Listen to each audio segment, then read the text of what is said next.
नमस्कार, आप सुन रहे हैं पिक मी मानवा।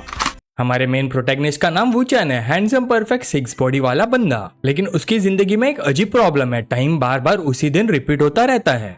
शुरू में मेन लीड को लगा कि ये तो किस्मत की बात है, ना काम की टेंशन ना फ्यूचर की फिक्र, बस मजे ही मजे। लेकिन बहुत ज्यादा टाइम तक एंजॉय करने के बाद वो बोर हो गया, इसलिए उसने बिना किसी डर के जो मन में आया वो करना शुरू कर दिया। इलीगल काम, थ्रिल ढूंढना, एक नोटोरियस गैंग को गन से खत्म कर देना, बैंक लूट लेना, क्योंकि उसे कॉन्सिक्वेंसेस की कोई चिंता ही नहीं थी। उसने तो बेकार और मीनिंगलेस लाइफ से निकलने के लिए कई बार अपनी जान लेने की कोशिश भी की थी, लेकिन हर बार वो वापस उसी दिन लौट आता था, 7 जुलाई 2020 की सुबह 7 बजे।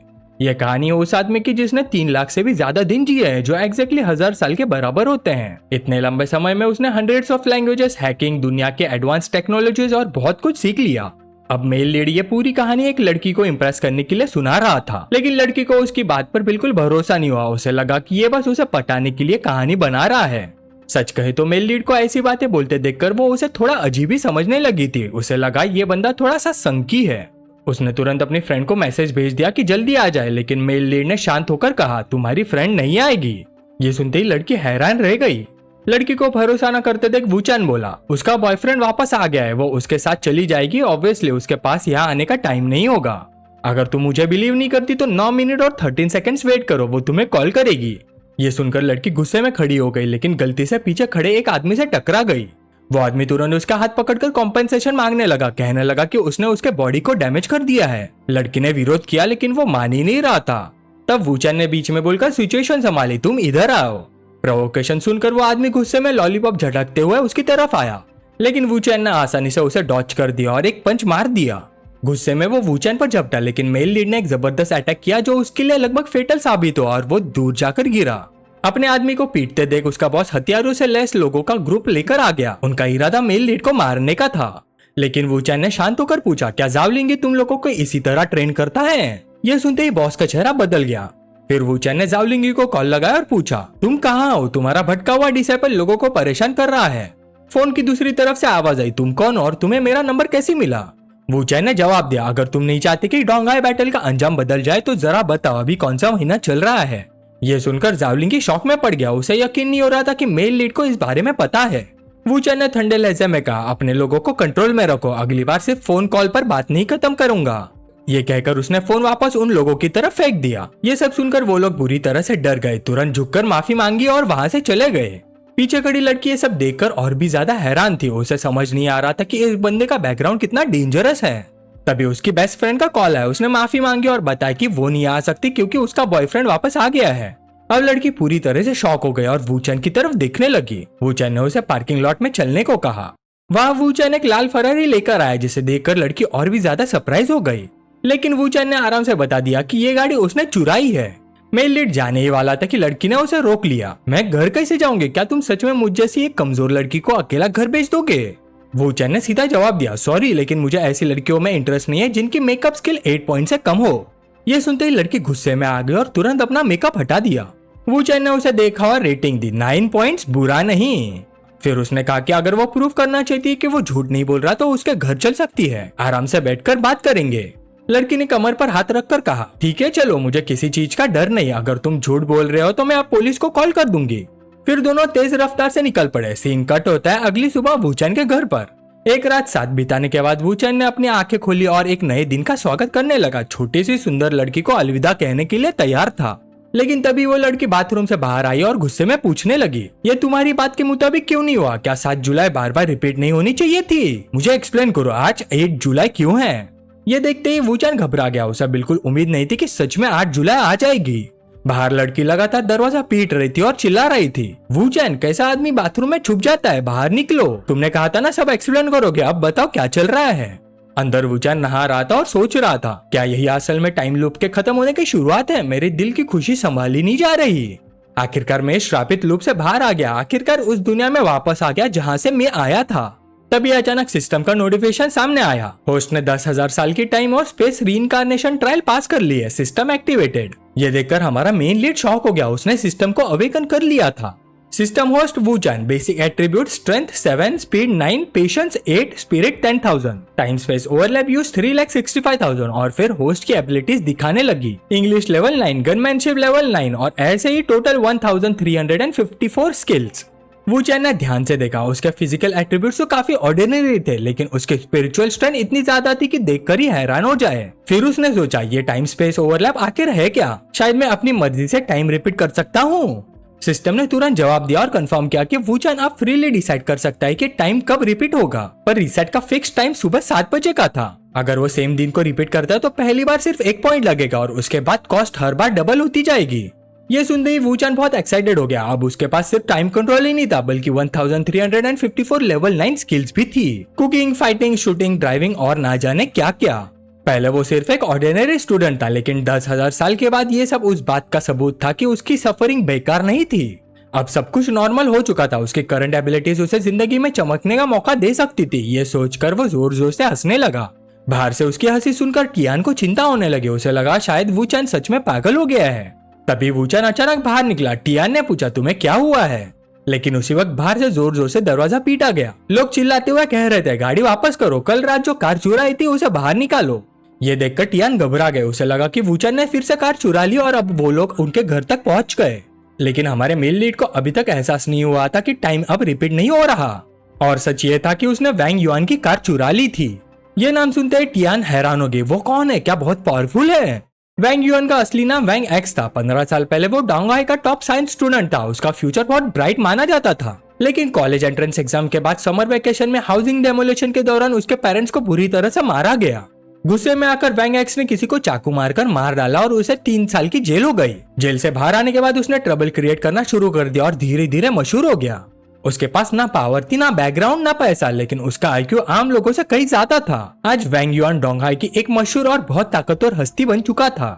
वूचान जानता था कि वैंग युआन से कैसे डील करना है, लेकिन अभी टाइमिंग सही नहीं था। असल में वैंग युआन तो इस पूरे मैच का सिर्फ एक छोटा सा इशू था। सबसे बड़ी प्रॉब्लम कुछ और थी।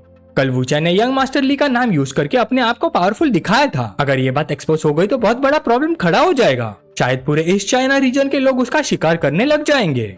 वूचान ने अपनी कनपट्टी मलते हुए फैसला लिया। जुलाई 8, 2020 का पहला टाइम स्पेस रिसेट।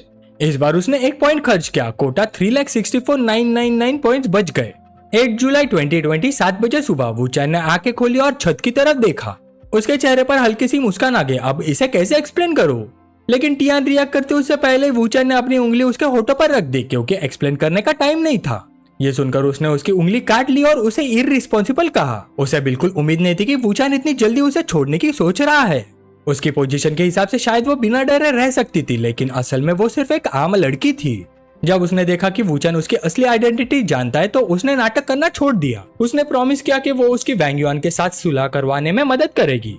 वूचान ने हाथ बढ़ाकर उसे जोर से गले लगा लिया और धीरे से बोला, तो तुम मुझे बचाओगी जैसे मैंने कल तुम्हें बचाया था? लड़की का चेहरा लाल हो गया। उसने तुरंत वूचान को दूर धकेल दिया और बोली, तुम कितने परवर्ट हो, फिर तुम इंतजार करो पीट पीट कर मरने का। तब वूचान की आवाज अचानक सीरियस हो गई। माफ करना, लेकिन जिन लोगों को मैं जानता हूँ वो वैंग युआन को चींटी की तरह कुचल सकते हैं। लड़की ने शक भरी नजर से पूछा, कौन? वूचान के दिमाग में एक चेहरा उभर आया, एक औरत, बहुत ही इंटरेस्टिंग औरत। थोड़ी देर बाद टियान वहां से चली गई, लेकिन उसके जाते ही वैंग युआन के गुंडे उसके पीछे पड़ गए। पकड़ो उसे, बॉस की कार है वो, उसे भागने मत दो। गुंडे एक्सीलेटर दबाकर वूचान की गाड़ी पर करीब पहुंचने लगे। उन्होंने बंदूक निकालकर धमकी दी, गाड़ी रोको वरना हमें बदतमीजी करने का दोष मत देना। बंदूक देखते टियान डर कर चीख पड़े, उसके पास गन्स है। लेकिन वूचान के चेहरे पर एक्साइटमेंट आ गई। इसी वजह से तो मजा आता है, कस के पकड़ लो। इतना कहकर उसने गियर बदला और गाड़ी को हद से ज्यादा स्पीड पर दौड़ा दिया। लड़की शॉक में चीख पड़ी, क्या तुम पागल हो, इतनी तेज गाड़ी क्यों चला रहे हो? वूचान ने मजबूरी में जवाब दिया, मेरे पास कोई और ऑप्शन नहीं है, अगर पकड़े गए तो पक्का मारे जाएंगे। पीछे वाली गाड़ी में बैठा लाल बाल वाला गुंडा गुस्से से गरज उठा, उसके पीछे जाओ, बॉस की गाड़ी वापस लाओ और उस हरामी को टुकड़े टुकड़े कर दो। जब वूचान उस मिस्टीरियस वुमन को कॉल कर रहा था तब दूसरी तरफ से फोन कनेक्ट हुआ और एक औरत ने कॉल उठाया। वूचान बोला, मिस ली रोंग, तुम्हें एक एडवाइस देता हूँ, तुम्हारे आसपास एक ट्रेडर है, वही तुम्हारी बेट हरवाने वाला है। ली रोंग ने तुरंत तीखे लहजे में पूछा, तुम कौन हो और मेरी बेट के बारे में तुम्हें कैसे पता है? वूचान शांत रहकर बोला, मेरे अपने सोर्सेस हैं, मैं तुम्हारे बारे में इतना जानता हूँ जितना तुम सोच भी नहीं सकती, और तुम्हारे छोटे भाई के बारे में भी। इसी बीच वैंग युआन की कार जोर से वूचान की कार से टकरा गई। सिचुएशन इतनी सीरियस थी कि उसके पास ली रोंग से बहस करने का वक्त नहीं था। उसने बस एक बात छोड़ दी, आधे घंटे बाद अपनी कंपनी में मुझे लेने के लिए किसी को भेजना, वहाँ बात करेंगे, तब तक तुम खुद जान जाओगी मैं कौन हूँ। अब वैंग युआन के दोनों गुंडों की गाड़ियां वूचैंग की कार से दोनों तरफ से चिपक चुकी थी। लड़की घबरा कर बोली, ये बहुत बुरा है, हमें ब्लॉक कर दिया जाएगा। लेकिन वूचैंग ने आराम से स्टीयरिंग घुमाया और स्पीड और बढ़ा दी। ब्लॉक बिल्कुल नहीं, मेरे पास मास्टर लेवल ड्राइविंग स्किल देखो। ये बोलकर वूचैंग ने एक जबरदस्त टर्न लिया और गुंडों की गाड़ी को क्रॉस कर दिया। पीछे वाला ड्राइवर हैरान होकर बोला, इसकी ड्राइविंग स्किल्स कमाल की हैं। उसके पास बैठा आदमी गाली देते हुए बोला, कमाल मेरी जूती, उसके पीछे लग जाओ। तीनों गाड़ियां रोड पर पागलों की तरह दौड़ रही थी, लेकिन वूचैंग की स्पीड फिर भी ज़्यादा से ज्यादा थी। वो खतरनाक टर्न्स को भी आसानी से क्रॉस कर रहा था। गाड़ी में बैठी लड़की बस चीखी जा रही थी। काफी देर तक तीर की तरह उड़ने के बाद आखिर वूचैंग की कार रुक गई। वूचैंग ने कहा, हम तुम्हारे घर आ गए। लड़की ने खिड़की के बाहर देखा, सच में उसका घर सामने था। वह हैरानी से पूछ बैठी, तुम्हें कैसे पता कि मैं यहाँ रहती हूँ? वूचैंग मुस्कुराए, छोड़ो, अगर बता भी दूं तो तुम फिर भी वही पुरानी कहानियां समझोगी। लड़की धीरे से कार से बाहर उतरी। जाते जाते उसने पलट कर कहा, तुम्हारी ड्राइविंग स्किल सच में अमेजिंग है, तुम्हें ये सब कहाँ से सीखा?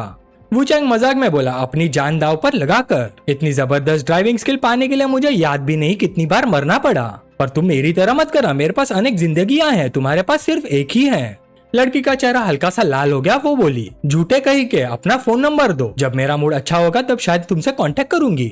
लेकिन उसकी बात पूरी करने से पहले वूचैंग गाड़ी लेकर निकल गया। लड़की गुस्से में बोली, मुझे बहुत गुस्सा आ रहा है, पूरा टाइम मुझे टीज करता रहा और फोन नंबर तक नहीं दिया। लेकिन फिर उसके दिमाग में एक आइडिया आया। 1 मिनट, उसने मेरे साथ होने वाली हर बात सही प्रेडिक्ट की। जरूर मेरे बेस्ट फ्रेंड के साथ मिलकर कोई सीक्रेट अरेंजमेंट किया होगा, वरना उसे मेरे घर का एड्रेस कैसे पता होता? मैं उस बेस्ट फ्रेंड से सारी इन्फॉर्मेशन निकलवा कर रहूंगी। तुम बुरे आदमी मुझसे बच नहीं पाओगे। आधे घंटे बाद एक स्काई स्क्रैपर की LED स्क्रीन पर एक खूबसूरत लड़की की तस्वीर चमक रही थी। वूचैंग उसे देखकर याद करने लगा। ली रूबिंग, बाहर से एक सक्सेसफुल बिजनेस वुमन, डोंगहाई सिटी की शाइनिंग स्टार, लेकिन असल में उसका बैकग्राउंड बहुत ही कॉम्प्लिकेटेड है। और वह यंग मास्टर ली, जो इस शहर में सब कुछ हिला सकता है, उसका छोटा भाई है। और वैसे भी जितनी खूबसूरत औरतें मेरी जिंदगी से गुजरिया, उनमें इसका रिश्ता काफी गहरा रहा है।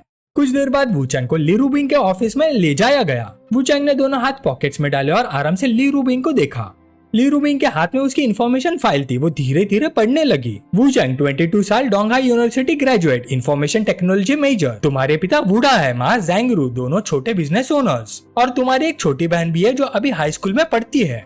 वूचैंग मुस्कुराया, ली ग्रुप वाकई पावरफुल है। सिर्फ एक फोन नंबर से ही मेरी पूरी फैमिली की इन्वेस्टिगेशन कर ली। ली रूबिंग ने सीधा उस फाइल को फाड़ दिया। तुम्हारी आइडेंटिटी बहुत ऑर्डिनरी है और कोई ऑर्डिनरी इंसान उस बात के बारे में नहीं जान सकता तुम आखिर हो कौन। वूचैंग धीरे धीरे उसकी तरफ बढ़ा। मैं तुम्हारे बारे में बहुत कुछ जानता हूँ, जैसे कि तुम्हारे पास जो ट्रेडर है वो कौन है, मुझे 1 बिलियन दो, मैं उसका नाम बता दूंगा। ली रूबिंग ने टेबल के नीचे हाथ डाला और एक पिस्तौल निकालकर सीधा वूचैंग के सर पर तान दी। एक अनजान आदमी मेरे ऑफिस में घुस आता है, कहने लगता है कि मेरे पास ट्रेडर है, फिर 1 बिलियन मांगता है। अगर तुम मेरी जगह होते तो मान जाते। मैं वार्निंग दे रही हूँ, अगर तुम्हें मुझे रीजनेबल एक्सप्लेनेशन नहीं दे सकते तो तुम यहाँ से जिंदा बाहर नहीं जाओगे। लेकिन वूचैंग बिल्कुल शांत था। उसने एक झटके में पिस्तौल का मैगजीन निकाल लिया और बोला, मुझे पता था तुम गन यूज करोगे, वरना तुम मुझे कैसे मारोगी। ली रूबिंग के दिल में तुरंत घबराहट दौड़ गई। मेरी गन तो हमेशा टेबल के नीचे रहती है, इसे कैसे पता चला? क्या ये पहले से सब जानता था? वूचैंग ने उसके हाथ से पिस्तौल ले ली, फिर शांत आवाज में बोला, मैंने तुमसे कहा था ना, मैं इंटेलिजेंस मर्चेंट हूँ। तुम टेबल के नीचे गन छुपा कर रखती हो, ये भी सिर्फ एक पीस ऑफ इंटेलिजेंस है। मिस ली, मेरी इंटेलिजेंस गैदरिंग एबिलिटीज पर भरोसा करो, और वैसे भी मेरा कोई बुरा इरादा नहीं है। मैं सिर्फ एक प्रॉफिटेबल डील करने आया हूँ। अंदर ही अंदर वूचैंग सोच रहा था, अगर इसे लगे कि मेरा मकसद सिर्फ पैसा कमाना है तो ये ज्यादा आराम से बात मानेगी। पैसे की बात खुद करने से इसकी गार्ड नेचुरली नीचे आ जाएगी। ली रूबिंग ने ठंडी नजरों से वूचैंग को देखा और बोली, बोलते रहो, और क्या जानते हो तुम? वूचैंग गन से खेलते हुए शांत आवाज में बोला, तुम जैंगनुली फैमिली की ली रूबिंग हो, लेकिन क्योंकि तुम एक औरत हो तुम्हारी सारी अचीवमेंट्स को लोग नजरअंदाज कर देते हैं। औरत चाहे कितनी भी पावरफुल क्यों ना हो जाए, आखिर में सोसाइटी की सोच से लड़ना मुश्किल होता है। तुम्हारी माँ हमेशा तुमसे बहुत प्यार करती रही है। तुम्हारे पेरेंट्स की शादी भी 2 बड़े परिवारों के अलायंस के लिए हुई थी, इसी वजह से उनकी फैमिली में कुछ हद तक बात चलती है। लेकिन अब वही लोग तुम पर लगातार प्रेशर डाल रहे हैं कि तुम डिंग लोंग से शादी कर लो। तुमने एक बार उनका विरोध करके भागने का भी सोचा था, लेकिन अपनी माँ की चिंता में तुम ऐसा नहीं कर पाई। तुम उनकी मर्जी के खिलाफ नहीं जा सकते। इस बात ने डिंग लोंग को तुमसे नफरत करने पर मजबूर कर दिया। उसने तुम्हारे आसपास आने वाले 3 अलग अलग फेक बॉयफ्रेंड्स को बर्बाद कर दिया। पहला फेक बॉयफ्रेंड ने सुसाइड कर लिया, दूसरे को मेंटल हॉस्पिटल भेज दिया गया और तीसरे को लाइफ इम्प्रिजनमेंट मिल गई। डिंगलोंग बहुत सेल्फिश आदमी है, उसे पता था कि वो सिर्फ फेक बॉयफ्रेंड्स थे, लेकिन फिर भी उसने उन पर हमला करने में जरा भी हिचकिचाहट नहीं दिखाई ताकि कोई और तुम्हारे करीब आने की हिम्मत ना करे। इस अरेंजमेंट से बचने के लिए तुम और डिंगलोंग एक अरेंजमेंट पर पहुंचे। तुम दोनों अपना अपना बिजनेस एस्टेब्लिश करोगे, जो 5 साल में बड़ा बिजनेस खड़ा करेगा वही जीतेगा। लेकिन तुम्हें ये नहीं पता डिंगलोंग ने जीतने के लिए तुम्हारे आसपास के एक आदमी प्लान कर रखा है। सिर्फ आधा साल बचा है, वही आदमी तुम्हारे रिसर्च मटेरियल चुरा लेगा और प्रेस कॉन्फ्रेंस में उन्हें लीक कर देगा। फिर डिंगलोंग उसका यूज करके तुम्हारी कॉन्फ्रेंस बर्बाद करेगा और तुम हार जाओगी। ली रूबिंग चुप हो गए, उसने कुछ नहीं कहा, बस एक चेक लिखा और वुचैंग की तरफ बढ़ा दिया और फिर बोली, जारी रखो, कौन है वो? वुचैंग मुस्कुराए, गुड। तभी दरवाजे पर नॉक हुआ। अंदर सीनियर असिस्टेंट मयान आया, उसने डॉक्यूमेंट्स का एक स्टैक ली रूबिंग को दिया। प्रेसिडेंटली इन डॉक्यूमेंट्स पर आपके सिग्नेचर चाहिए।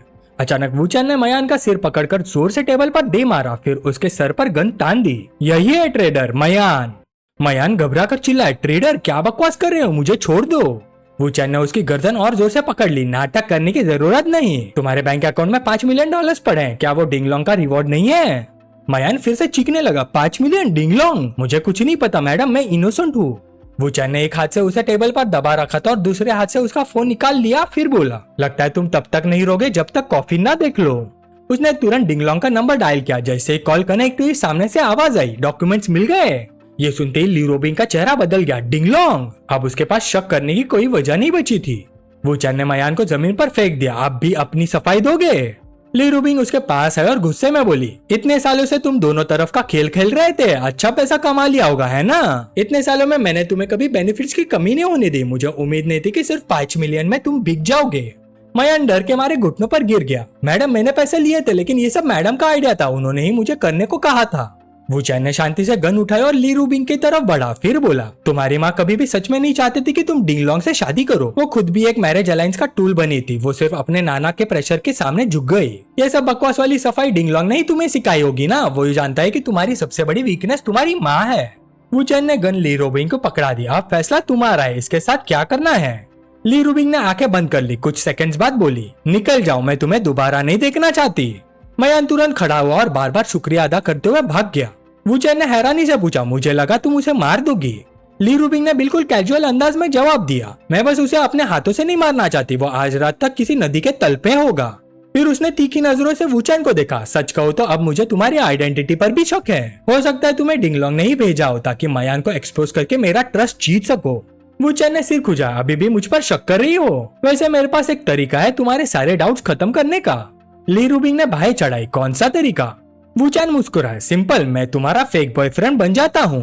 फिर उसने समझा, डिंगलोंग अपनी रेपुटेशन को सबसे ज्यादा इंपॉर्टेंस देता है, एक छोटे से बिजनेस गेम के लिए वो अपनी इज्जत दांव पर नहीं लगाएगा, इसलिए तुम्हारा बॉयफ्रेंड बनना मेरी इनोसेंस प्रूफ करने का सबसे अच्छा तरीका है। ली रूबिंग ने अपनी चिन पकड़कर सोचा, तुम्हें पता है ना मेरे पिछले 3 बॉयफ्रेंड्स के साथ क्या हुआ था? वुचैन हंस पड़ा, बिल्कुल पता है, लेकिन तुम्हारे साथ पंगा लेना मेरी जिंदगी को और इंटरेस्टिंग बना देगा। ली रूबिंग ने तुरंत गन उठाकर उसके माथे पर तान दी, मैं मानती हूँ तुम स्पेशल हो, लेकिन तुम अभी भी बहुत जवान हो, अगर तुम्हारे साथ कुछ हो गया तो अफसोस होगा, तुम्हें डर नहीं लगता? वुचैन ने बिना पलक झपकाए जवाब दिया, डराने की कोशिश मत करो, अगर तुम मुझे सच में मारना चाहती तो अब तक बाहर से लोगों को बुला चुकी होती है ना? ली रूबिंग कुछ देर सोचती रही, फिर उसने गन वापस रख दी, मैं तुम्हें पसंद करने लगी हूँ। यह कहकर वो वुचैन के पास आई, अब एक क्लोज सी फोटो लेते हैं ताकि हमारे रिलेशनशिप का प्रूफ हो। फिर वुचैन और ली रूबिंग ने मिलकर एक कोजी फोटो खींच ली।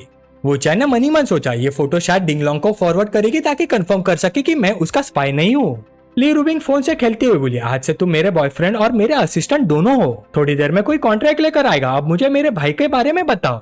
वुचैन धीरे से बोला, डोंगाई हॉनजुन, मिड स्ट्रीम डाउफू, ननाई गोंगचोंग और सेंडा टिंग चाय क्लब, ये सब तुम्हारे भाई के कंट्रोल में है। ली रूबिंग ने बेचैन होकर बीच में टोक दिया, ये तो सबको पता है। वुचैन ने बात जारी रखी, लेकिन डोंगाई में कुछ ऐसे लोग काम कर रहे हैं जो हद पार कर चुके हैं, इसमें कई बड़े लोग इन्वॉल्व हैं, ऑफिशियल इन्वेस्टिगेशन 3 महीने पहले शुरू हो चुकी है। मेरे कैलकुलेशंस के हिसाब से सिर्फ 1 महीने के अंदर तुम्हारे भाई का पूरा नेटवर्क तोड़ दिया जाएगा। ली रूबिंग जोर से खड़ी हो गई, क्या कहा तुमने? वुचैन शांत रहा, सिर्फ तुम्हारा भाई ही नहीं, ली फैमिली भी इस पूरे मामले में फंसने वाली है। एक बार सबूत मिल गए तो तुम्हारे भाई को जेल भेजना मुश्किल नहीं होगा, और सबसे बड़ी बात, ली फैमिली भी इस डिजास्टर से बच नहीं पाएगी। ली रूबिंग ने भाई सिकोड़ ली, ये बहुत बड़ी बात है, क्या तुम अपनी इंफॉर्मेशन के बारे में श्योर हो? वुचैन ने सीधा जवाब दिया, मुझ पर शक मत करो। उसी वक्त डोंगाई क्लब में एक लाल बालों वाला गुंडा हिचकिचाते हुए रिपोर्ट दे रहा था, बात कुछ ऐसी है। वैंग युआन जो ली राउटाई का राइट हैंड मैन था चाकू घुमाते हुए बोला, उस नालायक ने मेरे लोगों को पीटा, मेरी गाड़ी चुरा ली और ऊपर से यंग मास्टर ली का नाम यूज करने की हिम्मत भी की। क्या उसे जीना नहीं है? दूसरी तरफ लाओ जिंगी ने पाइप नीचे रखते हुए कहा, लेकिन एक बात अजीब है, उस लड़के को मेरा फोन नंबर कैसे पता और उसे मे रैली के बारे में कैसे पता था? ली फैमिली का सबसे बड़ा पोटा ली राउटाई ठंडी आवाज में बोला, कोई भी वजह हो उसे ढूंढो और मेरे सामने लेकर आओ, मैं खुद उसे मारूंगा। तभी दरवाजा खुला, कोई अंदर आए। सब लोग हैरान रह गए, वो ली रूबिंग थी। सब अंडरलिंग्स तुरंत खड़े होकर रिस्पेक्ट देने लगे। ली राउटाई चौंक गया, सिस। फिर उसने तुरंत अपने लोगों को डांटा, सब लोग लॉलीपॉप बुझाओ, मेरी सिस्टर को स्मोक की स्मेल पसंद नहीं। यह कहकर उसने अपनी लॉलीपॉप एस्ट्रे में बुझा दी और हाथ हिलाकर धुआं हटाने लगा। फिर पूछा, सिस तुम यहाँ कैसे, कोई अर्जेंट बातें हैं? ली रूबिंग ने सीधा वुचेन की तरफ इशारा किया, बस किसी से मिलवाना था। वुचेन ने हाथ हिलाकर ग्रीटिंग दी, साथ ही एक कार की हवा में उछालकर ली राउटिंग की तरफ फेंक दी। कल तुम्हारी गाड़ी थोड़ी देर के लिए बोरो की थी, ये रही की गाड़ी पार्किंग लॉट में है। लाल वालों वाला गुंडा तुरंत चिल्लाया, यंग मास्टर ली, यही है वो आदमी, इसी ने आपका नाम यूज किया था। वुचेन शांत नजरों से ली राउटाई को देख रहा था। ली राउटाई ली फैमिली का सबसे बड़ा पोता, फैमिली के रिसोर्सेज को मोबिलाइज करने की पूरी अथॉरिटी रखता है। ली रूबिंग के कंपैरिजन में ये और भी ज्यादा पावरफुल है, ताकत में डिंगलोंग से कम नहीं। बचपन से ली रूबिंग अपने छोटे भाई को प्रोटेक्ट भी करती थी और पिटाई भी। इसी वजह से ली राउटाई अपनी बड़ी बहन की इज्जत भी करता था और उसे डरता भी था। तभी ली राउटाई हकलाते हुए बोला, सिस सिस ये लड़का कौन है? ली रूबिंग ने सीधा उसका कान पकड़ लिया और जोर से खींचकर डांटने लगी, कौन सा लड़का, ये तुम्हारा ब्रदर इन लॉ है। ली राउटाई जम गया, ब्रदर इन लॉ? बाकी सब लोग भी पसीने से भीग गए, बॉस का ब्रदर इन लॉ, ये तो बहुत बड़ी बात थी। ली राउटाई ने अपना कान मलते हुए कहा, सिस क्या तुम फिर से फेक बॉयफ्रेंड लेकर आई हो? वैसे भी ये काफी एवरेज लग रहा है, इस बार कोई अच्छा रीजन तो दो। ली रूबिंग ने अपनी चिन पर हाथ रखा, हाँ सॉरी, आजकल मेरी तबीयत कुछ ठीक नहीं चल रही, सब तुम्हारी वजह से। ये बोलते हुए उसने प्यार से वुचेन के सीने पर हल्का सा पंच मारा। वुचेन धीरे से उसके कान के पास बोला, ये थोड़ा ज्यादा नहीं हो रहा? ली रूबिंग हल्की आवाज में मुस्कुराई, क्या हुआ, डिंगलोंग से डर लग रहा है? वुचेन ने ली राउटाई की तरफ देखा, मुझे डर नहीं लग रहा, लेकिन तुम्हारा छोटा भाई अभी डर के मारे मरने वाला है। ली राउटाई बहुत डरा हुआ था, उसके दिमाग में बार बार एक ही बात आ रही थी, कहीं मेरी बहन उस लफंगे के बच्चे की माँ तो नहीं बनने वाली? क्या इस बार सच में उसका बॉयफ्रेंड है? मानना पड़ेगा ये लड़का देखने में बुरा नहीं है, लेकिन इतना भी कमाल का नहीं। और वैसे भी मेरी बहन को हमेशा कैपेबल आदमी पसंद आता है, सिर्फ चेहरे की वजह से वो किसी पर कैसे फिदा हो सकती है? रुको, कहीं ये मेरी बहन को बेवकूफ तो नहीं बना रहा? भले ही मेरी बहन स्ट्रॉन्ग विल्ड है, लेकिन प्यार में पड़ते ही उसकी अकल काम करना बंद कर देती है। ये नहीं हो सकता, मुझे इसका असली चेहरा सबके सामने लाना ही होगा और हर हाल में अपने बहन को बचाना होगा। ली राउटाई ने आवाज ऊंची करके पूछा, तुम मेरी बहन को कैसे जानते हो? वुचेन ने शांत आवाज में जवाब दिया, 3 महीने पहले तुम्हारी बहन ने अलग अलग यूनिवर्सिटीज में इंटर्न्स रिक्रूट करने के लिए लोग भेजे थे। ली रूबिंग सोच में पड़ गई, 3 महीने पहले मैं सच में डोंगाई गई थी, इसे कैसे पता? ली राउटाई ने फिर सवाल किया, तुम उसे सिर्फ 3 महीने से जानते हो, इतने कम वक्त में तुम इस आदमी को कितना जानती हो? फिर वुचेन की तरफ मुड़कर गुस्से से बोला, लिंगजी ने मुझे बताया था कि कल तुम एक खूबसूरत लड़की के साथ शराब पी रहे थे, वो लड़की कौन थी? ली रूबिंग ने भी जोर से पूछा, कौन सी लड़की? वुचेन ने शांति से समझाया, गलत मत समझना, वो लड़की मू टियान थी, मू फैमिली की बेटी, मू ग्रुप के चेयरमैन मू शिहाई की बेटी, डोंगाई के फार्मास्यूटिकल्स और बायोलॉजिकल इंडस्ट्री की बड़ी कंपनी। सच कहूं तो तुम्हें मेरा शुक्रिया अदा करना चाहिए, अगर मैंने कल उसे रोका नहीं होता तो तुम्हारा छोटा दोस्त अब तक मर चुका होता। डोंगाई का मू ग्रुप फार्मास्यूटिकल और बायोलॉजिकल इंडस्ट्री का लीडर था, उसका बॉस मू शिहाई एक बहुत ही मशहूर और ताकतवर शख्सियत था। अगर डोंगाई को एक विशाल ड्रैगन माना जाए तो मू ग्रुप उस जगह का असली लोकल टायरेंट था। वुचेन ने आगे कहा, चाहे तुम मू शिहाई से डरते हो या नहीं, अगर लड़ाई होती तो जीत सिर्फ उसी की होती और तुम्हें बहुत बड़ी कीमत चुकानी पड़ती। ली राउटाई हकलाते हुए बोला, तो मुझे अपने ब्रदर इन लॉ का शुक्रिया अदा करना चाहिए। ली रूबिंग मनी मन हैरान थी, मुझे यकीन नहीं हो रहा, मेरा छोटा भाई जो किसी से नहीं डरता वुचेन की 2-4 बातों से ही चुप हो गया। फिर ली रूबिंग ने बीच में रोक दिया, बस करो ये बेकार की बातें, हम यहाँ एक जरूरी काम से आए हैं, ऊपर से किसी ने हांगजुन क्लब को टारगेट करना शुरू कर दिया है। वैंग युआन और जाओ लिंगी एक साथ बोल पड़े, क्या? यहाँ तक कि ली राउटाई भी शांत नहीं रह सका, इम्पॉसिबल, मैंने सब कुछ परफेक्टली अरेंज किया था, मेरे बिना पता चले वो लोग कैसे हाथ लगा सकते हैं?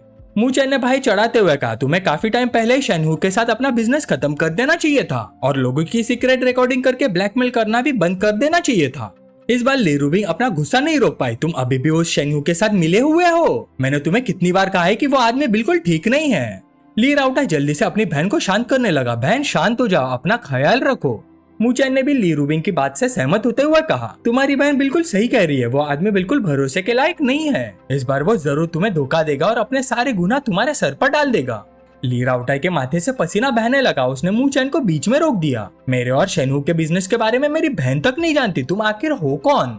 मू चैन ने शांत आवाज में जवाब दिया, कुछ चीजें मैं तुम्हें नहीं बता सकता। मैं यहाँ सिर्फ ली रूबिंग की वजह से आया हूँ। तुम ली रूबिंग के भाई हो। अगर तुम्हारे साथ कुछ हुआ तो ली रूबिंग दुखी होगी, इसलिए मुझे तुम्हारी मदद करनी ही होगी। ली राउटाई ने दांत भींचकर चिल्लाया, लड़के यहाँ खड़े होकर बकवास मत करो। मैं तुम्हें बता देता हूँ, अगर तुमने आज सब कुछ साफ साफ नहीं बताया तो तुम यहाँ से जिंदा नहीं जाओगे। ली रूबिंग ने तुरंत कहा, अपने ब्रदर इन लॉ को बात पूरी करने दो। पर ली राउटाई इतना गुस्से में था कि उसका कंट्रोल टूट गया। मुझे फर्क नहीं पड़ता ये तुम्हें कैसे बेवकूफ बना रहा है, आज मैं इसका असली चेहरा सबके सामने लाकर आऊंगा। मू चैन ने बिना घबराए बोलना जारी रखा। पूरे डोंगहाई जस्टिस सिस्टम में इस मामले की जानकारी बहुत कम लोगों को है। 4 महीने पहले लाइबो नाम का एक नया पुलिस ऑफिसर डेप्यूटी डायरेक्टर बना था। उसने होंगजुन केस की इन्वेस्टिगेशन अपने हाथ में ली है। मू चैन ने एक पेन उठाया और बोलते बोलते लिखना शुरू कर दिया। कुछ इन्वेस्टिगेटर्स कस्टमर्स का भेष बदलकर अंदर घुस चुके हैं। उसने लिखते हुए नाम नोट किए, cleaning lady Louis, security guard जाओ। सब नाम लिखने के बाद मू चैन ने नोटबुक ली राउटाई को दे दी। ये मोल्स की लिस्ट है, चेक कर लो जो मैंने कहा है वो सच है या नहीं। ली राउटाई ने लिस्ट देखी और उसका गुस्सा फूट गया। उसने तुरंत हुक्म दिया, जाओलिंगी सबको फर्स्ट फ्लोर लॉबी में इकट्ठा करो और अपने वेपन्स रेडी रखो। जाओलिंगी ने तुरंत जवाब दिया, जी। ली राउटाई ने फिर कहा, वैंग युआन लिस्ट में जितने लोगों का नाम है उनके रूम्स की तलाशी लो। वैंग युआन ने सिर हिला का जवाब दिया, समझ गया। ली राउटाई ने मू चैन को धमकाना भी नहीं भूला, अगर मुझे पता चला कि तुम झूठ बोल रहे हो तो मुझे बदतमीजी का दोष मत देना। मू चैन आराम से ली राउटाई के पास से गुजरा और एक कुर्सी पर बैठ गया। मैं यही बैठकर तुम्हारी माफी का इंतजार करूंगा। कुछ देर बाद ली राउटाई वीडियो रिपोर्ट देख रहा था। उसके दोनों सबॉर्डिनेट उसके पास खड़े थे। पूरा माहौल बेहद तनावपूर्ण हो चुका था। ली राउटाई और भी ज्यादा गुस्से में आ गया। आखिरकार उसने गुस्से में अपने हाथ का कैमरा जमीन पर दे मारा। इन सबको गिरफ्तार कर लो। मेरी तरफ हाथ बढ़ाने की हिम्मत कैसी हुई इनकी? मरना चाहते हैं क्या? पर मू चैन ने तुरंत उसे रोक दिया, तुम इन्हें अरेस्ट नहीं कर सकते। अगर इनमें से एक भी आदमी गायब हो गया तो ऊपर वाले लोग और जल्दी एक्शन ले सकते हैं। हमने इन सबको एक साथ पकड़कर कुछ सबूत तो हासिल कर लिए हैं, लेकिन अभी भी ऑपरेशन पूरा बंद नहीं किया गया क्योंकि कुछ इंपॉर्टेंट एविडेंस अभी भी मिसिंग है। ली राउटाई अपना गुस्सा कंट्रोल नहीं कर पाया और जोर से टेबल पर हाथ मारा। तो तुम चाहते हो मैं ये सब सह लूं? मू चैन ने शांत आवाज में पूछा, तुम अपना गुस्सा निकालना चाहते हो, जिसका मतलब है आधा कदम जेल की तरफ बढ़ाना, या फिर तुम इस मुश्किल से सुरक्षित बाहर निकलना चाहते हो? ली राउटाई ने पूछा, तुम्हारे पास कोई तरीका है? मू चैन ने जवाब दिया, सबसे पहले अपने लोगों को कहो कि कोई भी बेवकूफी भरा कदम नहीं उठाए। ली राउटाई ने अपने आदमियों को इशारा किया और फिर मू चैन की तरफ मुड़कर पूछा, उसके बाद? मू चैन मुस्कुराया, पहले ढंग से मुझसे माफी मांगो फिर बताऊंगा। मू चैन ने मन ही मन सोचा, अगर इसे थोड़ा डराया और हिलाया नहीं तो बाद में ये पक्का मुझे ही टारगेट करेगा। ली रूबिंग बीच में बोल पड़ी, तुम लोग क्या कर रहे हो? हम सब एक ही परिवार हैं। अगर तुम्हारे पास कोई सोल्यूशन है तो जल्दी बताओ। मू चैन ने आंखें बंद कर ली। यह लड़का तो मुझे अपना ब्रदर इन लॉ मानता ही नहीं। ली राउटाई ने नाक से आवाज निकाली और तुरंत नरम पड़ गया। ब्रदर इन लॉ, आप क्या कह रहे हैं? मैं तो आपको हमेशा ही अपना ब्रदर इन लॉ मानता हूँ। ये सुनकर मू चैन बस 2 बार हंसा। ही। ली राउटाई ने हाथ मलते हुए कहा, मेरी गलती थी ब्रदर इन लॉ, प्लीज बड़े दिल वाले बनिए और मेरी बात का बुरा मत मानिए। मैं बस ये डर रहा था कि मेरी बहन को कोई धोखा ना दे दे। मू चैन ने हल्का सा सिर हिलाया, चलो इतना तो ठीक है। तुम्हारी बहन की खातिर मैं तुम्हें एक सलाह देता हूँ। पहली बात, उसने कुछ देर सोचकर कहा, तुम्हें सबसे पहले अपनी मुश्किल की जड़ को संभालना होगा। जितनी देर करोगे उतनी दिक्कत बढ़ेगी। ली राउटाई जल्दी से बोला, जी ब्रदर इन लॉ, आप बिल्कुल सही कह रहे हैं। मू चैन ने आगे कहा, दूसरी बात, जो भी एविडेंस तुम्हारे खिलाफ इस्तेमाल हो सकते हैं उसके बारे में पूरी जानकारी हासिल करो। सिचुएशन को समझे बिना कोई कदम मत उठाना। ली राउटाई ने तुरंत कहा, जी मैं अभी करवाता हूँ। मू चैन ने उसे रोक दिया, अभी क्या करवाओगे? तुम डेप्यूटी डायरेक्टर हो, क्या तुम चाहते हो कि मामला और बढ़ जाए? ली राउटाई तुरंत चुप हो गया, तो फिर क्या करूँ? मू चैन ने जवाब दिया, पहले पूरी सिचुएशन समझो। जल्दबाजी में लिया गया फैसला अक्सर सबसे महंगा पड़ता है। ली राउटाई हैरानी से उसकी तरफ देखने लगा, तुम्हें इतनी सारी डिटेल्स कैसे पता है? मू चैन बस अपने हाथ में लाइटर घुमाता रहा। फिर उसने गंभीर आवाज में कहा, तीसरी बात, इस मामले की जानकारी जितनी जल्दी हो सके दादाजी को दो, खासकर उन लोगों के साथ तुम्हारे बिजनेस डीलिंग्स के बारे में। कुछ भी छुपाना मत, पूरा सच बताओ, क्योंकि इसके पीछे बहुत बड़ी ताकतें काम कर रही हैं। एक गलत कदम पूरे परिवार को मुश्किल में डाल सकता है। चाहे बड़ी मुसीबत टल भी जाए, छोटी मुश्किलें फिर भी आएंगी। इसलिए दादाजी को सब कुछ पता होना चाहिए, समझे? ली राउटाई ने तुरंत जवाब दिया, जी समझ गया, मैं दादाजी को सब कुछ बता दूंगा। फिर मू चैन ने लाइटर जलाया और धीरे से कहा, और आखिरी बात, कुछ समय के लिए ऑपरेशंस रोक दो। अंदर की सारी प्रॉब्लम्स को पहले ठीक करो। जब तक घर के अंदर सफाई नहीं होती, बाहर से आने वाले दुश्मनों से लड़ना मुश्किल होता है। ली राउटाई ने सिर हिलाया, ये बात भी सही है। अचानक ली रूबिंग ने हाथ बढ़ाकर ली राउटाई का कान पकड़ लिया। आ ली राउटाई दर्द से चिल्लाने लगा। ली रूबिंग ने आवाज ऊंची करके कहा, तुमने अपने ब्रदर इन लॉ की बात ढंग से सुनी या नहीं? ली राउटाई ने उसका हाथ पकड़ लिया और बेचारा सा चेहरा बनाकर बोला, सुनी सुनी बिल्कुल सुनी, फिक्र मत करो, मैं ब्रदर इन लॉ की हर बात मानूंगा। तभी अचानक ली राउटाई का फोन बज उठा। उसने जल्दी से कॉल रिसीव किया। हेलो, कितना नुकसान हुआ? दूसरी तरफ से जवाब आया, 2 बिलियन। ली राउटाई का चेहरा तुरंत सफेद पड़ गया। क्या 2 बिलियन? मैं अभी आ रहा हूँ। कॉल कट करने के बाद ली रूबिंग और मूचन की तरफ मुड़कर बोला, ब्रदर इन लॉ कुछ गड़बड़ हो गई है, कसिनो में प्रॉब्लम हो गई है, आप लोग थोड़ी देर मेरा इंतजार करिए। मूचन ने अपनी चिन को सहला। शेनगुआन जून, फ्यून का बॉस। ली राउटाई हैरानी से उसकी तरफ देखने लगा। तुम्हें ये भी पता है?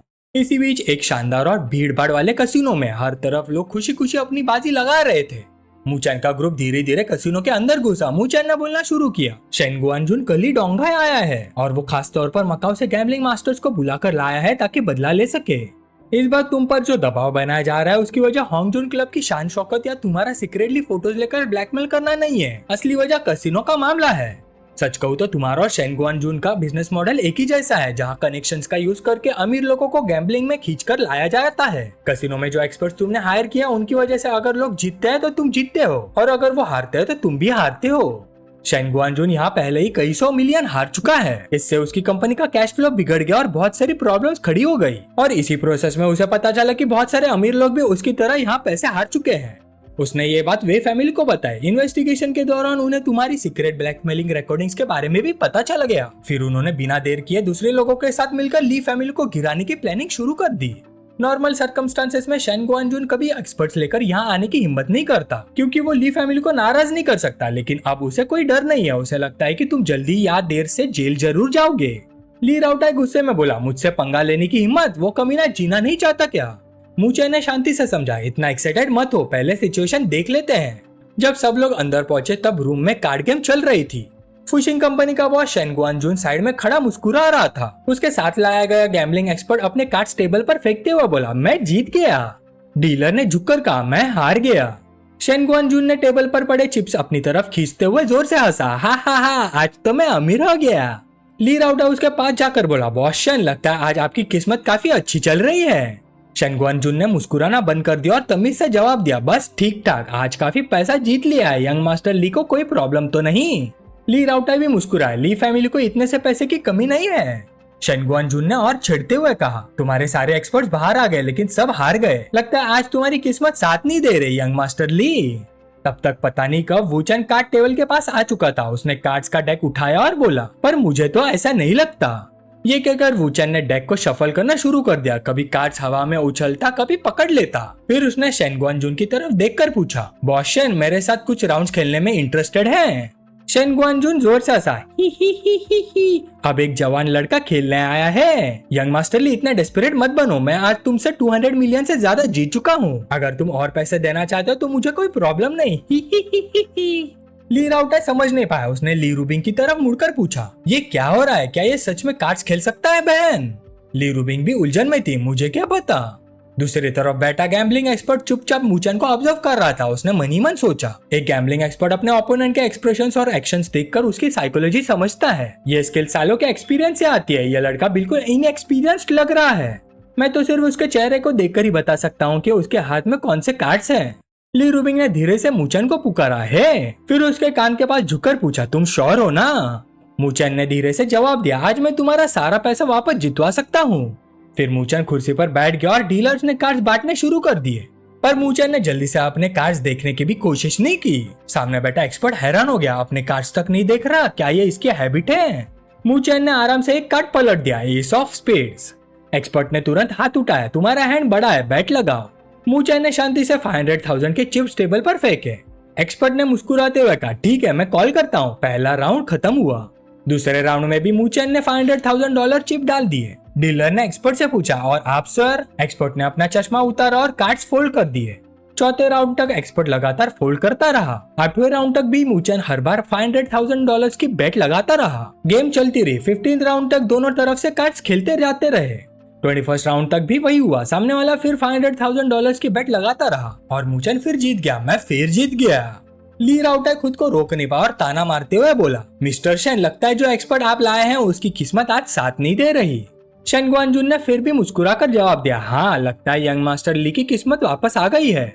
लेकिन अंदर ही अंदर शेन गुआनजुन एक जहरीली मकड़ी की तरह अपना जाल बुन रहा था। वो सोच रहा था, छोटे बच्चे, क्या तुम्हें लगता है कि कुछ राउंड जीतकर तुम मुझे हरा दोगे?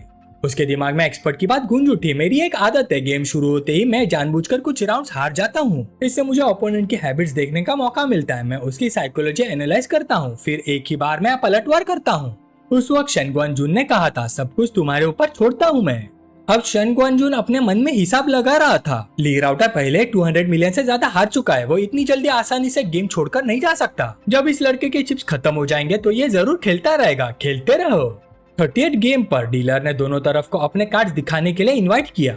मुचेन ने आगे बढ़कर 1 मिलियन के चिप्स का एक बड़ा ढेर टेबल पर धकेल दिया। एक्सपर्ट ने मनी मन सोचा, इसने कार्ड्स देखे बिना ही सीधा बेट लगा दी। लगता है अपनी किस्मत पर बहुत भरोसा है। कार्ड्स बांटने के बाद और 4 कार्ड्स खुले। मुचेन ने फिर स्टेक बढ़ा दिया, एक और बार 1 मिलियन। एक्सपर्ट ने मुचेन के खुले कार्ड्स देखे और अंदाजा लगाया, इसका हैंड बहुत वीक है और मेरे पास किंग्स की पैर है, मैं जीत गया। पूरे कॉन्फिडेंस के साथ उसने अपने सारे चिप्स आगे ढकेल दिया। अगर ऐसी बात है तो मैं ऑल इन हूँ। ली राउटर मुचेन को देखते हुए सोच रहा था। उसके एक्सप्रेशन को देखकर लगता है ब्रदर इन लॉ के जीतने के चांसेस ज्यादा हैं, लेकिन उसने कार्ड्स प्रॉपर्ली देखे भी नहीं है। रिजल्ट अभी भी अनसर्टन है।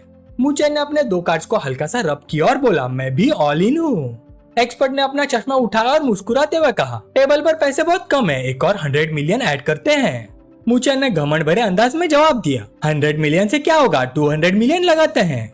ये बोलते ही ली राउटर ने तुरंत स्टाफ को सिग्नल दिया। कुछ ही पलों में बनी कॉस्ट्यूम पहनी 2 फीमेल स्टाफ मेंबर्स बहुत सारे चिप्स लेकर आ गई। मुचेन ने फिर चैलेंज किया, मैं और 100 मिलियन लगाता हूँ, तुम्हारा क्या कहना है? एक्सपर्ट फिर सोच में पड़ गया। मेरी ऑब्जर्वेशन के मुताबिक ये सिर्फ सबसे इंपॉर्टेंट कार्ड पर हाथ रखता है, मतलब इसके पास शायद एसेस की पैर है।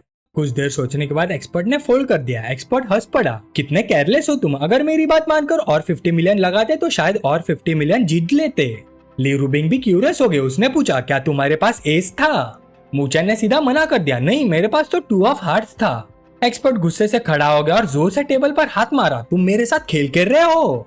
मुचेन ने शांति से जवाब दिया, तुम खुद बेट लगाने की हिम्मत नहीं रखते हैं। एक्सपर्ट वापस बैठ गया और फिर कैलकुलेशंस करने लगा। ठीक है, इतना खुश मत हो, मैं तुम्हारी हैबिट समझ चुका हूँ। फिर दोनों तरफ का गेम चलता रहा। 31st राउंड आ गया। इस बार किस्मत से दोनों हैंड्स लगभग बराबर थे। एक्सपर्ट ने आखिरी कार्ड देखा, डायमंड का 9। उसने मनी मन हिसाब लगाया, हमारे हिडन कार्ड्स लगभग सेम हैं। जब तक इसके पास स्पेड का 9 नहीं है, ये मुझे हरा नहीं सकता। और एक ही राउंड में चारों 9 निकल आना, उसकी प्रोबेबिलिटी बहुत ही कम है। दोनों के दिमाग में एक ही ख्याल चल रहा था, अब जाल समेटने का वक्त आ गया है। एक्सपर्ट मुस्कुराया, लगता है हमारा हैंड भी बुरा नहीं है, एक ही राउंड में फैसला कर देते हैं, क्या ख्याल है? 200 मिलियन ऑल इन। मुचेन ने भी बिना झिझक अपने सारे चिप्स आगे ढकेल दिया, डील। पूरे कसिनो का माहौल टेंस हो गया। ली रूबिंग ने हल्की चिंता के साथ पूछा, एक राउंड के लिए 200 मिलियन, क्या ये बहुत रिस्की नहीं है? ली राउटर बस इतना ही बोल पाया, मेरे ब्रदर इन लॉ की किस्मत तो कमाल की है, शायद कोई प्रॉब्लम नहीं होगी, है ना? शेन गुआनजुन और उसका एक्सपर्ट दोनों सोच रहे थे कि मुचेन उनके जाल में फंस चुका है। एक्सपर्ट खुशी से बोला, ठीक है लड़के, बेट लगाती है तो बाद में पछताना मत। अगर अपना माइंडसेट कंट्रोल नहीं कर सकते तो गैम्बलिंग की दुनिया में ज्यादा दूर नहीं जा सकते। वो खुद को रोक नहीं पाया और जोर से अपने कार्ड्स टेबल पर फेंक दिए। कार्ड्स देखे बिना इतना बड़ा बेट लगाने की हिम्मत, क्या तुम खुद को गैम्बलिंग गॉड समझते हो? और ये 200 मिलियन समझो तुम्हारी फीस है एक सबक सीखने की। ली राउटर और ली रूबिंग दोनों को लगा कि सब खत्म हो गया, जबकि शेन गुआनजुन पूरी तरह से यकीन कर चुका था कि इस बार जीत उसकी है। वो मजाक उड़ाते हुए बोला, यंग मास्टर ली, तुम्हारे पास इतनी दौलत और इतना बड़ा बिजनेस है, थोड़ा बहुत पैसा हार जाओगे तो क्या फर्क पड़ता है? ली राउटर बस दांत भींचकर रह गया। तब तक पूरा ड्रामा चुपचाप देख रहा मुचेन आखिर बोल पड़ा, हो गया तुम लोगों का, अगर बोलना खत्म हो गया है तो खुद देख लो।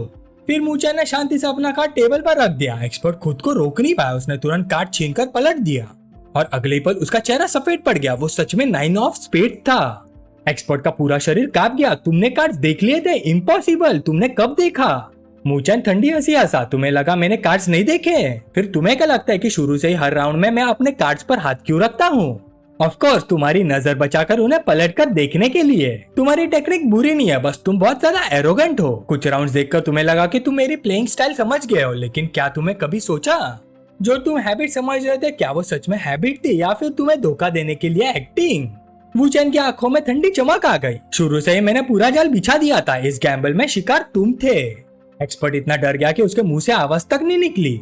ली राउटर ने शेन गुआनजुन के कंधे पर हाथ रखा और मजाक उड़ाते हुए बोला, बॉस शेन, लगता है जो आदमी आप साथ लाए थे वही आपके लिए सबसे बड़ी मुसीबत बन गया। शेन गुआनजुन को यकीन ही नहीं हो रहा था। वो हकलाते हुए बोला, ये कैसे हो सकता है? एक्सपर्ट कुछ समझाना चाहता था बॉस शन में, लेकिन शन गुआनजुन ने उसे बीच में ही रोक दिया। चलो तो हम वापस चलते हैं। वो मुड़कर जाने वाले थे कि अचानक वूचन जोर से चिल्लाया, रुको, तुम्हें जाने की इजाजत किसने दी?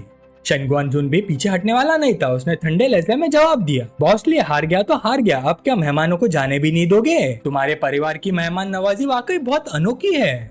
ली राउटाई ने वूचन की तरफ मुड़कर पूछा, उन्हें जाने क्यों नहीं दे रहे हो? वूचन ने तुरंत जवाब नहीं दिया। उसने बस ली राउटाई की तरफ हाथ बढ़ाया। थोड़ी देर में तुम्हें सब पता चल जाएगा। क्या तुम्हारे पास तोता है? जरा उधार तो दो। ली राउटाई ने उसका तोता उसके हाथ में दे दिया। तुम्हें इसे यूज करना आता है? वूचन ने वो लिया, फिर उसने कुछ बेसिक मूव्स दिखाया और उल्टा ली राउटाई से पूछा, अब क्या लगता है? फिर वूचन गंभीर चेहरे के साथ एक्सपर्ट की तरफ बढ़ा। उसने एक्सपर्ट का हाथ पकड़ा और उसके स्लीव से छुपा हुआ एस ऑफ स्पेड निकाला। ली राउटाई पूरी तरह से हैरान रह गया। वूचन ने धीरे से बोला, 10th राउंड में तुमने जानबूझकर एस ऑफ स्पेड अपनी स्लीव में छुपा लिया था इमरजेंसी ट्रम्प कार्ड के लिए। तुम्हें लगा मुझे पता नहीं चला? मैंने तुरंत एक्सपोज नहीं किया क्योंकि मुझे पहले पैसे वापस जीतने थे। ली राउटाई गुस्से से चिल्लाया, साले, मेरे कैसीनो में चीटिंग करने की हिम्मत? फिर वो शन गुआनजुन की तरफ मुड़कर बोला, बॉस शन, इसका क्या एक्सप्लेनेशन है? शन गुआनजुन के माथे पर पसीना आ गया। उसने एक्सपर्ट की तरफ देखा। एक्सपर्ट बस इतना ही बोल पाया, ये एक मिसअंडरस्टैंडिंग है। तभी अचानक वूचन ने तुरंत एक्सपर्ट को काबू में कर लिया और गुस्से से बोला, तुमने रूल्स तोड़े हैं, पता है इसका अंजाम क्या होता है? सब लोग रिएक्ट कर पाते उससे पहले वूचन ने उसका हाथ अलग कर दिया। एक्सपर्ट दर्द से चिल्लाने लगा, मेरा हाथ, मेरा हाथ। वूचन फिर शन गुआनजुन की तरफ मुड़कर बोला, आप कुछ कहना है? शन गुआनजुन ने तुरंत इनकार कर दिया, इसका मुझसे कोई लेना देना नहीं है, मैंने इसे ऐसा करने को नहीं कहा था, ये सब इसकी अपनी मर्जी थी। वूचन ने चीज वापस ली राउटाई को दे दी। मैं चलता हूँ, बाकी सब तुम संभाल लो और याद रखना क्लब के अंदर कोई लड़ाई नहीं होनी चाहिए। कसिनो से बाहर निकलने के बाद ली रूबिंग ने पूछा, कैसे लगता है? वूचन ने सिर्फ 3 शब्द कहे, कुछ खास नहीं। ली रूबिंग ने हैरानी से पूछा, कुछ खास नहीं? वूचन ने कैजुअल अंदाज में जवाब दिया, मेरा थोड़ी था, मुझे क्या महसूस होगा? फिर वूचन सीधा आगे चलता गया। ली रूबिंग भी हैरान थी, इस आदमी ने इतनी बड़ी बात को इतनी आसानी से ले लिया। उसके मन में अजीब ख्याल आ रहे थे, यह आदमी किसी को मार नहीं सकता, राइट? कुछ टाइम बाद वूचन और ली रूबिंग एक ही गाड़ी में कंपनी की तरफ लौट रहे थे। ली रूबिंग ने कहा, मुझे उम्मीद नहीं थी कि तुम जैसे इंटेलिजेंस ब्रोकर कार्ड खेलने में भी इतने अच्छे होगे। वूचन उसकी तरफ देखकर बोला, बस थोड़ी सी स्किल है और ग्रेटिट्यूड फी मत भूलना, सीधा मेरे अकाउंट में ट्रांसफर कर देना। ली रूबिंग कुछ बोल ही नहीं पाई, इस आदमी को हर वक्त पैसे ही याद रहते हैं। तभी अचानक वूचन कार की खिड़की के पास झुककर बाहर देखने लगा। ली रूबिंग ने पूछा, क्या हुआ? वूचन पीछे टिक कर बोला, हमारे पीछे 2 गाड़ियां लगी हुई हैं। ड्राइवर ने भी रिपोर्ट दी, मैडम पीछे वाकई कुछ गाड़ियां हमारा पीछा कर रही हैं। ली रूबिंग ने तुरंत ऑर्डर दिया, उन्हें कट ऑफ करो। फिर दांत बींचकर बोली, डिंगलोंग, वो पॉवर्ड मुझे फॉलो करने की हिम्मत कर रहा है। लेकिन वूचन को ऐसा नहीं लगा। उसने मन ही मन सोचा, नहीं, ये डिंगलोंग के लोग नहीं है, इनका टारगेट ली रूबिंग नहीं है। वूचन ने ली रूबिंग का हाथ पकड़ लिया, ली रूबिंग डरो मत, मैं हूं ना। ली रूबिंग को लगा वो बस मौका देखकर एक्टिंग कर रहा है। ओह, फ्लर्टिंग बुरी नहीं है तुम्हारी, मैं तो लगभग मान ही गई थी। फिर उसने अपना हाथ छुड़ा लिया, फिर बोली, तुम्हें भूख लगी होगी ना, आज तुमने काफी हेल्प की है, मैं तुम्हें डिनर खिलाती हूँ। इसके बाद ली रूबिंग वूचन को एक यूरोपियन स्टाइल होटल रेस्टोरेंट में ले गई। बैठते ही वूचन ने पूछा, तुम यहाँ बहुत लोगों को जानती हो, तुम्हें डर नहीं लगता कि कोई मुझे देख लेगा? ली रूबिंग मुस्कुराई, मैं तो चाहती हूँ और ज्यादा लोग तुम्हें देखे। तभी एक आदमी उनके पास आया, होंगडेली, लॉन्गचैन ग्रुप का को फाउंडर और चेयरमैन। वो मुस्कुरा कर बोला, मैडम ली, क्या कोइंसिडेंस है, आप भी डिनर के लिए यहाँ आई हैं? ली रूबिंग ने सर उठाया, ओ चेयरमैन हान, मेरे बॉयफ्रेंड को यूरोपियन फूड खाना था, इसलिए मैं उसके साथ यहाँ आ गई। फिर उसने वूचन की तरफ इशारा किया, वूचन, ये चेयरमैन हान है, लॉन्गचैन ग्रुप के कोन फाउंडर। हांडेली ने हाथ बढ़ाया और मुस्कुरा कर बोला, आपसे मिलकर खुशी हुई, आप दोनों साथ में वाकई परफेक्ट मैच लगते हैं। वूचन ने भी हाथ मिलाया, मुझे भी खुशी हुई चेयरमैन हान, आपके अच्छे शब्दों के लिए धन्यवाद। फिर हांडेली ने अपनी घड़ी देखी, माफ कीजिए, मैं आपकी डेट डिस्टर्ब नहीं करना चाहता, मेरे क्लाइंट्स आ गए हैं, मुझे इजाजत दीजिए। हांडेली के जाते ली रूबिंग बोली, हांडेली बुरा इंसान नहीं है, उसके काफी कनेक्शन है और वो डोंगाई चेंबर ऑफ कॉमर्स का स्टीवर्ड भी है। वूचन ने शांत आवाज में कहा, उसके बारे में इंट्रोड्यूस करने की जरूरत नहीं, मैं उसे तुमसे भी ज्यादा जानता हूँ। ली रूबिंग ने थोड़ा नाराज होकर कहा, हाँ, तुम तो इंटेलिजेंस ब्रोकर हो, तुम सब जानते हो। वूचन ने उसे याद दिला, लेकिन हर कोई तुम्हारा दोस्त बनना नहीं चाहता। ली रूबिंग ने इस बात का विरोध नहीं किया, बिल्कुल, मेरे काफी राइवल्स भी हैं, खासकर औरतें, लेकिन मेरा दुश्मन बनना शायद किसी के लिए सबसे बेवकूफी भरा फैसला होगा, है ना? वूचन को भी मानना पड़ा, हाँ, ये बात तो सच है। तभी अचानक एक आवाज सुनाई दी, अरे ये तो मिस ली है ना, क्या कोइंसिडेंस है? लेकिन मिस ली, आपने कब से अपने छोटे लड़कों के साथ घूमना शुरू कर दिया? बोलने वाली लुई काइशु थी, जिसका असली नाम लू लुआन था। 32 साल की डोंगाई सिटी की लुई फैमिली की बहू। 7 साल पहले उसने लू गुआन से शादी की थी, जो डोंगाई जूली ग्रुप का चेयरमैन था। लू गुआन की मदद से उसने अपनी कंपनी युंगशु फैशन लिमिटेड खड़ी की थी, और वो कंपनी ली रूबिंग की कंपनी की सीधी कंपेटिटर थी। लू लुआन ने मजाक उड़ाना जारी रखा। मिस ली इस साल 27 साल की हो गई है और ये लड़का देखने में मुश्किल से 20 साल का लगता है। वाह, बूढ़ी गाय को नई हरी घास मिल गई लगता है। ली रूबिंग का चेहरा तुरंत ठंडा पड़ गया। उसने गहरी आवाज में कहा, मिस लू, बॉस लू की इज्जत की वजह से मैं आपकी बात को मजाक समझकर छोड़ रही हूँ, लेकिन उम्मीद करती हूँ आप हद पार नहीं करेंगी। लू लुआन हंसी। क्या हुआ, जब काम कर लिया है तो लोगों के बोलने से डर कैसा? ली रूबिंग गुस्से से भर गई। वो अपनी कॉफी उठाकर लू लुआन पर फेंकते फेंकते रुकी। मैं तुम्हें कह रहा हूँ, चुप हो जा। वो चैन ने तुरंत हाथ बढ़ाकर उसे रोक लिया। गुस्सा मत करो, मुझे हैंडल करने दो। वो चैन धीरे धीरे लू लुआन के पास गया। उसने अपना हाथ चिन पर रखा और उसे गौर से देखने लगा। वो मन ही मन कुछ सोच रहा था। लू लुआन ने भाई सिकोड़ ली। तुम मुझे ऐसा क्यों घूर रहे हो? वो चैन ने शांति से जवाब दिया, कुछ नहीं, मुझे बस लग रहा है कि तुम थोड़ी फेमिलियर लग रही हो, जैसे मैंने तुम्हें कहीं पहले देखा हो। अचानक वो चैन ने हाथ से ताली मारी। हाँ, अब याद आ गया, तुम पहले किसी नाइट क्लब में काम करती थी ना? ली काइशु ने गुस्से में टेबल पर जोर से हाथ मारा। तू ये जो नाइट क्लब में काम करता है, तेरा पूरा खानदान नाइट क्लब में काम करता है। तेरी हिम्मत कैसे हुई मेरी बेइज्जती करने की? क्या तुझे पता है मैं कौन हूँ? वू चैन ने मजाक उड़ाते हुए जवाब दिया, मेरी बेइज्जती? क्या तुझे लगता है कि सिर्फ अपना चेहरा बदलकर तू मुझे बेवकूफ बना सकती है? ली काइशु के दिल में झटका लगा। इसे कैसे पता चला कि मैं पहले नाइट क्लब में काम करती थी? मुझे प्लास्टिक सर्जरी करवाए हुए 10 साल हो गए, इस बात का किसी को पता नहीं होना चाहिए। ली रूबिंग भी वू चैन के पास आई। इतनी छोटी और घटिया बातें तक पता कर लेना, तुम्हारे इंटेलिजेंस नेटवर्क सच में तारीफ के लायक है। वू चैन ने ली रूबिंग की तरफ देखा। मेरी तारीफ करने के लिए अभी बहुत जल्दी है, थोड़ा इंतजार करो, तुम और भी ज्यादा हैरान हो जाओगी। इसी वक्त डोंगाई ग्रुप के चेयरमैन लू गुयान वहाँ पहुँच गए। काइशु, यहाँ इतना हंगामा क्यों हो रहा है? ली काइशु तुरंत भागकर उसकी भावों में गिर गई और रोते हुए बोली, हनी, उस कमीने ने मुझे धमकी देने की हिम्मत की और कह रहा था कि मैं पहले नाइट क्लब में काम करती थी, तुम्हें इसे निपटना होगा। लू गुयान ने उसे शांत करते हुए कहा, रोना बंद करो, मैं देख लूंगा। फिर वो ली रूबिंग की तरफ मुड़कर बोला, मिस ली, ये आदमी कौन है? ली रूबिंग ने जवाब दिया, ये मेरा बॉयफ्रेंड है, वू चैन। लू गुयान वू चैन के पास आया और ठंडी आवाज में बोला, मैं लू गुयान हूँ, डोंगाई में मेरी भी कुछ हैसियत है। तुमने मेरी वाइफ की बेइज्जती की है, मतलब मेरी भी बेइज्जती की है। ये सिर्फ 2-4 लफ्जों से खत्म नहीं होगा। वू चैन मुस्कुराया, कोई है जो मेरे लिए इस मामले को सुलझा सकता है? लू गुयान हंस पड़ा, तुम्हें लगता है कि ली फैमिली का सपोर्ट मिल गया है इसलिए तुम मुझसे टक्कर ले सकते हो? वू चैन ने सिर हिला दिया, मैं ली रूबिंग की बात नहीं कर रहा, मैं मैंग वैंग की बात कर रहा हूँ। ये नाम सुनते ही लू गुयान का चेहरा बदल गया। तुम उसे कैसे जानते हो? ली रूबिंग भी समझ नहीं पाई कि सिर्फ एक नाम सुनकर लू गुयान इतना डरा हुआ क्यों लग रहा था। वू चैन ने इशारा किया, चेयरमैन लो, क्या हम थोड़ी प्राइवेट बात कर सकते हैं? मजबूरन लू गुयान उसके पीछे चल दिया। काफी दूर जाने के बाद वू चैन ने बोलना शुरू किया, मुझे तुम्हें 2 बातें बतानी है। पहली बात लू काइशु के बारे में है। 10 साल पहले वो एक नाइट क्लब में काम करती थी और काफी पैसे कमाते थे। उस दौरान उसकी मुलाकात एक बहुत अमीर क्लाइंट से हुई। उस क्लाइंट ने रियल एस्टेट बिजनेस शुरू किया था। जब वो जवान था, किसी से झगड़ा हो गया था और उसमें वो भी बुरी तरह जख्मी हो गया। हॉस्पिटल से डिस्चार्ज होने के बाद डॉक्टर ने उसे बताया कि उसके लिए फ्यूचर में बच्चे पैदा करना बहुत मुश्किल होगा, और डॉक्टर की बात सच निकली, IVF भी फेल हो गया। एक बार नशे में उसने लू काइशु को अपना सारा राज बता दिया, और राज जानने के बाद लू काइशु के दिमाग में एक खतरनाक प्लान आया। उसने प्लास्टिक सर्जरी करवाई, अपना नाम बदला और धीरे धीरे उस आदमी की वुमन बन गई। 3 महीने बाद वो प्रेग्नेंट हो गई और एक बेटे को जन्म दिया, लेकिन वो बच्चा उस अमीर क्लाइंट का नहीं था, वो किसी और आदमी का बच्चा था। उसे पता था कि तुम पैटर्निटी टेस्ट कराओगे, इसलिए उसने डॉक्टर को मोटी रिश्वत देकर रिपोर्ट्स बदल ली। मुझे यकीन है कि चेयरमैन लू को पहले ही महसूस हो चुका होगा कि जैसे जैसे तुम्हारा बेटा बड़ा हो रहा है वो तुमसे कम मिलता जुलता दिख रहा है, बस तुम सच का सामना करने की हिम्मत नहीं कर पा रहे थे। लेकिन ये पूरा प्लान भी नहीं है। उनका आखिरी मकसद तुम्हें एक एक्सीडेंट में मरवाना और तुम्हारी सारी प्रॉपर्टी अपने नाम कर लेना है। लू गुयान ने शांत रहने की कोशिश करते हुए कहा, तुम्हें लगता है कि मैं सिर्फ तुम्हारी कुछ बातों पर यकीन कर लूंगा? वू चैन ने आगे कहा, तुम्हारी वाइफ का जो कजन तुम्हारी कंपनी में काम करता है वो उसका कजिन नहीं है, वो उसका लवर है। अभी भी दोनों का अफेयर चल रहा है, अभी भी छुप छुप कर मिलते हैं। इस बात की इन्वेस्टिगेशन करना बहुत आसान है।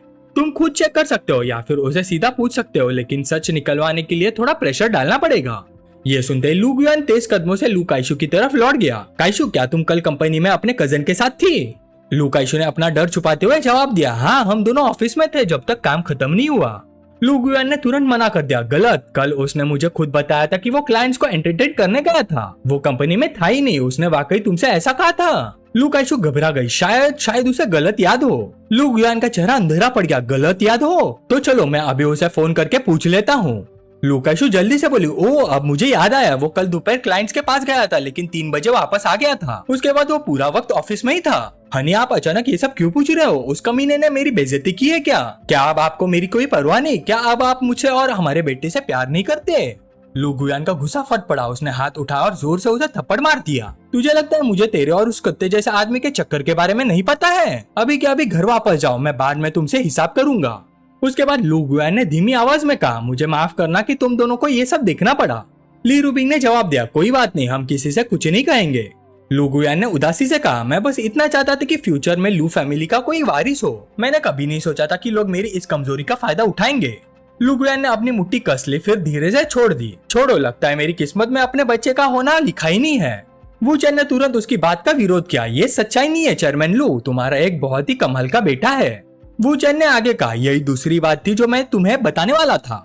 फिर उसने कहानी सुनानी शुरू की। एक लड़का और एक लड़के थे, बचपन के दोस्त, बचपन का प्यार। दोनों एक दूसरे से बहुत मोहब्बत करते थे और पूरी जिंदगी साथ बिताना चाहते थे। लेकिन जब उस आदमी ने पैसा कमाना सीख लिया तो उसका दिमाग बदल गया। उसने अपनी पहली मोहब्बत को छोड़ दिया और उस रिश्ते को धोखा दे दिया। वो पैसा लेकर अपनी नई लवर के साथ भाग गया, लेकिन उसे ये नहीं पता था कि उसकी पहली मोहब्बत उस वक्त प्रेग्नेंट थी। उस औरत ने एक बेटे को जन्म दिया। क्योंकि वो बिना शादी के माँ बनी थी, उसके पेरेंट्स ने उससे सारे रिश्ते तोड़ दिए। उसने अकेले ही अपने बेटे को पाला। लेकिन उस आदमी के लिए उसके दिल में नफरत कभी खत्म नहीं हुई। वो हमेशा अपने बेटे से कहते थे, तुम्हारा बाप मर चुका है।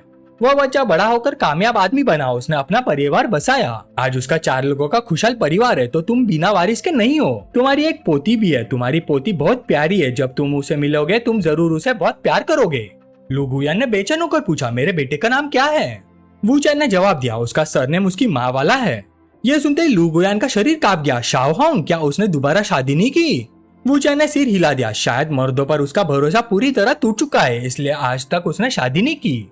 वो अभी भी डोंगाई में ही रहती है। उसे शायद पता भी है कि तुम अमीर बन गए हो, लेकिन उसने कभी तुम्हें ढूंढने की कोशिश नहीं की। हो सकता है क्योंकि तुमने जो रकम दिया था वो बहुत गहरा था। यह उसका करंट एड्रेस है। वो तुम्हें माफ करेगी या नहीं, इसका जवाब तुम्हें खुद ही ढूंढना पड़ेगा। लू गुयान ने कांपते हाथों से पेपर ले लिया। फिर जल्दी से रेस्टोरेंट से निकल गया। जाते जाते वो कहना भी नहीं भूला, भाई अगर मेरा और शाओहोंग का मिलन हो गया तो मैं तुम्हारा ये एहसान कभी नहीं भूलूंगा। ली रूबिंग ने दिलचस्पी से पूछा, तो लू गुयान भी अब तुम्हारा एक फेवरमंद हो गया? वू चेन हल्की सी मुस्कान के साथ बोला, हो सकता है फ्यूचर में काम आ जाए। खाना खत्म होने के बाद ली रूबिंग ने वू चेन को घर छोड़ दिया। वू चेन गाड़ी से उतरते हुए बोला, कल मिलते हैं। लेकिन जैसे ही वो जाने वाला था, ली रूबिंग ने उसे आवाज दी, वू चेन एक और बात थी जो मैं तुम्हें बताना चाहती थी। वू चेन आराम से गाड़ी के सहारे खड़ा हो गया, क्या बात है? ली रूबिंग ने आगे बढ़कर वू चेन का कॉलर पकड़ा और झुककर उसे जोर से किस कर दिया। फिर पीछे हटी और बोली, डिंगलोंग को मेरे पीछे लोग लगाना पसंद है तो उसे जल जल कर मरने दो। वू चेन मजाक भरे अंदाज में बोला, क्या ये तुम्हारा पहला किस था? ली रूबिंग ने तुरंत पलट कर कहा, क्या ये भी तुम्हारी इंटेलिजेंस रिपोर्ट में लिखा था? वू चेन मुड़ते हुआ बोला, रिपोर्ट की जरूरत नहीं थी, बस इतना पता चला कि तुम थोड़ी इनएक्सपीरियंस्ड हो। तुमने मेरे होठों को थोड़ा दर्द करा दिया। चलो अब घर जाओ, बाय बाय। इसी वक्त वू चेन के घर के बाहर 2 लड़कियां खड़ी थी। वो शियान ने कहा, लिली मुझे बहुत भूख लगी है, चलो कुछ खाना खरीद लेते हैं, और कितना वेट करेंगे? दूसरी लड़की ने तुरंत मना कर दिया, नहीं हमें उस कमबैक का वेट करना है और फिर उसकी पिटाई करनी है। मुशियान थोड़ी हिचकिचाई, लेकिन मैं तो खुद तैयार थी। दूसरी लड़की गुस्से से बोली, पागल लड़की, क्या उसने तुम्हारा ब्रेन वॉश कर दिया है? मैं इस बार उसे बिल्कुल माफ नहीं करूंगी। मुशियान ने पूछा, लेकिन उसकी अरेंजमेंट तो तुमने ही की थी, उसे तुम्हारे बारे में इतनी सारी बातें कैसे पता है?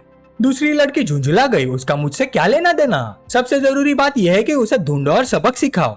मुशियान को थोड़ा पछतावा हुआ। उसने सोचा, मुझे लगा था लिली बस वू चेन के बारे में क्यूरियस है और कुछ सवाल पूछेगी। मैंने नहीं सोचा था कि उसका रिएक्शन इतना इंटेंस होगा। तभी हॉलवे में वू चेन नजर आया। मुशियान ने तुरंत कहा, वो आ गया। वू चेन थोड़ा हैरान हुआ, ओ तो तुम दोनों यहाँ हो? पिंक बालों वाली लड़की तुरंत चिल्लाई, तुम एक बदमाश हो, तुमने मेरी शियान को धोखा दिया है। तुम्हारा ये प्रीटी बॉय चेहरा देखकर ही मुझे पता था कि तुम कोई अच्छे इंसान नहीं हो। वू चेन हल्का सा मुस्कुराया, अगर तुम्हें पहले से पता था कि मैं अच्छा आदमी नहीं हूँ तो फिर मेरे घर तक आने की हिम्मत कैसे हुई? यह कहकर उसने हाथ पॉकेट्स में डाले और आगे बढ़ गया। पिंक हेड लड़की ने घबराकर इलेक्ट्रिक बैटन निकाल ली। तुम क्या करने वाले हो? मैं वार्निंग दे रही हूँ, मेरे पास मत आना। वू चेन आराम से उसके पास से गुजरा और घर का दरवाजा खोल दिया। और मैं क्या करूंगा?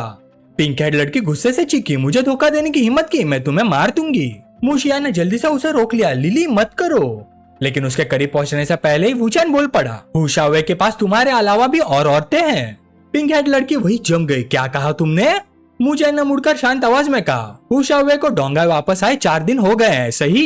तुमसे मिलने से पहले वो शुआन रोड के नंबर 19 के अपार्टमेंट 2011 गया था। वहाँ अपनी गर्लफ्रेंड से मिला, उसके बाद दोस्तों के साथ टेक्नीशियंस के पास गया और शराब पीने गया। कल जब उसके पास पैसे खत्म हो गए तब वो तुम्हारे पास आया। उसके लिए तुम सिर्फ एक चलती फिरती मनी बैग हो।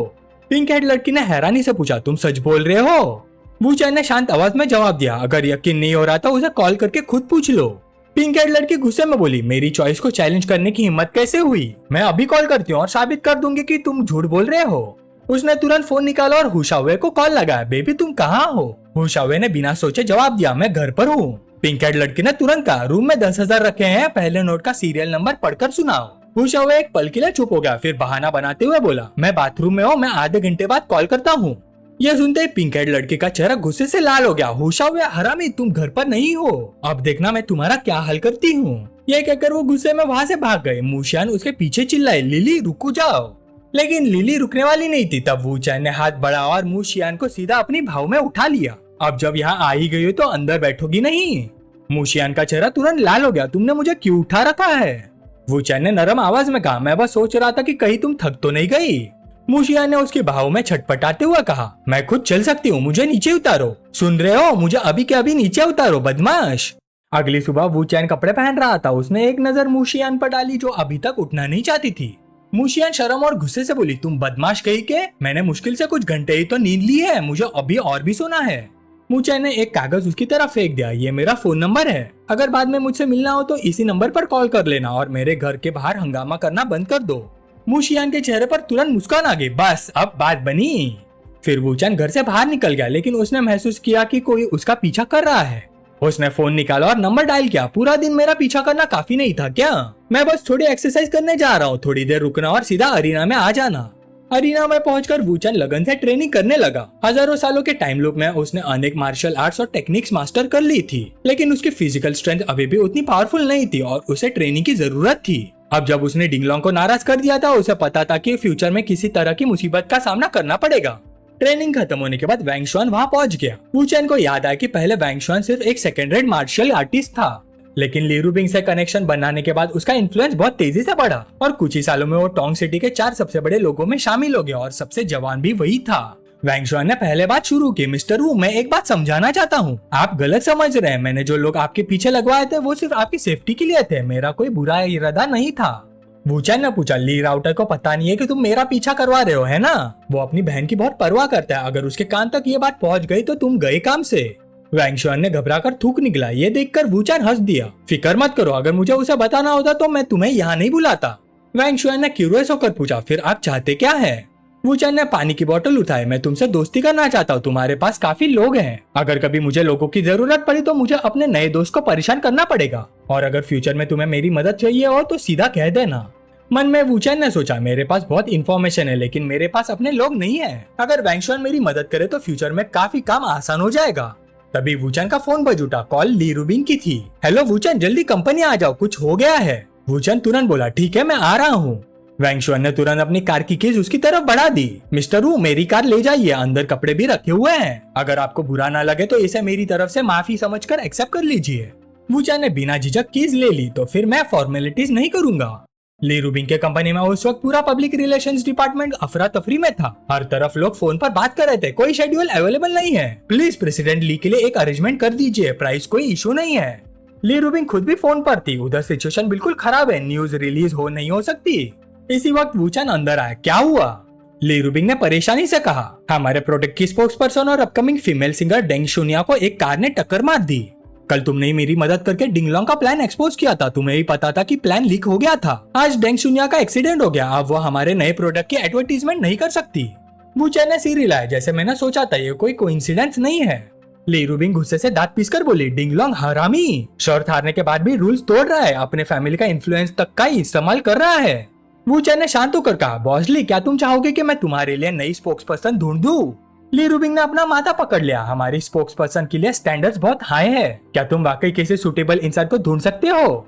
वूचैन ने अपना फोन निकाला और उसके सामने स्क्रीन रख दी। कंट्री में एक टॉप सेलिब्रिटी है, एक अवार्ड विनिंग एक्ट्रेस जिसने बहुत सारे अवार्ड जीते हैं, उसका नाम टाओ मिनिंग है, तो बताओ क्या वो क्वालिफाइड है?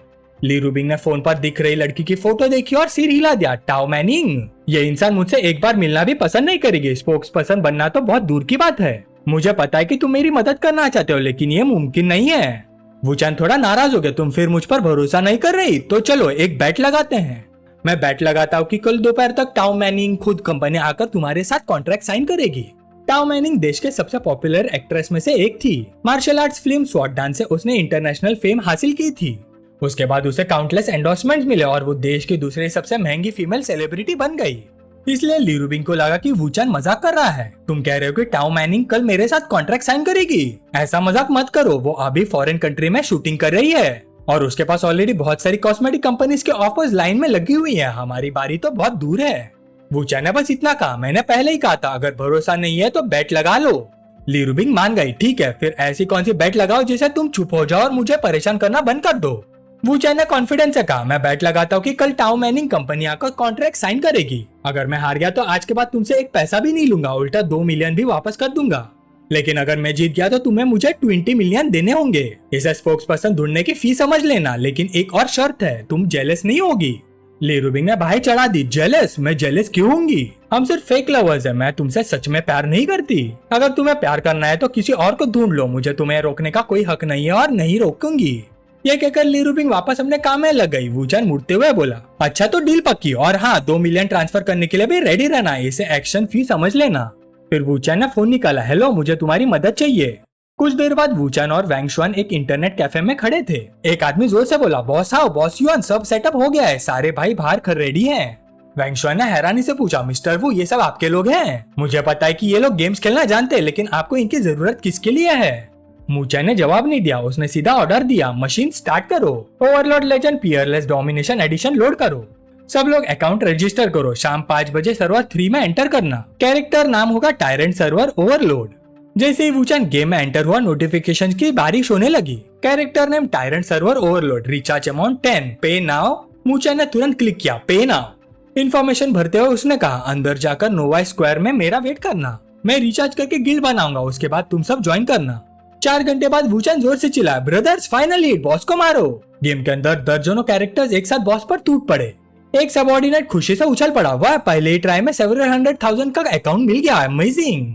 जैसे ही फाइनल बॉस गिरा, पूरे सर्वर में अनाउंसमेंट्स गूंजने लगी। Tyrant server overlord guild has defeated world boss, obtain beastman king ring, obtain shadow battle spear, obtain freedom title. एक आदमी चिल्लाया, एपिक रिंग। तुरंत सब लोग लूट के लिए लड़ने लगे। अरे शेयर करो, वो मेरी आइटम है, उसे मत पहनो। वैंग शुआन का कैरेक्टर वूचान के पास आया, मिस्टर वू, हमारी गिल्ड ने ड्रैगन को मार दिया है, हम सर्वर की नंबर 1 गिल्ड बन गए हैं, लेकिन हमें इस गेम पर लगभग 1 मिलियन उड़ा दिए। वूचान ने स्क्रीन पर देखा और मुस्कुराया, पूरा सर्वर खाली हो चुका है, बाकी सारे गिल्ड्स या तो मर चुके हैं या भाग गए हैं, अब सिर्फ 2 गिल्ड्स बची हैं, टायरेंट सर्वर ओवरलॉर्ड और ड्रैगन कॉन्क्वेस्ट ऑफ हेवेंस। अब सेकंड स्टेप का वक्त आ गया है। कुछ कमांड देने के बाद एक नोटिफिकेशन पॉपअप हुआ, player tyrant server overlord guild leader has initiated the city lord battle. Wuchan चिल्लाया, सिटी सीज शुरू करो, ड्रैगन कॉन्क्वेस्ट ऑफ हेवेंस के साथ फाइनल बैटल की तैयारी करो। सब लोग एक साथ बोले, जी बॉस।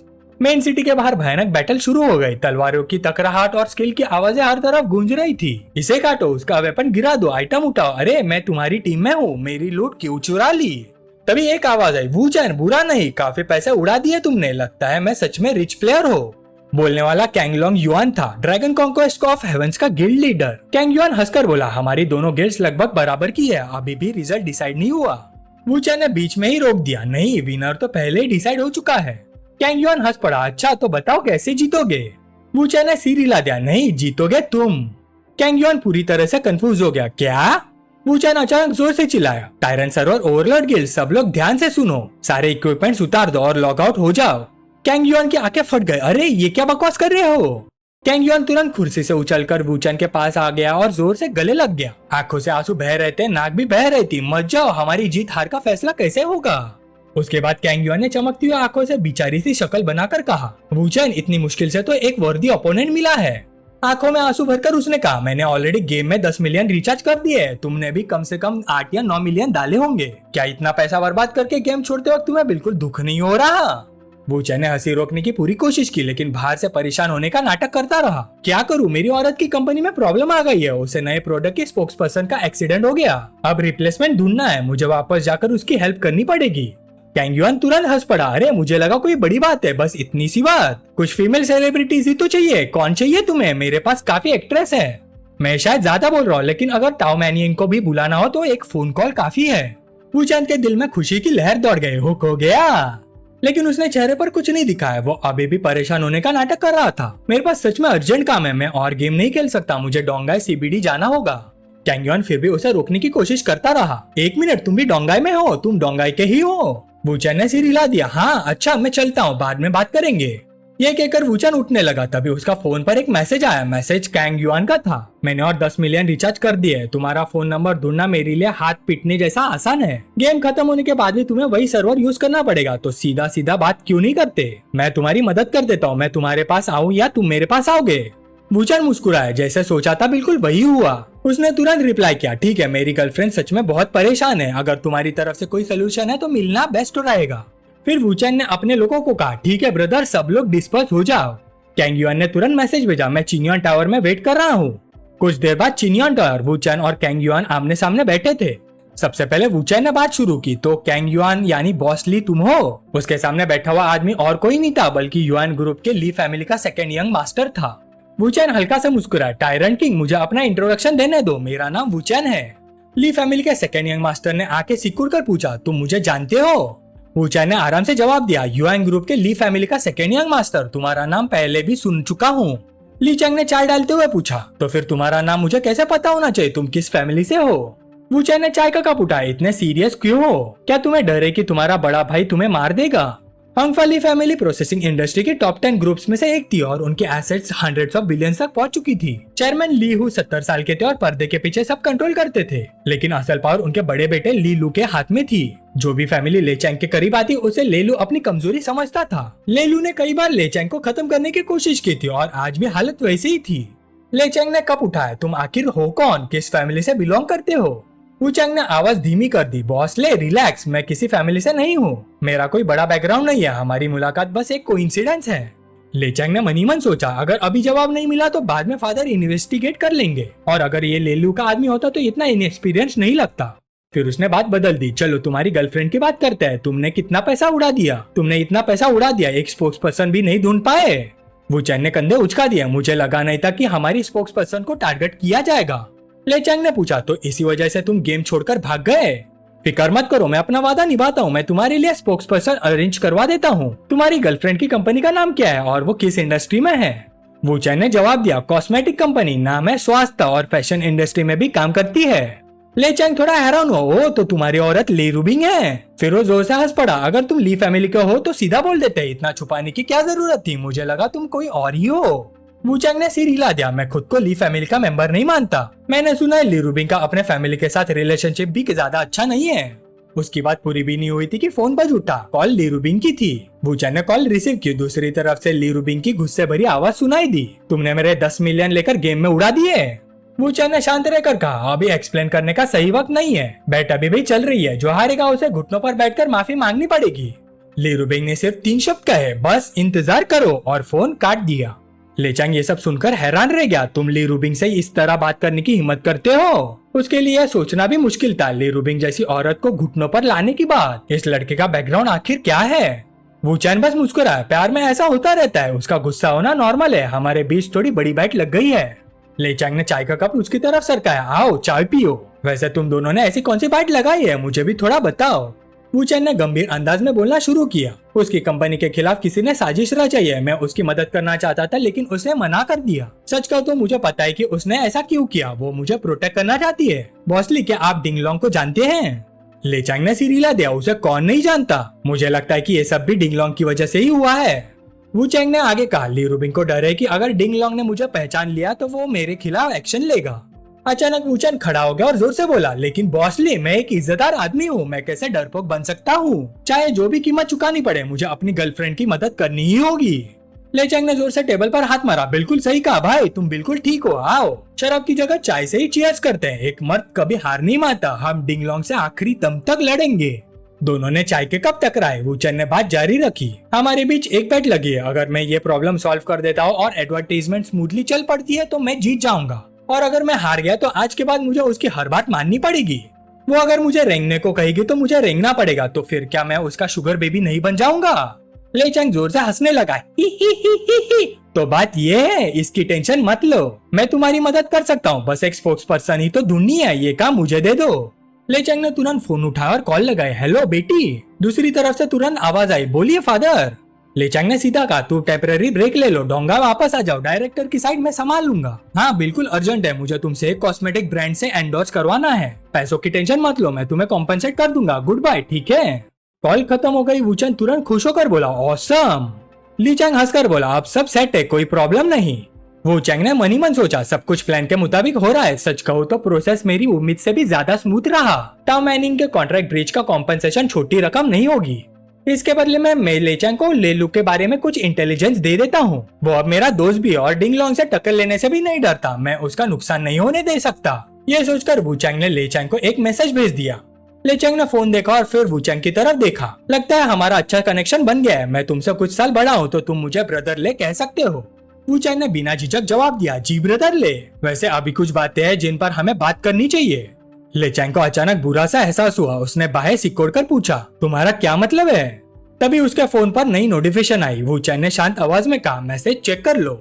ले चैंग के हाथ हल्के से कांप गए। वू चैंग ने आगे कहा, ओनर का नंबर मिलते ही उस आदमी को पकड़ लेना, वही तुम्हें उस पुराने एक्सीडेंट की पूरी सच्चाई बताएगा। वू चैंग ने फिर समझाया, ब्रदरली तुम्हें जल्दी एक्शन लेना चाहिए, कौन जाने शायद वो फॉरेन चला जाए, आखिर वो इसी आर्मी से बिलोंग करता है। ली चैंग ने मन ही मन सोचा, मैंने पहले अपने लोगों को इन्फॉर्म कर दिया है, लगता है मुझे और स्पीड बढ़ानी पड़ेगी, मैं उसे और ज्यादा देर तक यहाँ नहीं रहने दे सकता। उस पुराने एक्सीडेंट की कहानी कुछ ऐसी थी। 10 साल पहले एक शाम एक ट्रक ने स्लोप पर ले चैंग की कार को टक्कर मार दी। चाहे ले चैंग कितनी भी तेजी से रिएक्ट करता, कोई फायदा नहीं होता, उसकी कार तेजी से स्लोप से नीचे जा गिरी। फ्यूल लीक की वजह से कार में ब्लास्ट हो गया। ले चैंग किस्मत से बच गया, लेकिन उसने अपनी आंखों के सामने अपनी पत्नी को मरते हुए देखा। ले चैंग को तुरंत आईसीयू भेजा गया और वो 3 महीने तक वही रहा। उस दौरान ले चैंग को कुछ क्लूज मिले।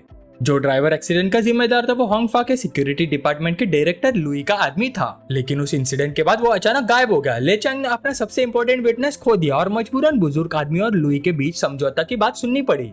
पिछले कुछ सालों में ले चैंग दुनिया से बेपरवाह एक अमीर बिगड़ा हुआ सेकेंड जनरेशन वारिस बनकर रह गया था, बस अपने पिता के एक्शंस लेने का इंतजार कर रहा था।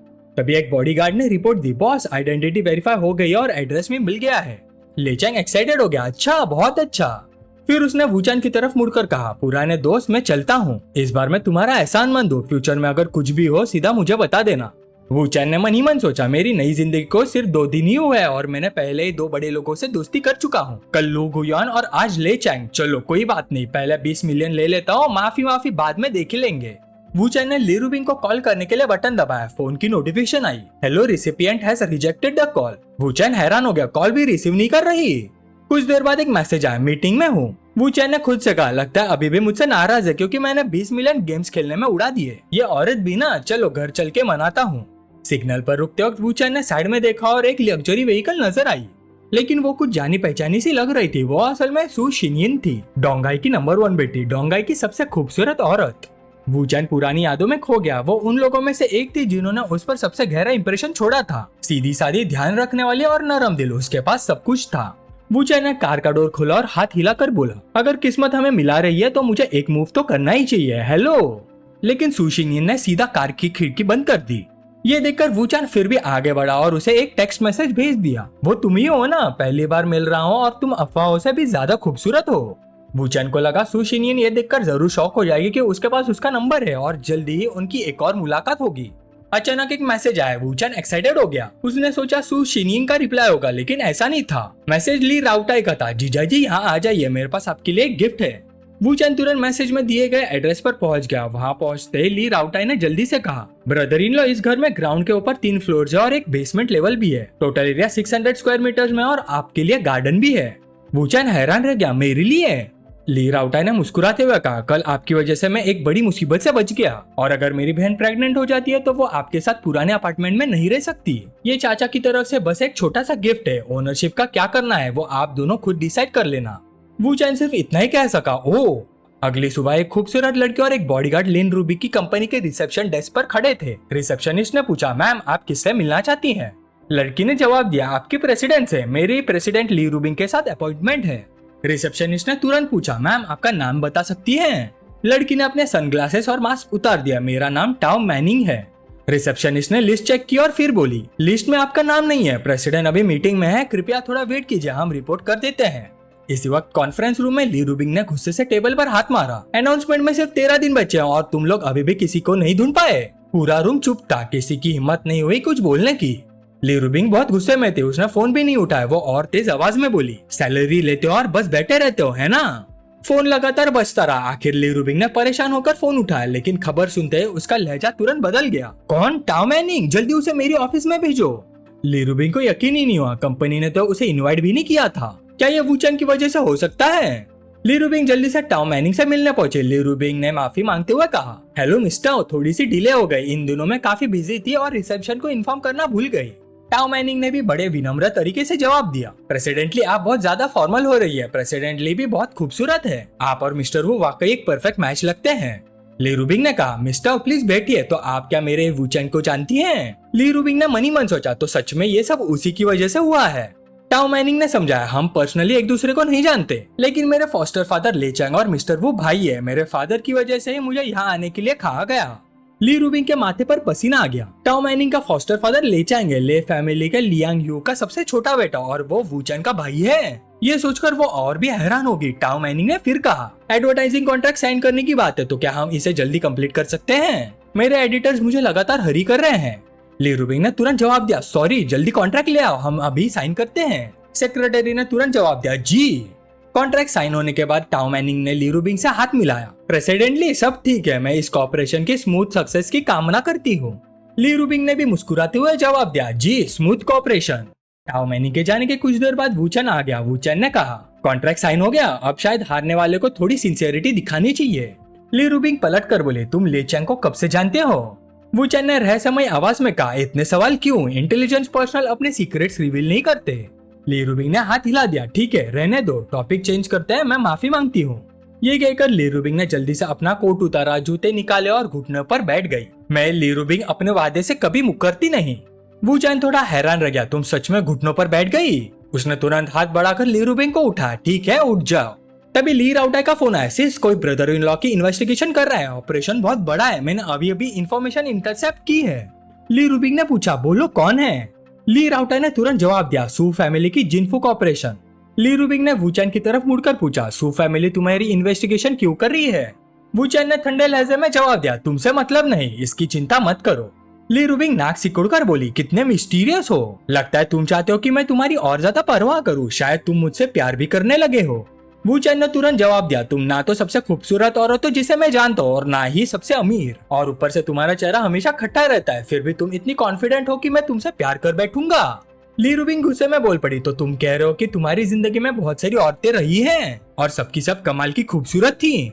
वू चैन हंस पड़ा, मैं मानता हूँ पहले काफी थी, अब वो सब ब्रेथ टेकिंग ब्यूटीज थी या नहीं ये तो अलग बात है, लेकिन तुमसे ज्यादा खूबसूरत कुछ तो जरूर थी। ली रूबिंग ने चैलेंज दिया, कौन, नाम बताओ, मैं जाकर इन्वेस्टिगेट करती हूँ। वू चैन ने बेपरवाही से कहा, एक दूसरे की प्राइवेट लाइफ में घुसना चाहती हो, कोई चांस नहीं। ली रूबिंग ने फिर चिढ़ाया, बता नहीं सकते ना, मुझे लगा तुम बहुत कैपेबल हो, मुझसे ज्यादा खूबसूरत, तुम बस झूठ बोल रहे हो।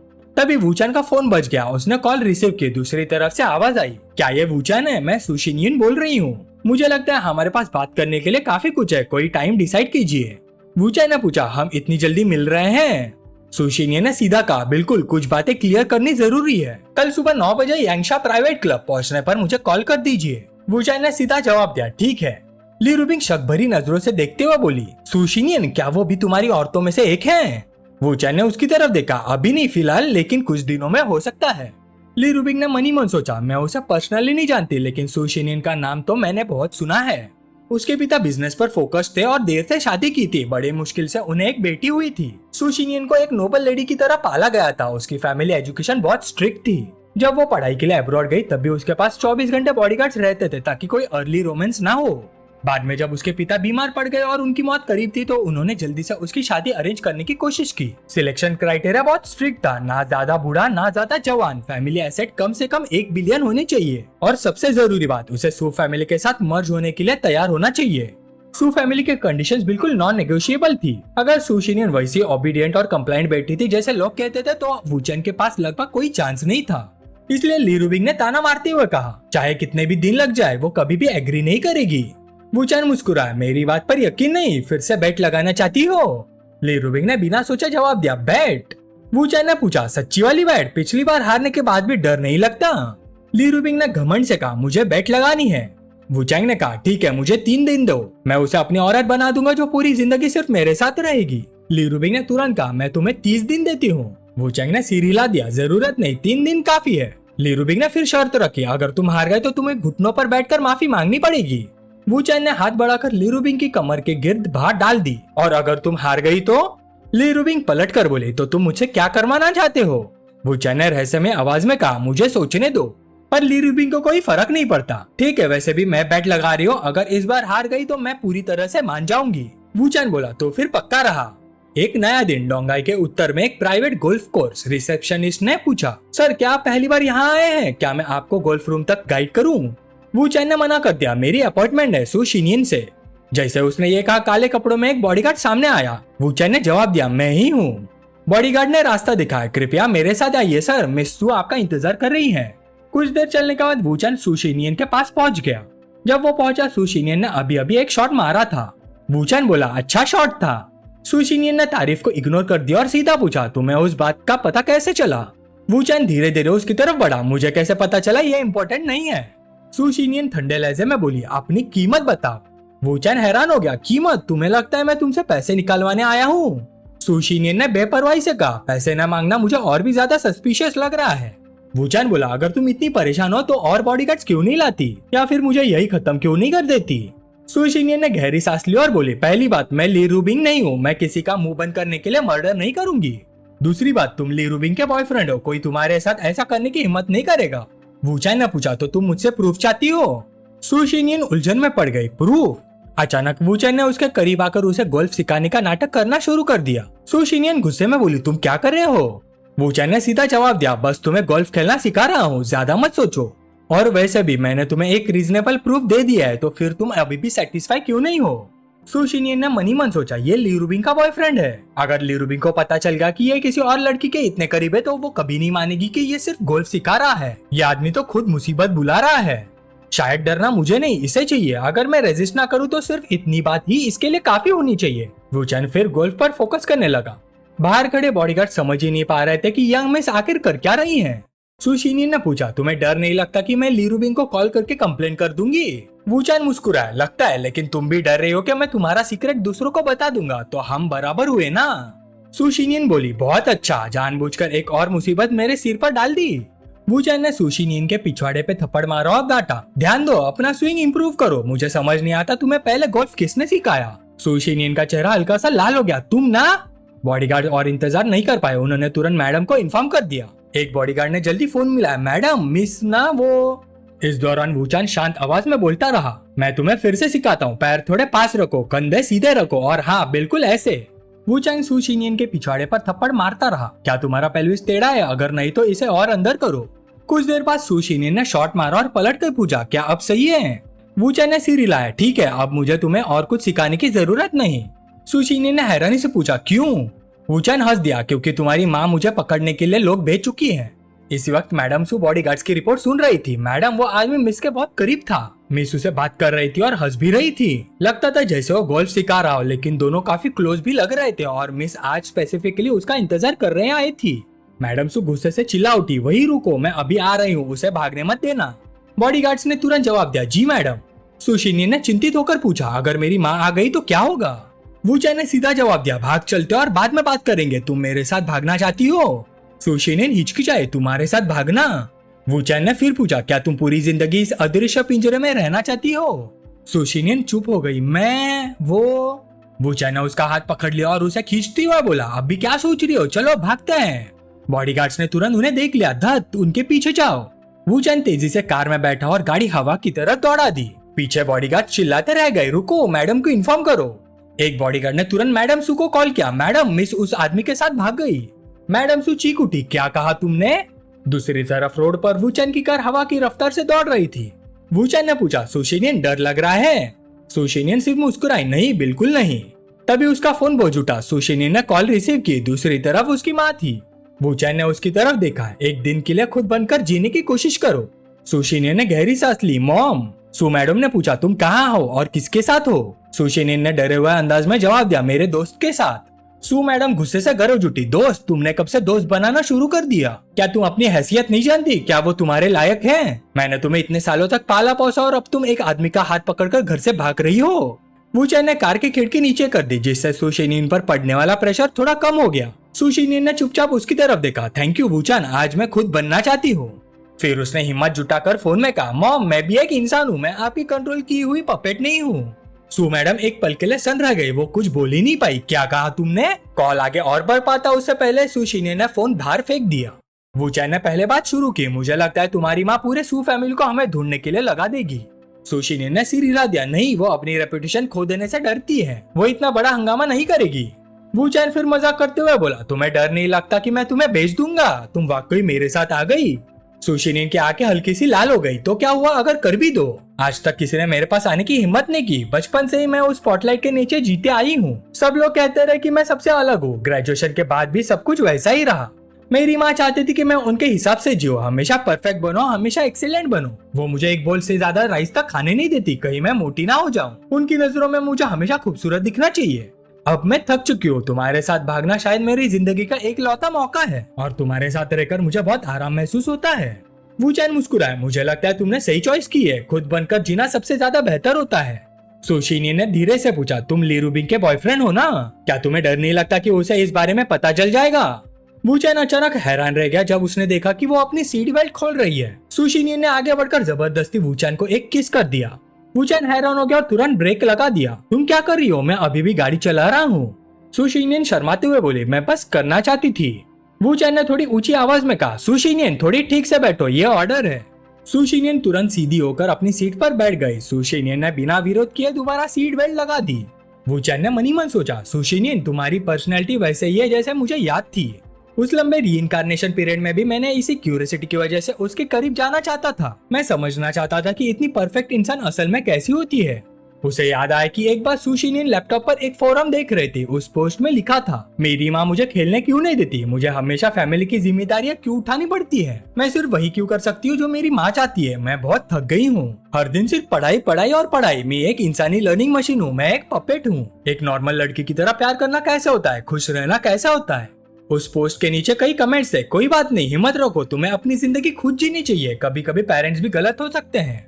पोस्ट पढ़ने के बाद वूचैन को एहसास हुआ कि इतने सालों तक जो परफेक्ट इमेज सब देखते आए थे, उसके पीछे कितने जंजीरें छुपी हुई थी। वो चमकती हुई लगती थी, लेकिन असल में सांस लेना भी मुश्किल था। पोस्ट में एक कमेंट भी था, मिस आपको किस बात की चिंता है? उसने जवाब दिया, मेरे अंदर की फितरत को जानने के लिए दूसरों से हुक्म पाने की चाहत। उस कमेंट ने न सिर्फ उसकी बंदी बंदाई और सीमित जिंदगी के बारे में बताया, बल्कि एक और भी बात जाहिर की। वो एक मिक्स्ड ब्लड थी। मुझे बस यही नहीं लगा था कि मैं अभी उसके इस पहलू का फायदा उठाऊंगा। वूचैन ने सोचना बंद किया और कहा, सीट बेल्ट बांध लो। सुशिनियन ने पूछा, हम किधर जा रहे हैं? वूचैन ने उल्टा सवाल पूछा, तुम कहाँ जाना चाहती हो? सुशिनियन ने सीधा जवाब दिया, जहाँ तुम ले जाओ मैं वही जाऊंगी। वूचैन मुस्कुराए, तो चलो घर चलते हैं। सुशिनियन ने बिना सोचे जवाब दिया, ठीक है घर चलते हैं। 4 घंटे बाद फोन लगातार बज रहा था। वूचैन ने आंखें खोली और कॉल रिसीव की। उन्होंने तुम्हें ढूंढ लिया क्या? दूसरी तरफ ली राउटा घबराई हुई आवाज में था, ब्रदर इन लॉ आपको पता है युआन ने मुझे फोन किया था। मैडम सू उसकी गाड़ी की इन्वेस्टिगेशन कर रही हैं। उसके पास कोई ऑप्शन नहीं था, इसलिए उसने बात मेरी तरफ घुमा दी। फिर उन्होंने मुझे भी कॉल किया। आपकी तरफ सब ठीक है ना? वूचैन ने शांत आवाज में जवाब दिया, कोई बात नहीं, तुम फिलहाल चुपचाप वही रहो, मैं खुद हैंडल कर लूंगा। तभी ली रूबिंग का फोन आया, मिस सू ने मुझे कॉल किया था। तुमने फिर क्या कर दिया? क्या तुमने सू फैमिली को नाराज कर दिया? वूचैन ने पूछा, सच में जानना चाहती हो? ली रूबिंग झुंझला कर बोली, बोलना है तो बोलो। वूचैन ने कहा, 1 मिनट। फिर उसने सुशिनियन को पकड़ा दिया, कुछ बोल दो। सुशिनियन घबरा गई, मैं क्या बोलूं? वूचैन ने बेपरवाही से जवाब दिया, जो मन करे बोलो, उसे ये जानने की चिंता मत करो कि तुम कौन हो। सुशिनियन ने फोन उठाया, धीरे से कहा, हनी कौन है फोन पर? सब ठीक तो है ना? वूचैन ने फिर सुशिनियन से पूछा, तुम जानना चाहती हो ना फोन के दूसरी तरफ कौन है? दूसरी तरफ से ली रूबिंग की आवाज है, हस्बैंड। सुशिनियन ने जवाब दिया, हेलो माफ कीजिए आप कौन है? सुशिनियन ने जवाब दिया, हेलो माफ कीजिए आप कौन है? दूसरी तरफ से ठंडी आवाज में जवाब आया, ली रूबिंग। सुशिनियन बोली, ओह तो आप मिस ली हैं। ली रूबिंग ने सीधा पूछा, तुम कौन हो और वूचैन के साथ क्या कर रही हो? सुशिनियन हिचकिचाते हुए बोले, हम बस दोस्त हैं, हम अभी भी थोड़े बिजी हैं। ली रूबिंग ने मनी मन सोचा, अभी तो दोनों एक दूसरे को हस्बैंड वाइफ बुला रहे थे और अब दोस्त बन गए। ली रूबिंग ने बात घुमाई नहीं, तो माफ कीजिए मिस्सू, आप दोनों को डिस्टर्ब करने के लिए सॉरी, क्या मैं थोड़ी देर वू चैन से मिल सकती हूँ? वू चैन ने जवाब दिया, मैं उस विला में हूँ जो तुम्हारे छोटे भाई ने मुझे दिया था। ली रूबिंग बोली, ठीक है वही रुको, मैं अभी आती हूँ। वू चैन ने सोचा, जब ली रूबिंग यहाँ आएगी तब तो और मजा आएगा। सु शिनियन हैरान होकर बोली, तुम्हें डर नहीं लगता कि उसे सब पता चल जाएगा? वू चैन ने सच बता दिया, एक्चुअली ली रूबिंग और मैं लवर्स नहीं है, हमारे बीच भी एक ऐसा सीक्रेट है जो किसी को नहीं पता। सु शिनियन ने ऐसा सिर हिलाया जैसे सब समझ गई हो, मुझे समझ आ गया, तुम भी उसके पहले वाले 3 बॉयफ्रेंड्स की तरह फेक हो। वू चैन ने कहा, उसका छोटा भाई भी ये बात नहीं जानता, तो ये सीक्रेट तुम्हें संभाल कर रखना होगा, समझी? सु शिनियन ने सीधा जवाब दिया, मैं खुद से मुसीबत ढूंढने नहीं जाऊंगी। लेकिन तुमने मुझसे झूठ बोलने की हिम्मत कैसे की? तुम्हें ली रूबिंग से बिल्कुल डर नहीं लगता? वू चैन ने उसे अपनी तरफ खींच लिया, पछतावा हो रहा है अब? सु शिनियन ने धीरे से कहा, नहीं। दूसरी तरफ ली रूबिंग समझ नहीं पा रही थी ये सब हुआ कैसे। सु शिनियन उस तरह की औरत नहीं थी। टाओ मैनिंग के कॉन्ट्रैक्ट का मामला भी, और अब ये सब। हर प्रॉब्लम का सोर्स एक ही था, वू चैन। ये आदमी भूत की तरह पकड़ में ही नहीं आता। 40 मिनट बाद ली रूबिंग वू चैन के घर पहुंच गई। वू चैन ने मुस्कुराते हुए उसका स्वागत किया, तुम आ गई, अंदर आओ। ली रूबिंग ने अंदर आते इधर उधर देखना शुरू कर दिया, वो कहाँ है? वू चैन ने किचन की तरफ इशारा किया, उधर। सु शिनियन किचन में खाना बना रही थी, हस्बैंड मिस ली आ गई हैं। फिर वो मुस्कुरा कर बोली, मिस ली, बहुत दिनों बाद। ली रूबिंग ने भी जवाब दिया, हेलो मिस्सू। लेकिन उसके चेहरे पर हैरानी साफ दिख रही थी। उसे यकीन ही नहीं हो रहा था कि सु शिनियन खुद वू चैन के लिए खाना बना रही है। सु शिनियन ने नरम आवाज में कहा, आप सब थोड़ी देर बैठिए, सूप लगभग तैयार है, बस कुछ अंडे डाल दो, फिर मील कंप्लीट हो जाएगा।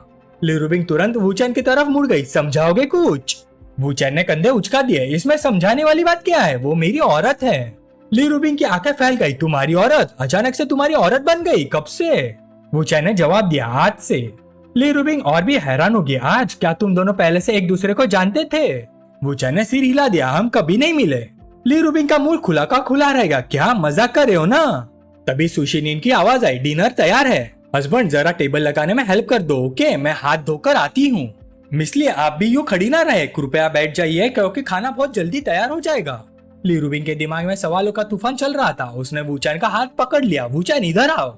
लेकिन उसके कुछ कहने से पहले सु शिनियन फिर आ गई। हस्बैंड लॉन्ड्री हो गई है, क्या मैं कपड़े बालकनी में सुखा दूं? ली रूबिंग का एक्सप्रेशन और अजीब होता गया। वो देखती रही जब सु शिनियन लगातार बोलती रही, मैं पहले कपड़े सुखा देती हूँ, फिर सूप सर्व करती हूँ, कुछ देर बाद ड्राई कपड़े कहाँ रखूं?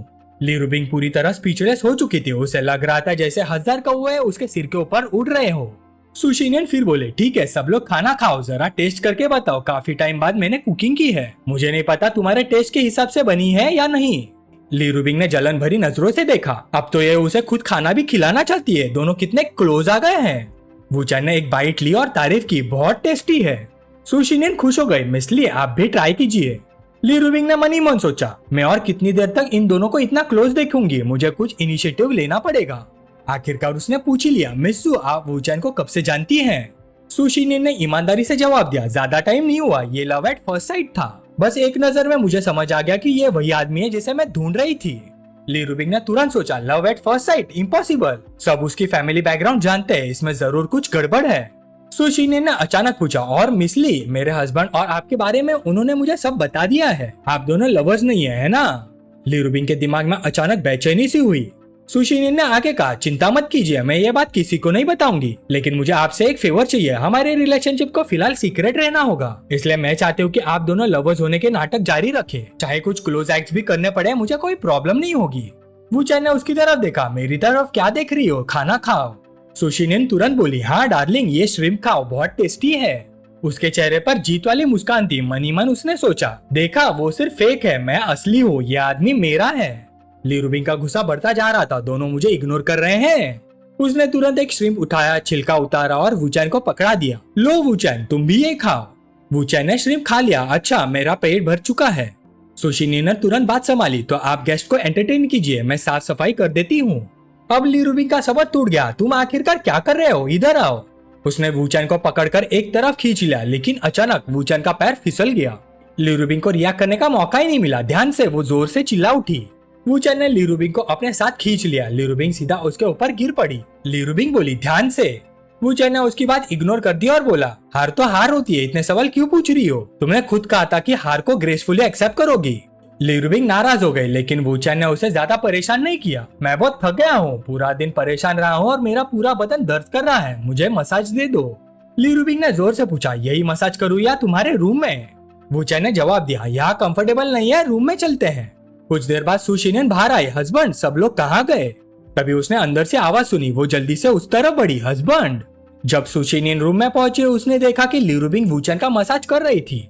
सुशिनियन को यकीन ही नहीं हुआ। उसके मुताबिक लीरुबिंग जैसी औरत किसी आदमी की इतनी केयर करेगी, ये तो सोचना भी मुश्किल था। वूचैन ने सुशिनियन को देखकर कहा, शावर हो गया? थक गई हो तो थोड़ा रेस्ट कर लो, हम बस खत्म ही कर रहे हैं। अचानक सुशिनियन के दिमाग में एक बोल्ड ख्याल आया, लीरुबिंग को इस सब से कोई प्रॉब्लम नहीं थी, तो क्या वो भी मेरी तरह है? अगर ऐसा है तो लीरुबिंग और मैं एक ही साइड के लोग हैं। इवन लीरुबिंग वूचैन से जीत नहीं पाए, यह आदमी मेरी सोच से भी ज्यादा कमाल का है। सुशिनियन जल्दी से बेड के पास आई, घुटनों के बल बैठकर बोली, बिग सिस्टर चलिए हम साथ मिलकर करते हैं।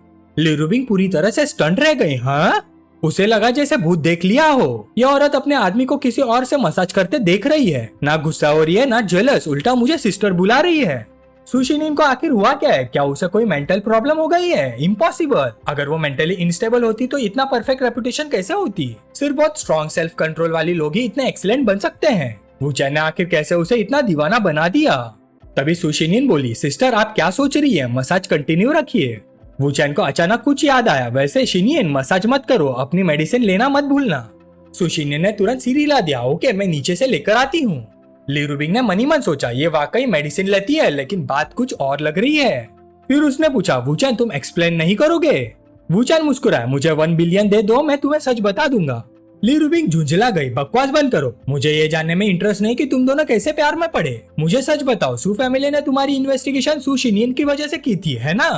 वूचैन ने सिर हिला दिया, इन्वेस्टिगेशन का वक्त नहीं, लेकिन अब प्रॉब्लम यह है कि मैं उसे घर से भगा लाया हूँ।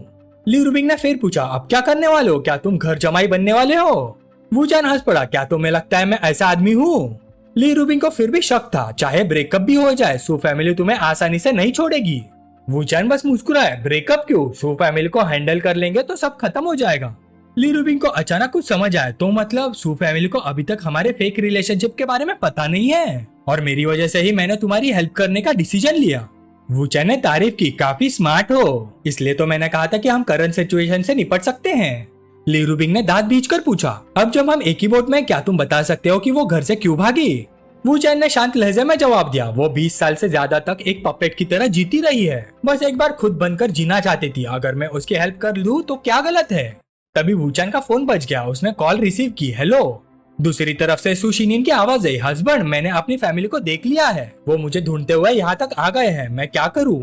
वूचैन ने नरम आवाज में तसल्ली दी, कोई बात नहीं, हम नीचे आ रहे हैं, मेरा इंतजार करो, फिक्र मत करो। कॉल खत्म करने के बाद वूचैन ने लीरुबिंग की तरफ देखा, सू फैमिली के लोग आ गए हैं, चलो। लीरुबिंग ने फिर एक सवाल पूछा, तुम्हें पता था कि सू फैमिली इसी वक्त आएगी, इसलिए तुमने मुझे यहाँ बुलाया था, है ना? वूचैन मुस्कुराया, तुम्हें क्या लगता है? ही ही ही ही ही। लीरुबिंग ने भाई सिकोड़ ली, मुझे ये फीलिंग पसंद नहीं है। वूचैन हैरान हुआ, कौन सी फीलिंग? लीरुबिंग धीरे से बोली, ये फीलिंग कि तुम सब कुछ पहले से प्लान कर लेते हो, मेरे लिए भी, और मैं तुम्हारा विरोध भी नहीं कर पाती। समझ रहे हो ना मैं क्या कहना चाहती हूँ? वूचैन ने नरम आवाज में कहा, इतना बुरा मत बनाओ इसे, तुम्हारा और सू फैमिली का एक ही वक्त पर आ जाना सिर्फ एक कोइंसिडेंस है, ये मेरा प्लान नहीं था। लीरुबिंग ने फिर कहा, मैं तुम्हें ब्लेम नहीं कर रही, बस मुझे ये फीलिंग पसंद नहीं। वूचैन हंस पड़ा, तुम्हारी बातें सुनकर लगता है जैसे तुम नाराज गर्लफ्रेंड हो। लीरुबिंग कुछ पल चुप रह गई, उसे समझ ही नहीं आया क्या जवाब दे। फिर दोनों एक साथ रूम से बाहर निकले। जैसे वे बाहर आए, बहुत सारे बॉडीगार्ड चिल्ला उठे, वो आ गए, वो आ गए, यही लड़का है। दूसरे गार्ड्स मधुमक्खियों के छत्ते की तरह शोर मचाने लगे, हमारी यंग मिस वापस करो, हमारी यंग मिस वापस करो। लीरुबिंग ने जोर से कहा, सू फैमिली है ना, मेरी टेरिटरी में आकर मेरे साथ प्रॉब्लम क्रिएट करने आए हो? एक बॉडीगार्ड आगे बढ़ा और समझाने की कोशिश की, मिसली आप गलत समझ रही है, हम आपके लिए नहीं आए, हम उसके लिए आए हैं। उसने वूचैन की तरफ इशारा किया, यह हमारी यंग मिस को अपने साथ ले गया है। लीरुबिंग ने बेपरवाही से हाथ हिला दिया, दफा हो जाओ, ये मेरा आदमी है, वो दूसरी औरतों का किडनैप करने की हिम्मत कैसे कर सकता है? बॉडीगार्ड्स एक दूसरे की तरफ देखने लगे, सभी मुश्किल में पड़ गए। तभी सुशिनियन आगे बढ़ी और गुस्से में बोली, तुम लोग क्या कर रहे हो? किसने कहा कि मुझे कोई ले गया है? बॉडीगार्ड्स तुरंत सीधे खड़े हो गए, यंग मिस। कुछ लोग धीरे से बोले, हम तो मैडम के ऑर्डर पर आए हैं। सुशिनियन ने पलटकर डांट दिया, बस हर बात में मेरी माँ का नाम लेना बंद करो। मेरे मामले में तुम लोग इतनी दखल अंदाजी क्यों कर रहे हो? मेरे और मेरी माँ के बीच की बात में तुम लोगों को बोलने का हक किसने दिया? तभी एक गरिमामय आवाज सुनाई दी, सुशिनियन तुम हद से ज्यादा जिद्दी हो रही हो। सब लोग पलटकर देखने लगे। सू मैडम खुद आ चुकी थी। उनकी एंट्री के साथ ही माहौल और भी टेंस हो गया। ली रूबिंग तुरंत आगे बढ़ी और मुस्कुरा कर बोली, काफी वक्त हो गया सू मैडम, आप अब भी पहले की तरह जवान और रेडियंट लग रही हैं। सू मैडम ने भी हल्का सा मुस्कुराते हुए जवाब दिया, मिस ली, बहुत दिनों बाद मुलाकात हुई। दोनों पावरफुल औरतों की नजरें एक दूसरे से टकराई और आसपास खड़े लोग महसूस कर सकते थे कि असली टकराव अब शुरू होने वाला था। सू मैडम ने सबसे पहले बात शुरू की, तो आप ही मिस्टर वू हैं, वाकई एक लेजेंडरी टैलेंट, मिस ली की नजर काफी अच्छी है। ली रूबिंग ने भी विनम्रता से जवाब दिया, सू मैडम आप मेरी तारीफ ज्यादा कर रही हैं। सू मैडम ने तुरंत टॉपिक बदल दिया, ये बात करने की कन्वीनियंट जगह नहीं है, कैसा रहेगा हम लोकेशन चेंज करके डिटेल्स में बात करें, सबका क्या ख्याल है। ली रूबिंग ने बिना झिझक हाँ कर दी, ठीक है, वैसे भी मुझे सू मैडम से कुछ बात करनी है। वूचैन के पीछे खड़ी सू शिनियन की तरफ देखते हुए सू परिवार की property golden Fortune tea house में सू मैडम ने बात शुरू की, मिसली तुम दोनों मेरी बेटी के साथ क्यों हो? क्या तुम्हें नहीं लगता कि बिना बताए अपने बॉयफ्रेंड से मेरी बेटी को ले जाना बदतमीजी है? क्या मिस्टर वू का ये बिहेवियर कानून का उल्लंघन नहीं माना जा सकता? शायद मुझे किसी लॉयर से बात करनी चाहिए। ली रूबिंग ने शांत आवाज में जवाब दिया, मिस शिनिन और मेरी पहले से मीटिंग फिक्स थी, लेकिन मुझे कुछ काम था इसलिए मैंने अपने बॉयफ्रेंड को शिनिन को लेने भेजा था। सू मैडम ने हैरानी जताने का नाटक किया, अच्छा तो क्या मैं ये समझू कि मिस्टर वू मेरी बेटी को जबरदस्ती नहीं ले गए? ली रूबिंग भी पीछे हटने वाली नहीं थी। शिनिंग अब 27 साल की हो गई है, अगर उसे वाकई जबरदस्ती ले जा रहा था तो क्या उसे मदद के लिए फोन करना नहीं आता? सू मैडम मुझे लगता है आप ज्यादा क्यूरियस होंगी ये जानने में कि हम मिल क्यों रहे थे। सू मैडम ने भी साथ दिया, मैं डिटेल सुनना चाहती हूँ। ली रूबिंग उठकर सू शिनिन के पास गई। सू मैडम इस वक्त शिनिन वो इंसान नहीं रही जो पहले थी, उसे एक पपेट बना दिया गया है, एक ऐसी पपेट जो ये भी डिसाइड नहीं कर सकती कि वो कितनी बाउल चावल खाएगी, इसलिए शिनिन मुझसे जलन करती है, वो मेरी जैसी लड़की बनना चाहती है। सू मैडम घबरा गई, तुम क्या कह रही हो? ली रूबिंग ने बात जारी रखी, शिनिन मुझसे मिली क्योंकि वो चाहती थी कि मैं उसकी मदद करूं, लेकिन मैं क्या मदद कर सकती हूँ? सू मैडम क्या आप जानती है ये क्या है? यह कहकर ली रूबिंग ने सू शिनिन के हाथ से दवाओं का बैग छीन लिया। क्या आप जानती है ये क्या है? ये दवा शिनिन ने खुद खरीदी है। सू मैडम उलझन में पूछने लगी, तो क्या हुआ अगर शिनिन ने दवा खरीदी? ली रूबिंग ने समझाया, बात दवा खरीदने की नहीं है, बात यह है कि वो खुद दवा लेने जाना चाहती थी, सिर्फ इसलिए क्योंकि इससे उसे खुशी मिलती है। उसने पहले कभी खुद जाकर दवा नहीं खरीदी, अकेले बाहर जाकर दवा खरीदना उसके लिए एक नया एक्सपीरियंस है, जबकि वो 27 साल की है। सू मैडम क्या आपको ये बहुत बड़ी प्रॉब्लम नहीं लगती? सू शिनिन भी ली रूबिंग की रीजनिंग सुनकर हैरान रह गई, वाकई ऐसा है? वूचैन को ये सब बिल्कुल एक्सपेक्टेड लगा। जैसे ही तुम बोलना शुरू करती हो तुम्हारी लॉजिक सीधा 10 में से 10 होती है। ली रूबिंग अब भी समझा रही थी, शिनिन अंदर ही अंदर घुट रही है, क्या आप समझ नहीं रही? आज मैं और वूचैन यहाँ है, दवा खरीदना उसका एक छोटा सा रेबिलियन था, लेकिन अगली बार क्या होगा जब उसके पास कोई नहीं होगा, तब वो क्या करेगी? क्या आपको डर नहीं लगता? 3 मिनट तक पूरा कमरा खामोश रहा। आखिरकार सू मैडम बोली, अगर ऐसा है मिसली तो मुझे तुम्हारा शुक्रिया अदा करना चाहिए। ली रूबिंग ने शांति से जवाब दिया, शिनिन मेरी दोस्त है, शुक्रिया की कोई जरूरत नहीं। वूचैन अंदर ही अंदर खुश हो गया, बहुत बढ़िया ली रूबिंग, अब इसे रैप अप करने का वक्त आ गया है, थोड़ा और फ्यूल डालता हूँ। अचानक वूचैन जोर से बोल पड़ा, सू मैडम ली रूबिंग और मैं पूरा दिन बिजी रहे हैं, इतनी देर से लगे हुए हैं। ली रूबिंग भी थोड़ी कंफ्यूज हो गई, ये अचानक गुस्सा क्यों? नहीं ये गुस्सा नहीं, ये प्रोसेस को फास्ट करना चाहता है, समझ गई, मुझे कोऑपरेट करना चाहिए। ली रूबिंग ने धीरे से कहा, हनी तुम क्या कर रहे हो? शिनिन मेरी दोस्त है, ऐसा मत बोलो। वूचैन और भी ज्यादा इमोशनल हो गया, क्या बस इतना ही काफी है? तुम मिस्सू की मदद करती हो क्योंकि तुम्हें डर है कि उसके साथ कुछ हो जाएगा, लेकिन बदले में तुम्हें क्या मिलता है? वो लोग तुम्हारी बिल्कुल कदर नहीं करते। ली रूबिंग मुझे तुम्हारे लिए बुरा लगता है। ली रूबिंग ने वूचैन को शांत करने की कोशिश की, हनी ऐसा मत कहो, शांत हो जाओ, मेरे खातिर ही सही, ठीक है? शिनिन मेरी दोस्त है, सीन मत बनाओ और गुस्सा भी मत करो, गुड बॉय। सू शिनिन ने मनी मन सोचा, अगर मुझे पता ना होता कि ये सब एक्टिंग है तो मैं भी लगभग मान ही लेती कि ये सब सच है। यहाँ तक कि सू मैडम ने भी सोचा, शायद मुझे इसका शुक्रिया अदा करना चाहिए। ये सोचकर सू मैडम बोली, मिसली तुम बहुत दयालु हो, अब मैं समझ गई। शिनिन तुम्हारी माँ होने के नाते मेरा कभी तुम्हें नुकसान पहुंचाने का इरादा नहीं था। आज के बाद मैं इस बारे में ध्यान से सोचूंगी और तुम्हें कुछ काम खुद करने की आजादी दूंगी। मिसली जैसे दोस्त मिलना तुम्हारी किस्मत है। ली रूबिंग ने भी जवाब दिया, शिनिन बहुत आउटस्टैंडिंग है, सब उसे पसंद करते हैं। सू मैडम खड़ी हो गई, काफी देर हो गई है मिसली, अब मैं तुम्हें डिस्टर्ब नहीं करूंगी। शिनिन पहले मैं बहुत स्ट्रिक्ट थी, तुम्हें इतना प्रेशर लेने की जरूरत नहीं है। आज तुम मिसली के साथ टाइम स्पेंड कर सकती हो, बस कल दोपहर तक कंपनी आ जाना, मैं अब घर जा रही हूँ। जैसे सू मैडम ने दरवाजा बंद किया, सू शिनिन और ली रूबिंग दोनों ने राहत की सांस ली। वूचैन बोला, मिशन अकम्प्लिश्ड, फिलहाल स्टेज 1 कंप्लीट हो गया।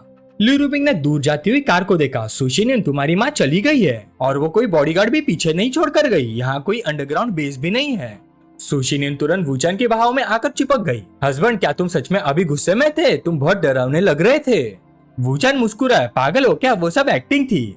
ली रुबिंग ने पहचान नहीं सका, मैं सीरियसली कह रही हूँ, तुम दोनों ऐसे ही रहना बंद कर सकते हो क्या?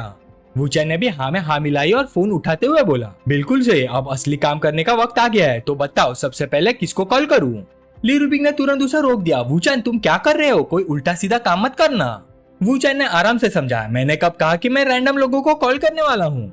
ली रुबिंग फिर बोल पड़ी, प्लीज ड्रामा मत करो, ठीक है? सब कुछ सेटल हो गया है मैडम, सो अब तुम्हारी इन्वेस्टिगेशन नहीं करेगी और तुम बाद में मिस सू से मिल भी सकते हो, तुम्हें और क्या चाहिए? वूचान ने सू शिनियन की तरफ मुड़कर कहा, शिनियन, क्या तुम चाहती हो कि हम आगे मिलकर छुपके छुपके मिलते रहे जैसे कोई सीक्रेट डेट हो? मुझे पसंद नहीं कि तुम मेरी वजह से तकलीफ उठाओ, मेरी जिम्मेदारी है कि मैं तुम्हारे लिए कोई रास्ता निकालूं। मैं नहीं चाहता कि तुम्हें प्यार और फैमिली में से किसी एक को चुनना पड़े। सू शिनियन का दिल भर आया, हस्बैंड। अचानक वूचान ने उसके कंधे पर हाथ रखा, इधर आओ सू शिनियन, मेरी बात ध्यान से सुनो। अब मैं कुछ फोन कॉल्स करने वाला हूँ, उसके बाद मुझे और लोगों से भी कांटेक्ट करना है। मैं चाहता हूँ कि तुम सबसे कम वक्त में सू कॉर्पोरेशन को संभालने की ताकत हासिल करो, गोल्डन वाइस प्रेसिडेंट बनो, ताकि तुम्हारी कंपनी में भी तुम्हारी आवाज हो और घर में भी तुम्हारी बात सुनी जाए। फिर तुम्हारी माँ भी तुम्हें कंट्रोल नहीं कर पाएगी और तुम्हारे पिता वो खुश होंगे, बेफिक्र होंगे और तुम पर और भी ज्यादा गर्व करेंगे। वूचान ने फिर पूछा, सू शिनियन, क्या तुम तैयार हो? सू शिनियन थोड़ा झिझकी, वो मैं कैसे? वूचान ने दोबारा पूछा, शिनियन फैसला करो, क्या तुम मान जाती हो? आखिरकार सू शिनियन ने अपना मन बना लिया, मैं तैयार हूँ। वूचान ने मुस्कुराकर जवाब दिया, ठीक है तो मैं शुरू करता हूँ। फिर वूचान कुर्सी पर बैठ गया और फोन कॉल्स करना शुरू कर दिया। ली रुबिंग भी क्यूरियोसिटी से उसके पास बैठ गई और उसकी तरफ झुककर देखने लगी। सू शिनियन को थोड़ी जलन हुई, मिस ली और मेरे डार्लिंग हस्बैंड बहुत पास खड़े हैं, नहीं मैं भी आ जाऊंगी। वो तुरंत दौड़कर आई और वूचान की बाजू पकड़कर चिपक गई। वूचान अंदर ही अंदर बेचारा महसूस कर रहा था, ये दोनों लड़कियां भी ना। वो थोड़ा साइड से रख गया, तुम लोग थक गई हो, सुनना चाहती हो? ठीक है, स्पीकर को ऑन कर देता हूँ, इससे कोई प्रॉब्लम तो नहीं? दूसरी तरफ से तुरंत जवाब आया, हेलो कौन बोल रहा है? वूचान ने सीधा पूछा, क्या आजकल तुम्हें बुरे सपने आते हैं? क्या तुम उस वेयर हाउस के बारे में सपने देखते हो? मैंने सुना है कुछ साल पहले तुमने काफी पैसे कमाए थे, है ना? दूसरी तरफ का आदमी घबरा गया, तुम आखिर हो कौन? अब वूचान ने बात घुमाना बंद कर दिया। 1 घंटे बाद प्राइवेट रूम के अंदर ली रुबिंग अब भी शक में थी, क्या सिर्फ 2 लाइंस बोलकर सू फैमिली को टेक ओवर किया जा सकता है? वूचान मुस्कुराया, ये तो सिर्फ अगला टारगेट है, इंटरनल डिसइंटीग्रेशन, चलो। ली रुबिंग ने फिर समझाने की कोशिश की, एक बार और सोच लो। वूचान ने जवाब दिया, या फिर हम दोबारा बैट लगा सकते हैं। ली रुबिंग झिझक गई, नहीं अब और बैट नहीं लगानी। 1 घंटे बाद जाते वक्त वूचान ने कहा, तुम दोनों यहाँ चाय पियो, मैं पहले उधर जाता हूँ। वूचान कमरे में घुसा, अंदर पहले से एक आदमी उसका इंतजार कर रहा था। वूचान ने कहा, काफी पंक्चुअल हो। वो आदमी तुरंत खड़ा हो गया, उसने दरवाजे के बाहर देखा और फिर पूछा, क्या तुम ही थे जिसने मुझे कॉल किया था? यह आदमी था याओ होंगलिंग, जिनफू ग्रुप का डायरेक्टर और शेयर होल्डर, जिसके पास 38% शेयर्स थे। वूचान आराम से बैठ गया और चाय पीने लगा, हाँ मैं ही था। याओ होंगलिंग ने जल्दी से पूछा, बाईफैंग कहाँ है? उसने तुम्हें कितने पैसे दिए? तुम चाहते क्या हो लड़के? ये मत सोचना कि मेरे कुछ राज जानकर तुम मुझे धमका सकते हो। अगर तुम समझदार हो तो मुझे बताओ, बाईफैंग कहाँ है? मैं तुम्हें ऐसा चेक साइन करके दूंगा जो तुम पूरी जिंदगी खर्च नहीं कर पाओगे। वूचान ने चाय की चुस्की लेते हुए जवाब दिया, पैसे की बात बाद में करेंगे, लेकिन एक मर्डरर और आर्सनिस्ट के लिए तुम काफी हिम्मत वाले हो। याओ होंगलिंग जिद पर अड़ गया, जवान लड़के जो मर्जी खाओ, लेकिन जो मर्जी मुंह से मत निकालो। वूचान हल्का सा मुस्कुराया, अच्छा तो डेजर्ट माउंटेन में दफन उस लाश का क्या? आज के टेक्नोलॉजी के जमाने में पुराने केस सॉल्व करना कोई मुश्किल बात नहीं है ना? याओ होंगलिंग का चेहरा गुस्से और डर से भर गया, तो तुम मुझे ब्लैकमेल करने आए हो? क्या 150 मिलियन काफी होंगे? वूचान ने शांति से कहा, जल्दी मत करो, मैंने सुना आजकल बॉस याओ का बिजनेस कुछ खास नहीं चल रहा। लॉसेस छुपाने के लिए अकाउंट्स इन्फ्लेट किए जा रहे हैं और तुम्हारी छोटी मिस्ट्रेस ने भी फेक अकाउंट बनाने में मदद की थी, उसका नाम क्या था? याओ होंगलिंग सच में डर गया, ठीक है 200 मिलियन नहीं 300 मिलियन इंस्टॉलमेंट्स में 300 मिलियन, 300 मिलियन ही मेरी पूरी लिमिट है। तभी सू शिनियन गुस्से में अंदर आई, मिस्टर याओ। डायरेक्टर याओ होंगलिंग चौंक गया और तुरंत मुड़कर देखने लगा, ओ मिस्सू डायरेक्टर ली। वूचान ने याओ होंगलिंग के कंधे पर हाथ रखा, तुम दोनों इतनी जल्दी यहाँ कैसे आ गई? याओ होंगलिंग डरे हुए अंदाज में पूछने लगा, तुम लोगों ने सब कुछ सुन लिया? सू शिनियन ने इल्जाम लगाते हुए पूछा, डायरेक्टर याओ, क्या आप वाकई मर्डरर और आर्सनिस्ट हैं? याओ होंगलिंग हकलाते हुए बोलने लगा, दया ओ मैं वो। वूचान ने शांति से चाय डाली, शिनियन अभी पुरानी बातों की चर्चा मत करो। डायरेक्टर याओ, मैं सीधी बात करता हूँ, मुझे आपके पैसे नहीं चाहिए। याओ होंगलिंग ने मनी मन गाली दी, डैम, जो इंसान पैसे नहीं चाहता वो सबसे ज्यादा डरावना होता है। क्या ये लोग मेरी जान चाहते हैं? बाहर से वो शांत दिखते हुए वूचान से चाय लेते हुए बोला, थैंक यू। वू चैन ने बात जारी रखी, मुझे सिर्फ इतना चाहिए कि आज के बाद बोर्ड ऑफ डायरेक्टर्स में मिस्सू जो भी कहे आप हमेशा उसका सपोर्ट कर रहे हैं, समझे? या होंगलिंग थोड़ा हैरान हुआ, बस इतना ही? वू चैन ने सिर हिलाया, हाँ बस इतना ही। या होंगलिंग ने राहत की सांस ली, डायरेक्टर सू मुझे तो लगा कोई मुझे मारना चाहता है, मैं तो अभी सच में डर के मारे मरने वाला था, हा हा हा हा हा। इतनी छोटी सी बात तो सीधा कह देते हैं, आप जो कहेंगे क्या मैं मना करूंगा? डायरेक्टर ली और इस जेंटलमैन को इतनी तकलीफ देने की जरूरत ही नहीं थी। फिर उसने मनी मन हिसाब लगाया, सू शिनियन सू फैमिली की इकलौती वारिस है, चाहे सू फैमिली में कितनी भी लड़ाई हो, आखिर वो ग्रुप की फ्यूचर चेयरमैन ही है। ये लोग मुझे यूज करना चाहते हैं लेकिन मुझे बेच ही नहीं सकते, ना सिर्फ मेरी क्राइसिस सॉल्व होगी बल्कि मुझे फायदा भी मिलेगा, ये तो सच में अच्छा हो सौदा है। वो मुस्कुराते हुए बोला, निश्चिंत रहिए मिस्टर वू, आज के बाद मिस्सू का काम मेरा काम है, ग्रुप में मैं हमेशा मिस्सू का सपोर्ट करूंगा। वू चैन खुश होकर बोला, जेंटलमैन की बात पत्थर की लकीर होती है, अब आप जा सकते हैं। या होंगलिंग दरवाजे की तरफ चला गया, ठीक है फिर आप लोग बिजी रहिए, मैं चलता हूँ। ले रुबिंग अब भी कंफ्यूज थी, बस इतना ही? अगर वो मिस्सू का सपोर्ट भी करे तो एक शेयर होल्डर क्या कर लेगा? जिनको ग्रुप में तो 10 से भी ज्यादा शेयर होल्डर्स है, तुम सबको धमका नहीं सकते, इस सब का क्या पॉइंट है? वू चैन ने जवाब देने के बजाय पूछा, क्या डायरेक्टर ली रिवर्स साइकोलॉजी यूज करके मुझे जवाब निकलवाना चाहती है? ले रुबिंग झुंझला गई, मैं मजाक नहीं कर रही, अभी तुम उसे धमका रहे थे, अगर ये ट्रिक फेल हो गई तो बहुत बड़ी प्रॉब्लम हो सकती है। और क्या तुम सच में जिनफू के इतने सारे शेयर होल्डर्स को धमकी देकर हैंडल कर सकते हो? वू चैन सिर्फ मुस्कुराए, सबको धमकाने की जरूरत नहीं है, एक को अपनी तरफ करना ही काफी है। सू शिनियन एक्साइटेड होकर पूछने लगी, हनी अब और कितने लोगों को मनाना बाकी है? वू चैन ने एक उंगली उठाई, 6 लोग, एक हो गया है, अब और 5 बाकी है, तुम दोनों यही चाय पियो और मेरा इंतजार करो। सू शिनियन ने प्यार से कहा, हनी ज्यादा काम मत करना। उसके बाद वू चैन ने कई लोगों से मुलाकात की, वैन वैन चैन जिनफू ग्रुप का सीएमओ, चेनले सीएफओ, बोजियांग हुई लीगल डायरेक्टर, सन हाइमिन इंडिपेंडेंट शेयर होल्डर और कुछ और लोग। पूरे दिन की मेहनत के बाद आखिर सब खत्म हो गया। वू चैन ने आखिरी आदमी को विदा किया, अपना ख्याल रखना। ली रुबिंग अभी भी उलझन में थी, उसने बोला, अगर तुम 6 शेयर होल्डर्स को भी अपनी तरफ खींच लो तब भी तुम्हारे पास 2/3 सीट्स नहीं होंगी, आधा बोर्ड भी कंट्रोल नहीं होगा, तो फिर तुम बोर्ड को कैसे कंट्रोल करोगे? वू चैन रहस्यमय अंदाज में मुस्कुराया, कुछ चीजें समझाना बहुत कॉम्प्लिकेटेड होता है, कल रिजल्ट का इंतजार करो। सू शिनियन ने वू चैन का हाथ पकड़ लिया, हनी तुम जो भी कहो सही होगा, मैं तुम्हारी बात मानूंगी। वू चैन ने ली रुबिंग की तरफ देखकर कहा, वैसे मुझे शिनियन की कुछ बात भी करनी है, ली रुबिंग आज रात तो हम तुम्हारे घर रुक सकते हैं? ली रुबिंग ने भी वू चैन का दूसरा हाथ पकड़ लिया, नहीं बिल्कुल इनकन्वीनियंट है। वू चैन ने मजाक में पूछा, तो फिर मुझे पकड़ क्यों रही हो? ली रुबिंग ने गर्व से कहा, चलो घर चलते हैं। घर पहुंचने के बाद ली रुबिंग ने कहा, शिनियन तू पहले जाकर नहा लो। फिर वो वू चैन को बालकनी की तरफ खींच ले गई। वू चैन हैरान हो गया, शिनियन को क्यों भेज दिया? ली रुबिंग बोली, कुछ मत बोलो, बस बालकनी में आओ। ली रुबिंग ने वू चैन की गर्दन में भाई डाली और बोली, मुझे किस करो। वू चैन ने और कोई सवाल नहीं पूछा और ली रुबिंग को किस करने के लिए झुका। दूसरी तरफ एक आदमी कैमरा लेकर हर पल की फोटो खींच रहा था। इस दौरान वू चैन मनी मन सोच रहा था, ली रुबिंग अभी कुछ देर में रुक जाएगी, वो बिना वजह ये वक्त नहीं चुनती, अगर मैं गलत नहीं हूँ तो ये सब एक्टिंग है, कोई छुपके से फोटो खींच रहा है, अगर ऐसा है तो थोड़ा कोऑपरेट कर लेता हूँ, उम्मीद है डिंगलोंग खुश हो जाएगा। ये सोचकर वू चैन ने ली रुबिंग को रेलिंग पर बिठा दिया और अपना काम जारी रखा। फोटोग्राफर भी हैरान रह गया लेकिन लगातार फोटो लेता रहा। 2 मिनट बाद वू चैन ने ली रुबिंग को नीचे उतारा, नीचे छुपा फोटोग्राफर शायद जा चुका था। वू चैन ने कहा, जो फोटोग्राफर नीचे छुपा हुआ था शायद अब चला गया होगा। ली रुबिंग ने अपने बाल ठीक किया, तो तुम्हें पता था, इसलिए तुमने इतना अच्छा कोऑपरेट किया, काफी देर हो गई है, चलो अंदर आराम करते हैं।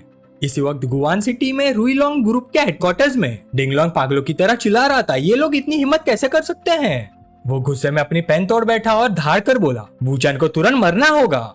तभी एक आदमी जिसका नाम जियांग गुन था जल्दी से अंदर आया। यंग मास्टर, आपने मुझे बुलाया? जियांग गुआंग डिंगलोंग के सबसे भरोसेमंद लोगों में से एक था, वो पहले स्पेशल फोर्सेस का सोल्जर रह चुका था। डिंगलोंग ने मुश्किल से अपना गुस्सा दबाया और हुक्म दिया, डोंगाए जाओ, मुझे वू चैन मरा हुआ चाहिए, जितनी बुरी और दर्दनाक मौत हो सके उतना अच्छा। जियांग गुआन ने वू चैन की फाइल देखी और जवाब दिया, डोंगाई ली रुबिंग का टेरिटरी है, मुझे 5 दिन चाहिए। डिंगलोंग गुस्से से गरजा, मेरे पास इतना वक्त नहीं है, 3 दिन के अंदर मुझे वू चैन की दर्दनाक मौत की खबर सुननी है। जियांग गुआन के पास मानने के अलावा कोई रास्ता नहीं था, समझ गया। अगली सुबह ली रुबिंग के घर में वू चैन ने आंखें खोली, शिनलिंग उठ जाओ। सू शिनियन ने आलस से स्ट्रेच किया, हनी मुझे अभी भी नींद आ रही है। वू चैन ने प्यार से समझाया, शिफ्ट के बाद और सो लेना, कल रात सोने से पहले मैंने जो कुछ सिखाया था सब याद है ना? सू शिनियन ने पूरे कॉन्फिडेंस के साथ जवाब दिया, बिल्कुल। उसे भी पता था कि आज की जीत या हार उसकी पूरी जिंदगी की डायरेक्शन तय करेगी। तभी दरवाजे पर नॉक हुआ, ली रुबिंग की आवाज आई, शिनिन चलो मैं तुम्हें कंपनी छोड़ देती हूँ। थोड़ी देर के ड्राइव के बाद सुशिनिन कंपनी पहुंच गई। जैसे वो अंदर गई, लोग रिपोर्ट्स लेकर उसके पास आ गए। एक फीमेल असिस्टेंट सबसे पहले बोली, प्रेसिडेंट सु, ये लास्ट मीटिंग का प्रपोजल है, अगर आप देख सके तो। उसकी बात पूरी होने से पहले एक मेल असिस्टेंट बोल पड़ा, प्रेसिडेंट सु, brand value enhancement budget plan के बारे में। सुशिनिन ने दोनों को रोक दिया, डिटेल्स मीटिंग में डिस्कस करेंगे। ये कहकर वो ली रूबिंग की तरफ मुड़ी, मिस ली रूबिंग, फिर मिलते हैं। उसके बाद वो सीधा कंपनी के अंदर चली गई। चलो। सुबह 10 बजे जिनफू ग्रुप के सीनियर मैनेजमेंट कॉन्फ्रेंस रूम में मीटिंग चल रही थी। सुशिनिन की मां ने जोर से पूछा, तुमने अभी क्या कहा? सुशिनिन ने दोबारा साफ साफ कहा, मैं रिबिलियन कर रही हूँ। फिर उसने सख्त आवाज में कहा, शाउडा और यांगाओ को डिसमिस कर दिया जाए। अगर आप एग्री नहीं करती तो बोर्ड मीटिंग बुला लीजिए। सुशिनिन की मां को अपने कानों पर यकीन नहीं हुआ। क्या तुम बोर्ड मीटिंग भी बुलाना चाहती हो? सुशिनिन ने बात जारी रखी, मैं कंपनी के एग्जीक्यूटिव वाइस प्रेसिडेंट और बोर्ड ऑफ डायरेक्टर्स की मेंबर भी। मेरे पास बोर्ड मीटिंग कन्वीन करने का अधिकार है। और हाँ, मैं एग्जीक्यूटिव वाइस प्रेसिडेंट हूँ। सिक्योरिटी डिपार्टमेंट डायरेक्टर और डिप्टी डायरेक्टर को डिसमिस करने के लिए बोर्ड रेजोल्यूशन की जरूरत नहीं होती, तो ये फैसला यही फाइनल है। मैं एचआर डिपार्टमेंट को इन्फॉर्म कर दूंगी। मीटिंग के बाद सुशिनिन की मां ने गुस्से में टेबल पर हाथ मारा। उन्होंने ऐसा क्या गलत किया है? बिना वजह उन्हें क्यों निकला जा रहा है? अगर लेबर डिस्प्यूट हुआ है तो कंपनी की गलती मानी जाएगी। अगर मीडिया तक खबर पहुंच गई तो कंपनी की रेपुटेशन खराब होगी। उसका जिम्मेदार कौन होगा? सुशिनिन को कल रात वूचन की बातें याद आ गई। उस वक्त वूचन ने कहा था, सबसे पहला टारगेट तुम्हारी कंपनी का शाउडा और यांगाओ होंगे। अब सुशिनिन ने साफ जवाब दिया, मैं उन्हें बिना वजह नहीं निकाल रही, मेरे पास वजह है। 5 साल पहले हमारे ग्रुप के डोंगा स्ट्रीट वाले स्टोर में रॉबरी हुई थी। वो पूरे देश का सबसे बड़ा स्टोर है। सबसे अच्छी डेकोरेशन, सबसे एडवांस सर्विलेंस और सबसे हाई लेवल सिक्योरिटी वही थी। उसने रिमोट उठाकर प्रोजेक्टर ऑन किया और प्रेजेंटेशन दिखाते हुए कहा, लेकिन इतनी सिक्योर स्टोर में भी रॉबरी हो गई। इससे बाहर के लोग हमारे ग्रुप की सिक्योरिटी कैपेबिलिटीज पर सवाल उठाते रहे हैं। नतीजा ये हुआ कि हमारा स्टॉक कई दिन तक लोअर लिमिट पर जा गिरा। आज तक ग्रुप की मार्केट वैल्यू 4 बिलियन तक इवेपोरेट हो चुकी है। इस सिचुएशन में सिक्योरिटी डिपार्टमेंट डायरेक्टर को जिम्मेदारी लेनी चाहिए या नहीं? लेकिन मेरे लिए ये इम्पोर्टेंट नहीं है कि वो रिस्पॉन्सिबिलिटी ले या नहीं। मेरे लिए इम्पोर्टेंट यह है कि पब्लिक ओपिनियन को शांत किया जाए और बाहर के लोगों को दिखाया जाए कि ग्रुप सिक्योरिटी इश्यूज को लेकर सीरियस रिफॉर्म्स कर रहे हैं। इसलिए शाउडा को डिसमिस करना जरूरी है, तभी स्टॉक प्राइस जल्दी रिकवर हो सकता है। सब लोग हैरान थे। आज वाली सुशिनियन पहले वाली सुशिनियन से बिल्कुल अलग लग रही थी। उसकी मां ने फिर पूछा, ठीक है, शाउडा को निकाल दिया, लेकिन यांगाओ का क्या उसे भी कंपनी की गलती का जिम्मेदार माना जाएगा? सुशिनिन ने हल्की सी बाहें चढ़ा दी। वो थोड़ी इरिटेट हो गई थी। यांगाओ ग्रुप में काम ही नहीं करता तो वो कंपनी की गलती का जिम्मेदार क्यों बने? उसकी मां का सिर दर्द करने लगा। तुम क्या कहना चाहती हो? सुशिनिन ने बिना झिझक सच बोल दिया। ग्रुप में उसका पोजीशन सिर्फ नाम का है, वो असल में सिर्फ आपका पर्सनल बॉडीगार्ड है। क्या मैं गलत कह रही हूँ? अब सुशिनिन की मां को सब समझ आ गया। समझ गई किसको फायर करना है और क्यों करना है, इसका कोई फर्क नहीं पड़ता। आज तुम सिर्फ रिबेलियन करना चाहती हो। फिर उसने गुस्से से हुक्म दिया, बोर्ड मीटिंग बुलाओ, तुरंत नोटिस भेजो, आज दोपहर 3 बजे बोर्ड मीटिंग होगी। इसी वक्त दूसरी तरफ फैशन कंपनी में ली रूबिंग ने क्यूरियोसिटी से पूछा, वूचन तुम यहाँ क्यों बैठे हो? मुझे लग रहा है सू फैमिली में अभी पूरी हलचल मचने वाली है। क्या तुम कुछ करने नहीं जा रहे? वूचन ने शांति से जवाब दिया, मैंने पहले ही कहा था, हमें सिर्फ शिनिन की साइड को ऑब्जर्व करना है। और जहाँ तक मेरी बात है, अभी मैं सिर्फ ड्राइंग करना चाहता हूँ। ली रूबिंग और भी ज्यादा क्यूरियस हो गई। ड्राइंग? किसकी ड्राइंग? वूचन ने सिर उठाया और कहा, तुम्हारी और किसकी? वूचन ने मनी मन सोचा, कल जो स्नीकी फोटोज ली गई थी, अब तक डिंगलोंग मेरी काफी इन्वेस्टिगेशन कर चुका होगा। शायद वो जल्दी ही मूव करने वाला है। अब वक्त आ गया कि मैं भी उसके खिलाफ कुछ करूँ। ली रूबिंग ने उलझन से पूछा, क्या करना है? वूचन मुस्कुराया, कुछ नहीं, बस तुम्हारा स्केच बना रहा हूँ। ली रूबिंग थोड़ी अनॉयड हो गई, मैं काम में बहुत बिजी रहती हूँ, मेरे पास मॉडल बनने का टाइम नहीं है। वूचन ने फोन उठाया, तुम अपना काम करो, मैं अपनी ड्राइंग करता हूँ। तुम्हारा कोई टाइम वेस्ट नहीं होगा, बस नेचुरल रहो, ऐसे बिहेव करो जैसे मैं यहाँ हूँ ही नहीं। फिर वूचन ने फोन में मैसेजेस खोले और मनी मन सोचा, ये वही ग्रुप है जिसमें मुझे स्केच के बेसिस पे ऐड किया गया था। इस ग्रुप में एक ऐसे इंसान है जिसे नए पेंटिंग्स की जरूरत है और उसका डिंगलोंग से बहुत क्लोज कनेक्शन है। वूचन स्केच बनाते हुए मैसेजेस पढ़ रहा था। साथ ही उसने ग्रुप में एक मैसेज भेजा, अपने स्ट्रोक्स की प्रैक्टिस और करो, लाइट और शैडोज का कॉन्ट्रास्ट बहुत कम है, पेंटिंग में डेप्थ फील नहीं हो रही। ग्रुप के लोग तुरंत जवाब देने लगे, अभी ग्रुप ज्वाइन किया है और इतना स्ट्रिक्ट रिव्यू, टीचर हो क्या? कभी तुम्हारा काम देखा भी नहीं, बिना वजह शो ऑफ मत करो। वूचन ने अपने स्केच की फोटो खींची और ग्रुप में भेज दी। उसका हाथ ड्राइंग करते हुए रुका भी नहीं। लगभग 40 मिनट बाद ग्रुप पूरी तरह से एक्टिव हो चुका था। डैम, ये कौन है? गाली मत दो, ये तो कमाल है। मैं तो झुक गया। पेंटिंग में जो लड़की है वो कौन है? स्किल लेवल बहुत हाई लग रहा है। टीचर आप कहाँ काम करते हैं? मैं डिजिटल आर्ट्स एसोसिएशन में काम करता हूँ। मैसेजेस लगातार बढ़ते जा रहे थे। वूचन मनी मन मुस्कुराया। एटमॉस्फेयर काफी गर्म हो गया। अगर अभी भी वो बाहर नहीं आई तो तभी एक प्राइवेट मैसेज आया, हेलो टीचर चेन, मेरी एक बेटी है जो हाई स्कूल सीनियर है, मैं चाहती हूँ कि आप उसे थोड़ा गाइड करें। वो चैन अंदर अंदर खुश हो गया, आखिरकार आ ही गई। मैसेज भेजने वाली थी लिन युआन, ऑनलाइन निकनेम बू बिया। वो डिंगलोंग के हाई स्कूल सीनियर थे और सभी औरतों में उसकी जिंदगी में सबसे खास जगह रखती थी। सबसे खास इसलिए क्योंकि दोनों की एक ही बेटी थी जो अब 14 साल की हो चुकी थी। वू चैन ने तुरंत जवाब दिया, गाइड कहना थोड़ा ज्यादा हो जाएगा, हम बस आर्ट के बारे में डिस्कस कर सकते हैं। लिन युआन ने जवाब दिया, आप बहुत हम्बल है टीचर, प्लीज मेरी बेटी की पेंटिंग इवेलुएट कीजिए। वू चैन ने पेंटिंग देखकर जवाब दिया, काफी अच्छा ड्रॉ किया है, ग्रुप के नए मेंबर से तो काफी बेटर है, टैलेंट डेफिनेटली है। लिन युआन खुश हो गई, एक प्रोफेशनल से प्रेज मिलना उसके लिए बहुत बड़ी बात थी। लगता है मेरी मेहनत बेकार नहीं गई, इस बच्ची में वाकई टैलेंट है।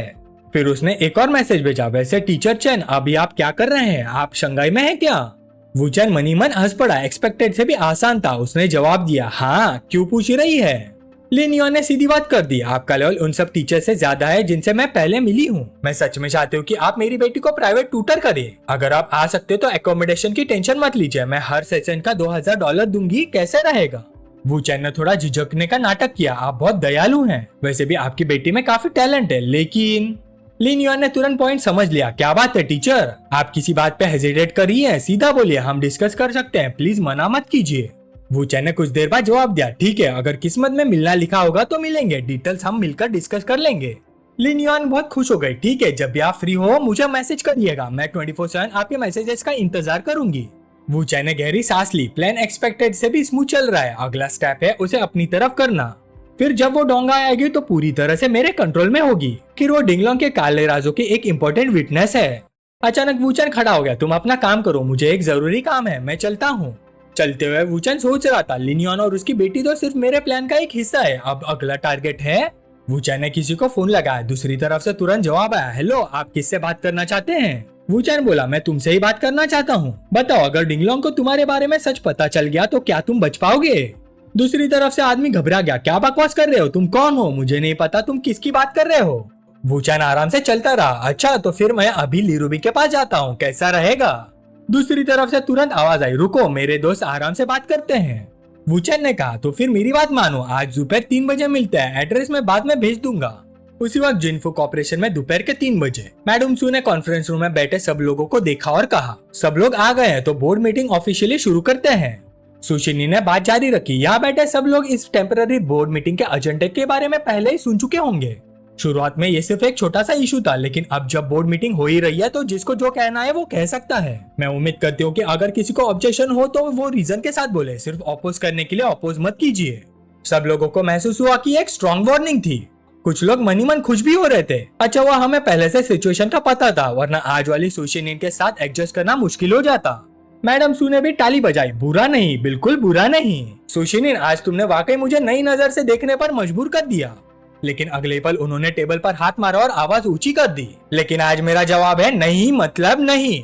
फिर मैडम सू ने धीमी लेकिन मजबूत आवाज में कहा, शाउडा दशकों से कंपनी के साथ है, फैक्ट्री सिक्योरिटी मैनेजर से लेकर जनरल ऑफिस हेड तक का सफर तय किया है, सावधान, मेहनती और जिम्मेदार, एक ऐसा एम्प्लॉय जिसने कभी कोई बड़ी गलती नहीं की। अगर हम उसके साथ ऐसा करेंगे तो बाकी एम्प्लॉयज का हौसला कैसे नहीं टूटेगा? मैं सही कह रही हूँ या नहीं?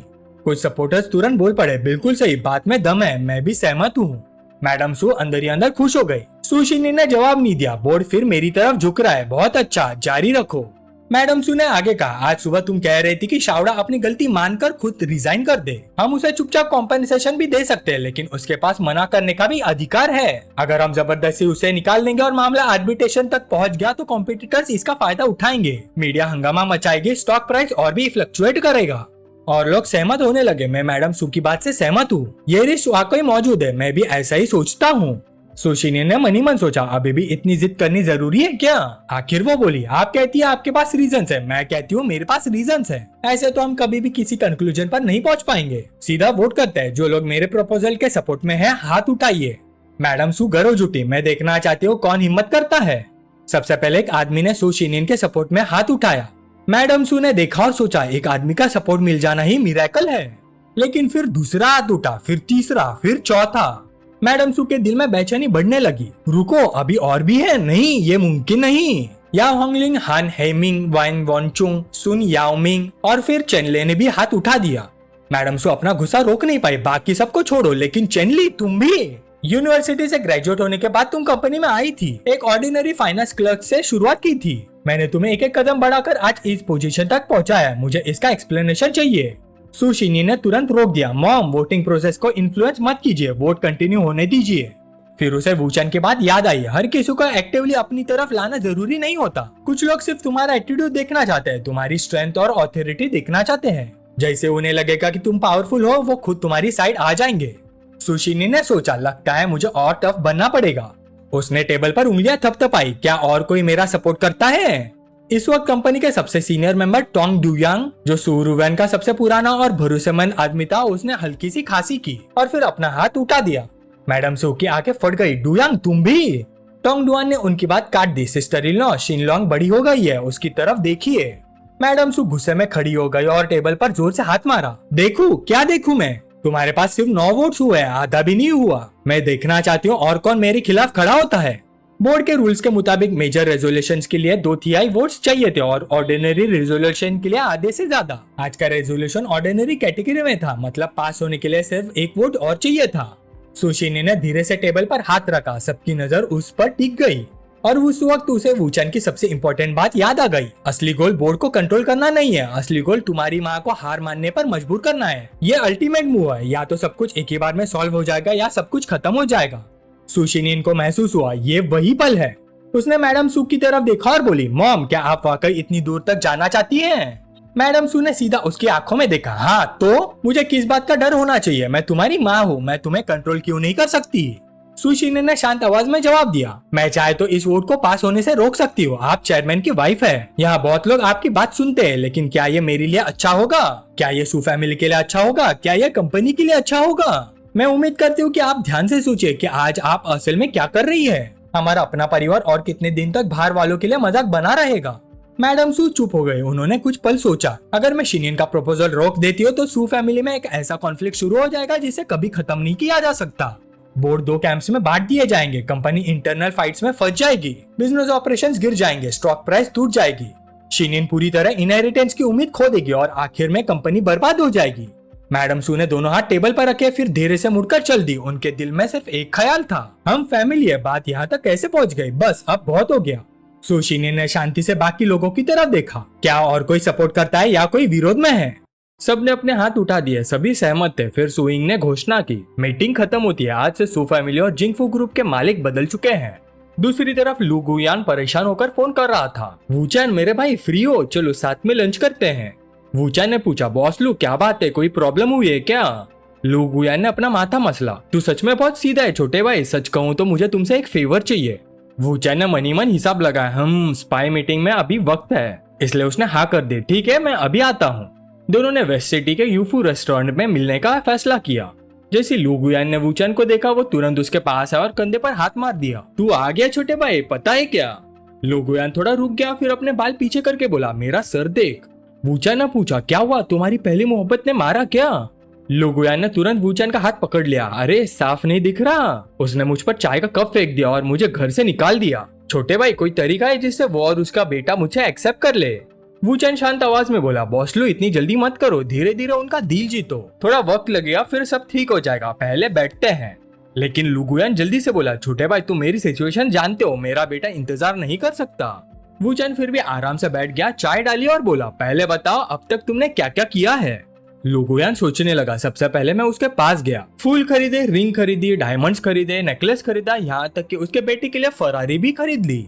वूचैन ने भाई सिकोड़ ली, बॉस लू तुम गलत डायरेक्शन में जा रहे हो, तुम उसे ऐसा महसूस करा रहे हो जैसे तुम सिर्फ पैसे फेंक रहे हो। उसने जिंदगी में गरीबी और मुश्किलें देखी है, अब वो पैसे के लिए तुम्हारे पास वापस नहीं आएगी। तुम जो कुछ भी कर लो उसकी नजरों में वो सिर्फ बेइज्जती और नफरत लग रही है।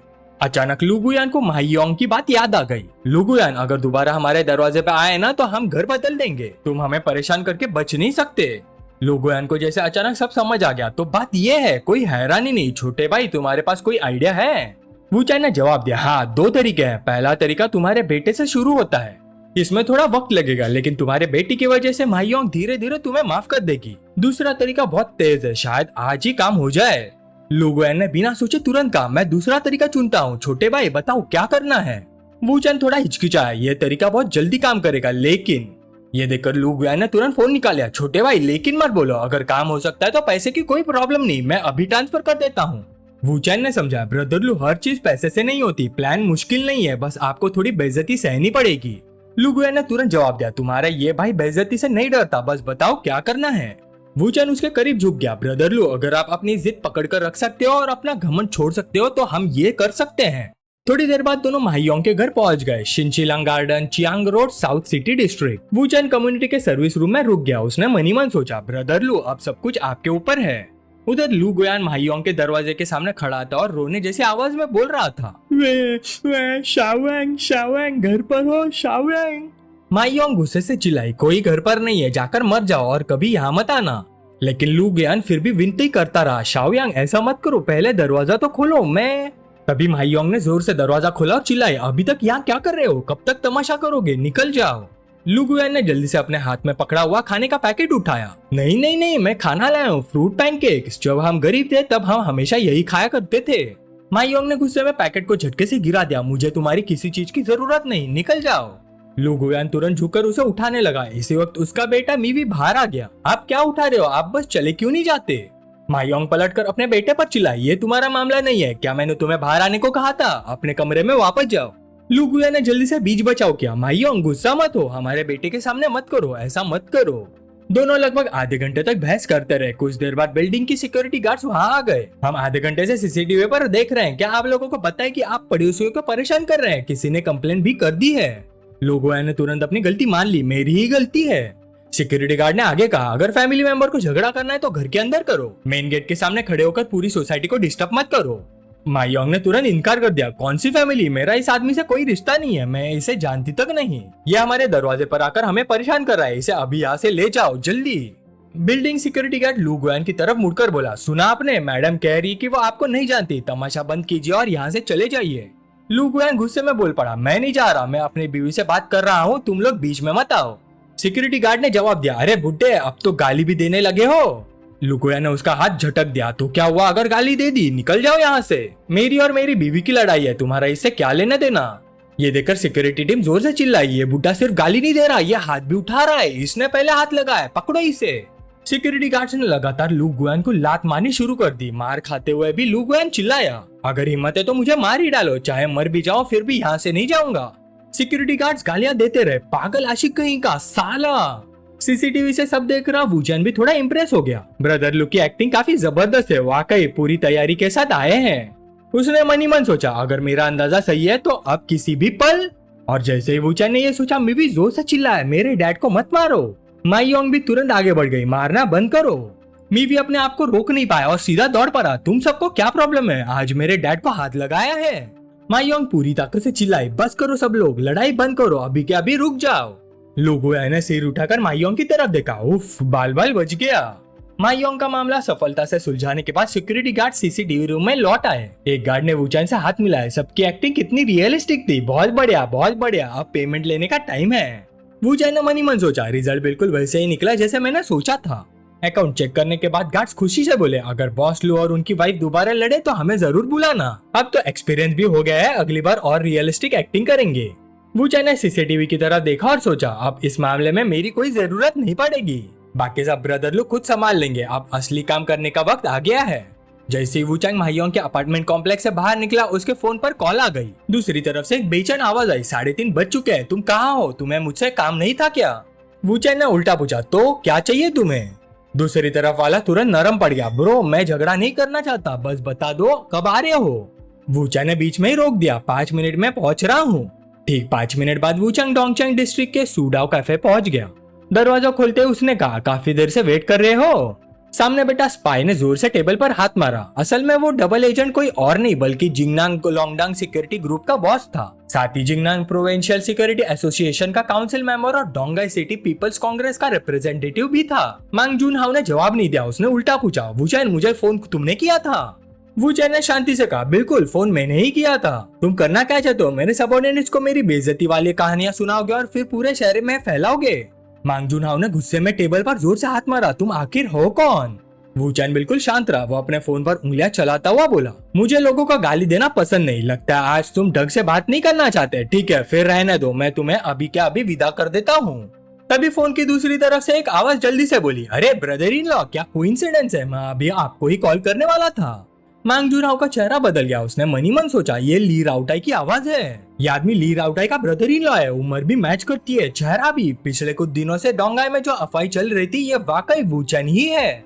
कुछ देर तक वुचेन की तरफ से कोई जवाब नहीं आया तो ली राउटाई थोड़ा घबरा गया। क्या हुआ ब्रदर इन लॉ, सब ठीक तो है ना? तब वुचेन बोला, तुम्हारे लोगों में गद्दार है, मुझे उसे निपटना है। ली राउटाई तुरंत गुस्से में आ गया। कौन है वो, बस नाम बता दो, मैं अभी के अभी उसकी खबर लेता हूँ। ये सुनते ही मांग जुनहाओ का शरीर कांप गया। वो घुटने के बल गिर गया और वुचेन की पैंट पकड़कर भीख मांगने लगा। वुचेन ने आगे कहा, एम्प्लॉय आईडी 812 तुम्हारे एस्टेब्लिशमेंट का आदमी है। ली राउटाई ने तुरंत जवाब दिया, समझ गया, बस मैं अभी देख रहा हूँ, फोन रखता हूँ ब्रदर इन लॉ। कॉल खत्म हो गई। वुचेन ने मांग जुनहाओ की तरफ देखा और मुस्कुराते हुए बोला, अब हम आराम से बात कर सकते हैं। मांग जुनहाओ को इससे ज्यादा और क्या चाहिए था। जी बिल्कुल कर सकते हैं मिस्टर वू, आप मेरे बड़े भाई हैं। नहीं, आप तो मेरे दादाजी जैसे दर्जा रखते हैं। चलिए ऊपर चलते हैं, जो भी बात करनी है आपके हिसाब से करेंगे। ऊपर पहुंचकर मांग जुनहाओ ने चाय डाली। मिस्टर वू चाय लीजिए। अभी वुचेन का फोन वाइब्रेट हुआ। कॉल लू गुयान की थी। छोटे भाई तुम कहाँ हो? वुचेन ने जवाब दिया, ब्रदर लू, अभी अभी तो आप और भाभी का पैचअप हुआ है, मैं यहाँ एक जरूरी काम संभाल रहा हूँ। लू गुयान ने घबराहट में कहा, तेरा काम मेरा काम है, मुझे एड्रेस भेजो। तुम्हें बताना ही पड़ेगा, मैं अभी तुमसे मिलने आ रहा हूँ। वुचेन ने सोचा कि ये तो और भी अच्छा है। उसे इस वक्त लू गुयान के इन्फ्लुएंस की जरूरत थी, जिससे काम और आसान हो जाता। ये सोचकर वुचेन बोला, ठीक है ब्रदर लू, डोंगचैंग डिस्ट्रिक्ट शूडाओ कैफे 2nd फ्लोर। मांग जुनहाओ ने डरे हुए अंदाज में पूछा, मिस्टर वू कोई और आ रहा है क्या? वुचेन ने जवाब दिया, एक दोस्त आ रहा है, खड़े मत रहो, बैठ जाओ। लेकिन मांग जुनहाओ ने तुरंत मना कर दिया, नहीं नहीं मिस्टर वू, अगर आपका कोई और हुक्म है तो सीधा बता दीजिए। वुचेन ने चाय का कप उठाया। बॉस मैंग, 45 साल पहले तुम डिंगलोंग के आदमी बने थे। इन सालों में तुमने उसके भरोसेमंद लोगों को ली रूबिंग की कंपनी, रेसिडेंशियल कम्युनिटीज और ली राउटाई के आसपास सिक्योरिटी गार्ड्स के रूप में लगवाया। पिछले महीने में जब ली राउटाई के यहाँ से तुम्हारी पोल खुल गई थी, तब तुम मुश्किल से उसकी गन से बचकर निकले थे, लेकिन बचने के तुरंत बाद तुमने उसी को डिंगलोंग के हाथ बेच दिया। मांग जुनहाओ ने दोनों हाथ जोड़ दिया। मिस्टर वू प्लीज और मत कहिए, सीधा ऑर्डर दीजिए, चाहे कर पाऊं या नहीं, मैं पूरी कोशिश करूंगा। वुचेन ने शांत लहजे में कहा, मेरा अंदाजा है कि डिंगलोंग बहुत जल्दी मुझे मरवाने के लिए किसी को भेजेगा। मांग जुनहाओ ने जल्दी से सफाई दी, आपकी इन्फॉर्मेशन कलेक्ट करना और आपसे निपटना मेरी जिम्मेदारी नहीं है। वुचेन खिड़की के बाहर देखते हुए बोला, मुझे पता है तुम्हारी जिम्मेदारी मेरी डेली रूटीन्स और आदतों की इन्फॉर्मेशन जमा करना है। ध्यान से सुनो, जल्दी डिंगलोंग या उसका कोई भरोसेमंद आदमी तुमसे कांटेक्ट करेगा। अगर जिंदा रहना चाहते हो तो जो भी वो कहे वही करना, समझे? मांग जुनहाओ ने हैरानी से पूछा, तो क्या मुझे पहले से आपको इन्फॉर्म करना होगा या कोई नाटक करना होगा? वुचेन आराम से चाय पीता रहा, कुछ नहीं, बस अपना रोल निभाओ। ली राउटाई को भी कुछ मत बताना, जिंदा बचने का यही एक तरीका है। मांग जुनहाओ चुप हो गया। वो सिर्फ मनी मन सोच सकता था, मुझे कुछ भी नहीं करना। फिर जब आपको पता है कि कुछ होने वाला है तो आप मेरे पास क्यों आए? क्या आप सच में कुछ नहीं करेंगे और मौत का इंतजार करेंगे? जैसे वुचेन उसके मन की बात पढ़ सकता हो, वो बोला, तुम्हें समझने की जरूरत नहीं। डिंगलोंग के डोंगाई वाले लोग, फेंगजी, यांगहोंग, शिंगशू, ये सब छोटी मछलियां हैं। मेरे लिए कोई खतरा नहीं। मैं तुम्हारे पास इसलिए आया हूँ क्योंकि तुम उनसे ज्यादा इंटरेस्टिंग हो, इसलिए मुझे तुमसे एक काम करवाना है। बाद में तुम डिंगलोंग को भी एक ऐसा ही गिफ्ट दोगे, लेकिन अभी नहीं। तभी लू गुयान तेज कदमों से अंदर आया। ब्रदर मैं आ गया। वुचेन ने भी हाथ हिलाकर कहा, ब्रदर लू।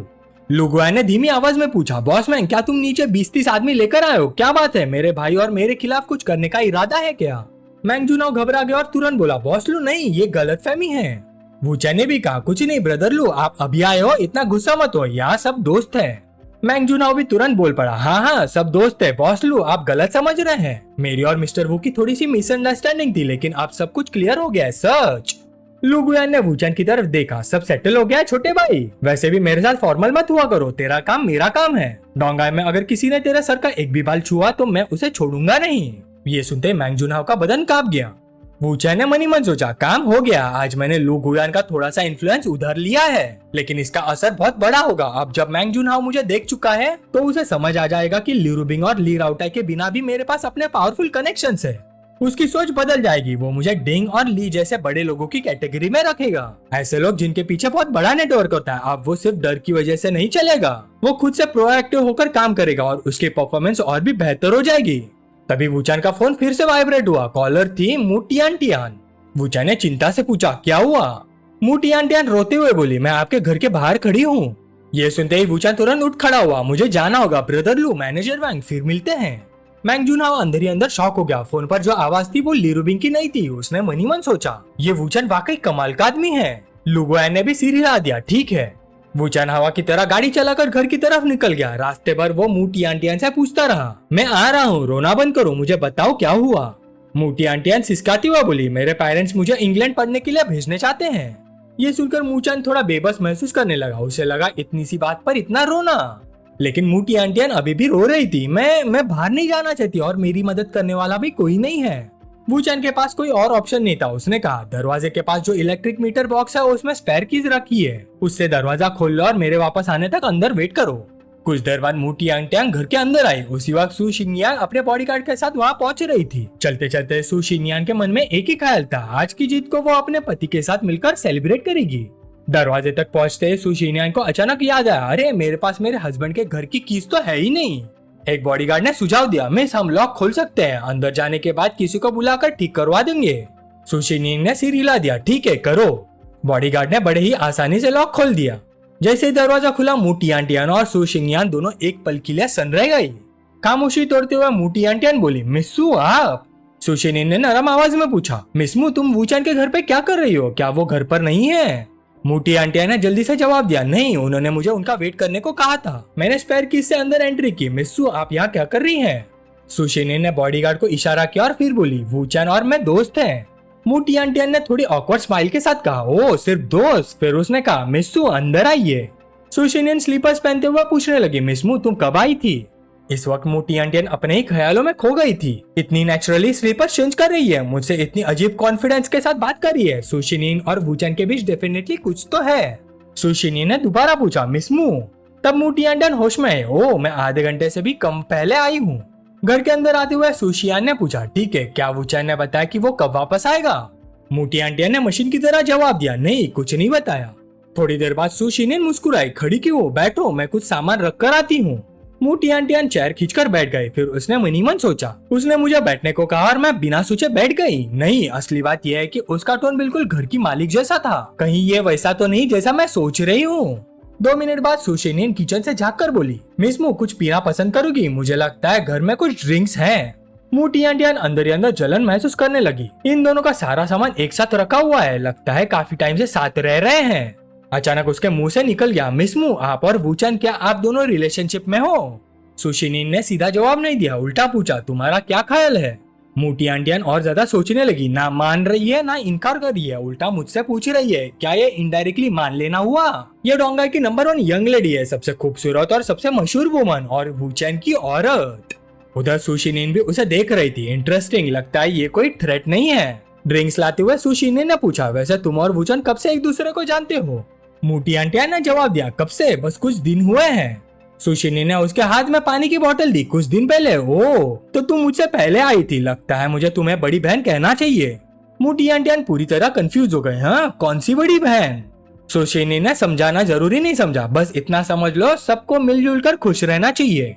आधे घंटे बाद वूचान आखिर घर लौटा है। दरवाजा खोलते हुए उसे खाने की खुशबू आई। हम खाने की खुशबू? मूटी आंटियान को कुकिंग भी आती है। जैसे ही वो अंदर आया उसने देखा कि मूटी आंटियान और सू शिंगयान काफी फ्रेंडली लग रही थी। सू शिंगयान बोली, गरम है छोटी बहन, आराम से। मूटी आंटियान मुड़कर बोली, वूचान तुम आ गए। सू शिंगयान भी मुस्कुरा कर बोली, हस्बैंड जल्दी से हाथ धो लो, डिनर रेडी है। तभी मूटी आंटियान को कुछ याद आया, एक मिनट, अभी थोड़ी देर पहले तो मुझे बड़ी बहन कह रही थी, अब अचानक छोटी बहन कैसे बन गई? वूचान हंसी रोक कर बोला, क्योंकि तुम काफी छोटी हो। मूटी आंटियान तुरंत नाराज हो गई, छोटी? मैं कहाँ से छोटी हूँ भला? फिर उसने धीमी आवाज में पूछा, और ये क्या है? मिस्सू तुम्हें सीधा हस्बैंड क्यों बुला रही है? तुम दोनों कब साथ आए? वूचान बोला, ऐसे मत बोलो, सुनकर अजीब लगता है। मूटी आंटियान ने नखरे से कहा, अरे अच्छे भाई बताओ ना। तभी सू शिंगयान ने पीछे मुड़कर आवाज लगाई, हस्बैंड लिटिल सिस्टर मस्ती बंद करो, जल्दी हाथ धोकर खाना खा लो। मूटी आंटियान ने आदत से मजबूर होकर जवाब दिया, ठीक है मुझे समझ आ गया। फिर उसने मनी मन सोचा, मैं कब से इस बात को एक्सेप्ट करने लगी कि मैं छोटी बहन हूँ। खाने के दौरान सू शिंगयान ने वूचान की प्लेट में खाना रखा, हस्बैंड खाना खाओ। वूचान ने पूछा, बोर्ड ऑफ डायरेक्टर्स में सब ठीक रहा? रिजल्ट तो मुझे पता है, लेकिन प्रोसेस कैसा था? सू शिंगयान खुशी से बोले, बिल्कुल वैसा ही जैसा तुमने प्रेडिक्ट किया था, एकदम परफेक्ट।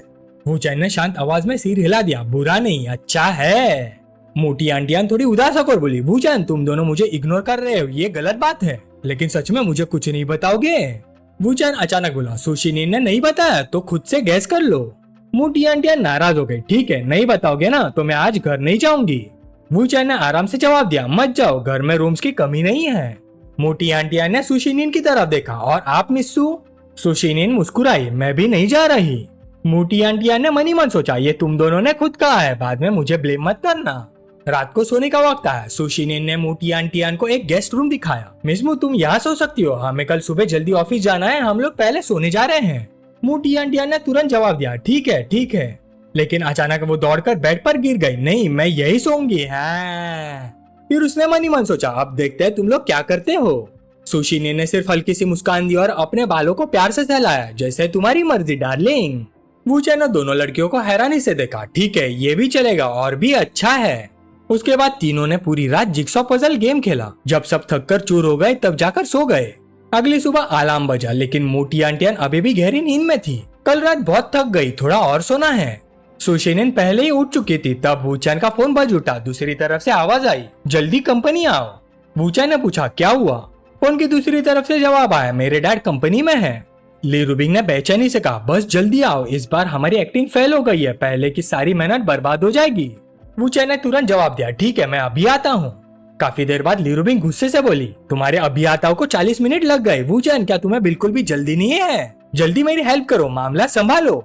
ये कहकर उसने वू चैन का हाथ पकड़ लिया। चलो, और दोनों अंदर गए। अंदर पहुंचते ली राउटा ने पूछा, सिस ब्रदर इन लॉ, तुम दोनों इतनी देर से क्यों आए? डैड काफी देर से वेट कर रहे हैं। ली रूबिंग थोड़ी नर्वस होकर बोली, डैड आप बिना बताए आ गए। ओल्ड ली के बड़े बेटे और टोंग फैमिली के फ्यूचर हेड ली मान गहरी आवाज में बोले, बताता ताकि तुम लोगों को तैयारी करने का टाइम मिल जाए, मुझे हैंडल करने की प्लानिंग कर लो। ली रूबिंग ने उनका हाथ पकड़ लिया। अरे डैड, इतना सरप्राइज अटैक क्यों? अभी वो टाइम नहीं आया, मुझे इतना कंट्रोल मत कीजिए। ली मान गुस्से से बोले, तुम अपने छोटे भाई तक को कंट्रोल नहीं कर पाई, इतनी बड़ी प्रॉब्लम खड़ी हो गई और तुम चाहती हो कि मैं डोंगाई ना आऊं? ली रूबिंग ने बेचैन होकर कहा, इसमें मेरी क्या गलती है? ये सब ली राउटाई ने कमजोर आवाज में कहा, सिस मिलते ही झगड़ा मत शुरू करो। ली रूबिंग ने मनी मन सोचा, बिल्कुल सही, अभी लड़ना बिल्कुल नहीं चाहिए। वू चैन ने हाथ बढ़ाकर ली रूबिंग को अपनी तरफ खींच लिया। ली रूबिंग उसके कंधे पर टिक गई। डैड, मैं आपको ऑफिशियली अपने बॉयफ्रेंड से मिलवाती हूँ, ये वू चैन है।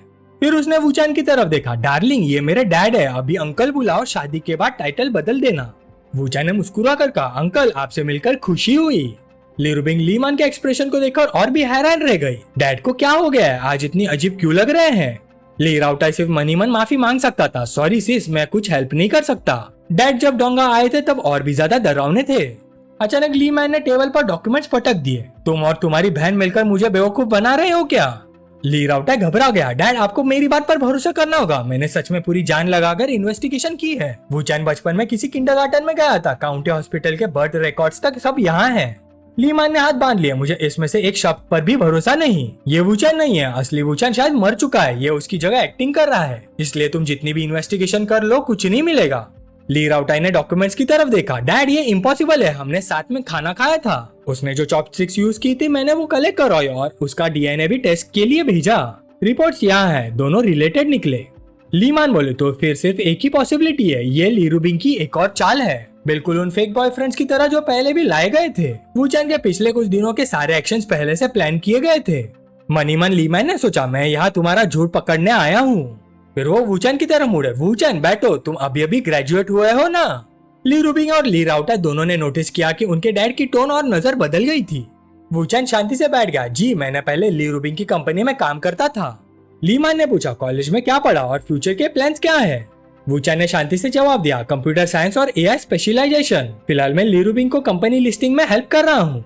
ली मान ने मुस्कुराते हुए कहा, हाँ यंग मैन, काफी एम्बिशियस लगते हो। वैसे लिटिल वू, तुम्हारे हॉबीज क्या हैं? मनी मन ली मान सोच रहे थे। बिल्कुल इन्वेस्टिगेशन रिपोर्ट के मुताबिक जवाब दे रहा है, मतलब सब पहले से रिहर्स किया हुआ है। चलो अब दूसरी डायरेक्शन से टेस्ट करता हूँ। वू चैन ने शांति से जवाब दिया, काफी सारी है, law, painting, music, free style wrestling, cars. Li Rubing थोड़ी चिंतित हो गई। डैड इस बार बहुत डिटेल्स में पूछ रहे हैं। तब वू चैन ने आराम से एक और हॉबी जोड़ दी, और लॉलीपॉप्स। ली मान हैरान हो गए। हाँ लॉलीपॉप्स, तुम लॉलीपॉप्स को भी जानती हो?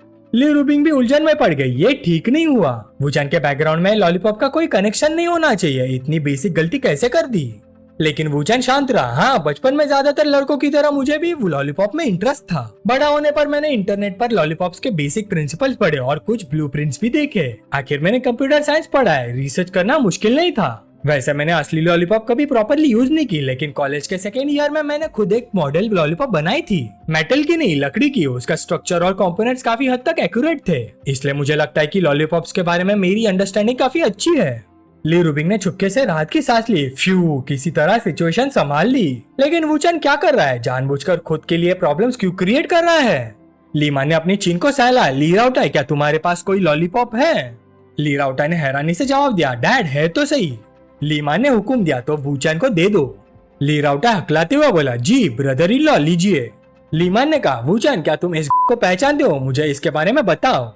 वूचन ने लॉलीपॉप को ध्यान से देखा और बोला, ये TPE 92 है। इसे TPE 54 को रिप्लेस करने के लिए डेवलप किया गया था। 1994 में अप्रूवल मिला था। इसके पुलिस और मिलिट्री दोनों वर्जन है। पुलिस वर्जन में फायरिंग पिन सेफ्टी होती है। ये जो है मिलिट्री वर्जन लग रहा है। Recoil operated semi automatic, recoil कम, एक्यूरेसी ज्यादा। ये सुनकर ली रूबिंग और भी ज्यादा परेशान हो गई। वूचन आखिर कर क्या रहा है? डैड को मिलिट्री के टाइम से लॉलीपॉप्स पसंद है। क्या वो जानबूझकर ये इंप्रेशन देने की कोशिश कर रहा है कि उसे सालों से लॉलीपॉप्स का ऑब्सेशन है? कॉमन हॉबी के जरिए डिस्टेंस कम करना चाहता है, लेकिन ये वूचन की स्टाइल नहीं है। उसका असली पर्पस क्या है? वूचन ने मैगजीन निकाली और फिर लॉलीपॉप को हाथ में तोड़ते हुए बोला, इस वेट से अगर मैं गलत नहीं हूँ, इसमें 6 लॉलीपॉप्स है। उसने मैगजीन खोली। लॉलीपॉप टेबल पर गिरने लगी। वूचन मुस्कुराया, देखो 6 लॉलीपॉप्स, मेरा अंदाजा सही था। ली रूबिंग की आंखें फट गई। सिर्फ वेट पकड़कर लॉलीपॉप्स की गिनती बता दी। ये तभी मुमकिन है जब किसी ने लॉलीपॉप्स बहुत हैंडल की हो। क्या वूचन सच में खुद को एक्सपोज करना चाहता है? उधर ली मैन भी चुपचाप उसका असेसमेंट कर रहा था। ये लड़का जानबूझकर अपनी पोल खोल रहा है, मतलब अपने पहले वाले एक्सक्यूजेस खुद तोड़ रहा है। ये पूरा वक्त झूठ बोल रहा था। वूचन के अंदर कोई बड़ी बात छुपी हुई है। नहीं, उसका प्रॉब्लम होना ही उसका ऑब्जेक्टिव लग रहा है। अगर ये ली रूबिंग का बॉयफ्रेंड है तो आम इंसान नहीं हो सकता। डोंगाई में इतना हंगामा खड़ा करने के लिए एक्स्ट्राऑर्डिनरी होना जरूरी है, और उसकी ये रिएक्शन प्रूव करती है कि ली रूबिंग के साथ इसका रिलेशनशिप असली है। लेकिन अब एक नई प्रॉब्लम खड़ी हो गई है। इस अननोन ओरिजिन वाले आदमी का असली मकसद क्या है? काफी देर तक इवेल्युएट करने के बाद ली मान ने आखिर कहा, लगता है वूचन में सच में स्किल्स है। वूचन हल्का सा मुस्कुराया, बस ठीक ठाक, वरना मैं ली रूबिंग से पहली नजर में प्यार कैसे कर बैठता। फिर उसने कहा, अंकल क्या हम दोनों थोड़ी देर के लिए प्राइवेट बात कर सकते हैं? ली रूबिंग ने तुरंत वूचन का हाथ पकड़ लिया। प्राइवेट बात? मेरे पीछे क्या बात करनी है? वूचन के जवाब देने से पहले लीमान बोल पड़े, ली रूबिंग अपने छोटे भाई को लेकर बाहर जाओ। ली रूबिंग नाराज हो गए, मैं बाहर नहीं जाऊंगी। क्या मैं इतनी भी लायक नहीं हूँ कि जो बात करनी है वो सुन सकूं? लीमान ने शांत आवाज में कहा, प्राइवेट बात करने की डिमांड तुम्हारे वूचन ने की है, मुझसे क्यों लड़ रही हो? वूचन ने ली रूबिंग का हाथ थामा और उसे समझाया, ली रूबिंग अगर तुम यहाँ रहोगी तो अंकल तुम्हारी फीलिंग्स का ख्याल रखते रहेंगे और कुछ बातें खुलकर नहीं हो पाएगी। ली रूबिंग धीरे से खड़ी हो गई। ठीक है मेरी जान, मैं तुम्हारी बात मान लेती हूँ। जैसे ही ली रूबिंग बाहर गई, ली राउटाई भी बोला, ठीक है डैड, ब्रदर इन लॉ, आप दोनों बात कीजिए, मैं और सिर्फ बाहर वेट करते हैं। रूम से बाहर निकलते ही ली रूबिंग ने पूछा, ली राउटाई मेरे रूम में CCTV है ना? ली राउटाई ने जवाब दिया, हाँ है। ली रूबिंग बोली, चलो CCTV देखते हैं। इसी वक्त प्राइवेट रूम में ली मान ने हल्का सा मुस्कुरा कर कहा, ली रूबिंग तुम्हारी बात काफी मानती है। वूचन खड़ा हो गया, वो हमेशा मुझसे मोरालिटी और प्रिंसिपल्स का लेक्चर देती रहती है। Uncle 1 minute. यह कहकर वूचन ने छुपे हुए कैमरास और वॉइस रिकॉर्डर डिवाइसेस निकाल दिए। सर्वेलेंस रूम में ली राउटाई स्क्रीन को देखकर चौंक गई। ली राउटाई तुम्हारे CCTV को क्या हुआ? ली राउटाई बेचारा सिर्फ इतना कह सका, शायद नकली माल खरीद लिया, फिक्र मत करो सिस, और भी कैमरास लगे हुए हैं। उधर रूम के अंदर वूचन एक एक करके सारे हिडन कैमरास निकलता गया। आखिरी कैमरा भी हटाने के बाद उसने कहा, ठीक है अंकल, अब हम बात कर सकते हैं। लेकिन उसके बोलने से पहले ही ली मान ने लॉलीपॉप उठाकर सीधा उसके सिर पर टांग दी। तुम कौन हो? मेरी बेटी के पास किस मकसद से आए हो? तुम्हारी हर हरकत सर्विलेंस में क्यों लगती है? सर्विलेंस रूम में ली रूबिंग हैरान रह गई। ली राउटाई अभी तक इमेज आ रही थी, अब सब गायब कैसे हो गया? ली राउटाई ने बेबस होकर कहा, मुझे भी नहीं पता सिस। प्राइवेट रूम के अंदर वूचन सीधा लीमान के सामने खड़ा रहा। वाह, सच में पूरी फैमिली एक जैसी है। ली रूबिंग और ली राउटाई ने भी पहली मुलाकात में ही मुझ पर ऐसी ही लॉलीपॉप तानी थी। वैसे अंकल मुझे लगता है लॉलीपॉप्स में छोटे लॉलीपॉप्स नहीं है। लीमान ने लॉलीपॉप वापस टेबल पर रख दी। तुम में हिम्मत है, सीधी बात करो, मेरी बेटी को डेट करने का असली मकसद क्या है? वूचन सिर्फ मुस्कुराया, मुझे आपकी बेटी पसंद है, मैं चाहता हूँ कि वो मेरे बच्चों की माँ बने, इसमें कोई प्रॉब्लम है क्या अंकल? लीमान मनी मन सोचने लगा, मेरे सामने इतनी सीधी बात करना, ये तो सीधा साधा चैलेंज है। लेकिन इससे एक बात साफ है, ये मुझसे बिल्कुल नहीं डरता। लीमान ने ठंडी सांस छोड़ी। ठीक है, गोल गोल बातें बंद करते हैं, असली मुद्दे पर आओ। अब वूचैन भी फॉर्मेलिटी छोड़ चुका था। अंकल, मुझे लगता है आपको ली रूबिंग की बिल्कुल परवाह नहीं है। आप सिर्फ फैमिली के इंटरेस्ट की परवाह करते हैं। आप डिंगलोंग के कैरेक्टर को अच्छी तरह जानते हैं, उसकी आदतें भी, उसकी मोरालिटी भी, फिर भी आप ली रूबिंग को उससे शादी करने पर मजबूर कर रहे हैं। एक बात बताइए, क्या आपको डर नहीं लगता कि एक दिन ली रूबिंग गुस्से में आकर डिंगलोंग को लॉलीपॉप मार देगी? ली मान ने गुस्से में टेबल पर जोर से हाथ मारा। यंग मैन, तुम मुझे लेक्चर दे रहे हो? उधर ली रूबिंग बेचैन होकर इधर उधर चल रही थी। ये ठीक नहीं है, मुझे पता लगाना ही होगा कि वूचैन और डैड क्या बात कर रहे हैं। ली राउटाई, चलो उनके रूम के पीछे वाले लाउंज में। दोनों लाउंज तक पहुंच गए। ली रूबिंग ने एक कप दीवार से लगाकर सुनने की कोशिश की। ये जगह उनके सोफा के बिल्कुल पीछे होनी चाहिए। डैम इट, कुछ भी नहीं सुनाई दे रहा। ली रूबिंग बेचारी सी लगने लगी। ली राउटाई ने कहा, सिस, मैंने रूम डेकोरेट करते वक्त सबसे अच्छा साउंड प्रूफिंग मटेरियल यूज किया था। अंदर वूचैन ने बात जारी रखते हुए कहा, अंकल, मेरा कहना सिर्फ इतना ही है कि डिंगलोंग बहुत जिद्दी आदमी है, अपने इमोशंस कंट्रोल नहीं कर पाता। मुझे नहीं लगता कि उसके पास ज्यादा वक्त बचा है, और लॉन्ग फैमिली के पास भी। अंकल, आपको डोंगडाओ याद है? लीमान ने जवाब दिया, वो यंगर जनरेशन का लड़का। मैंने सुना था 5 साल पहले दुखदाई तरीके से डूबकर मर गया। तुम उसकी बात क्यों कर रहे हो? वूचैन ने सीधा जवाब दिया, वो डूबकर नहीं मरा था, उसका मर्डर हुआ था। लीमान तुरंत बोले, इम्पॉसिबल। उस वक्त डोंग फैमिली डिंग फैमिली से आधे लेवल नीचे थी। अगर वैसा होता भी तो उसे छुपाया नहीं जा सकता था। और डिंग फैमिली एक मिडिल स्कूल के बच्चे को क्यों मारेगी? ना एविडेंस है, ना लॉजिक। वूचैन ने फोन निकाला। अंकल, मैंने नहीं कहा कि डिंग फैमिली ने किया, मैं कह रहा हूँ कि डिंगलोंग ने किया। मोटिवेशन देखिए, ये औरत लिंग युआन, जिसे शिंग शिंग भी कहा जाता है, उस वक्त बहुत सारे अमीर और पावरफुल लोग उसके पीछे थे, लेकिन उसने सबको रिजेक्ट कर दिया। वो सिर्फ डोंगडाओ के करीब आए क्योंकि वो उसे ट्यूशन देता था। डिंगलोंग की जिद की वजह से डोंगडाओ मरा। उसने शिशिन को बाहर ले गया और डोंगडाओ को उसकी आंखों के सामने मार दिया। शिशिन सिर्फ डर की वजह से डिंगलोंग के साथ रही। मैंने उसे कांटेक्ट भी कर चुका हूँ। वो सच में डिंगलोंग से नफरत करती है। मुझे पूरा यकीन है कि वो टेस्टिमनी देगी। लीमान एकदम से खड़े हो गए। आखिर तुम करना क्या चाहते हो? वूचैन बिल्कुल शांत रहा। अंकल, आप इतना गुस्से में क्यों आ रहे हैं? मुझे लगता है कि आप समझ रहे हैं कि मैं क्या चाहता हूँ। लीमान के दिमाग में कैलकुलेशन चल रहे थे। डोंग फैमिली पिछले कुछ सालों में काफी ऊपर आ गई है। अगर ये बात बाहर निकली तो कई बड़ी फैमिलीज के बीच वॉर शुरू हो सकती है। ली और डिंग फैमिलीज अलायंस में है। अगर डिंग फैमिली पर वॉर हुआ तो ली फैमिली साइड में खड़ी नहीं रह सकती। वूचैन ने बात जारी रखी। फैमिलीज के अंदर डिंग फैमिली और डोंग फैमिली ली फैमिली के सबसे बड़े अलाइज हैं। ली रूबिंग की अभी तक डिंग फैमिली में शादी नहीं हुई, तो कॉपरेशन बदला जा सकता है। मैं सही कह रहा हूँ ना? उस पर लीमान को लगा कि सब समझ आ गया। ये लड़का किसी के कहने पर आया है। इसका मकसद ली और डिंग फैमिली का अलायंस तोड़ना है। उधर वेटिंग रूम में ली रूबिंग इलेक्ट्रिक ड्रिल लेकर दीवार में छेद करने की कोशिश कर रही थी। अगर दीवार पलटी हो जाए तो कुछ न कुछ सुनाई देगा। ली राउटा घबरा कर बोला, सिस, ऐसा मत करो। चाहे साउंड प्रूफिंग कितनी भी अच्छी हो, ड्रिल की आवाज और वाइब्रेशन डैड और ब्रदर इन लॉ दोनों को पता चल जाएगी। ली रूबिंग ने तुरंत जवाब दिया, तो तुम कोई और तरीका ढूंढो। मुझे जानना है कि वो बात क्या कर रहे हैं। ली राउटाई बेचारा बोला, सिस, मेरे पास सच में कोई आइडिया नहीं है। उधर प्राइवेट रूम का माहौल और भी टेंस हो चुका था। वूचैन ने समझाया, अंकल, आप गलत समझ रहे हैं। मैं सिर्फ ली रूबिंग और आपकी फैमिली की चिंता कर रहा हूँ। आज के टाइम पर डोंग फैमिली भी बुरी चॉइस नहीं है। डोंगडाओ का कजिन डोंग याकू अभी अभी यूनिवर्सिटी से ग्रेजुएट हुई है। मुझे लगता है उसकी और ली राउटाई की जोड़ी अच्छी रहेगी। लीमान ठंडी हंसी हंसे, यंग मैन, तुम काफी मजाकिया हो। फैमिली अलायंसेस इतनी आसानी से नहीं होती। ली और डोंग फैमिली के बीच मिनिमम ट्रस्ट भी नहीं है। एक दूसरे को प्रॉपरली जानते तक नहीं, शादी कैसे हो सकती है? वूचैन ने फिर फोन उठाया। अगर आपको ये फिजिबल लगता है तो मैं अभी के अभी अरेंज कर सकता हूँ। मुझे यकीन है कि 1 हफ्ते के अंदर रिजल्ट आ जाएगा। लीमान अंदर ही अंदर चौंक गया। ये मजाक नहीं कर रहा, लेकिन डोंग फैमिली से शादी का वक्त अभी नहीं है। उन्होंने जल्दी से रोक दिया। 1 मिनट, पहले मुझे बताओ तुम्हारा असली गोल क्या है? वूचैन ने बिना झिझक जवाब दिया, मैं सिर्फ डिंगलोंग को मारना चाहता हूँ क्योंकि आपकी बेटी बहुत खूबसूरत है। डिंगलोंग मेरी औरत को छीनना चाहता है। अगर मैं उसे नहीं मारूंगा तो वो मुझे मारने आ जाएगा। हम दोनों में से किसी एक को मरना ही होगा। जब तक एक नहीं मरता ये खत्म नहीं होगा, इसलिए डिंगलोंग को मरना ही पड़ेगा। लीमान ने पूछा, क्या तुम्हारे पास वे फैमिली के ब्लैक रिसोर्सेस हैं? वूचैन ने कैजुअली जवाब दिया, बिल्कुल। अगर अगले 6 महीने तक आप ली रूबिंग और मुझे तंग नहीं करेंगे तो मैं आपको बता दूंगा। लीमान ने कुछ देर तक सोचा, फिर बोले, डील। 2 घंटे बाद वेटिंग रूम में ली रूबिंग अभी भी ईव्सड्रॉप करने का तरीका ढूंढ रही थी। ये छोटा सा हॉल है, यहाँ कुछ ना कुछ तो सुनाई देना चाहिए। मुझे यकीन नहीं होता कि मैं आज दीवार पतली नहीं कर सकती। ली राउटाई ने फिर रोक दिया, सिर्फ बस करो, डैड और ब्रदर इन लॉ बाहर आ रहे हैं। ली रूबिंग एकदम से चौंक गई, क्या बाहर आ रहे हैं? वो दौड़कर दरवाजे तक गई।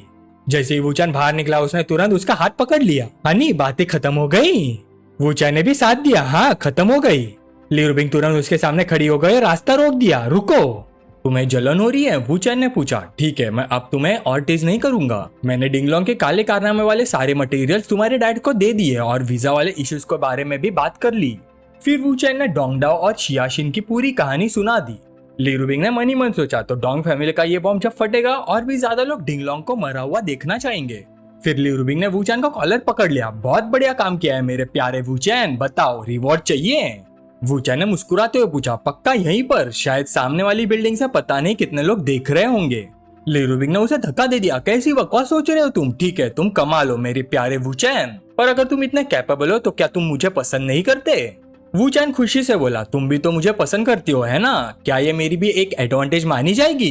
ली रुबिंग ने अपने बाल ठीक किया। मैं मानती हूँ कि तुम बिल्कुल वैसा ही हो जैसे मैंने अपने पार्टनर के बारे में इमेजिन किया था, खासकर तुम्हारी स्ट्रेंथ। हाँ मुझे लगता है कि मैं तुमसे प्यार करने लगी हूँ।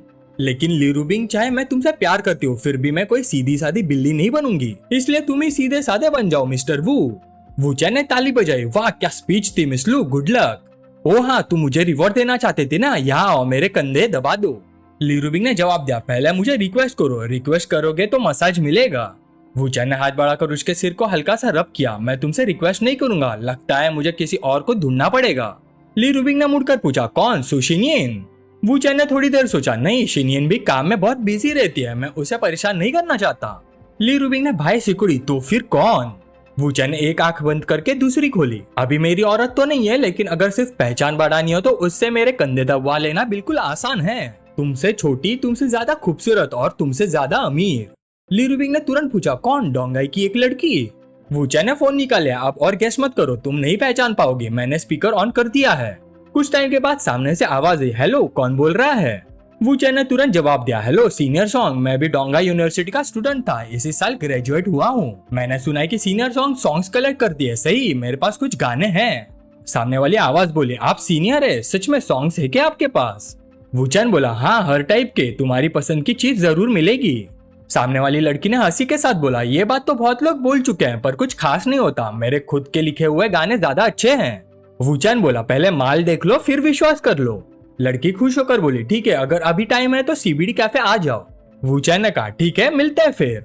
ली रुबिंग ने मन ही मन सोचा, डोंगाई यूनिवर्सिटी में मुझसे ज्यादा खूबसूरत और अमीर लड़की जिसका सरनेम सॉन्ग है, लेकिन डोंगाई के टॉप 10 मैग्नेट्स में तो कोई सॉन्ग सरनेम नहीं है, तो क्या वो लड़की है?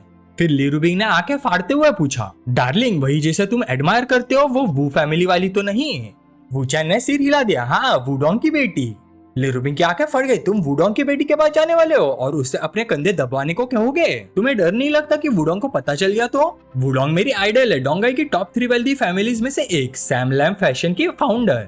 डिवोर्स के बाद उसने अपनी बेटी की कस्टडी जीती, अपने एक्स हस्बैंड की फैमिली को बिजनेस कंपटीशन में पूरी तरह से बर्बाद कर दिया, उसके एक्स हस्बैंड को मौत तक मजबूर कर दिया। वो डोंगाई बिजनेस वर्ल्ड की ब्लैक विडो है, उसका नाम सुनते ही लोग कांप जाते हैं। वू चैन हंस पड़ा, मुझे पता है, लेकिन मुझे उसका एक और टाइटल भी पता है, जब वो जवान थी डोंगाई की नंबर 1 ब्यूटी। ली रुबिंग परेशान हो गए, प्लीज ध्यान से सोचना, कोई उल्टा सीधा काम मत करना, ठीक है? बस मसाज के लिए मेरे घर आ जाना आज रात, सिर्फ मसाज नहीं, मैं तुम्हें सब कुछ दे दूंगी, बस वूडोंग की बेटी के पास मत जाना। वू चैन थोड़ा नाराज हुआ, ली रुबिंग मुझे लगता है तुम कुछ गलत समझ रही हो, सोंगशुआन को ढूंढना, मसाज तो सिर्फ एक बहाना है, समझी? ली रुबिंग और गुस्सा हो गई, तो फिर तुम असल में क्या करना चाहते हो? वू चैन ने उसके कंधे पर हाथ रखा, इतना मत सोचो, मैं तुम्हारा नुकसान नहीं करूंगा, रिलैक्स, मैं चलता हूँ। कुछ देर बाद सीबीडी कैफे में वू चैन ने पहले बात शुरू की। स्टूडेंट सोंगशुआन ने उत्साह से अपना हाथ बढ़ाया, आप मुझसे सीनियर है ना, चलिए ऑफिशियली मिलते हैं। वू चैन ने उसे हैंडशेक किया, हेलो सोंगशुआन, मैं वू चैन हूँ। सोंगशुआन ने विनम्रता से कहा, सीनियर प्लीज बैठिए, आप क्या पियेंगे? वू चैन ने मना कर दिया, नहीं थैंक यू। सोंगशुआन सीधा मुद्दे पर आ गई, अच्छा तो मटेरियल लाए हैं, यूएसबी ड्राइव में है या हैंड रिटर्न? वू चैन ने पूछा, तुम वो चीज लाई हो, किस लिए? सोंगशुआन हैरान हो गए, हाँ मेरे लिए अभी लिखने वाले हैं। वू चैन ने अपने सिर की तरफ इशारा किया, सब कुछ यही याद है। सोंगशुआन ने शक भरी नजर से पूछा, सीनियर आप मुझे बेवकूफ बनाने तो नहीं आए ना, ऐसा करोगे तो लोग आपको पसंद नहीं करेंगे। वू चैन ने सोंगशुआन के हाथ से नोटबुक और पेन लिया और लिखना शुरू कर दिया। 10 मिनट बाद वू चैन सारे लिरिक्स लिख चुका था। सोंगशुआन ने गाने का टाइटल पढ़ा, सोल रेमेडी। वो अंदर ही अंदर हैरान रह गई, इसने तो रीमिक्स भी लिख दिया। अरेंजमेंट में कौन कौन से इंस्ट्रूमेंट्स यूज होंगे वो भी नोट किया है। क्या ये सीनियर वू चैन मुझे बेवकूफ बना रहा है? लेकिन जब उसने गाने को अपने दिमाग में गाया तो उसे महसूस हुआ कि गाना बुरा नहीं था, बल्कि उसके पहले रिकॉर्ड किए हुए गानों से थोड़ा बेहतर था। वू चैन बोला, स्टूडेंट सॉन्ग खरीदना चाहती हो? सोंगशुआन की आंखें चमक उठी, हाँ। वू चैन ने पूछा, कितना ऑफर कर सकती हो? सोंगशुआन बोले, 1000। वू चैन संतुष्ट नहीं हुआ, मैंने अरेंजमेंट्स भी किए हैं। सोंगशुआन ने दाम बढ़ाया तो 2000। वूचैन चुप रहा। सोंगशुआन ने फिर कहा 3000। तब वूचैन ने सीधा अपनी प्राइस बता दी, 1 लाख। सोंगशुआन एकदम से चौंक गई। सीनियर, आप मजाक करने आए हो क्या? क्या आपको लगता है मैं इतनी आसान हूँ जिसे लूट सकते हो? वूचैन ने उसके एटीट्यूड पर ध्यान ही नहीं दिया। 1 लाख स्टूडेंट सॉन्ग, तुम्हें सिर्फ ये बताना कि एक्सेप्ट करती हो या नहीं। प्राइस नेगोशिएबल नहीं है, मेरे पास और भी कुछ गाने हैं, सब इसी प्राइस पर। सोंगशुआन ने नोटबुक वापस उसकी तरफ ढकेल दी। ऑफ कोर्स एक्सेप्ट नहीं करती। वूचैन ने नोटबुक फिर उसकी तरफ सरका दी तो फिर कहने को कुछ नहीं बचा। हम अभी अभी मिले हैं, लेकिन मुझे लगता है तुम वो टाइप की इंसान नहीं हो जो म्यूजिक के या लिरिक्स चुरा ले। मैं पेजेस फाड़ूंगा भी नहीं। ये नोटबुक काफी सुंदर है, 2 पेजेस फाड़ दिए तो इसका परफेक्शन खराब हो जाएगा, इसलिए गुड बाय। सोंगशुआन ने धीरे से गाली दी, वियर्डो कहीं का। उसके बाद वूचैन एक रिकॉर्डिंग स्टूडियो गया। रिसेप्शनिस्ट ने मुस्कुरा कर कहा, हेलो, वेलकम टू वेशान म्यूजिक। वूचैन ने सीधा अपनी रिक्वेस्ट रखी, मुझे एक गाना रिकॉर्ड करना है, मुझे 3 घंटे के लिए स्टूडियो रेंट पर चाहिए। रिसेप्शनिस्ट तुरंत रास्ता दिखाने लगी, जी इस तरफ। वूचैन ने मनी मत सोचा, पिछले काउंटलेस रिसेट्स में सोल रेमेडी अनेक बार वेरीफाई हो चुका है। ये एक ऐसा गाना है जो एक दिन जरूर हिट होगा। स्टूडेंट सॉन्ग, मैं इंतजार करूंगा कि तुम खुद मेरे पास वापस आओ। रिसेप्शनिस्ट उसे स्टूडियो के अंदर ले गई और पूछा, क्या आपको ऑडियो एडिटर या मिक्सिंग एक्सपर्ट चाहिए? वूचैन ने मना कर दिया, जरूरत नहीं, मैं खुद कर सकता हूँ। 3 घंटे बाद वूचैन ने खुद से कहा, रिकॉर्डिंग कंप्लीट, अब घर जाकर गाना पब्लिश करना चाहिए। जब वूचैन पार्किंग गैराज की तरफ जा रहा था, उसका फोन बज उठा। सुशिनिन ने शिकायत भरे अंदाज में पूछा, हस्बैंड, तुमने 3 घंटे तक फोन नहीं उठाया। वूचैन आराम से बोला, शिनिन, मैं अभी बिजी था, क्या हुआ? सुशिनिन खुशी से बोले, टियान ने चिन्फू में इंटर्नशिप शुरू कर दी है, अब उसे अब्रॉड पढ़ने जाने की जरूरत नहीं पड़ेगी। वूचैन ने सीट बेल्ट बांधते हुए कहा, बहुत बढ़िया, शिनिन कमाल की है। सुशिनिन थोड़ी उदास होकर बोली, हस्बैंड, मैं आज तुमसे मिलने नहीं आ सकती, मुझे अपने पेरेंट्स के घर वापस जाना पड़ेगा। अगर मैं रोज घर नहीं गई तो उन्हें शक हो जाएगा। वूचैन ने उसे तसल्ली दी, कोई बात नहीं, वैसे भी आज मुझे भी कुछ काम है। सुशिनिन ने नरम आवाज में कहा, ठीक है, तुम अपना काम करो, किसी और दिन मिलते हैं। फोन कट होने के बाद वूचैन गाड़ी चला रहा था जब उसने नोटिस किया कि एक कार उसका पीछा कर रही है। उसने नंबर प्लेट देखी और सोचा, ये डोंगाई की नंबर प्लेट नहीं है, ये डिंगलोंग के लोग हैं। मुझे अभी म्यूजिक पब्लिश करना है, मेरे पास तुम लोगों के साथ खेलने का टाइम नहीं है। ये बोलकर वूचैन ने आसानी से उनका पीछा छुड़ाया और घर लौट गया। घर पहुंचने के बाद वो डेस्क पर बैठ गया। चेनवू, ये स्टेज नाम वूचैन का उल्टा लिखने पर मिलता जुलता साउंड देता है। स्टूडेंट सॉन्ग शायद इस बात को समझ जाएगी। अगले पल उसने सोचा, अब बस गाने के वायरल होने का इंतजार करो। अगली सुबह 7 बजे वूचैन डेस्क की तरफ चलते हुए सोच रहा था, एक रात बीत चुकी है, मुझे सोल रेमेडी के रिजल्ट्स चेक करने चाहिए। अचानक उसकी नजर घर के अंदर कुछ अजीब चीजों पर पड़ी। फूलदानों की डायरेक्शन बदली हुई थी। सोफा के कुशन्स की पोजीशन हल्का सा राइट साइड शिफ्ट हुए थी। वूचैन की आंखें सिकुड़ गई। कल मैंने इग्नोर कर दिया था, लेकिन वो लोग मेरा पीछा करते हुए घर तक आ गए थे। पिनहोल कैमरास और लिसनिंग डिवाइसेस शायद यही कहीं लगे हुए हैं। अगर तुम ऐसे खेलना चाहते हो तो आज मैं तुम्हें मौका देता हूँ। वूचैन ने फोन उठाया, मेरी प्यारी ली रूबिंग, आज तुम्हें मुझसे कुछ पूछना नहीं है। दूसरी तरफ से ली रूबिंग ने तुरंत जवाब दिया, मैं तो अभी तुम्हें कॉल करने ही वाली थी। सोंगशुआन के मामले में तुम काफी वेल बिहेव निकले, हम आराम से बात कर सकते हैं। वूचैन बोला, ठीक है, मैं 9 बजे तुम्हारी कंपनी आ जाऊंगा। गाड़ी में बैठते ही वूचैन सोचने लगा, आज कुछ होने की पॉसिबिलिटी बहुत ज्यादा है, लेकिन सब कुछ मेरे कंट्रोल में है। कुछ देर बाद एक गाड़ी ने सामने आकर उसका रास्ता रोक दिया। वूचैन को स्पीड कम करनी पड़ी। टायर्स और रोड के बीच की घसीटने की चीखने वाली आवाज हवा में गूंज उठी। वूचैन के होठों पर हल्की सी मुस्कान आ गई, लो आ गए। एक्सीडेंट का रूप देकर किसी को मारने का ये क्लासिक तरीका। इसकी सक्सेस रेट लगभग 100% होती है, लेकिन मैंने नंबर प्लेट पहले ही याद कर ली है। अब समझ गया, एक्सीडेंट जैसे दिखने वाला ये मर्डर प्लान आज मेरे सामने फेल होने वाला है। उसी पल वूचैन की कार में जोर का ब्लास्ट हुआ और पूरी गाड़ी आग के लपटों में घिर गई। वूचैन शांत आवाज में बोला, टाइम रिवाइंड। समय वापस सुबह 7 बजे लौट गया। वूचैन बेड पर लेटा हुआ हल्का सा व्यंग्या भरी मुस्कान के साथ बोला, अब मेरी भी बारी है। वूचैन ने फोन उठाकर ली राउटाई को कॉल किया। ली राउटाई ने तुरंत फोन उठाया, हेलो ब्रदर इन लॉ। वूचैन ने शांत तरीके से कहा, डिंगलोंग के लोग डोंगाई में है, एक बात याद रखो, मुझे वो जिंदा रहना चाहिए। वूचैन ने मनी मन सोचा, डिंगलोंग के उन आदमियों को ढूंढना मुश्किल है जो भागने की कोशिश कर रहे हैं, लेकिन सड़क पर चलती हुई गाड़ी को ढूंढना नामुमकिन नहीं। मेन रोड पर अटैक करना आसान नहीं होगा। इसलिए वो शिन्मू शॉपिंग सेंटर के नीचे वाले पार्किंग लॉट की तरफ चला गया। जैसे ही वूचैन कार से बाहर निकला, ली राउटाई का फोन आ गया। ब्रदर इन लॉ कैसे चल रहा है? मैंने कुछ टॉप एक्सपर्ट्स रोड पर सर्च करने के लिए भेज दिए हैं। वूचैन ने जवाब दिया, मैं शॉपिंग सेंटर के ईस्ट साइड के पास हूँ, वो गाड़ियां मेरे पीछे आ रही है, बाकी तुम हैंडल करो। फोन रखने के बाद वूचैन खुश होकर सोचने लगा, अब मुझे सिर्फ डिंगलोंग के सक्सेसर का इंतजार करना है। उधर ट्रक में बैठे अससिन ने देखा, बॉस वो पार्किंग गैराज में घुस रहा है, प्लान चेंज, हमें पहले वापस जाना होगा। लेकिन उसी वक्त एक 16 सीटर वैन सीधा ट्रक के साइड में जा टकराई। ट्रक ड्राइवर गुस्से में सिर बाहर निकालकर चिल्लाया, गाड़ी चलानी ही नहीं आती क्या? तब वैंग युआन अपने आदमियों के साथ वैन से बाहर निकला, नहीं आती भाई, राइड करनी है क्या? उसके बाद वुचैन पर अटैक करने वाले सारे गाड़ियों के लोग गिरफ्तार कर लिए गए। शिनगुआन ने तुरंत डिंगलोंग को रिपोर्ट दी, यंग मास्टर हमारे लोग ली राउटाई ने पकड़ लिए हैं। डिंगलोंग गुस्से से गरज उठा, प्लान भी एक्टिवेट करो, वुचैन को आज ही मरना होगा। ली सिबलिंग्स उसकी पूरी प्रोटेक्शन एस्टेब्लिश करने से पहले अटैक करो। ली गुआ ने ऑर्डर दिया, लाउडाओ को बोलो कमीशन डबल है। शिनमू शॉपिंग सेंटर के पार्किंग लॉट का काम साफ सुथरे तरीके से निपटाओ, काम के बाद तुरंत निकल जाना। 20 मिनट बाद शिनमू शॉपिंग सेंटर में वुचैन को ली रुबिंग का फोन आया, शिनशा ने सबको अरेस्ट कर लिया है, अब तुम कहाँ हो? वुचैन बोला, शिनमू शॉपिंग सेंटर, क्या हुआ? ली रुबिंग ने तुरंत कहा, किसी भीड़ वाली जगह पर जाओ, मैं अभी आ रही हूँ। उसकी बात सुनकर वुचैन एलिवेटर के सामने खड़ा हो गया, मेरी प्यारी मिस ली, मैं तुम्हारी बात मान लेता हूँ। फिर वुचैन एलिवेटर में घुस गया, अंदर उसने देखा कि कैमरा टूट चुका था। उसने तुरंत अंदाजा लगाया, सक्सेसर आ गया। जब एलिवेटर खुला, एक ग्रुप ने वुचैन को घेर लिया। एलिवेटर का दरवाजा बंद हो गया और सब उसकी तरफ टूट पड़े, हर किसी के हाथ में चाकू था। वुचैन ने आंखें खोली, अब वो सच में सीरियस फाइट के मूड में था। उसने एक असासिन की कलाई मजबूती से पकड़े और सीधा उसकी चीन पर मुक्का दे मारा। फिर दूसरे को पेट में इतनी जोर से लात मारी कि वो पीछे उड़ गया। इसी दौरान 2 और चाकू वाले आदमी उसकी तरफ झपटे, एक ने चाकू घुमाया लेकिन वुचैन आसानी से बच गया। वो आदमी हैरान रह गया, उसका मुंह खुला का खुला रह गया। मौका देकर वुचैन ने सीधा उसके चेहरे पर मुक्का जड़ दिया।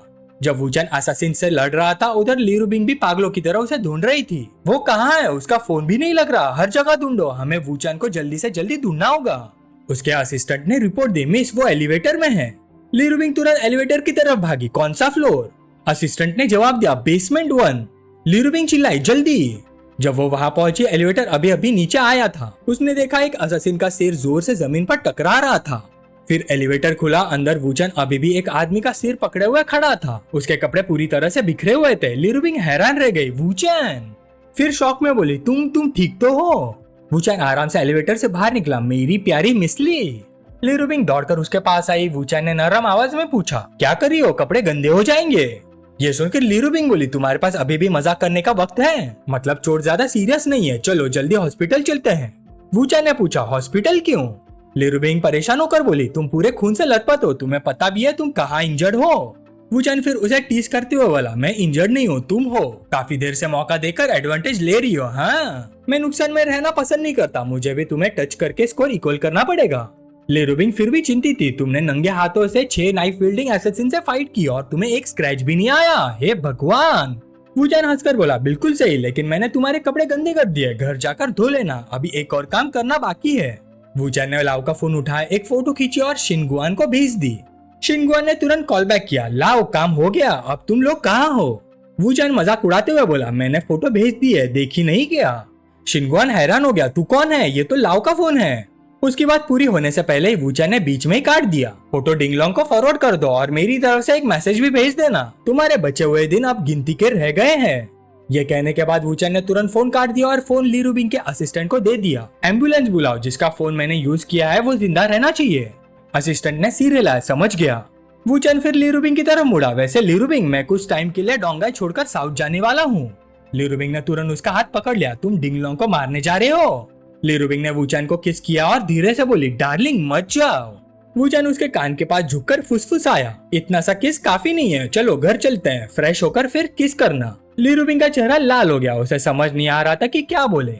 दूसरी तरफ डोंगाई के एक 3 मंजिला सीबीडी बिल्डिंग में सोंगशुआन अचानक चीख पड़ी, इम्पॉसिबल इम्पॉसिबल, वीकली चार्ट में टॉप पर आ गया। उसकी एक दोस्त बोली, कल रात सोने से पहले मैंने सुना था, काफी अच्छा है। सोंगशुआन स्क्रीन को घूर रही थी, 4000 से ज्यादा कमेंट्स थे, सब पॉजिटिव रिव्यूज। कई एक्सपर्ट सिंगर की स्किल्स और टेक्निक्स पर डिस्कशन कर रहे थे। सोंगशुआन ने मन ही मन सोचा, जैसा एक्सपेक्टेड था, सीनियर वुचैन के लिरिक्स वाकई दिल को हील करने वाले हैं। उसकी दोस्त फिर बोली, सोंगशुआन ये कौन सा जमाना है, आजकल कौन म्यूजिक स्कोर हाथ से लिखता है। सोंगशुआन बालकनी में चली गई, उसके मन में शक बढ़ता जा रहा था, कुछ तो गड़बड़ है, मुझे कंफर्म करना होगा, क्या सीनियर वुचैन सच में इतना एक्स्ट्राऑर्डिनरी है। उधर वुचैन के घर पर ली रुबिंग अभी शावर लेकर निकली थी और बाल सुखा रही थी। तभी वुचैन का फोन वाइब्रेट हुआ। ली रुबिंग ने सोचा, कहीं डिंगलोंग फिर से परेशानी तो नहीं कर रहा। ये सोचकर उसने फोन उठाया, क्या चाहिए तुम्हें, अब मौत ढूंढ रहे हो क्या? दूसरी तरफ सोंगशुआन थोड़ी कंफ्यूज हो गई, हेलो क्या ये सीनियर वुचैन है? मैं सॉन्ग के बारे में बात करने के लिए कॉल कर रही हूँ। ली रुबिंग सतर्क हो गई, कौन सा सॉन्ग, सीधा बोलो, मैं मैसेज पहुंचा दूंगी। सॉन्ग शुआन थोड़ी असुविधा में पड़ गई। प्लीज गलत मत समझिए, क्या आप सीनियर वूचन की गर्लफ्रेंड है? कल वाली मीटिंग में थोड़ा मिसअंडरस्टैंडिंग हो गया था, मैं सीनियर से माफी मांगना चाहती हूँ। ली रूबिंग और कंफ्यूज हो गई। सॉन्ग, माफी किस बात की? अब सॉन्ग शुआन को सच में शक होने लगा, आप वाकई सीनियर वूचन की गर्लफ्रेंड है? आपको सीनियर सॉन्ग के बारे में भी नहीं पता, ये तो अजीब है। ली रूबिंग तुरंत भड़क गई, तुम मुझ पर शक करी हो, रुको जरा। फिर उसने बाथरूम का दरवाजा खटखटाया। हनी दरवाजा खोलो, तुम्हारी जूनियर का फोन है। वूचन बाहर आया और फोन ले लिया। कौन है? ओ क्लासमेट सॉन्ग, आज मैं फ्री हूँ, मिलकर बात करते हैं, ठीक है, कोई प्रॉब्लम नहीं। फोन रखने के बाद वूचन ने समझाया ये सॉन्ग शुआन थी, वो मेरा लिखा हुआ सॉन्ग खरीदना चाहती है। ली रूबिंग उसके करीब आ गई। मेरे प्यारे वूचन, तुम तो बहुत टैलेंटेड निकले। वूचन मुस्कुरा दिया। तुमने अभी तक शावर कंप्लीट नहीं किया मेरी प्यारी ली। ली रूबिंग ने अपनी बाहें उसकी गर्दन के आसपास डाल दी। क्या तुम मुझे बता सकते हो कि और क्या क्या जानते हो? वूचन ने धीमी आवाज में कहा। ली रूबिंग, तुम आग से खेल रही हो। जब दोनों करीब आ रहे थे तभी फोन फिर से बज गया। ली रूबिंग ने नाराज होकर कहा, अब कौन है? क्या बकवास टाइमिंग है। उसने फोन उठाया। इस बार कॉल डिंगलोंग की थी। वूचन मुड़कर बाथरूम की तरफ चला गया। कोई बात नहीं, फोन उठाओ, मैं टॉवल पहनकर आता हूँ। दूसरी तरफ डिंगलोंग बोला, ली रूबिंग, मुझे लगता है मुझे कुछ एक्सप्लेन करना चाहिए। आज जो हुआ वो मेरा प्लान नहीं था, शिनगुआन ने अपनी मर्जी से किया, उसने मेरी इंटेंशन गलत समझ ली।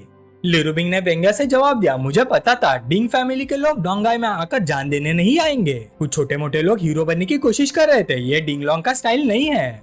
ली रूबिंग बात करते हुए वूचन के और पास चिपक गई। वूचन ने भी साथ दिया और पूछा, कौन है? क्या तुम डिंगलोंग की बात कर रही हो डार्लिंग?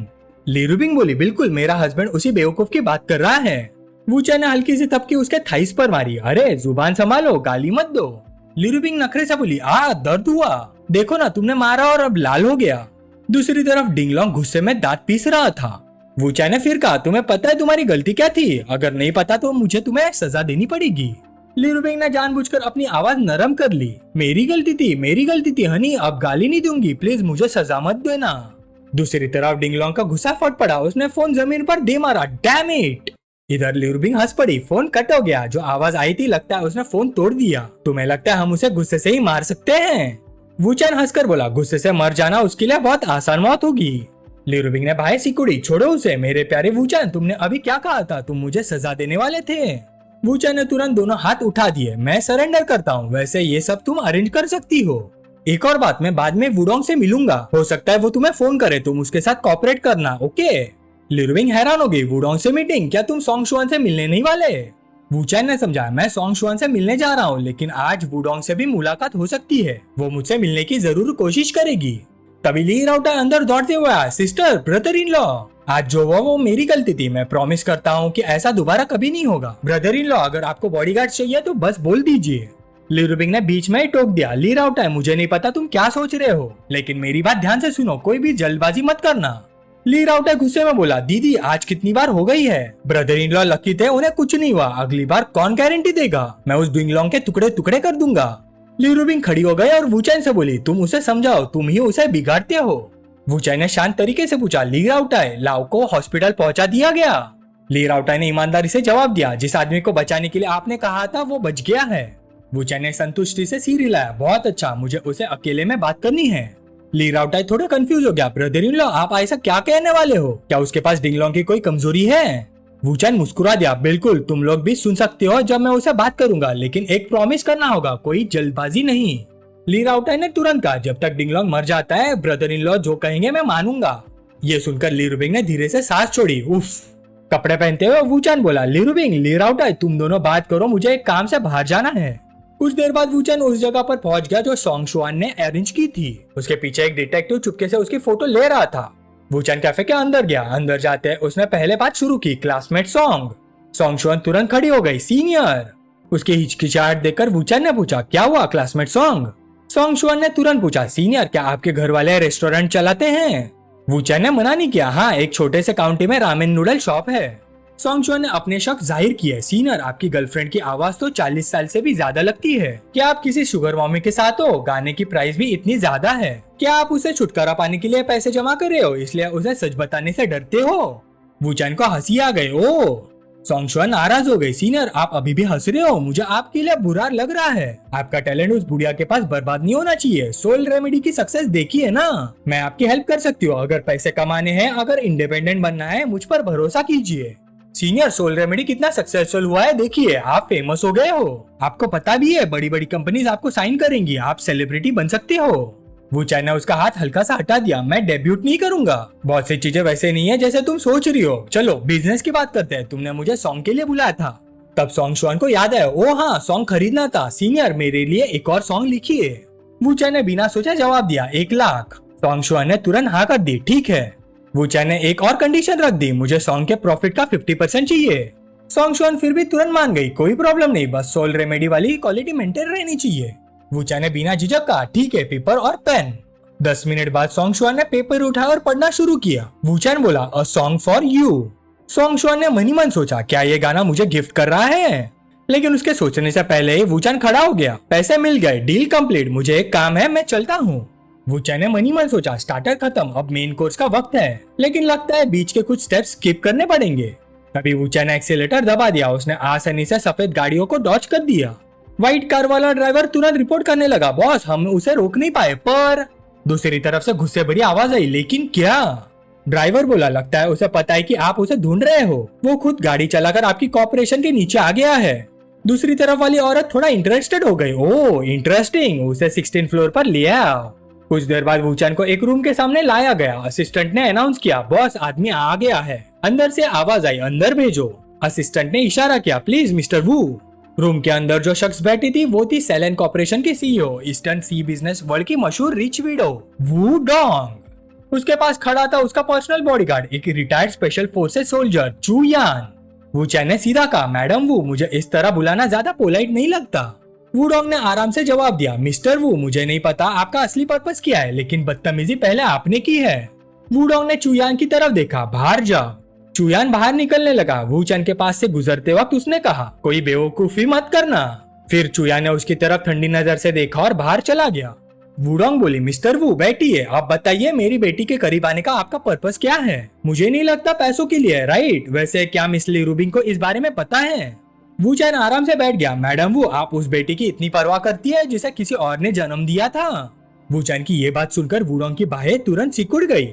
वू चैन ने बात जारी रखी, मैडम वू को 20 साल की उम्र में उनके परिवार ने जबरदस्ती शादी करने पर मजबूर किया था। शादी के पहले ही एक अरेंजमेंट हुआ था, बच्चा पैदा होने के बाद उन्हें उसकी देखभाल नहीं करनी पड़ेगी, और इसी कंडीशन पर मैडम वू ने शादी के लिए हाँ की थी। पर शादी के बाद जब भी वो सोती थी तकिए के नीचे एक चाकू छुपा कर रखती थी और अपने हस्बैंड के साथ अलग रूम में सोती थी। जब भी उसका हस्बैंड जबरदस्ती करने की कोशिश करता, मैडम वो चाकू निकालकर उसे पीछे हटा देती। वो हमेशा वेट बढ़ने, स्ट्रेच मार्क्स आने और अपनी खूबसूरती कम होने जैसे बहाने बनाती। खुद को कमजोर दिखाती थी ताकि उसके हस्बैंड के पास आगे बढ़ने का कोई रीजन ना रहे। गुस्से वाली मैडम वो वाकई कमाल की थी। उन्होंने जानबूझकर ऐसा माहौल बनाया जहां लगता था कि उन्हें सिर्फ हस्बैंड वाइफ रिलेशनशिप एक्सेप्ट करने के लिए थोड़ा और वक्त चाहिए। इसी तरह उन्होंने अपने हस्बैंड को किसी और से बच्चा पैदा करवाने के लिए राजी कर लिया। लेकिन अनएक्सपेक्टेड बात यह हुई, सॉन्ग शुआन के पैदा होने के बाद उन्होंने अपनी बात से पलट गई। उस औरत को कभी एक्नॉलेज नहीं किया, फिर अपने हस्बैंड की फैमिली के साथ बिजनेस वॉर शुरू कर दी। उसके बाद क्या हुआ ये सब लोग जानते हैं। वू डोंग को ये सब काफी इंटरेस्टिंग लगा। तुम्हें ये सब भी पता है? काफी अजीब है। वैसे भी वो औरत मर चुकी है। अगर मिस्टर वू ये सब बातें दूसरों को बताना चाहते हैं तो बता सकते हैं, मुझे कोई फर्क नहीं पड़ता। चलिए फिर सॉन्ग शुआन की बात करते हैं, लेकिन मैं तुम्हें वार्निंग दे रही हूँ। चाहे मैंने उसे जन्म नहीं दिया, मेरे खून का हिस्सा उसकी रगों में दौड़ता है। अगर तुम उसे नुकसान पहुंचाने की सोच रहे हो तो मैं तुम्हें सलाह दूंगी कि ऐसा मत करना। वू चैन ने बाहें बांधकर वू डोंग की तरफ देखा। प्रेसिडेंट वू इन्वेस्टिगेट कर सकती है। मुझे यकीन है कि जल्दी ही आप समझ जाएंगी कि मेरा फोकस आपकी बेटी पर नहीं बल्कि आप पर है, क्योंकि मेरे मन में आपके लिए कुछ खास ख्याल है। वू डोंग ने अपने बाल पीछे किया। आजकल के यंग लोग वाकई बहुत बोल्ड होते हैं। मिस्टर वू, मुझे नहीं पता आपके खास ख्यालों का क्या मतलब है। वू चैन शांत रहा और बोला, काफी कॉम्प्लिकेटेड है। मैं थोड़ा ज्यादा हिम्मत दिखा रहा हूँ, लेकिन प्रेसिडेंट वो मर्द के मामले में बहुत ज्यादा कॉशियस है, इसलिए मुझे ये सब करना पड़ा ताकि आप खुद मुझसे मिलने की इनिशिएटिव ले। वू डोंग खड़ी हुई और धीरे धीरे वू चैन के पास आ गई। कॉम्प्लिकेटेड एडल्ट्स के बीच में चीजें कितनी कॉम्प्लिकेटेड हो सकती हैं। मिस्टर वू, क्या ली रूबिन को इस सब के बारे में पता है? क्या उसे पता है कि आपके मेरे लिए ऐसे कॉम्प्लिकेटेड थॉट्स हैं? वू चैन ने बिना हिले जवाब दिया, बिल्कुल पता है। वू डोंग और करीब आ गई। उसका चेहरा वू चैन के बिल्कुल पास था। अच्छा, आखिर हर किसी को सच का सामना करना पड़ता है, तो मुझे डिटेल्स में बताओ, ये कॉम्प्लिकेटेड थॉट्स आखिर है क्या? वू चैन ने आराम से बात बदली। क्या प्रेसिडेंट वू डिंगलोंग को जानती हैं? वू डोंग ने जवाब दिया, बिल्कुल, लेकिन उसका मुझसे कोई लेना देना नहीं। वू चैन की आवाज थोड़ी गहरी हो गई। मैं उसे जरूर मारूंगा। वू डोंग ने हल्का सा व्यंग्य किया। सच में? तो फिर गुड लक। वूचन ने बात जारी रखी, इसलिए मैं यहाँ आपको एक वार्निंग देने आया हूँ, जितना जल्दी हो सके चोंग होंग से अपना इन्वेस्टमेंट निकाल लीजिए। वुडोंग की आवाज तेज हो गई, ये किस तरह की बात हुई? ली फैमिली और डिंगलोंग के मामले का मेरी चोंग होंग इन्वेस्टमेंट से क्या लेना देना? वूचन ने समझाया, चोंग होंग का पैसा टोंगहाई कमर्शियल से आता है। पिछले 5 सालों में सेलेन ग्रुप के साथ जो बिजनेस इंसिडेंट्स हुए हैं वो सब मेरी वजह से हुए थे। वुडोंग झुककर उसकी आंखों में देखने लगी। मिस्टर वू, क्या आप मुझे प्रवोक करने की कोशिश कर रहे हैं? वूचन ने सिर हिला दिया, नहीं, जिसे मैं प्रवोक करना चाहता हूँ वो डिंगलोंग है, आप तो सिर्फ कोलेटरल डैमेज है। वुडोंग ने ठंडे लहजे में कहा, मेरा डिंगलोंग से कोई कांटेक्ट नहीं है और तुम दोनों के झगड़े में मेरी कोई दिलचस्पी भी नहीं। वूचन बोला, झूठ, प्रेसिडेंट वू का कांटेक्ट है।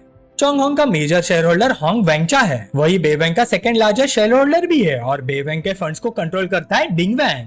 वुडोंग ने बात पूरी की, जिंगफू में जिसे डिंग शाओ कहा जाता है, डिंग फैमिली की सेकंड जनरेशन का कोर मेंबर, डिंग लाओ का तीसरा बेटा। वूचन ने सिर हिलाया, और डिंग लोंग का थर्ड अंकल। काफी देर से गोल गोल बातें सुनकर वुडोंग थोड़ी इरिटेट हो गई। मिस्टर वू, मेरा बेवेंग कैपिटल या डिंग वैंग से कोई लेना देना नहीं। वूचन बोला, लगता है प्रेसिडेंट वू को ये नहीं पता कि हाउ वेंचा और डिंग फैमिली का कनेक्शन कितना गहरा है। जब डिंग फैमिली के साथ कुछ होगा उसका झटका हाउ वेंचा के जरिए आप तक भी जरूर पहुंच सकता है। वुडोंग लगभग हंसने ही वाली थी, डिंग फैमिली, तुम उनसे पंगा लेने वाले हो? फिर उसने मनी मन सोचा, ली फैमिली भी अभी तक उनका कुछ बिगड़ नहीं पाई और ली रूबिंग का बॉयफ्रेंड जिसके पास कोई बैकर भी नहीं, वो डिंग फैमिली को गिरा देगा। वूचन ने उसका मजाक को इग्नोर कर दिया, ली रूबिंग आपको बहुत पसंद करती है, वो आपको अपना रोल मॉडल मानती है, इसलिए मैं आपको वार्न करने आया हूँ। लेकिन वुडोंग को ये रीजन बहुत ही अजीब और अनरियलिस्टिक लगा। उसने सोचा कि ली रूबिंग का नाम आया है तो मौका अच्छा है थोड़ा टेस्ट करने का। ये सोचकर उसने तुरंत फोन निकाला और कॉल लगाया, हेलो डायरेक्टर ली, होंगडा बिजनेस। ली रूबिंग ने तुरंत जवाब दिया, मैडम वू, हेलो। वुडोंग बोली, आपका बॉयफ्रेंड मेरे पास बैठा है। ली रूबिंग ने शांत तरीके से कहा, मुझे पता है, उसने पहले ही बता दिया था। वुडोंग ने सीधा पूछा, आपका बॉयफ्रेंड डिंग फैमिली को चैलेंज करना चाहता है, क्या डायरेक्टर ली को इस बात का पता है? ली रूबिंग ने बिना झिझक जवाब दिया, हाँ मुझे पता है। वुडोंग ने और गहराई से पूछा, तो फिर आप ली फैमिली के साइड पर है या?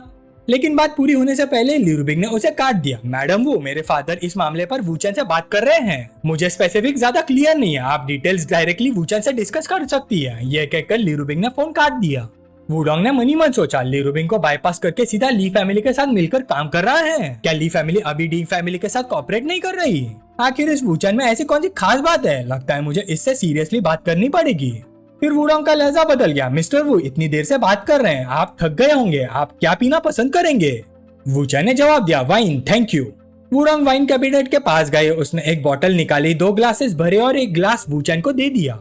फिर वो धीरे धीरे अपना सॉफ्ट और चार्मिंग अंदाज दिखाते हुए वूचन के साथ ड्रिंक करने लगी। आधे घंटे बाद वूचन ने डिंगलोंग और ली फैमिली और उनके बीच के कॉम्प्लेक्स कनेक्शंस को डिटेल में समझा दिया। अचानक वुडोंग खड़ी हो गई, थोड़ा और पियेंगे? वाइन कैबिनेट के तरफ चलते हुए वो बोली, मिस्टर वू, ये 2000 विंटेज बोतल पेट्रो वाइनरी की है। लेकिन अचानक उसका पैर फिसल गया, वाइन की बोतल के साथ वो लगभग जमीन पर गिरने वाली थी। तभी वूचन तुरंत आगे बढ़ा और उसे संभाल लिया। अरे संभालिए प्रेसिडेंट वू। वुडोंग मुड़कर बोली, ओह सॉरी मिस्टर वू, मुझे पता नहीं था कि आप इतने पास खड़े हैं। वूचन ने पूछा, आप ठीक हैं प्रेसिडेंट वू? अगर आप सच में गिर जाती तो बहुत दुख की बात होती। ये सुनकर वुडोंग का चेहरा हल्का सा लाल हो गया, मुझे माफ कीजिए, शायद मैंने थोड़ी जल्दी ड्रिंक कर ली। वूचन मनी मन सोचने लगा, वुडोंग मर्दों पर आसानी से भरोसा नहीं करती, लेकिन उसकी प्रेफरेंसेस बिल्कुल नॉर्मल है और उसकी एक्सपेक्टेशंस भी कम नहीं है।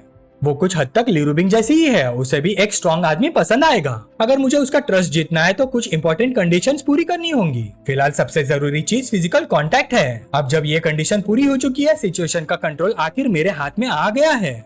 वूचन ने वाइन की बोतल उठा ली, प्रेसिडेंट वो, आपको थोड़ा नशा हो गया है, आज के लिए उतना ही काफी है।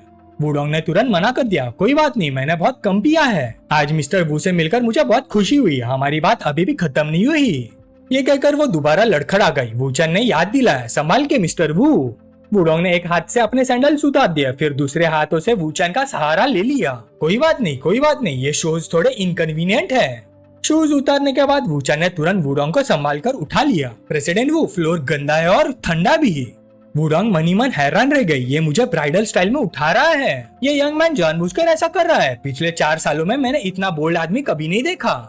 वूचन ने शांति से उसे वापस चेयर पर बिठा दिया। अगर प्रेसिडेंट वो अभी भी ड्रिंक करते हुए बात करना चाहती है तो हम बात जारी रख सकते हैं। वुडोंग ने सीधा उसकी आंखों में देखते हुए पूछा, मिस्टर वू, क्या आपने मुझे जानबूझकर उठाया था? वूचन ने बेपरवाही से जवाब दिया, हाँ मैंने ये जानबूझकर किया था। वुडोंग ने सोचा, यह आदमी हद से ज्यादा इरिटेट करता है, मुझे इसे खत्म करना होगा।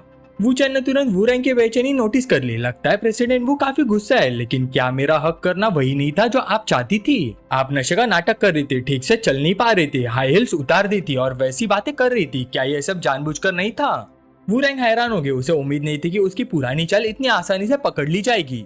वूचैन उसके चेहरे के करीब आया। प्रेसिडेंट वो मौका तो आपने ही दिया था मुझे हिम्मत दिखाने का, लेकिन मुझे लगता है दूसरे मर्दों के साथ जो तरीका आप यूज करती है उनकी मेरे सामने जरूरत नहीं है। प्रेसिडेंट वो मैं आपको आपसे भी ज्यादा समझता हूँ, चलिए नॉर्मल तरीके से बात करते हैं, मैं यहाँ दुश्मनी करने नहीं आया। वू रैंग नाराज हो गए। क्या तुम खुद पर कुछ ज्यादा ही भरोसा नहीं करते? तुम मुझे मुझसे ज्यादा कैसे समझ सकते हो? वूचैन आराम से वाइन पीता रहा। प्रेसिडेंट वो आपके हस्बैंड ने सुसाइड नहीं किया था, है ना? आपने उन लोन शार्क्स को रूफटॉप पर उन्हें परेशान करने के लिए भेजा था। जो आदमी पहले से ही टूट चुका था वो इतनी बेइज्जती बर्दाश्त नहीं कर सकता। रुकिए, ये तो और भी सीक्रेट बात है। प्रेसिडेंट वो इस साल आप 42 साल की हो गई है और मेरी जानकारी के हिसाब से आप अभी भी अबला नारी है, सही? तन्हा रातों में आप बेड साइड टेबल के नीचे वाले ड्रॉर से एक टॉय निकालती है। क्या मैं गलत कह रहा हूँ प्रेसिडेंट वो? आपकी उम्र में उस पहलू के लिए इतना उत्साह होना बिल्कुल नॉर्मल है, मैं पूरी तरह समझ सकता हूँ। ये हार्मोन्स की वजह से होता है, इसमें शर्माने जैसी कोई बात नहीं है प्रेसिडेंट वो। क्या आपने कभी नहीं सोचा कि अगर जिंदगी में दोबारा जीने का मौका मिले तो आप इतनी थकाने वाली जिंदगी नहीं जिएंगी? बिल्कुल आपके उस गाने की तरह, धूल की तरह बेखौफ उड़ना, घमंड से चमकना, मुरझाए प्यार से भी ज्यादा रोशन होना और अंधेरी रात में सिल्वर स्क्रीन पर दिखने वाले शाम के आसमान से भी ज्यादा नशा देना। वू रैंग सन रह गए। 12 साल पहले अपने बर्थडे पर उसने नशे में केटीवी सेशन के दौरान इम्पल्सिवली मैड डस्ट गाना गाया था। दुनिया में और कोई इस बात को नहीं जानता, उसे ये कैसे पता हो सकता है? वूचैन ने फिर कहा, प्रेसिडेंट वो एक और ड्रिंक। वू रैंग ने बाहें सिकोड़ ली। तुम आखिर हो कौन? वू रैंग के दिमाग में सिर्फ 3 बातें घूम रही थी। मेरे आसपास के असाधारण बैकग्राउंड वाले लोग भी इतनी जानकारी नहीं निकाल पाए। इसके पास ऐसी कौन सी स्पेशल एबिलिटी है? ये सब बहुत ही सरियल लग रहा है। वूचैन ने अपना वाइन ग्लास हिलाया। प्रेसिडेंट वो इतना हैरान मत होइए, मैं और भी बहुत कुछ जानता हूँ, जैसे सॉन्ग फैमिली का लेटेस्ट डिजाइन चुराने की बात या फिर जाओ गिनते चुन और फाइनलिंग को फंसाने की प्लानिंग। प्रेसिडेंट वो मैंने कहा था ना, मैं आपको आपसे भी ज्यादा समझता हूँ और मैंने ये भी कहा था कि मैं यहाँ दुश्मनी करने नहीं आया। वू रैंग ने सोचा ये इतना जानता है कि मुझे सीधा जेल भिजवा सकता है, मैं चैन से भी सो नहीं पाऊंगी। अब मेरे पास 2 ही ऑप्शन है, या तो इसे मारकर हमेशा के लिए गायब कर दूं या फिर इसके साथ करीबी रिश्ता बनाकर इसकी एबिलिटीज का फायदा उठाऊं। लेकिन ये इतना मिस्टीरियस है कि इसे गायब करना लगभग नामुमकिन लगता है। मतलब असल में मेरे पास सिर्फ एक ही चॉइस बचती है। ध्यान से देखने पर उसका चेहरा हैंडसम था और उसके जवान शरीर भी काफी अट्रैक्टिव था। वू रैंग बोले, ठीक है, अगर हम दुश्मन नहीं बनने वाले तो असली मुद्दे पर आते हैं। मिस्टर वू डिंग फैमिली से निपटना चाहते हैं, शायद अपनी ट्रिब्यूलेशन से बचने के लिए, सही? वू रैंग ने वूचैन के हाथ से वाइन ग्लास ले लिया। वूचैन ने उसके साथ ग्लास क्लिक किया। प्रोसेस और तेज होगा। मुझे उम्मीद है प्रेसिडेंट वो मेरी साइड ज्वाइन करेंगी, मेरे साथ खड़े होंगी। सिर्फ आप सेफ नहीं रहेंगी बल्कि आपका करियर भी और ऊपर जाएगा। वू रैंग ने आगे कहा, ली रूबिंग के लिए मिस्टर वो वाकई बहुत मेहनत कर रहे हैं, लेकिन आप तो प्रिंसेस को भी गले लगा रहे हैं। क्या आपको डर नहीं लगता कि ली रूबिंग जेलस हो जाएगी? वूचैन ने शांत स्वर में जवाब दिया, सुशिनिन भी मेरी औरत है, ली रूबिंग जेलस नहीं होती, वो आम औरत नहीं है। वू रैंग ने हल्की सी सांस छोड़ी। अब समझ आया कि जिनफू के बोर्ड ऑफ डायरेक्टर्स की सिचुएशन ऐसी क्यों है। ये कहते हुए उसने सोचा, मतलब अगर मैं कोई भी मूव करूँ तो उनके प्यार में दखल नहीं होगा और ली रूबिंग को भी कोई प्रॉब्लम नहीं है, तो फिर फैसला हो गया। फिर वू रैंग ने अपना ग्लास वाइन टेबल पर रख दिया। मैंने काफी ज्यादा पी ली है मिस्टर वू, क्यों ना हम दोनों मेरे घर चले और थोड़ी चाय पीकर होश में आए। वूचैन ने उसे सहारा देते हुए कहा, अगर प्रेसिडेंट वू चाय पीना चाहती है तो चलिए चाय ही पीते हैं।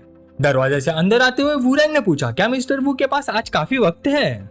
वूचैन मुस्कुराया, वक्त मेरे पास तो बहुत है। ये सुनते ही वू रैंग अचानक बढ़ी और उसे किस कर दिया। वूचैन ने कहा, ये काम तो मर्द का होना चाहिए, क्या दरवाजे पर ही ठीक है?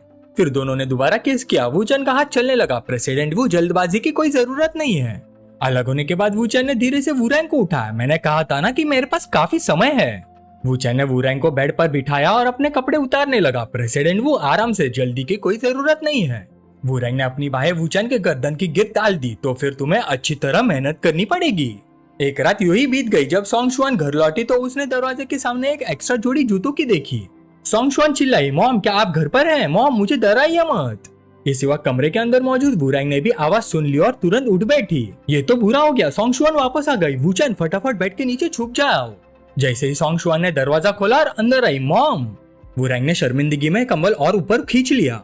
सोंग शुआन तुरंत मुड़ गए। ओ मैंने गलत समझा, मुझे लगा घर में कोई चोर घुस आया है, पता चला कोई अंकल आए हुए हैं, मैं चलती हूँ फिर। वू रैंग चुप रही। जब सोंग शुआन चली गई वूचैन बेड के नीचे से बाहर निकला। अंकल। अचानक वूचैन का फोन वाइब्रेट हुआ। ली रूबिंग का कॉल था। वू रैंग ने तुरंत फोन उठा लिया। हेलो। दूसरी तरफ से हल्की सी हंसी सुनाई दी। वूरैंग ने शांत स्वर में कहा, वो अपना फोन मेरे पास भूल गया है। ली रुबिंग ने पूछा, क्या यह मैडम वू है? वूचैन सुबह सुबह आपको ढूंढने गया था? वूरैंग ने थोड़े गर्व से जवाब दिया, हाँ। ली रुबिंग हैरान हो गई, क्या मैडम वो उसे ढूंढने नहीं गई थी? वूरैंग ने मना कर दिया, नहीं। ली रुबिंग को तुरंत कुछ गड़बड़ महसूस हुई, तुम दोनों कहाँ हो? वूरैंग ने जवाब दिया, मेरे घर पर। कुछ देर के लिए फोन के दूसरे तरफ से सन्नाटा छा गया। फिर ली रुबिंग बोली, मैडम वू ने वूचैन के साथ रात गुजारी, तुम दोनों साथ में सोए? वूरैंग ने सीधा जवाब दिया, हाँ।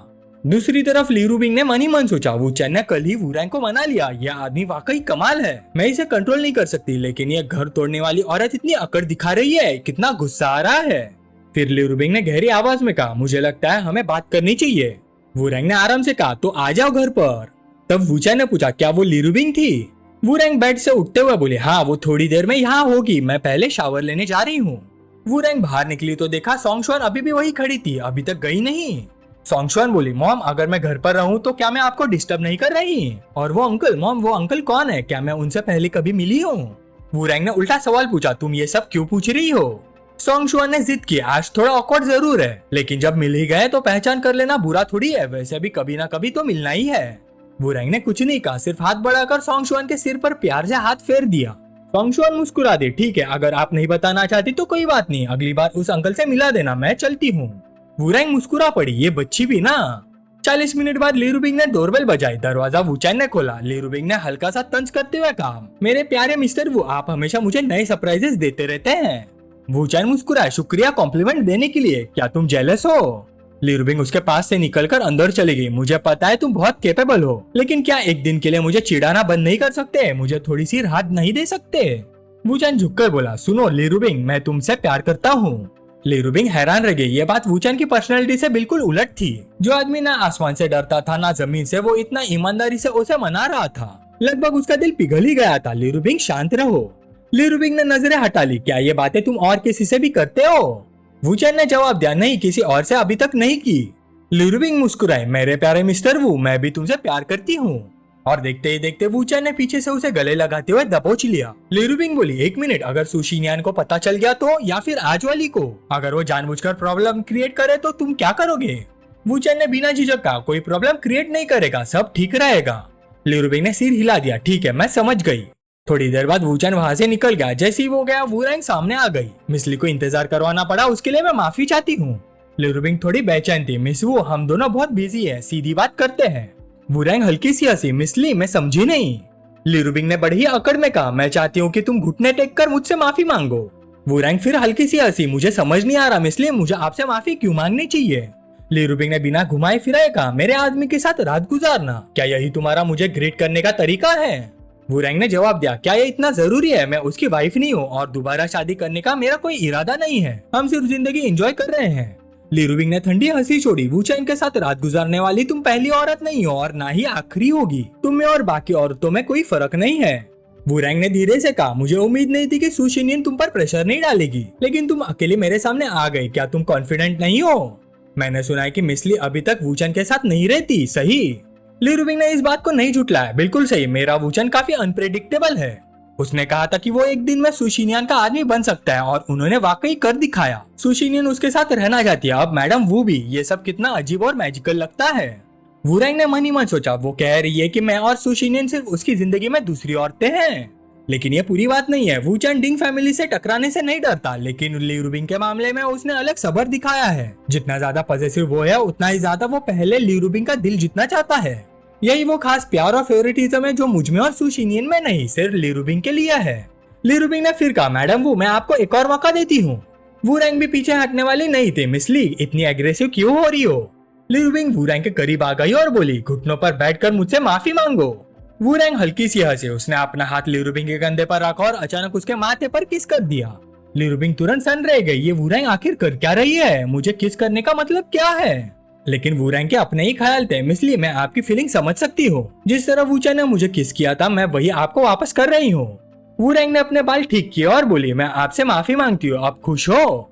ली रुबिंग गुस्से से भर गई और कहा, मैडम वूरैंग ने फिर अफसोस जताने का नाटक किया, बिल्कुल मिस ली, बस अफसोस ये है कि कल आप यहाँ नहीं थी, अगर हम तीनों के साथ होते तो।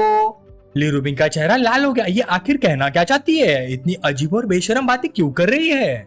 वुरेंग ने हल्की सी मुस्कान के साथ कहा, मिस ली, क्या आप मेरी माफी की सिंसेरिटी महसूस कर सकती हैं? ली रूबिंग ने गुस्से में दांत बींच लिए, मैडम वो थोड़ा तो सेल्फ रिस्पेक्ट रखिए।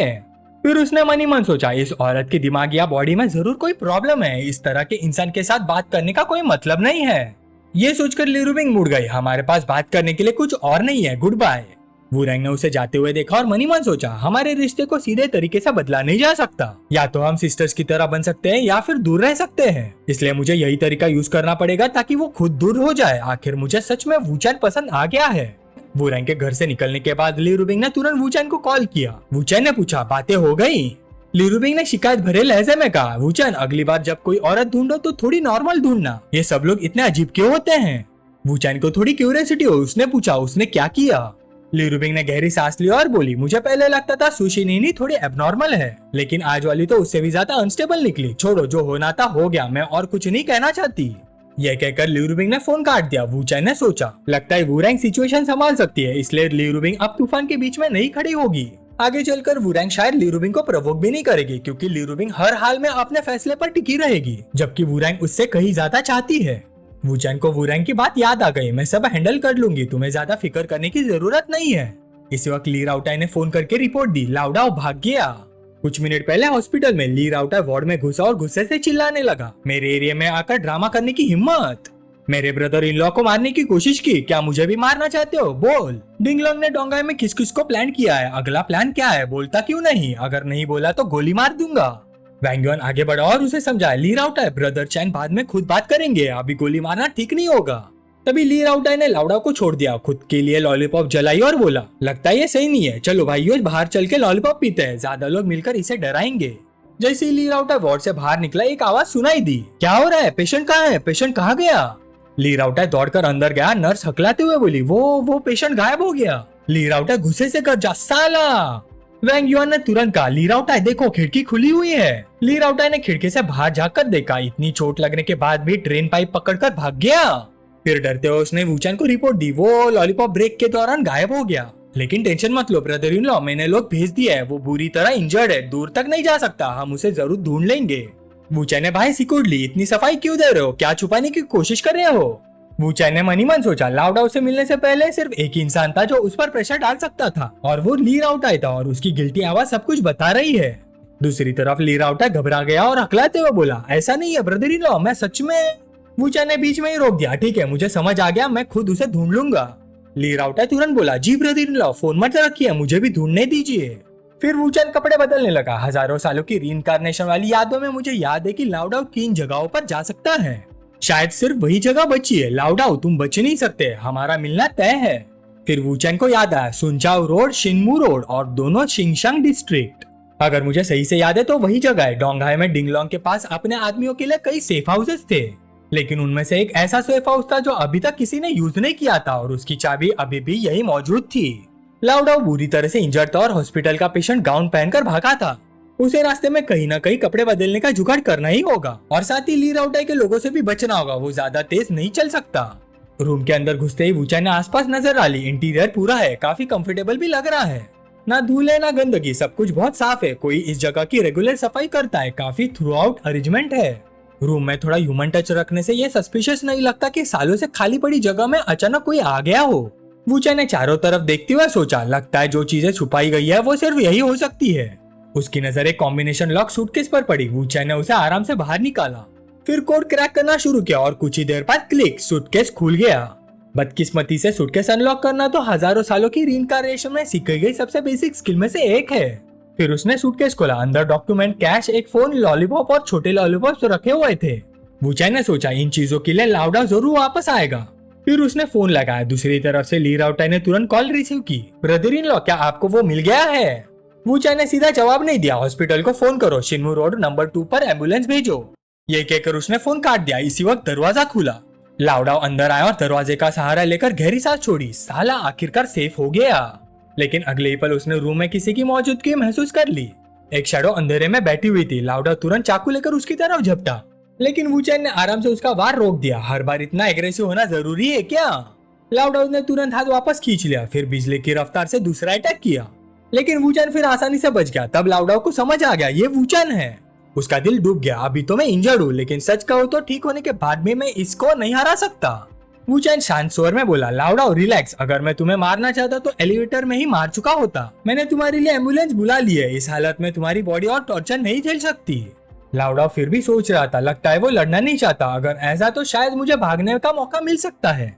वूचैन आराम से कुर्सी पर बैठ गया। मैलिंगशन वाकई नहीं चाहता कि तुम मुझसे बात करो। ये सुनते ही लाउडाओ का चेहरा सन रह गया। वूचैन बोलता रहा, मालिंगशान 21 साल की उम्र में उसने एक fake car accident death scene create किया था। पुलिस को फंसाया था, म्यांमार भाग गया था। 4 बार नाम बदलने के बाद उसने अपना नाम लियून रखा। ना जिनफू ग्रुप को उसका असली नाम पता था, ना डिंग फैमिली को। फिर वूचैन को कैसे पता है? लाउडाओ का दिल जोर से धड़कने लगा। जब उसे मेरा असली नाम पता है तो क्या उसने मेरे पेरेंट्स और मेरी बहन की इन्फॉर्मेशन भी निकाल ली है? फैमिली के लिए आज मुझे अपनी जान दांव पर लगानी ही पड़ेगी। जब वूचैन ने देखा कि लाउडाओ लड़ने के लिए तैयार हो रहा है तो वो धीरे से खड़ा हो गया। शायद तुम सही हो, अपने परिवार को बचाना ही आदमी की जिम्मेदारी है। लाउडाओ, मैं तुम्हें एक और मौका देता हूँ। ये कहकर उसने लॉलीपॉप की तरफ इशारा किया। लाउडाओ ने तुरंत सोचा, लॉलीपॉप छीन लेना ही मेरी इकलौती चांस है। वूचैन ने उसकी सोच समझ ली। वो बस बाहें बांधकर खड़ा रहा। उठा लो लॉलीपॉप्स, उसमें छोटे लॉलीपॉप्स है, मुझे सीधा लॉलीपॉप मार दो। या फिर उसमें छोटे लॉलीपॉप्स नहीं है, मैं सिर्फ तुम्हारे साथ खेल रहा हूँ। लाउडाओ, क्या तुम बैट लगाने की हिम्मत रखोगे? अब लाउडाओ के माथे पर पसीना आ गया। ये कैसा ट्रैप है? डिस्टेंस बहुत कम है। लॉलीपॉप उठाना, निशाना लगाना, ट्रिगर दबाना, 3 अलग एक्शंस हैं। और वूचैन के सामने 3 एक्शंस का मतलब है मौत। लाउडाओ ने गहरी सांस ली। तुम्हें लगता है मैं तुम्हें मारने की हिम्मत नहीं करता? वूचैन की दिलचस्पी और बढ़ गई। बैट नहीं लगा रहे? लाउडाओ वाकई लाउडाओ ही है, हमेशा इतना इम्पेशेंट। लाउडाओ ने ठंडी आवाज में कहा, तुम जो भी इंफॉर्मेशन जानते हो मुझे उसके बारे में कुछ कहने की जरूरत नहीं। वूचैन ने सिर हिला दिया। बिल्कुल, तुम्हें कुछ बताने की जरूरत नहीं, मैं पहले ही कह चुका हूँ। मैं सिर्फ तुमसे बात करना चाहता हूँ। लाउडाओ ने पूछा, किस बारे में? मैं डिंग फैमिली की बात ली फैमिली से नहीं करता और तुमसे भी नहीं करूंगा। वूचैन मुस्कुराया, मुझे उसकी जरूरत नहीं। जैसे डिंग लॉन्ग का सबसे डेंजरस ब्लैक मटेरियल वैंग रुई ऑफ वैंग फैमिली, उसकी किलिंग तुमसे करवाई गई थी। लाउडाओ का रंग उड़ गया। दुनिया में सिर्फ 3 लोग ये बात जानते थे, डिंग लॉन्ग, मैं और जिनाओ ग्रुप का लीडर। फिर ये कैसे जानता है? वूचैन ने बात जारी रखी, और एंगोंग की डेथ, उसके पीछे भी डिंग लॉन्ग था। लाउडाओ तुरंत एंगोंग को याद करने लगा। एंगोंग जिनफू ग्रुप के कोर लीडर्स में से एक था, लीडर का पोता और ग्रुप का सबसे पावरफुल सक्सेसर कैंडिडेट। 5 साल पहले उसकी अचानक मौत हो गई थी। लीडर ने लाउडाओ को किलर ढूंढने का ऑर्डर दिया था, लेकिन इतने सालों बाद भी कोई क्लू नहीं मिला। यही मेरी जिंदगी का सबसे बड़ा अफसोस है। एंगोंग के किलर को ढूंढना मेरी आखिरी इच्छा है। वूचैन ने धीरे से कहा, यह डिंग लॉन्ग की दूसरी ब्लैक मटेरियल फाइल है। लाउडाओ ने शक भरी नजर से देखा, कौन सी ब्लैक मटेरियल? सबूत कहाँ है? वूचैन हल्का सा हंसा, ब्लैक मटेरियल, व्हाइट मटेरियल कहो। तुम बिना सबूत के इतनी बड़ी बातें कहने की हिम्मत करते हो? लाउडाओ धीरे से अपनी कमर पर लगे चाकू को छूने लगा और मनी मन सोचा, पहले ये मुझे असली इन्फॉर्मेशन देता है, फिर झूठी इन्फॉर्मेशन देकर मुझे कंफ्यूज करता है। ये मुझे डिंग फैमिली के खिलाफ करना चाहता है। लाउडाओ ने एक पल की भी हिचकिचाहट नहीं दिखाई। उसने टेबल पर रखी लॉलीपॉप उठाई और सीधा वूचैन के चेहरे पर तान दी। हमारे बीच अब और बात करने को कुछ नहीं बचा। लेकिन वूचैन के चेहरे पर अब भी वही मुस्कान थी। लाउडाओ ने पास पड़ा तकिया उठाया और लॉलीपॉप के मजल पर रख दिया। अब भी मुस्कुराए हो? कोई आखिरी बात कहनी है? तुम बहुत देर तक मुस्कुरा नहीं पाओगे, अलविदा। और बैंग, गोली वूचैन के सर के पास से गुजरी। ये देखकर लाउडाओ हैरान रह गया। मैंने गोली चला दी, फिर भी तुम्हें जरा भी डर नहीं लगा? वूचैन ने शांत लहजे में जवाब दिया, मुझे भरोसा था कि तुम मुझे नहीं मारोगे। लाउडाओ ने ठंडी सांस छोड़ी। उसके मन में एक ही बात चल रही थी, ना डर ना हिचकिचाहट, एक पल के लिए भी नहीं। मैं इतने सालों से इस दुनिया में हूँ, लेकिन तुम्हारे जैसा इंसान पहली बार देखा है। लाउडाओ ने लॉलीपॉप नीचे कर दिया और बोला, अगर तुम अपनी जान दांव पर लगाकर मुझ पर भरोसा कर सकते हो तो मैं भी तुम्हारी बात मान लेता हूँ। डिंग लॉन्ग ने ही एनगुन को मारवाया था।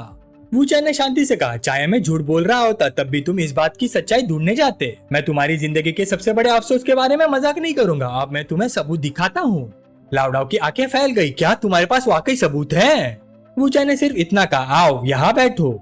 लाउडाओ सामने बैठ गया। वूचैन ने फोन निकाला। लाउडाओ, अगर तुम सच जानना चाहते हो तो एक छोटा सा नाटक करना पड़ेगा। तुम्हें सिर्फ एक आदमी को धोखा देना है, वो खुद तुम्हें सब कुछ सच बता देगा। लाउडाओ ने तुरंत पूछा, किसको?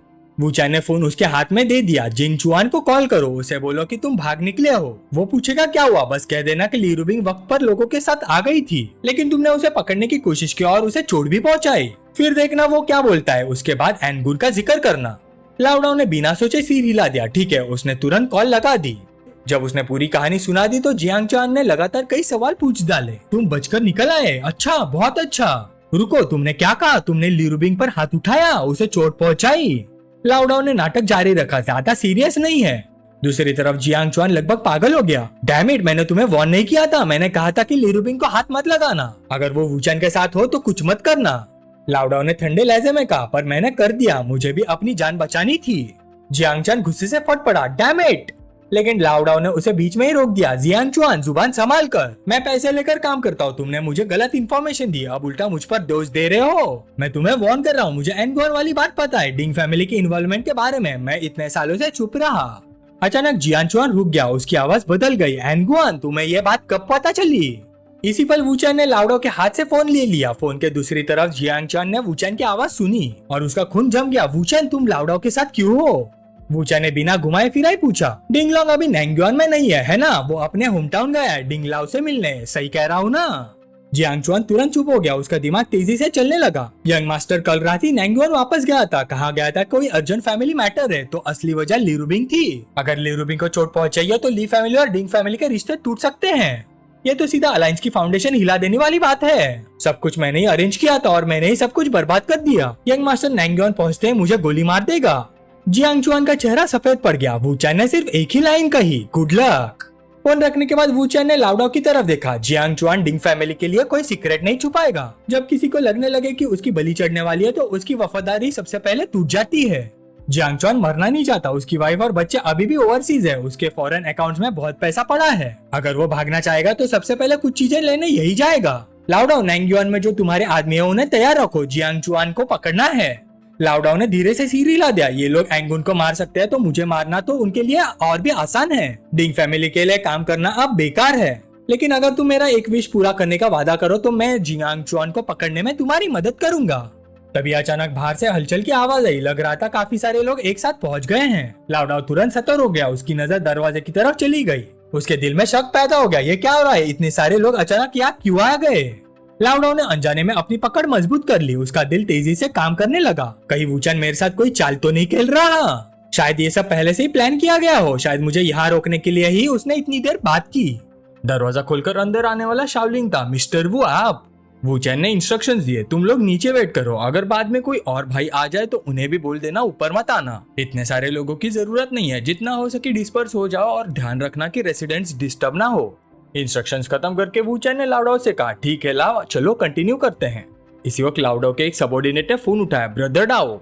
लाउडाओ ने कहा, मैसेज पढ़ा, कुछ भाइयों को लेकर तुरंत उस एड्रेस पर जाओ। अगर ज़ैंग चुआन दिखे तो उसे पकड़ लेना। सबऑर्डिनेट ने पूछा, ज़ैंग चुआन को पकड़ना है? वो कौन है? लाउडाओ ने बीच में ही रोक दिया, जो पूछना नहीं चाहिए वो पूछो मत। उसने लगभग मुझे मार ही डाला था। काम साफ होना चाहिए लेकिन वो जिंदा रहना चाहिए। सबऑर्डिनेट बोला, ठीक है। फिर वूचैन ने कहा, तुम्हारी मदद ज़ैंग चुआन को पकड़ने में इसलिए कर रहा हूँ क्योंकि तुम जानना चाहते हो कि डिंगलोंग ने एंगुआन को क्यों मारा था। 5 साल पहले एंगुआन कुछ लोगों को लेकर नेशनल बॉर्डर गया था बिजनेस डिस्कस करने के लिए। वो डिंगलोंग के साथ जेट स्मगलिंग में कॉपरेट करना चाहता था ताकि टोंग फैमिली धीरे धीरे जिन्हुआ ग्रुप में अपनी पोजीशन मजबूत कर सके। लेकिन डिंगलोंग को ये इलीगल रास्ता पसंद नहीं था और उसने एंगुआन को मना कर दिया। एंगुआन उसके कैरेक्टर को नहीं समझता था। उसे लगा कि उसकी बेइज्जती हुई है, इसलिए उसने डिंगलोंग को धमकाया और फोर्स करने की कोशिश की। और उसी रात एंगुआन दुनिया से गायब हो गया। लाउडाओ चुप रहा। वूचैन ने आगे कहा, तुम्हारी जिंदगी का सबसे बड़ा रिग्रेट अब सामने आ चुका है। अब मैं तुम्हें एक और गिफ्ट देता हूँ। वूचैन ने फोन उठाया, कुनहान, मेरे पास लाउडाओ है, उसकी रैंसम अमाउंट $100 मिलियन है, सोच लो। लाउडाओ पूरी तरह से कंफ्यूज था, उसे समझ नहीं आ रहा था कि क्या हो रहा है। दूसरी तरफ कुनहान ने पूछा, तुम कौन हो? वूचैन ने घमंड से जवाब दिया, मैं वूचैन हूँ। ये सुनते ही कुनहान शॉक हो गया। वूचैन मतलब लाउडाओ फेल हो गया, वो अभी भी जिंदा है? वूचैन बोला, जिंदा? मैंने उसे मारा ही नहीं। कुनहान ने जवाब दिया, क्या तुम्हें नहीं लगता 100 मिलियन बहुत ज्यादा है? तुम्हें लगता है मैं सच में इतना पैसा दूंगा? वूचैन ने उसे और प्रोवोक किया, वो मुझे मारने आया था और खुद पकड़ा गया। मैं सिर्फ पैसे मांग रहा हूँ, ये तो मेरी तरफ से काफी पोलाइट बात है। कुछ सेकंड सोचने के बाद कुनहान बोला, लाउडाओ की कमीशन इस मिशन के लिए 3 मिलियन थी और extra 2 million bonus, total 5 million. यही मेरी लिमिट है। तुम लाउडाओ को बॉर्डर तक ले आओ, एक हाथ से पैसे दिया जाएगा और दूसरे हाथ से आदमी। वूचैन हल्का सा मुस्कुराया, लीडर वाकई लीडर होता है, स्टाइल अलग होता है। तुम लाउडाओ को मैटर हैंडल कर सकते हो, लेकिन एंगुआन का क्या? तुम जानना नहीं चाहोगे कि एंगुआन को किसने मारा था? कुनहान खुद को रोक नहीं पाए, क्या मतलब, तुम जानते हो? तब वूचैन ने एंगुआन के मर्डर की पूरी कहानी दोबारा सुना दी। फिर वूचैन बोला, लेकिन कुनहान, तुम्हें डिंगलोंग की मदद करके वैंग रुओडा को मारने की बात पर क्या कहना है? कुनहान ने जवाब दिया, हाँ, लाउडाओ ने तुम्हें बताया होगा। वूचैन बोला, तो फिर मुझे ये भी पता होगा कि डिंगलोंग ने लाउडाओ से वैंग रुओडा को मरवाया था। वैंग रुओडा के मामले में मैं और डिंगलोंग तब तक नहीं रुकेंगे जब तक हम में से एक मर ना जाए। मैं ये बात वैंग फैमिली को बता दूंगा। कुन्हा ने दांत भींच लिए, क्या तुम मुझे धमकी दे रहे हो? लाउडाओ ने मनी मन सोचा, लीडर के टोन से लग रहा है कि वो वॉर शुरू करने वाला है। वूचैन ने कहा था कि वो मुझे एक बड़ा गिफ्ट देगा, आखिर वो करना क्या चाहता है? वूचैन ने शांत आवाज में कहा, इतना टेंस होने की जरूरत नहीं है। अगर मैं तुम्हें धमका रहा होता तो हैंग विलेज वाले इंसिडेंट के बारे में कभी नहीं बताता। कुन्हा कुछ देर सोचता रहा, तो तुम चाहते हो कि मैं डिंग फैमिली के खिलाफ एक्शन लूं? वूचैन ने सीधा मना कर दिया, नहीं, तुम्हारा मैटर तुम्हारा है, मेरा मैटर मेरा है। मैं तुम्हारे साथ कॉपरेट नहीं कर रहा, मैं सिर्फ तुम्हें रियलिटी बता रहा हूँ। वैंग फैमिली इस बात को कभी नहीं छोड़ेगी और ली फैमिली भी तुमसे रिश्ता तोड़ देगी। कुनान इम्पेशेंट हो गया, तो फिर तुम क्या चाहते हो? वूचैन ने जवाब दिया, मुझे 100 मिलियन नहीं चाहिए, लेकिन मैं चाहता हूँ लाउडाओ डोंगाई में ही रहे और मेरे लिए काम करे। अगर तुम मान जाओ तो मैं सब अरेंज कर दूंगा और गोल्डन फ्लावर में वैंग रूडा वाली इंसिडेंट का तुम लोगों से कोई कनेक्शन नहीं रहेगा। आखिरकार लाउडाओ को सब समझ आ गया। कुनान ने काफी देर तक सोचा और फिर बोला, अगर तुम्हारी कही हुई हर बात सच्ची है तो मैं मान जाता हूँ। ये सुनते ही वूचैन ने फोन लाउडाओ को दिया, उसे बात करो। दूसरी तरफ वाला आदमी हैरान था, तुम हमेशा से उसके साथ ही थे? लाउडाओ ने जवाब दिया, हाँ। फिर उसने पूछा, तुम फेल कैसे हो गए? लाउडाओ थोड़ा शर्मिंदा हो गया, हम 6 लोग मिलकर भी उसे नहीं हरा पाए। दूसरी तरफ से एक और सवाल आया, तो तुम काम नहीं करना चाहते या वूचैन तुम्हें फोर्स कर रहा है? लाउडाओ ने धीमी आवाज में कहा, मैं एक नई जिंदगी शुरू करना चाहता हूँ, लगता है मैं थक गया हूँ। वूचैन मुस्कुराया, मुबारक हो, अब तुम आजाद हो।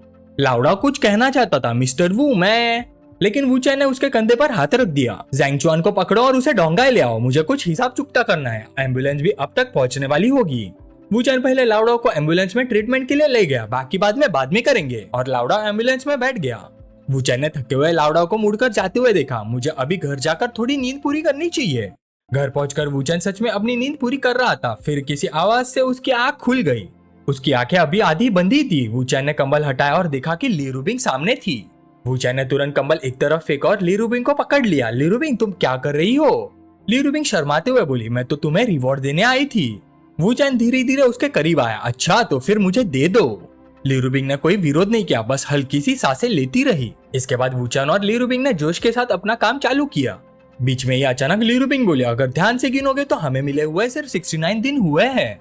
वूचैन ने नरम आवाज में जवाब दिया, हाँ सिर्फ 69 दिन हुए हैं, लेकिन अगर मैं कहूँ कि मैं तुम्हारे बारे में सब कुछ समझता हूँ तो क्या तुम मानोगी? ली रूबिंग ने क्यूरियस होकर पूछा, जैसे? वूचैन बोला, जैसे आज तुम्हारा कोई काम नहीं था, तुम यहाँ सिर्फ मुझे छेड़ने आई हो। ली रूबिंग ने वूचैन का हाथ पकड़ लिया, इससे छेड़ना नहीं कहते, ये शब्द बहुत हार्श लगता है। वूचैन ने कुछ नहीं कहा, बस उसे देखते हुए हंसते रहा। फिर ली रूबिंग उठकर बैठ गई। ठीक है, समझ गई मेरे प्यारे वूचैन, अभी तुम बहुत बेचारे लग रहे हो। ये कहकर उसने वूचैन का चेहरा दोनों हाथों में पकड़ा और बार बार उसके गाल पर किस करने लगी। लव यू वूचैन, अब उदास मत होना, लो और किसेस लो, मुआ मुआ मुआ। वूचैन ने प्यार से ली रूबिंग को गले लगा लिया। ली रूबिंग ने मनी मन सोचा, इसके गले लगना कितना खुश कर देता है, क्या प्यार में होना ऐसा ही फील होता है? अचानक उसे कुछ याद आया, अरे हाँ, आज रात ली राउटाई भी आ रहा है। वूचैन हैरान हो गया, मैं तो लाउडाओ के भागने वाली इंसिडेंट पर गुस्सा भी नहीं हूँ। ली रूबिंग ने भाई सिकोड़ ली, हम उसे ज्यादा बिगाड़ नहीं सकते, जो गलती करे उसे खुद रिफ्लेक्ट करना चाहिए, माफी मांगनी चाहिए और अपनी गलती मान लेनी चाहिए। तभी डोरबेल बज गई। ली रूबिंग बेड से उतर गई। ये वही बॉडीगार्ड्स होंगे जिन्हें मैंने ग्रोसरीज लेने भेजा था। ग्रोसरीज रिसीव करने के बाद ली रूबिंग बोली, ठीक है, तुम लोग अब वापस जा सकते हो। फिर वो दौड़ते हुए घर के अंदर आई। मेरे प्यारे वूचैन, किचन किधर है? वूचैन ने एक डायरेक्शन की तरफ इशारा किया और बोला, ली रूबिंग, तुम कुक करना जानती हो? ली रूबिंग बैग से सामान निकालने लगी और बोली, हाँ, आज तुम्हें मेरी कुकिंग टेस्ट करवाती हूँ। जब मैं अब्रॉड पढ़ रही थी तब मैं खुद के लिए खाना बनाती थी, मुझे चाइनीज और वेस्टर्न दोनों डिशेस थोड़ी बहुत आती हैं। वूचैन ने हाथ बांधकर उसे देखा, तुम्हें कुकिंग आती है? बिल्कुल आती है। ली रूबिंग थोड़ी अनकंफर्टेबल हुई। काम शुरू करने के बाद मैंने कई सालों से कुकिंग नहीं की, लेकिन एक बार कुकिंग सीख लूं तो कभी भूलती नहीं। मैं ये नहीं कहूंगी कि सुशीनियन से बेटर बना सकती हूँ, लेकिन तुम जैसे बड़े बड़े मर्दों से तो डेफिनेटली बेटर बनाऊंगी। मेरे प्यारे वूचैन, क्या तुम कुकिंग कर सकते हो? जैसे उसने बात खत्म की, उसके हाथ की मछली उछल गई। मछली टेबल पर गिर गई और साथ में एक टेबल भी जमीन पर गिरा दी। ली रूबिंग घबरा गई। वूचैन बिल्कुल स्पीचलेस हो गया। ली रूबिंग ने जबरदस्ती मुस्कुराते हुए मछली पकड़ने की कोशिश की। कोई बात नहीं, सब कंट्रोल में है। लेकिन मछली लगातार उछलती रही, पानी पूरे फ्लोर पर छिड़क गया। आखिर वूचैन ने मजबूरी में कहा, जाकर कपड़े बदलो, यहाँ मैं संभाल लेता हूँ। ली रूबिंग नहाते वक्त सोच रहे थे, मैं खुद कुकिंग करना चाहती थी। जब ली राउटा आए तो पूरी फैमिली साथ बैठकर डिलीशियस डिनर एंजॉय करे। मैं नहीं चाहती थी कि लाउडा वाली इंसिडेंट की वजह से वूचैन और मेरे इकलौते छोटे भाई के बीच में कोई कॉन्फ्लिक्ट हो। सब उस बदमाश मछली की गलती है, अब टाइम भी नहीं बचा। लेकिन जैसे ही वो किचन में गई, उसने तेल के तड़कने की आवाज सुनी। ली रूबिंग टेबल पर रखी डिशेस को देखकर कुछ बोल ही नहीं पाई। वूचैन ने देखा और पूछा, क्या देख रही हो? लिरुबिंग मनी मन सोचने लगी, ये सच में कुकिंग कर सकता है? वैसे भी ऐसा क्या है जो इसे नहीं आता? वूचन मेरे लिए खाना बना रहा है, मुझे फोटो लेनी ही पड़ेगी। जैसे उसने फोन उठाया उसने पूछा, मेरे मिस्टीरियस डार्लिंग, क्या तुमने पहले कभी सुशी इंडियन के लिए कुकिंग की है? वूचन ने तुरंत जवाब दिया, कभी नहीं। अगर घर की नॉर्मल कुकिंग काउंट ना करे तो मैंने शायद किसी भी लड़की के लिए कभी कुकिंग नहीं की, तुम पहली हो। लिरुबिंग ने खुशी से वूचन की गर्दन पकड़ लिया और उसके गाल पर किस कर दिया। वूचन ने उसे कुछ देर तक वैसे ही रहने दिया, फिर बोला, ठीक है, काफी देर हो रही है, अभी बहुत सारी डिशेस बननी बाकी है। ली राउटा भी अभी बस आने ही वाला होगा। कुछ देर बाद ली राउटा आ गया, सिस ब्रदर इन लॉ में आ गया। लिरुबिंग के चेहरे पर बड़ी सी मुस्कान आ गई, चलो खाना खाते हैं, ये सब तुम्हारे ब्रदर इन लॉ ने अकेले बनाया है। ली राउटा ने एक बाइट ली और तुरंत थम्स अप कर दिया, ये पूरी टेबल, ब्रदर इन लॉ आप कमाल हो, ब्रदर इन लॉ आप तो अमेजिंग हो, ओह माय गॉड, मैंने अपनी पूरी जिंदगी में इतना डिलीशियस खाना कभी नहीं खाया, वाह आप अनबिलीवेबल हो। लिरुबिंग ने बाहें सिकोड़कर ली राउटा को देखा और मनी मन सोचा, अगर माफी मांगनी है तो प्रॉपरली मांगो, सिर्फ मक्खन मत लगाओ। वूचन ने मुस्कुरा कर कहा, लिरुबिंग तुम भी खाओ। लिरुबिंग ने सीधा और प्यार से जवाब दिया, ओके खाती हूँ।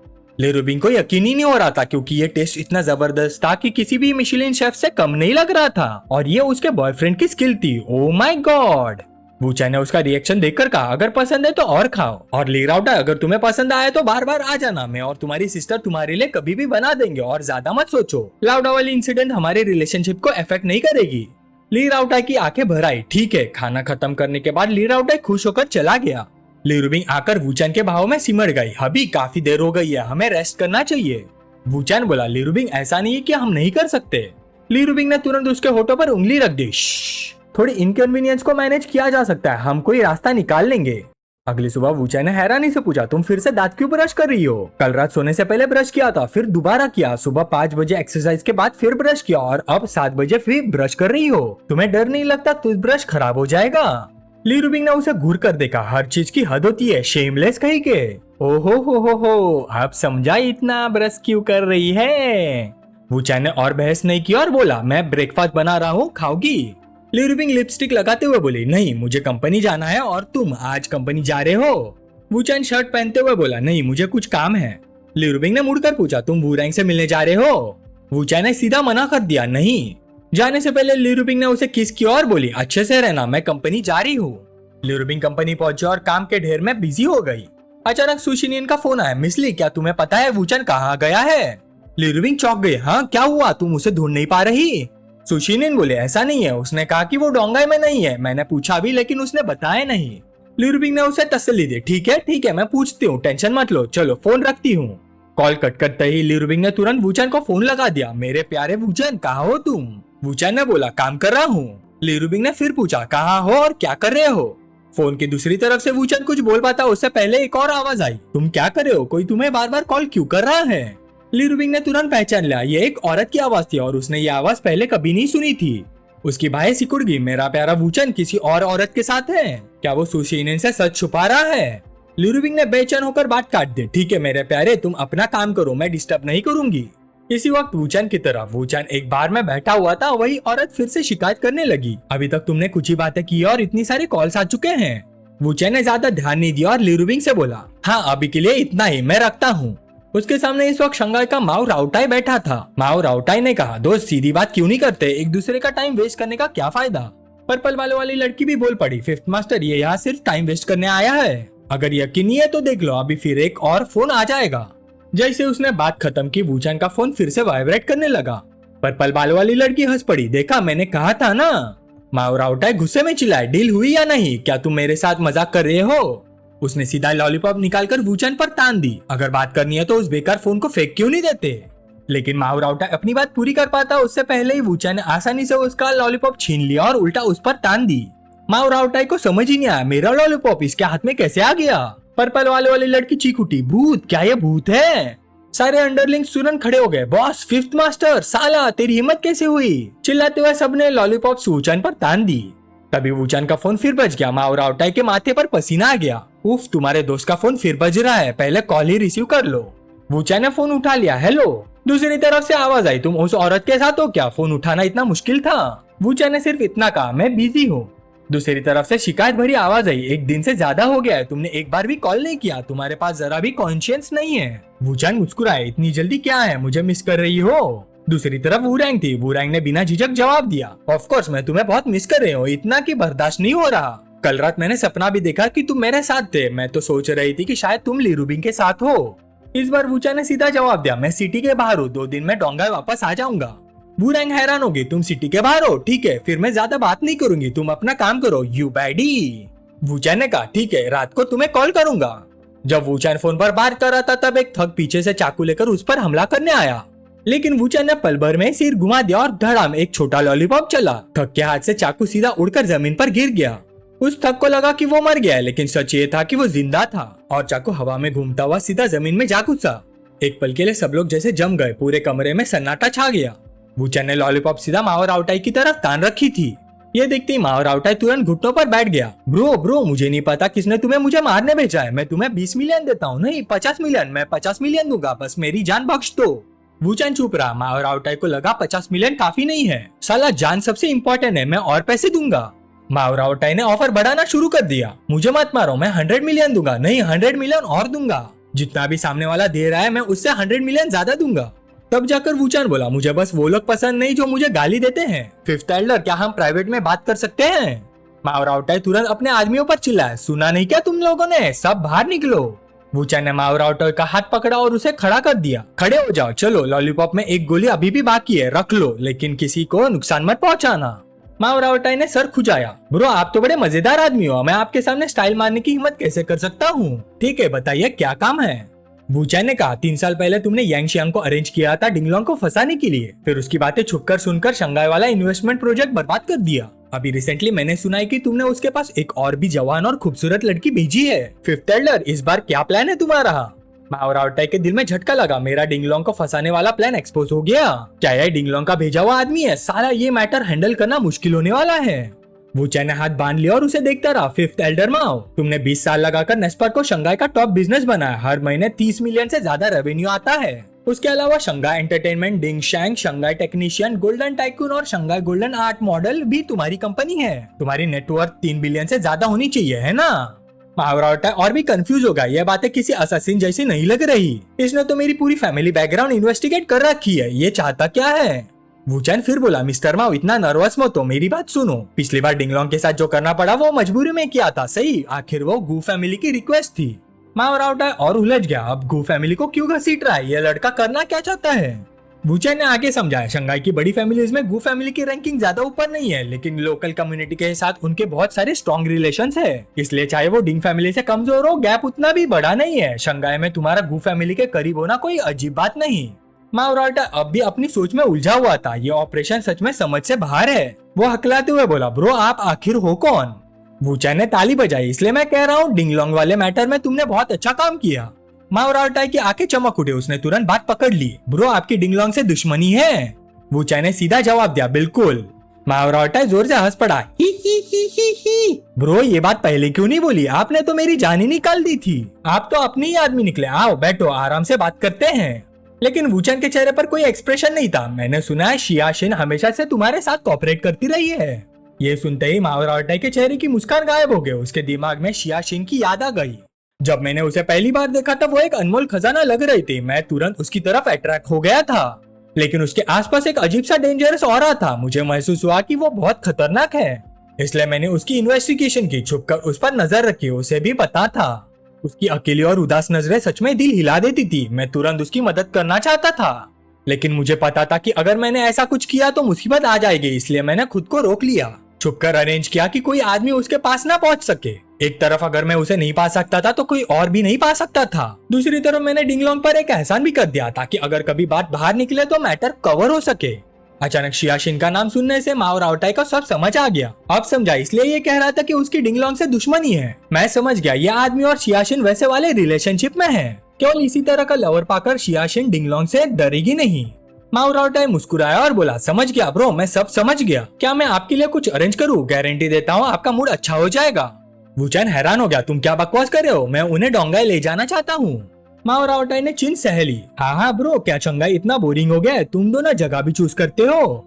वूचन ने तुरंत मना किया, नहीं बात वो नहीं है, मैं शियाशिन से तब मिला था जब मैं शियाशिन को ट्यूशन पढ़ा रहा था। मैं नहीं चाहता कि तुम ये बात डिंगलोंग को बताओ, मैं स्पेशली तुमसे मिलने इसीलिए आया हूँ। आज यहाँ आने की वजह बस यही है।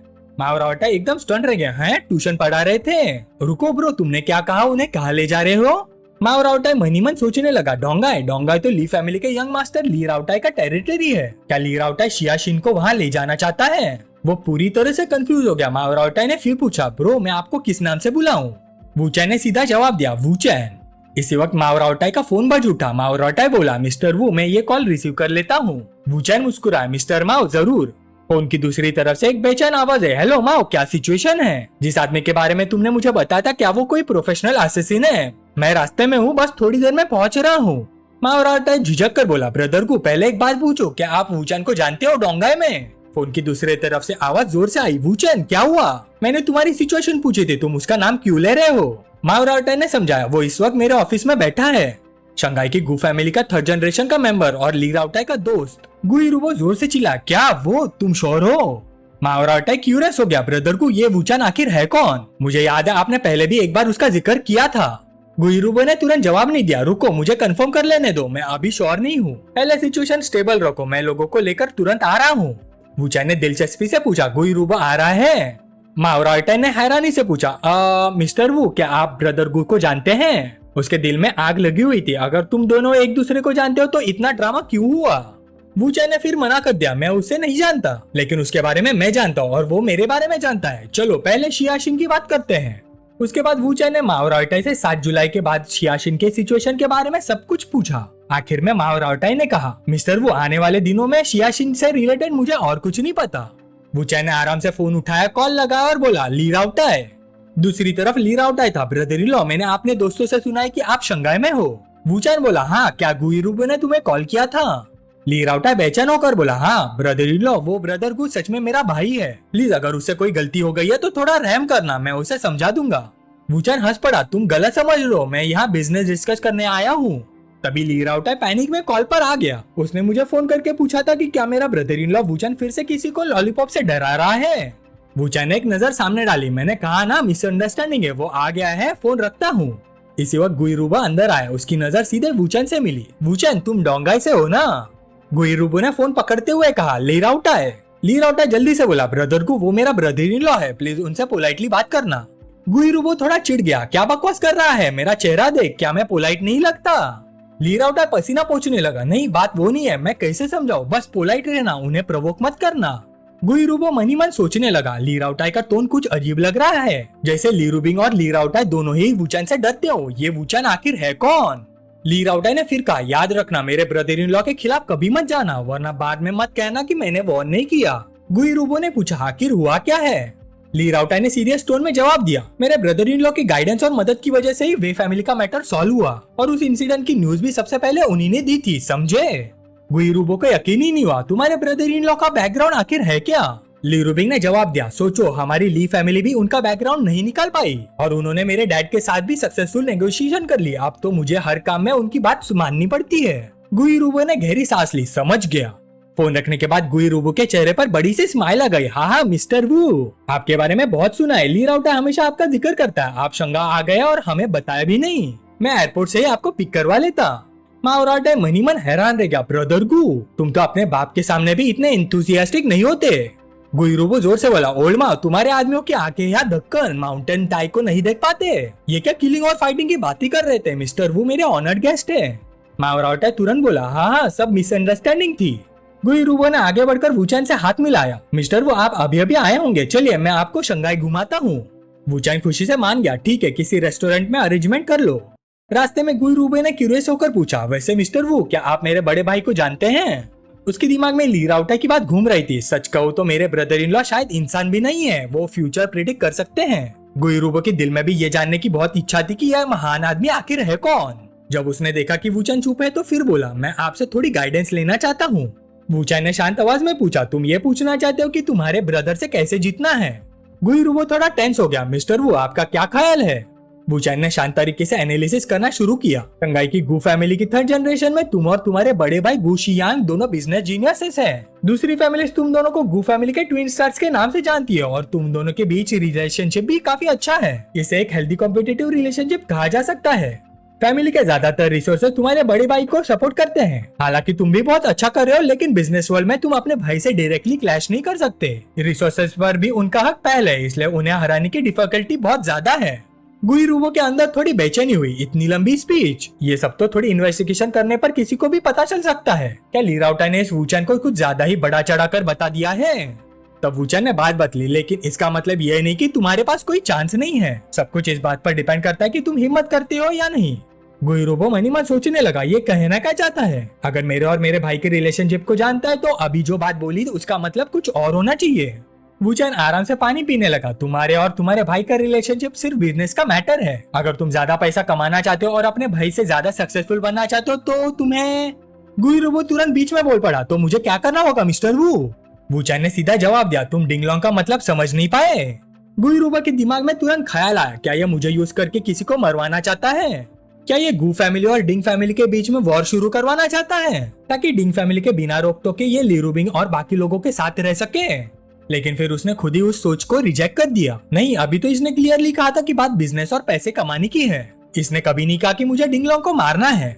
गुइरुबो ने और क्लियरली पूछा, मिस्टर वू, क्या आप उसका बिजनेस छीनना चाहते हैं? सच कहूँ तो सालों से मेरी उससे टक्कर चल रही है और मैं हमेशा डिसएडवांटेज में रहा हूँ। वूचैन ने समझाना शुरू किया, तुम्हारी डिंग फैमिली के साथ जो कंपटीशन चल रही है उसके शुरुआती मेथड्स ही गलत है। जिस बिजनेस की मैं बात कर रहा हूँ, अगर तुम उसे फॉलो करने की हिम्मत करते हो तो ज्यादा से ज्यादा 1 साल में मैं गारंटी देता हूँ कि तुम अपने बड़े भाई को भी पीछे छोड़ दोगे। गुइरुबो की आंखें फट गई, ये तो बहुत ही एग्जैजरेटेड लग रहा है। लेकिन अगर सच में सिर्फ बिजनेस का मैटर है तो ली राउटा उसकी गारंटी दे रहा है। एक्साइटेड होकर गुइरुबो बोला, मिस्टर वू, मैं इस बिजनेस में हूँ। वूचैन ने सीरियल आया, बहुत अच्छा, मैं एक फोन करता हूँ। फोन कनेक्ट होते ही वू रैंग की शरारती आवाज आई, यू नॉटी बॉय, अभी तो कॉल किया था, फिर से मेरी याद आ गई। वूचैन ने सीधा कहा, शंघाई आ जाओ। वू रैंग हैरान रह गए, हाँ अभी? तुमने 2 बातें की और मुझे तुरंत बुला लिया। वूचैन ने छोटा सा जवाब दिया, हाँ अभी। वू रैंग ने बिना सोचे मान लिया, ठीक है मैं तुरंत आ रही हूँ, मेरा वेट करना। मुआ। कॉल कट हो गया। गुइरुबो मनी मन सोचने लगा, यह आवाज तो ली रूबिंग की नहीं थी। ली रूबिंग का बॉयफ्रेंड होकर इसके पास एक और औरत भी है। छोड़ो, ये इम्पोर्टेंट नहीं है। अगर ये सच में फ्यूचर में मुझे मेरे भाई से आगे निकल सकता है तो मैं गुइरुबो इसकी हर बात मानूंगा। थोड़ी देर बाद रिसेप्शनिस्ट एक औरत को अंदर लेकर आई। मैडम इस तरफ, मिस्टर वू इस रूम में है। गुइरुबो एकदम से चौंक गया, अरे मैडम वू। उसके दिमाग में तुरंत अभी वाली याद आ गई। वूचैन ने अभी वू रैंग को कॉल किया था और मैंने क्लियरली सुना था, तुम बुरे आदमी, किस कहीं मैंने गलत तो नहीं सुना? वू रैंग सीधा दौड़कर वूचैन के पास पहुंच गए। उसने वूचैन का हाथ पकड़ लिया और उसके कान के पास झुककर धीरे से बोली, यू नॉटी बॉय, जल्दी करो और उन लोगों के साथ मीटिंग खत्म कर दो, मैं अब और वेट नहीं कर सकती। वूचैन मुड़कर मुस्कुराया, अरे सिस्टर वू, आजकल तुम बहुत ज्यादा गिरने लगी हो। हाँ। वू रैंग ने नाक से आवाज निकाली, HMPH। फिर उसने गुइरुबो की तरफ देखा, बॉस गु, काफी वक्त हो गया है। गुइरुबो ने भी पोलाइटली जवाब दिया, मिस्टर वू, सच में काफी वक्त हो गया। गुइरुबो चुपके से दोनों को ऑब्जर्व करने लगा। एक असली गॉडेस वाकई अलग होती है। वू रैंग और वूचैन के बीच में कुछ तो अजीब है, कुछ ना कुछ जरूर चल रहा है। फिलहाल मैं वेट करता हूँ, पहले देखते हैं ये बिजनेस डील आखिर है क्या। वूचैन ने कहा, हम सब यहाँ अपने ही लोग हैं, मैं पहले ही कह चुका हूँ। सिस्टर वू डिंग फैमिली से जुड़ी इंडस्ट्रीज में अपने सारे इन्वेस्टमेंट्स निकाल देगी। 1 घंटे से भी ज्यादा देर बाद गुइरुबो हैरान रह गया। मिस्टर वूचैन का प्लान कितना थोरो है, मैं अभी कॉल करता हूँ और डॉक्यूमेंट्स मंगवाता हूँ। माओ भी इशारा समझ गया और बहाना बनाकर उठ गया। मिस्टर वू, मैडम वू, आप लोग यही बैठे, ब्रदर गु और मैं एक लॉलीपॉप पीने जा रहे हैं। वू रैंग भी थोड़ी इमोशनल हो गई, एक शब्द कहे बिना तुमने मेरे लिए बिजनेस पार्टनर भी ढूंढ लिया, क्या एफिशिएंसी है? वूचैन ने उसकी तरफ देखकर नाराजगी से कहा, डिसैटिस्फाइड हो? वू रैंग ने हाथ बढ़ाया, सैटिस्फाइड, बहुत ज्यादा सैटिस्फाइड। बताओ मेरे छोटे हस्बैंड, मैं तुम्हारे शुक्रिया कैसे अदा करूँ? वूचैन ने शांत आवाज में जवाब दिया, शुक्रिया किस बात का? ये सब मेरे प्लान का हिस्सा है, बस तुम्हारी किस्मत अच्छी है कि तुम मुझे इस वक्त मिली। वू रैंग थोड़ी नाराज हो गई। वो खड़ी हुई और बोली, मुझे बेवकूफ बनाना बंद करो। फिर वो वूचैन की गोद में बैठ गए। तुमने ये सब मेरे लिए किया है, इनकार मत करो, तुमने मेरे लिए ही किया है। वैसे क्या मेरे छोटे हस्बैंड हमारी रिलेशनशिप के बारे में गुइरुबो को बताने वाला है? वूचैन ने उसकी बात मान ली। मैंने कब कहा कि मैं उसे नहीं बताऊंगा? बस मुझे नहीं लगता कि जानबूझकर बताने की जरूरत है। हाँ, अगर उसे पता भी चल गया तो कोई फर्क नहीं पड़ता। वू रैंग ने वूचैन को किस करते हुए कहा, ऐसा है क्या? तुम बहुत बुरे आदमी हो। तुम अभी भी डर रहे हो कि कहीं बात बाहर ना निकल जाए और तुम्हारा और ली रूबिंग का रिलेशनशिप इफेक्ट ना हो। तभी गुइरुबो दौड़ता हुआ अंदर आया। मिस्टर वू, मैंने कॉल कर दिया है। गुइरुबो फिर से साइकोलॉजिकल स्ट्रगल में फंस गया। क्या मैं गलत देख रहा हूँ? ये वूचैन के साथ है। ये वू रैंग है, मेरी जानकारी वाली वू रैंग। हर पार्टी में उसने देखा था कि उसके फादर के लेवल के बड़े बड़े लोग भी वू रैंग को खुश करने की कोशिश करते थे। उसके छोटे अंकल ने भी कभी कहा था अगर वू रैंग मुझसे शादी करने के लिए हाँ कर दे तो मैं तुरंत डिवोर्स ले लूंगा और अपनी सारी एसेट्स उसके नाम कर दूंगा। ऐसी औरत एक 23 साल की वूचेन के साथ कैसे हो सकती है? उल्टा जो आदमी वू रैंग का बॉयफ्रेंड बन सकता है वो जरूर बहुत एक्स्ट्राऑर्डिनरी, स्पेशल और फॉर्मिडेबल होगा। अब मुझे समझ आ गया कि ली राउटाई का क्या मतलब था। गुई रूबो ने ऑकवर्डली कहा, मिस्टर वू, मैडम वू, बिजनेस की बातों में हम खाना ही भूल गए। क्या आप दोनों को भूख लगी है? मैं वेटर को बुलाकर मेन्यू मंगवाता हूँ। इसी वक्त ली रूबिंग का कॉल आ गया। वूचैन ने फोन उठाया। हेलो ली रूबिंग, क्या हुआ? गुई रूबो का दिमाग फिर से उलझ गया। ली राउटाई की बड़ी बहन, वूचैन की ऑफिशियल गर्लफ्रेंड, लेकिन वूचैन के पास उसकी मिस्ट्रेस भी बैठी है और उसने फोन स्पीकर पर लगा दिया। इसका मतलब क्या है? क्या वो मुझे और ली राउटाई को भी इसमें घसीटना चाहता है? अगर सेजविन मुझे कुछ पूछ ले तो मैं क्या जवाब दूंगा? फोन की दूसरी तरफ से ली रूबिंग ने पूछा, अभी भी बिजी हो? तुम मुझे ये बताने नहीं वाले कि तुम शंघाई क्यों आए हो? ली राउटाई को पता है और उसने मुझे नहीं बताया। वूचैन ने जवाब दिया, हाँ अभी बिजी हो, बाद में बात करता हूँ। ली रूबिंग गुस्से में बोली, इतनी रात हो गई, आखिर तुम किस चीज में बिजी हो? और तो मैं गुई रूबो की रीढ़ की हड्डी तक ठंड उतर गई। वू रैंग ने वूचैन की तरफ देखकर कहा, फिर मिस ली का फोन था। गुई रूबो सच में मेंटली ट्रॉमेटाइज हो चुका था। ये लोग करना क्या चाहते हैं? ऑफिशियल गर्लफ्रेंड के सामने वॉर डिक्लेयर कर रहे हैं क्या? ली रूबिंग वाकई गुस्से में थी। वू रैंग तुम्हारे पास है, वो तुम्हारे साथ शंघाई गई है। वूचैन ने सीधे सीधे मान लिया, हाँ मैंने ही उसे यहाँ बुलाया था, कुछ ऑफिशियल बिजनेस डिस्कस करना था और कुछ बातें भी करनी थी। दूसरी तरफ गुई रूबो को जैसे एनलाइटमेंट मिल गया हो। मिस्टर वू को उसका नाम लेने की क्या जरूरत थी? सिचुएशन पहले ही काफी केओटिक थी। ये तो कॉन्क्यूबाइन के साथ पकड़े जाने से भी ज्यादा पेनफुल है। ली रूबिंग ने अपना माथा पकड़ लिया। उसने कहा, ऑफिशियल बिजनेस है, बहुत सीरियस डिस्कशन है, मैं और कर क्या सकती हूँ? ऑफ कोर्स मैं उसे माफ कर दूंगी। फिर उसने बेबस होकर कहा, मैं तुम्हारे एक्सक्यूजेस सुनकर थक गई हूँ, जाओ अपना काम करो, मैं तुम्हारा वेट करूंगी। कॉल खत्म होने के बाद वूचैन मुड़कर बोला, ऑलराइट बॉस, चलो खाना खाते हुए बिजनेस की बात करते हैं। गुई रूबो ने तुरंत हाँ कर दी। ओके। चलते हुए उसने सोचा, इन लोगों ने झगड़ा तक नहीं किया, ये अनएक्सपेक्टेड था। क्या सिस्टर विंग सच में अपने आदमी को दूसरी औरत के साथ टॉलरेट कर सकती है, या फिर वो मिस्टर वू को कंट्रोल नहीं कर सकती? एक ही वक्त में ली रूबिंग और वू रैंग दोनों को संभालना, उसकी कैपेबिलिटीज कितनी स्ट्रॉन्ग होंगी। वापस आकर गुई रूबो ने कहा, मिस्टर वू, ये सारी इन्फॉर्मेशन है जो मैंने डिंगलॉन्ग के राइवल होने के नाते सालों में कलेक्ट की है। वो कितनी कंपनीज में इन्वॉल्व है, कितने शेयर्स रखता है, पहले कितने कैपिटल में इन्वेस्ट किया था, सब कुछ यहाँ है। वूचैन ने जवाब दिया, इस दौरान बहुत से लोग जल्दी जल्दी अपने शेयर्स बेचेंगे और टैंग फैमिली से रिश्ता तोड़ देंगे। लोगों को बोलो कि टैंग फैमिली की इंडस्ट्री से जुड़ी कंपनीज के सर्कुलेटिंग शेयर्स खरीदना शुरू करे और कुछ छोटे शेयर होल्डर से भी कांटेक्ट करो। वू रैंग और गुई रूबो दोनों समझ गए, जब किसी के पास शेयर्स की क्वांटिटी एक सर्टेन परसेंटेज से ज्यादा हो जाती है तो वो सीधा इन्वॉल्व कंपनीज पर कंट्रोल जमा सकता है। ये बिल्कुल पैसे लूटने जैसा था। सब कुछ इस बात पर डिपेंड करता है कि बैटलफील्ड में पहले कौन उतरता और किसकी स्पीड ज्यादा तेज है। गुई रूबो मन ही मन सोचने लगा, सिर्फ मेरा फैमिली बैकग्राउंड ही नहीं, मैडम वू के मैसिव कनेक्शंस और मिस्टर वू की दी हुई की इंटेलिजेंस भी इक्वली इंपॉर्टेंट है। इन तीनों में से एक भी मिसिंग हुआ तो काम नहीं चलेगा, लेकिन अगर हम तीनों मिल जाए तो फेल होने का सवाल ही पैदा नहीं होता।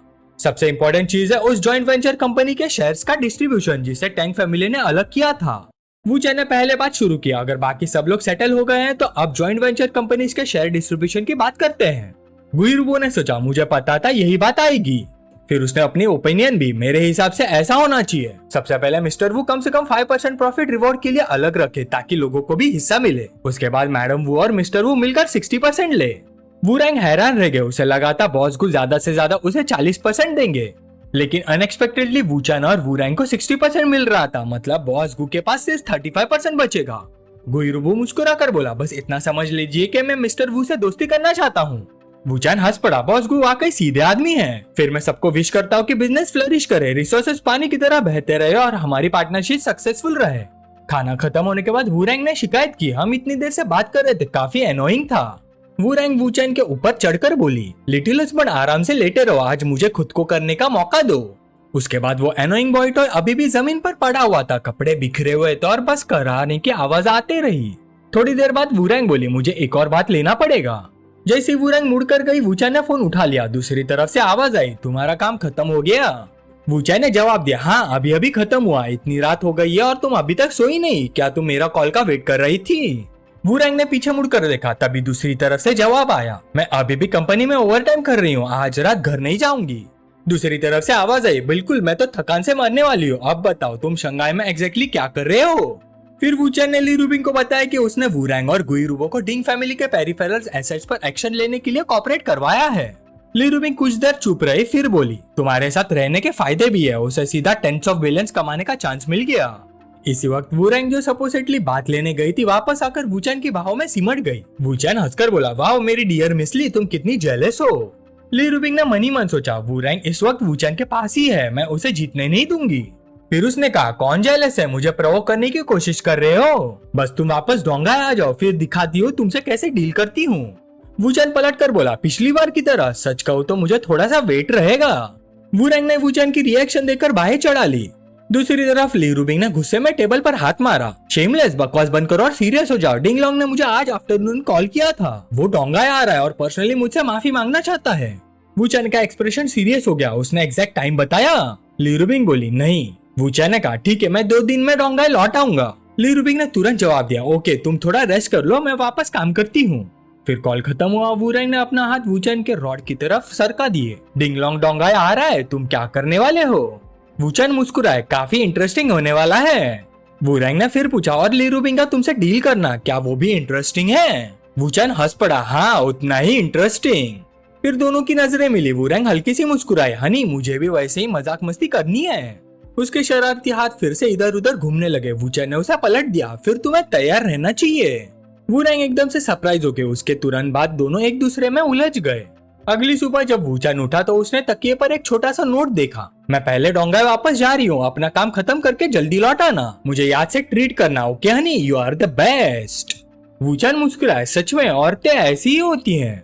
फिर उसने फोन निकाला और शियाशिन को मैसेज भेजा, ऑनलाइन हो, मैं कल शंघाई आया था और आज मेरे पास थोड़ा टाइम है। शियाशिन ने तुरंत रिप्लाई किया, टीचर आप कहाँ हैं, चलिए मिलते हैं। वूचैन ने शॉर्ट मैसेज भेजा, पुडोंग डिस्ट्रिक्ट। शियाशिन ने खुशी से रिप्लाई किया, क्या कोइंसिडेंस है, मैं भी पुडोंग डिस्ट्रिक्ट में ही रहती हूँ, क्या आप सीधा मेरे घर आ सकते हैं, शिनशिन भी घर पर है। वूचैन ने जवाब दिया, ठीक है। कुछ देर बाद न्यू सेंचुरी पार्क के पास में एक रेसिडेंशियल गार्डन में वूचैन गाड़ी से उतरा और उसने एक छोटी सी लड़की को पिंक ड्रेस पहने हुए बाहर आते हुए देखा। उसने सोचा, अगर मुझे सही से याद है तो ये शिनशिन है। वूचैन ने आवाज लगाई, शिनशिन। शिनशिन उसके पास आई और थोड़ी इरिटेट होकर बोली, आप कौन है, आप मुझे जानते हैं? तभी शियाशिन भी भागते हुए बाहर आई, शिनशिन भागो मत। शिनशिन ने जल्दी से वूचैन को शुशिन जेस्चर किया, मेरी हेल्प कीजिए। इतना कहकर वो दौड़कर एक कोने में जाकर छुप गई। शियाशिन जल्दी से भागकर आई और पूछा, एक्सक्यूज मी, क्या आपने एक छोटी सी लड़की को देखा है? मेरी बेटी 14 साल की है, लगभग इतनी लंबी, वो अभी अभी भागकर बाहर निकली है। वूचैन ने 2 बार खांसी की और एक तरफ नजर डाली। शियाशिन तुरंत समझ गए। उसने शिनशिन की शर्ट पकड़ी और उसे खींच लिया। शिनशिन, क्या तुम मेरे साथ छुपन छुपाई खेल रही थी? उसके बाद शियाशिन ने झुककर शुक्रिया अदा किया, थैंक यू। वूचैन ने जवाब दिया, थैंक यू की कोई जरूरत नहीं, ये तो मेरे लिए छोटी सी बात थी। वैसे तुम और तुम्हारी बेटी पेंटिंग की वजह से झगड़ा कर रहे थे। शियाशिन हैरान हो गई, हाँ लेकिन आपको कैसे पता? शियाशिन मनी मन सोचने लगी, ये आदमी कौन है, मैं इसे जानती भी नहीं, लेकिन ये मुझे जानता हुआ लग रहा है और शिनशिन की पेंटिंग वाली बात भी जानता है। जैसे वूचैन उसकी दिमाग की बात समझ गया, उसने कहा, क्या तुम मुझे रिसेंटली शिनशिन के स्केचेस नहीं भेज रही थी, उसका पोर्ट्रेट भी? शियाशिन को अचानक समझ आ गया, आप टीचर शिनचैन हैं। वूचैन खुशी से बोला, चलिए फॉर्मली इंट्रोड्यूस करता हूँ, मेरा नाम वूचैन है। शियाशिन ने जल्दी से अपना परिचय दिया, टीचर वू, हेलो मेरा नाम शियाशिन है और ये मेरी बेटी शिनशिन। शिनशिन ये वही टीचर वूचैन है जिनके बारे में मॉम तुम्हें बताती रहती है, जल्दी से टीचर को ग्रीट करो। शिनशिन ने मनी मन नफरत से सोचा, ग्रेट माय पिछवाड़ा, अभी तो हम ड्राइंग टीचर के आने की वजह से झगड़ा कर रहे थे और अब मैं भाग भी नहीं सकती, कितना अनोइंग है। शियाशिन शर्मिंदगी से बोली, टीचर वो, इस बच्चे ने आपको हंसने का मौका दे दिया, चलिए ऊपर चलते हैं, वहाँ बात करते हैं। उसके बाद शियाशिन वूचैन और शिनशिन को अंदर ले गई। शियाशिन बोली, टीचर वो, डिनर का टाइम हो गया है, क्यों ना हम साथ में खाना खा ले, मैं कुकिंग करती हूँ और खाने के बाद बात करेंगे। वूचैन ने जवाब दिया, ठीक है। शियाशिन मुस्कुरा कर बोली, तो टीचर वो, आप बिल्कुल अपने घर की तरफ फील कीजिए, वह पेंटिंग स्टूडियो भी है, आप चाहिए तो देख सकते हैं, मैं कुकिंग करने जा रही हूँ। वूचैन सीधा पेंटिंग स्टूडियो की तरफ चल दिया। शियाशिन भी उसके पीछे गई और धीरे से दरवाजा बंद कर दिया। वूचैन ने उलझन में मुड़कर देखा, तब शिनशिन ने एक्टिंग शुरू कर दी। टीचर आप मुझे क्यों मारते रहते हैं, प्लीज मत मारिए, दर्द हो रहा है। वूचैन चुपचाप उसे देखता रहा, कुछ नहीं बोला। शिनशिन थोड़ी ऑकवर्ड होकर बोली, क्या टीचर को ये फनी लग रहा है? वूचैन मनी मन सोचने लगा, झूठ बोलती ही जाओ। शिनशिन कंफ्यूज हो गए, हाँ क्या इसे बिल्कुल भी नहीं लग रहा कि इस पर मुसीबत टूटने वाली है, इसे तो अभी भाग जाना चाहिए।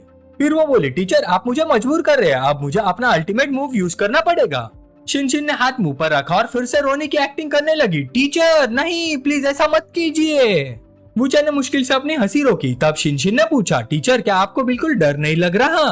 वूचैन मुस्कुराया, मुझे डर क्यों लगेगा, तुम कितनी अजीब हो। शिनशिन सतर्क हो गई। क्या आपको लगता है मैं अभी मॉम को नहीं बुला सकती? वूचैन ने जवाब दिया, तुम्हारी मॉम तुम्हारी बात मान भी लेगी। मैं तुमसे पहली बार मिला हूँ, तुम्हारे घर में बिना वजह तुम्हें मार रहा हूँ और तुम मुझ पर अजीब इल्जाम लगाओगी। शिनशिन फिर भी जिद्दी बनी रही। मारने वाली बात तो इसलिए क्योंकि मैं आपकी रिस्पेक्ट नहीं करती, बाकी वाली बात। शिनशिन को याद आया कैसे दूसरे लड़के उसके पीछे घूमते रहते थे। शिनशिन रुक जाओ, शिनशिन तुम कितनी सुंदर हो, शिनशिन प्लीज ये गिफ्ट एक्सेप्ट कर लो। फिर वो बोली, मेरी क्लास में एक भी लड़का ऐसा नहीं है जो मुझे पसंद ना करता हो। उनकी आंखों से ही मुझे पता चल जाता है कि वो क्या सोच रहे हैं। आखिर मेरी लुक्स और फिगर मेरे पीयर से काफी बेटर है, और टीचर भी तो एक आदमी ही है। मुझे नहीं लगता आप उनसे अलग होंगे, और इस तरह के मामले में कोई भी माँ अपनी बेटी की ही साइड लेगी। आप तो बस एक आउटसाइडर है, आप जीत ही नहीं सकते। अभी तुरंत यहाँ से चले जाइए। वूचैन ने सिर्फ इतना कहा, मैं नहीं जा रहा, मैं कभी थ्रेट से नहीं डरता। शिनशिन ने भाई सिकोड़ ली, ठीक है फिर देख लेना। शिनशिन जोर से चिल्लाई, मॉम। शियाशिन ने बाहर से पूछा, क्या हुआ शिनशिन? शिनशिन ने जुबान क्लिक की, तब वूचैन ने बस अपनी आंखें उठाई और फोन हिला दिया। शिनशिन की आंखें फट गई, ये रिकॉर्डिंग कर रहा है। शियाशिन ने दरवाजे से बाहर झांक कर देखा, शिनशिन तुमने मॉम को क्यों बुलाया? शिनशिन तुरंत मुस्कुराई, मॉम मुझे लंच में रिब्स खानी है। शियाशिन हैरान होगी, बस इतनी सी बात? शिनशिन सीधे से बोली, हाँ मुझे भूख लगी है। ये देखकर शियाशिन मुड़ गई, ठीक है मॉम कुकिंग करने जा रही है और टीचर की बात ध्यान से सुनना। शिनशिन बोली, ओके। इसके बाद शिनशिन ने राहत की सांस ली और फिर वूचैन की तरफ मुड़कर बोली, आप टीचर होकर भी रिकॉर्डिंग करते हैं, कितना डिस्पिकेबल है। वूचैन मुस्कुरा कर बोला, अच्छा तुम स्टूडेंटों को झूठा इल्जाम लगाती हो और टीचर को थ्रेटन करती हो, क्या वो डिस्पिकेबल नहीं है? शियाशिन अटक गई, मैं टीचर आपको कैसे पता कि मैं ऐसा करने वाली हूँ, और अपने पहले से प्रिपरेशन भी कर ली। वूचैन ने शांत आवाज में जवाब दिया, मैं फीमेल स्टूडेंट से डील करने में काफी एक्सपीरियंस्ड हूँ, और जो स्टूडेंट्स पूरी क्लास के लड़कों की फेवरेट्स होती है उनसे मैं थोड़ा एक्स्ट्रा कॉशियस रहता हूँ। शिनशिन तुरंत चिढ़ गई। टीचर वूचैन ने आगे कहा, छोटी लड़की फ्यूचर में शरारत मत करना, वरना तुम्हारी मॉम ये रिकॉर्डिंग सुन लेगी और जान जाएगी कि उनकी बेटी झूठे इल्जाम लगाना और दूसरों को फंसाना जानती है। फिर वो तुम्हें और भी स्ट्रिक्ट तरीके से डिसिप्लिन करेगी। शिनशिन ने दांत भींचते हुए सोचा, जब तक उसके पास वो रिकॉर्डिंग है मुझे उसकी बात माननी पड़ेगी। ये शैतान टीचर, सबसे बड़ी प्रॉब्लम वही रिकॉर्डिंग है, मुझे किसी तरह वो रिकॉर्डिंग हासिल करनी होगी। शिनशिन ने ओबीडियंटली जवाब दिया, जी टीचर मुझे समझ आ गया, मैं दोबारा ऐसा नहीं करूंगी। फिर उसने पेट पकड़ लिया, मेरा पेट थोड़ा अनकंफर्टेबल लग रहा है, टीचर प्लीज एक्सक्यूज कीजिए, मुझे वॉशरूम जाना है। वूचैन ने उसे तंग नहीं किया, ठीक है जाओ। शिनशिन दौड़कर वॉशरूम में घुस गई। अंदर जाते उसने फोन निकाला और कॉल लगाया, हेलो सिस्टर सैनसन, मुझे कोई बुली कर रहा है। दूसरी तरफ से तुरंत जोर की आवाज आई, क्या कौन है वो? कौन हिम्मत कर रहा है हमारी शिनशिन को तंग करने की? क्या उसने भालू का जिगर और चीते की हिम्मत खा ली है? डरना मत शिनशिन, तुम्हारा मैटर मेरा मैटर है। मैं अभी ब्रदर डाइची को बुलाती हूँ, वो स्पेशली 10 लोग भेजेगा तुम्हारे गुस्सा निकालने के लिए। ये सुनते शिनशिन के दिमाग में फैंटेसी चलने लगी। उसने इमेजिन किया कि वूचैन घुटनों पर बैठा हुआ कह रहा है, शिनशिन मेरी गलती हो गई, मैं अभी यहाँ से चला जाऊंगा और कभी तुम्हारा टीचर बनने नहीं आऊंगा, प्लीज मुझे माफ कर दो, मैं तुमसे भीख मांगता हूँ। ये सोचकर शिनशिन के चेहरे पर खुशी आ गई। टीचर देखते आप कितनी देर तक अपनी वो काम स्माइल मेंटेन कर पाते हो। तभी शियाशिन ने दरवाजा खोल दिया, शिनशिन कॉन्ग्रेचुलेशंस। शिनशिन डर गई, हाँ क्या? शियाशिन नाराज होकर बोली, सीधे बैठो और टीचर की बात सुनो, बाथरूम भाग जाने वाली पुरानी ट्रिक आप काम नहीं करेगी। शिनशिन गिल्टी होकर बोली, मॉम नहीं, मैं सच में बाथरूम ही गई थी। शियाशिन ने सिर्फ सर हिला दिया, ठीक है मैं इंटरफेयर नहीं करूंगी, वैसे भी डिनर में अभी थोड़ा टाइम है, जाकर टीचर के साथ ड्राइंग प्रैक्टिस करो। शिनशिन मजबूरी में ड्राइंग रूम में लौट आई। टीचर शुरू करते हैं। वूचैन भी इस बार पूरी सीरियसनेस से पढ़ाने लगा। ब्रश का टिप यहाँ से एंगल पर होना चाहिए, फिर स्ट्रोक ऐसे मूव करेगा। लेकिन शिनशिन मनी मन सोच रही थी, अभी ओबीडियंट स्टूडेंट बनना कोई प्रॉब्लम नहीं है, जैसे ही सैनसन का मैसेज आएगा ही ही। आधे घंटे बाद शियाशिन ने आवाज लगाई, डिनर का टाइम हो गया है टीचर वो शिनशिन। शिनशिन मुस्कुराई, मॉम मैं आफ्टरनून में बाहर ड्राइंग करना चाहती हूँ, टीचर मुझे रियल सीनरी से ड्राइंग सिखाएंगे, आपको क्या लगता है? शियाशिन झिझकी, टीचर वो इस बारे में? वूचैन ने तुरंत हाँ कर दी, श्योर क्यों नहीं। शिनशिन खुशी से फूल गई, ग्रेट। घर से बाहर निकलने के बाद वो वूचैन को एक जगह ले गई। टीचर चलिए इस जगह चलते हैं। वूचैन ने शांत तरीके से कहा, हम सिर्फ पार्क में सीनरी ड्रॉ करने आए हैं ना। इसी वक्त ग्रुप गुंडों का सामने आ खड़ा हुआ। उनमें से एक बोला, ओए हम लोग काफी देर से तुम्हारा वेट कर रहे थे। शिनशिन ने तुरंत वूचैन के हाथ से सामान लिया और दूर हटकर जोर से हंसी। Sister Sainson, brother Daiichi, brother डॉटची, आप लोग इतने सारे लोग क्यों ले आए? इतने लोगों की जरूरत ही नहीं थी। डाउची नाम का आदमी जोर से बोला, इतने लोग? बिल्कुल नहीं, पुडोंग में सब जानते हैं कि शिनशिन मेरी छोटी बहन जैसी है। मैं देखना चाहता हूँ कौन सा हरामी में इतनी हिम्मत है जो शिनशिन को बुली करे। तुरंत उसके आदमी वूचैन को घेरने लगे। कुछ लोग मजाक उड़ाते हुए बोले, इसमें हिम्मत तो है, हाँ शिनशिन को तंग करने की हिम्मत रखता है, देखो इसे डर के मारे जम गया है, एक शब्द तक नहीं बोल रहा। ही। लेकिन वूचैन सिर्फ मुस्कुराता रहा, कोई जवाब नहीं दिया। तब एक आदमी बोला, भाई लोग किस बात का वेट कर रहे हो, शुरू करो। डॉटची ने शिनशिन की तरफ देखा। शिनशिन बताओ इसे के साथ क्या करना है, मैं सब अरेंज कर देता हूँ। शिनशिन थोड़ा झिझकते हुए बोली, ब्रदर डॉटची वो। तभी भीड़ में छुपा एक आदमी सोचने लगा, ये तो मिस्टर वू लग रहे हैं, बुरा हो गया, कुछ गड़बड़ होने वाली है, मुझे तुरंत बॉस को इन्फॉर्म करना होगा। डॉटची जोर से बोला, शिनशिन तुम बहुत ज्यादा काइंड हो, अच्छे लोगों को ही सब बुली करते हैं, तुम बस साइड में खड़ी होकर देखो, मैं तुम्हारा गुस्सा निकालता हूँ। फिर उसने वूचैन की तरफ उंगली की, तू टीचर बनने की हिम्मत करता है, घुटनों पर बैठो और रेंगते हुए यहाँ शिनशिन से माफी मांग, वरना मैं 3 तक गिनती करूंगा। इसी वक्त वूचैन ने पहली बार बोलना शुरू किया, बाहर तुम काफी इम्प्रेसिव लगते हो, तुम्हारे घर वाले भी ये सब जानते हैं। डॉटची थोड़ा हैरान हुआ, ओहो लगता है तू कुछ चीज है, मेरा नाम जानता है और फिर भी ऐसे बिहेव कर रहा है। वूचैन ने अपनी स्लीव चढ़ाई, लड़ना ही है ना, बाद में मत कहना कि मैंने बच्चों को बुली किया। डाइची ने, भाई सिकुड़ी तू खुद को समझता क्या है। उसके आदमी भी चिल्लाने लगे, साला एक्टिंग बहुत करता है, पूरा हीरो बन रहा है, मुझे तो हंसी आ रही है, अकेला हम सबसे लड़ेगा क्या ब्रदर डाइची एक्शन ले सकते हैं, हम सब रेडी हैं।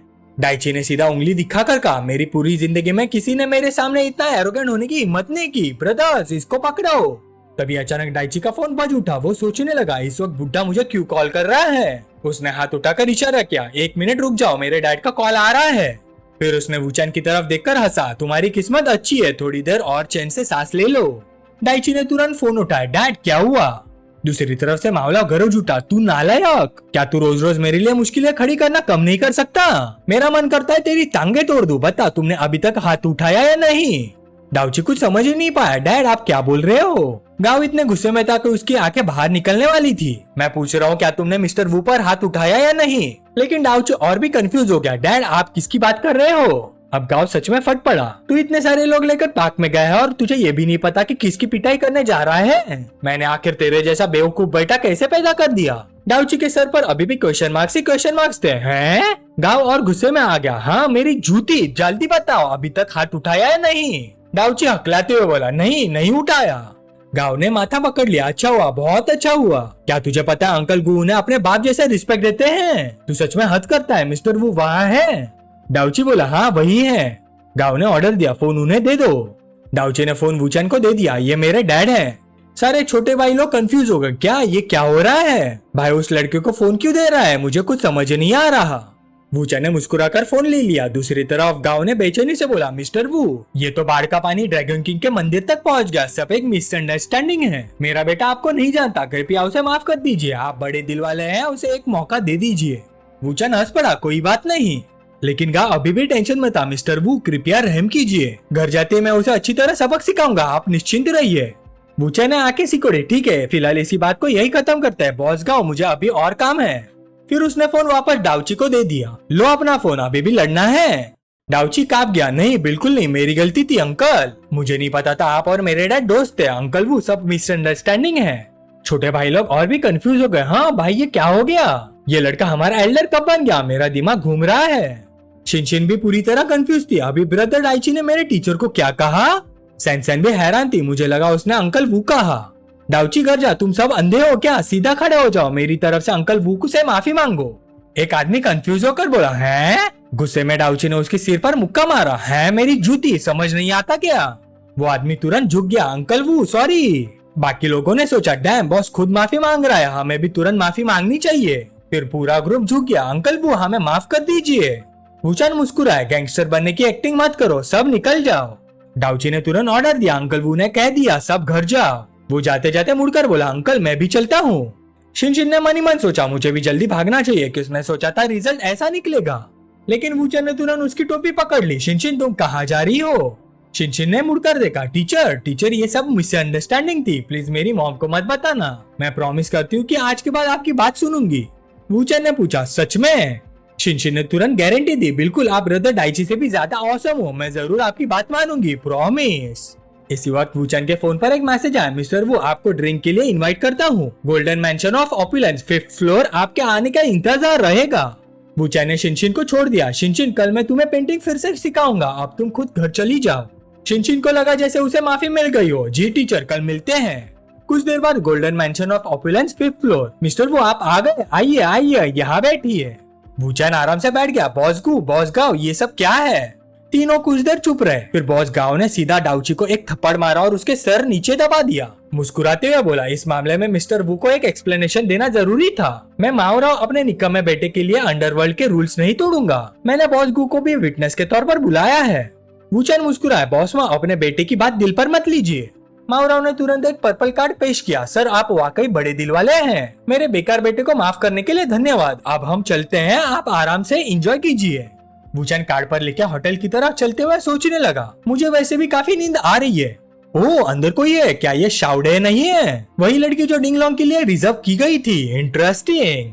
वूचैन अंदर चला गया। शाओडाई ने सिर उठाया। मिस्टर वू? उसे बिल्कुल उम्मीद नहीं थी कि मिस्टर वू एक यंग और हैंडसम आदमी निकलेगा। शाओडाई धीरे से पास आई। लगता है आप थक गए हैं, मैं आपकी मदद कर देती हूँ। शाओडाई शर्मा कर बोली, मिस्टर वू अगर आप फ्रेश होना चाहते हैं तो बाथरूम उधर है। फिर वूचैन बाथटब में गया। शाओडाई बहुत ध्यान से उसकी देखभाल कर रही थी। मिस्टर वू, पानी ठीक टेम्परेचर का है ना? वूचैन ने जवाब दिया, मुझे तो ठीक लग रहा है। फिर शाओडाई ने अपना बाथ टॉवेल हटा दिया। फिर मैं अंदर आकर आपकी बैक स्क्रब कर देती हूँ सर। वूचैन ने कोई खास रिएक्शन नहीं दिया, वो उसे अपनी मदद करने देता रहा। शाओडाई ने पूछा, मेरा नाम शाओडाई है, आपको पता है ना सर? वूचैन ने हल्का सा मुस्कुरा कर कहा, सिर्फ तुम्हारा नाम ही नहीं जानता, मैं तुम्हारा मूड भी जानता हूँ। मुझसे मिलने के बाद तुम थोड़ी खुश हुई हो, है ना? फिर उसने कहा, क्योंकि मैं वैसा 40-50 साल का मोटा बुढ़ा नहीं निकला जैसे तुमने पहले इमेजिन किया था, सही? शाओडाई शर्मा गई और कुछ नहीं बोली। वूचैन ने उसकी तरफ देखकर कहा, मैं ये भी जानता हूँ कि स्कूल के दिनों में तुम पढ़ाई के साथ साथ काम भी करती थी। तुम्हारा कभी बॉयफ्रेंड भी नहीं रहा, तुम्हारे पास रिलेशनशिप का कोई एक्सपीरियंस नहीं है, तो तुम बाद में मुझे कैसे सर्व करोगी? ये सुनते ही शाओडाई को अपना पास्ट याद आ गया। उसके पेरेंट्स पर 57 मिलियन से ज्यादा कर्ज था। जब भी क्रेडिटर्स आते थे मैं बहुत घबरा जाती थी, यहाँ तक कि उनका गुस्सा भी फूट पड़ता था। वो पढ़ाई के अलावा पूरा दिन काम करती थी, रोज 3 जॉब्स करती थी। सालों की मेहनत के बाद उसने 2,30,000 जोड़े थे, लेकिन उसकी जानकारी के बिना उसके पेरेंट्स ने लोन शार्क से और भी पैसे उधार ले लिए। एक जगह से पैसे लेकर दूसरी जगह भरते रहे, इंटरेस्ट बढ़ता गया और कर्ज 8 मिलियन तक पहुंच गया। चाहे वो कितनी भी मेहनत करती थी, सब बेकार लगता था। उस वक्त उसकी मुलाकात बॉस माओ से हुई। शाओडाई, मैं काफी टाइम से तुम पर नजर रखे हुए हूँ। मैं चाहता हूँ तुम एक VIP की सर्विस करो। अगर तुम उसे खुश कर दो तो मैं तुम्हारा कर्ज चुकाने में मदद करूंगा। उस वक्त शाओडाई मान गई थी। उसने सोचा था बस कुछ मोटे और इन्फ्लुएंशियल आदमियों के साथ टाइम स्पेंड करना होगा, लेकिन सामने वूचैन था, कोई मोटा बुढ़ा नहीं। उसे लगा कि वो पहले ही प्रॉफिट में है। अब जब वूचैन उसे सवाल कर रहा था, उसे प्रेशर महसूस हो रहा था। बॉस माओ का ऑर्डर फेल नहीं हो सकता था। शाओडाई ने हिम्मत जुटाकर कहा, मिस्टर वू, मुझे इस तरह की चीजों का एक्सपीरियंस नहीं है, लेकिन मैंने पहले से तैयारी कर रखी है। वूचैन को लगा कि वो बस उसे चिढ़ा रहा था, उसे उम्मीद नहीं थी कि वो इसे सीरियसली लेगी। फिर वो दोनों प्रैक्टिस करने के लिए बिस्तर पर गए। शाओडाई ने पूछा, मिस्टर वू, क्या आप लाइट बंद कर सकते हैं? वूचैन आराम से लेट गया और मजा लेने लगा। जो मन करे वो करो, अब मैं तुम्हारी बात सुनूंगा। शाओडाई को इतना एंथुसियास्टिक देखकर वूचैन को ऐसी दिलचस्प भावना की उम्मीद नहीं थी। शाओडाई, लगता है तुम वाकई तैयारी करके आई हो। अगली सुबह वूचैन उठकर तैयार हो गया। शाओडाई ने हैरानी से पूछा, मिस्टर वू, आप इतनी जल्दी जा रहे हैं? वूचैन उसके पास आए, उसके माथे पर किस करके बोला, मुझे मिस्टर मत बुलाओ, उतना क्लोज नहीं लगता। कल रात तुम काफी थक गई होगी, थोड़ा आराम करो, मैं अपना काम खत्म करके फिर तुमसे मिलने आऊंगा। शाओडाई ने मनी मन सोचा, मैंने नहीं सोचा था कि वो इतना कंसिडरेट होगा। उसके बाद वूचैन शियाशिन से मिला। शियाशिन बोली, एक्चुअली मैं कल ही आपसे बात करना चाहती थी। मैं समझ सकती हूँ कि आपके पास शंघाई आने का टाइम नहीं होता। मैं सोच रही थी कि वैकेशन के दौरान आप शिनशिन के लिए डोंगाई में एक अपार्टमेंट रेंट करने में हेल्प कर दे, फिर स्कूल शुरू होने पर वो वापस आ जाएगी। वूचैन ने पूछा, तुम्हें डर नहीं लगता कि डिंगलोंग को पता चल जाएगा कि तुम अपनी बेटी को बिना परमिशन शंघाई से ले गई? शियाशिन एकदम से शॉक हो गई। इतने सालों में बहुत कम लोग उसके पास्ट के बारे में जानते थे और डिंगलोंग का नाम तो लगभग किसी को पता ही नहीं था, लेकिन वूचैन ने सीधा उसका नाम ले लिया। शियाशिन के दिल में डर बैठ गया, ये मिस्टर वू आखिर है कौन? ऑनलाइन इतने लोगों में से जिस आदमी को मैंने खुद ढूंढा था, जिसे मैंने रिक्वेस्ट करके अपना टीचर बनाया, वो डिंगलोंग को भी जानता है। उसे मेरे और उसके रिलेशनशिप के बारे में पता है। ऐसा लग रहा है जैसे मेरी हर बात उसके कंट्रोल में हो। ये बहुत स्कैरी है। वूचैन ने उसे रियश्योर किया, फिक्र मत करो, डिंगलोंग को ज्यादा चीजों की परवाह नहीं होती। जब तक तुम शिनशिन को कंट्री से बाहर नहीं ले जाती, शायद उसे फर्क नहीं पड़ेगा कि तुम चाइना के किस शहर में हो। शियाशिन ने सीधा पूछ लिया, क्या आपने जानबूझकर मेरे पास अप्रोच किया था? वूचैन बस मुस्कुराया, तुम खुद गेस करो। फिर उसने पूछा, क्या तुम डिंगलोंग वाले मैटर के बारे में बात करना चाहती हो? शियाशिन का दिल जोर से धड़क उठा। क्या ये आदमी उसी इंसिडेंट के बारे में भी जानता है जिसने मेरी जिंदगी बदल दी थी? वूचैन ने फिर टॉपिक बदल दिया। दोनों काफी देर तक बात करते रहे। बाद में वो उसे एक होटल ले गया ताकि आराम से बात कर सके। वूचन के पीछे पीछे जाते हुए सियाशिन मनी मन सोचने लगी, ये क्या है, हम होटल जा रहे हैं चर्चा करने के लिए कमरा लेने। वूचन लॉबी में चेक इन करने चला गया। रिसेप्शनिस्ट ने पूछा, हेलो सर, क्या आपके पास रिजर्वेशन है? वूचन ने जवाब दिया, हमने कोई रिजर्वेशन नहीं करवाया, क्या आपके पास एग्जीक्यूटिव स्वीट है? रिसेप्शनिस्ट ने सिस्टम में देखकर तुरंत जवाब दिया, सर बस 1 मिनट, हाँ सर, आपको कितने रूम्स चाहिए? वूचन ने तुरंत जवाब दिया, 1 रूम। रूम कार्ड्स देते हुए रिसेप्शनिस्ट बोली, ठीक है सर, क्या आप मुझे अपना आईडी दिखा सकते हैं? मिस, आप भी अपना आईडी दिखाइए। उनकी आईडी प्रोसेस करने के बाद रिसेप्शनिस्ट बोली, सर मैडम, आपका कमरा 16 फ्लोर पर है और लिफ्ट उधर है। फिर दोनों एलिवेटर में घुस गए। सियाशिन ने पूछा, मिस्टर वू, आपने ये जगह क्यों चुनी? वूचन बोला, ये जगह सेफ है, प्राइवेट भी है और यहाँ कोई डिस्टर्ब नहीं करेगा। सियाशिन ने गुस्से में कहा, क्या तुम मर्दों के दिमाग में हमेशा वही बातें चलती रहती हैं? एक बार नॉर्मल भी नहीं हो सकते? वूचन ने उसे गले लगाकर अपने पास खींचा और बोला, कमरे में चलकर आराम से बात करते हैं। सब कुछ इतना अचानक हुआ कि सियाशिन बस एलिवेटर में खड़ी रह गई, हैरान। उसने सोचा, हम सिर्फ 2 बार मिले और ये आदमी मुझे सीधा होटल रूम तक ले गया। वूचन को आखिर बोलना ही पड़ा, तुम अभी तक वहाँ खड़ी क्यों हो, अंदर आ जाओ। सियाशिन का चेहरा लाल हो गया और वो आखिर वूचन के पास आ गई। उसे रोता हुआ देखकर वूचन ने मौका देखकर थोड़ा मजाक किया, अभी अंदर आते ही रो क्यों रही हो? क्या तुम्हें लगता है मैं कोई राक्षस हूँ जो तुम्हें खा जाऊंगा? ये सुनते उसकी शर्म गुस्से में बदल गई। उसने दोनों हाथों से खुद को बचाते हुए चिल्लाकर कहा, तुम ही मुझे यहाँ लाए, रूम मिलते ही मेरी कमर पकड़ ली। मुझे लगता था तुम एक जेंटलमैन हो, एक अच्छे इंसान, लेकिन तुम भी उन घटिया आदमियों से अलग नहीं हो। डिंगलोंग से मिलने के बाद शायद उसके दिल में ऐसे मर्दों के लिए अभी भी नफरत बाकी थी जो बहुत जल्दी हद पार कर देते हैं। लेकिन वूचन ने शांत आवाज में जवाब दिया, लगता है तुमने मेरी नीयत गलत समझ ली है, शायद तुम्हें मुझसे माफी मांगनी चाहिए। इस समय वो रो रही थी, लेकिन बात करते हुए उसके हाथ उसके अंडरवेयर को नीचे खींच रहे थे। उसने कहा, मैंने गलत समझा, अगर तुम मेरे साथ रहना चाहते हो तो ठीक है, बस इसके बाद मुझे ढूंढने मत आना, जो करना है जल्दी करो, तुम जो चाहे कर सकते हो। वूचन ने गंभीर चेहरे के साथ कहा, मुझे नहीं पता तुम क्या सोच रहे हो, हम अभी अभी मिले हैं, हम एक दूसरे को जानते भी नहीं, हमने एक दूसरे को समझना तक शुरू नहीं किया, अगर तुम ऐसे करोगी तो छोटी शिनशिन क्या सोचेगी? सियाशिन ने तुरंत जवाब दिया, तुम कह रहे हो मैंने गलत समझा, तो क्या तुम पक्का कह सकते हो कि जो अभी हुआ उसका कोई मतलब नहीं था? तब वूचन ने शांति से जवाब दिया, हाँ मेरी एक नीयत थी, लेकिन वो सिर्फ डिंगलोंग को दिखाने के लिए थी। सियाशिन के चेहरे पर हैरानी दिखी। उसने जल्दी से अपनी अंडरवेयर ऊपर खींची। वूचन ने तुरंत हाथ उठाकर समझाया, वो यहाँ नहीं है, टेंशन मत लो, अपने कपड़े ठीक कर लो और बैठकर बात करते हैं। सियाशिन तुरंत शर्मिंदा हो गई, क्या तुम उसे सब बता दोगे? वूचन बोला, मैंने ये सब जानबूझकर किया था ताकि बाहर लगे सर्विलेंस कैमरा मुझे तुम्हें उठाकर रूम में ले जाते हुए रिकॉर्ड कर ले। खड़ी मत रहो, जल्दी बैठ जाओ, डिंगलोंग मुझ पर नजर रखे हुए है, मैं जानबूझकर उसे अभी वाला सीन दिखाना चाहता था। जब वो देखेगा कि मैंने तुम्हारी कमर पकड़ी और हम दोनों साथ में रूम में गए तो वो क्या सोचेगा? सियाशिन के चेहरे पर घबराहट की झलक दिखने लगी। उसने सोचा, अगर उसे पता चला तो क्या वो मुझे आराम से छोड़ देगा? उसके सामने बैठा आदमी फिर से उसके लिए एक जाल बिछा रहा था। अगर उन दोनों के बीच सच में कुछ हो जाता तो डिंगलोंग जरूर उसे मार देता, लेकिन अगर वो ऐसा जाल बिछा रहा था तो क्या वो खुद मौत ढूंढ रहा था? ये बात बिल्कुल भी समझ नहीं आ रही थी। उसके सोच में डूबे चेहरे को देखकर वूचन ने पूछा, क्या तुम ली रूबिन को जानती हो? सियाशिन ने जवाब दिया, हाँ मैं जानती हूँ।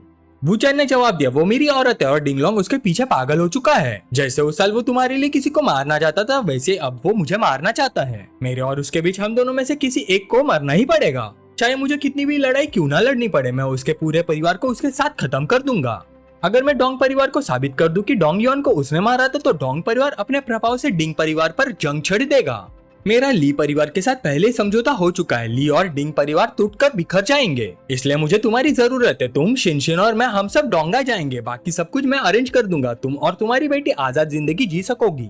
वूचन को सहयोग के लिए हाथ बढ़ाते देख सियाशिन ने आखिर अपनी सारी सतर्कता छोड़ दी और हाँ कर दी, जरूर धिक्कार है डिंगलोंग पर, काश वो जल्दी से मर जाता। उसके बाद वो थोड़ा पास आई, अपनी चिन ऊपर उठाई और एक मोहक सी मुस्कान के साथ बोली, हम उसके सिर पर 2 सिंग लगाने का नाटक ही क्यों करें? क्या ये बेहतर नहीं होगा कि हम नाटक ही ना करें? बात करते हुए उसने अपनी शर्ट के बटन खोले और बोली, चलो उसे सचमुच हरी टोपी पहनाकर बेवफा पति बना देते हैं। लेकिन वूचन ने उसकी इस पेशकश को नरमी से ठुकरा दिया। मैं सिर्फ एक साफ और प्रोफेशनल पार्टनरशिप चाहता हूँ। अगर फ्यूचर में शिनशिन को पता चलेगा कि उसके पिता की मौत में मेरा हाथ था तो क्या होगा? सियाशिन ने थोड़ा सोचा और जल्दी से जवाब दिया, नहीं, हम शिनशिन को नहीं बता सकते। वूचन ने आगे कहा, मैं अभी नहीं चाहता कि बच्ची को इस बारे में पता चले, मैं उसे तूफान के नजरों से दूर ले जाना चाहता हूँ। वो अभी बहुत छोटी है, उसकी जिंदगी अभी बस शुरू हुई है। अगर तुम और तुम्हारी बेटी डोंगाई आकर गवाही देने को तैयार हो जाओ तो मैं तुम दोनों को विदेश भेजने का इंतजाम करूंगा। जब तक डिंग परिवार का मामला खत्म नहीं हो जाता तुम दोनों वहाँ सुरक्षित रहोगी। उसके बाद वापस आने के बारे में भी बात करेंगे और डोंगाई में रहने के दौरान मैं शिनशिन को उसके टीचर के रूप में पढ़ाता रहूंगा। शियाशिन ने तुरंत उसका हाथ पकड़कर अपनी सच्चाई दिखाने की कोशिश की, जिससे वूचान घबरा गया। वूचान, तुम्हें और कुछ कहने की जरूरत नहीं है, मैं समझती हूँ, लेकिन मेरी एक शर्त है। शियाशिन बहुत बेताब लग रही थी, इसलिए खुद को रोक नहीं पाई। उसने तुरंत अपनी शर्ट उतार दी। मैं सचमुच चाहती हूँ डिंगलोंग असली हरी टोपी पहने, नकली नहीं। ये सुनकर वूचान भी पसीना छोड़ने लगा। वो इस बात से हैरान था कि ये औरत इतनी बोल्ड थी और सच में ऐसा करना चाहती थी। खैर, जब हम डोंगाई पहुंच जाएंगे तो तुम्हें मेरे साथ काम करने के लिए समझदारी से काम लेना होगा। तुम्हारे बुढ़े आदमी तो यही काम कर रहे हैं, इसमें शर्माने वाली क्या बात है। अगली सुबह वूचान को जल्दी निकलना पड़ा। उसे जाते देख शियाशिन का दिल जोर जोर से धड़कने लगा। जितना ज्यादा वो उसे देखती उतनी ही ज्यादा उसकी तरफ खींचती चली जाती। दोनों होटल के दरवाजे तक साथ आए और फिर अलविदा कहा, क्योंकि वूचान को कुछ और काम निपटाने थे। तुम और शिनशिन बस एयरपोर्ट के लिए अपना सामान तैयार कर लो, कल हम सब साथ में डोंगाई लौटेंगे। शियाशिन ने बस धीरे से जवाब दिया, मैं समझ गई, लेकिन उसका दिमाग अब भी पिछली रातों की बातों में उलझा हुआ था। कुछ देर बाद बॉस माओ के टेक्नीशियन ने वूचान को एक कॉन्ट्रैक्ट ला कर दिया। उसने कहा, ये वूचान के लिए मेरी तरफ से एक छोटा सा तोहफा है, कृपया इसे एक्सेप्ट कीजिए। वूचान हैरान रह गया। बॉस माओ ने सिर्फ $1 के बदले में एंटरटेनमेंट कंपनी के 45% शेयर उसके नाम कर दिए थे, जिनकी असली कीमत लगभग 200 मिलियन थी।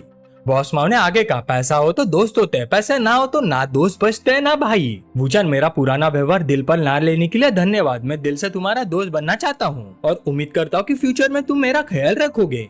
वूचान ने शांत अंदाज में जवाब दिया, हम पहले से ही दोस्त हैं, इतना फॉर्मल होने की जरूरत नहीं है। लेकिन डिंगलोंग और मैं एक दूसरे पर नजर रखेंगे। इस समय आपकी कंपनी में मेरे नाम से शेयर होना मेरे लिए असुविधाजनक है। बॉस माओ ने हंसते हुए कहा, मिस्टर वो हमेशा की तरह अभी भी थॉटफुल है। मिस्टर वो, वैसे रिप्रेजेंटेटिव के बारे में क्या सोचा है तुमने? वूचान ने तुरंत जाओडे को रिप्रेजेंटेटिव बनने का सोचा। साथ ही कंपनी के लगभग 45% शेयर्स भी उसके नाम कर दिए। वूचान की बात सुनकर शाओडे इतनी शॉक हो गई कि उसे यकीन ही नहीं हुआ। सिर्फ एक रात बॉस वू की सर्विस करने के बाद उसे 200 मिलियन के शेयर मिल रहे थे, पर उसे शक हुआ कि कॉन्ट्रैक्ट के अंदर कोई छुपा हुआ राज तो नहीं है। उसका एक्सप्रेशन देखकर बॉस माओ बोला, ये बॉस वू के लिए है, लेकिन क्योंकि ये तुम्हारे नाम पर ट्रांसफर हो रहा है तो बस साइन कर दो, फिक्र मत करो।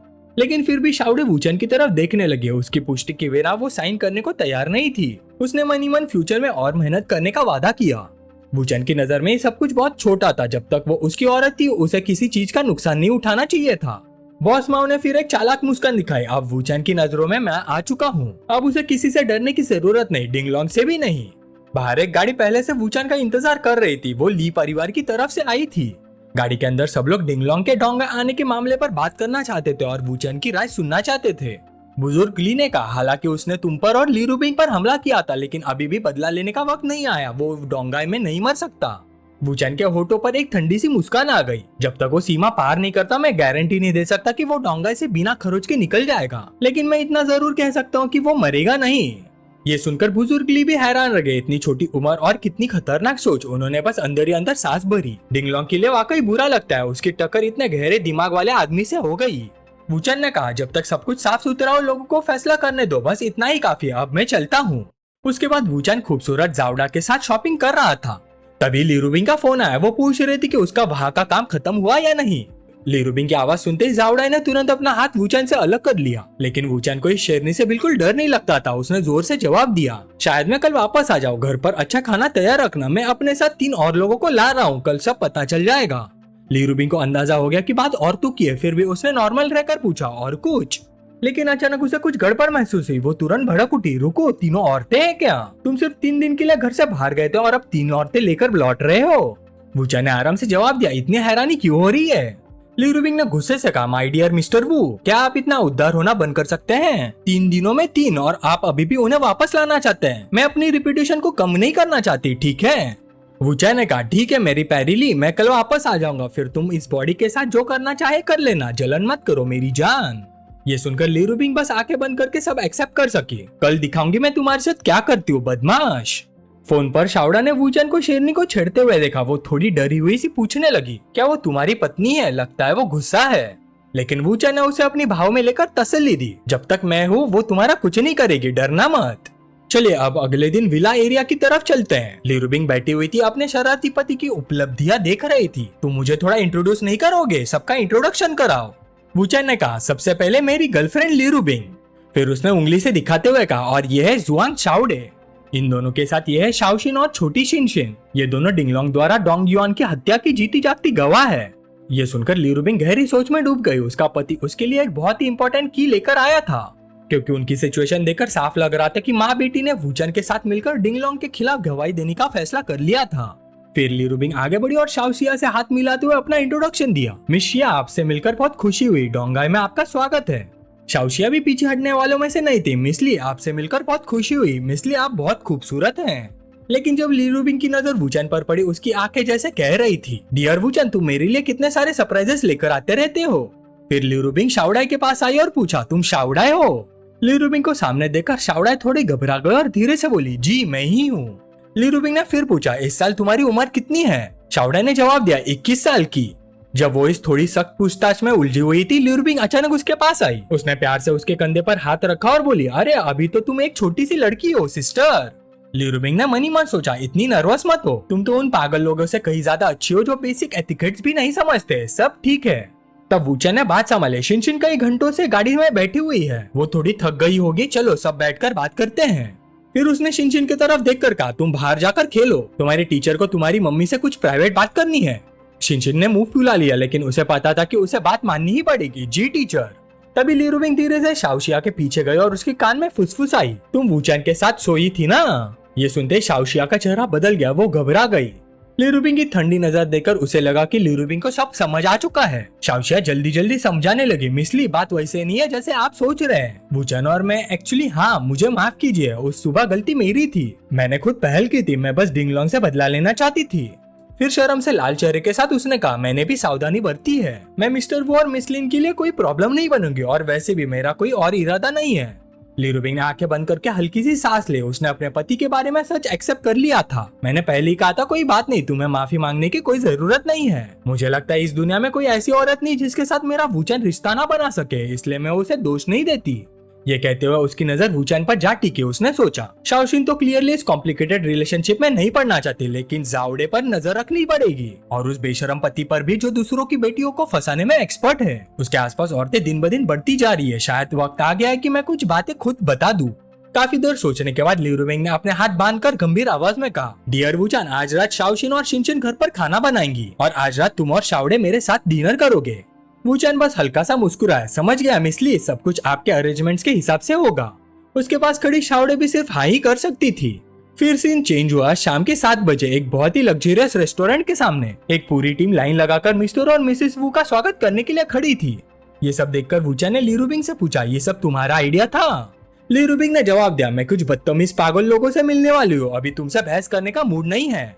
जैसे ही तीनों अंदर गए, 2 खूबसूरत लड़कियां मुस्कुराते हुए उनका स्वागत करने आई। मिस ली आ गई है, हेलो मिस्टर वू। तभी एक जानी पहचानी आवाज पास आई और उसने वूचन के होठों पर किस किया। वूचन भी थोड़ा सरप्राइज हो गया। वो और कोई नहीं बल्कि वूरैंग थी। वूचन, तुमने मुझे मिस किया, मैंने तुम्हें बहुत मिस किया। ये सीन देखकर ली रुबिंग और आसपास के सब लोग हैरान रह गए। शाओडे को तो अपनी आंखों पर यकीन ही नहीं हुआ, ये लड़की उसकी वाइफ के सामने ही इतनी हिम्मत कर सकती है। ली रुबिंग ने तुरंत बीच में आकर उस प्यार भरे सीन को रोक दिया। उसने हाथ बढ़ाते हुए कहा, यहाँ सब लोग स्टेटस वाले हैं, थोड़ा संभाल कर। वूरैंग ने ली रुबिंग को छेड़ने के बाद संतुष्ट मुस्कान दी। ली रुबिंग ने टिश्यू निकाला और वूचन के चेहरे पर लगे लिपस्टिक के निशान को साफ कर दिया। पीछे खड़ी शाओडे ने ये सब देखा। उसे समझ आ गया कि जो लड़कियां अभी वूचन के पास आई थी वो सब कोई आम इंसान नहीं थी। शायद अभी वो इन सब चीजों की आदत नहीं डाल पाए थे, लेकिन धीरे धीरे उसे आदत हो जाएगी।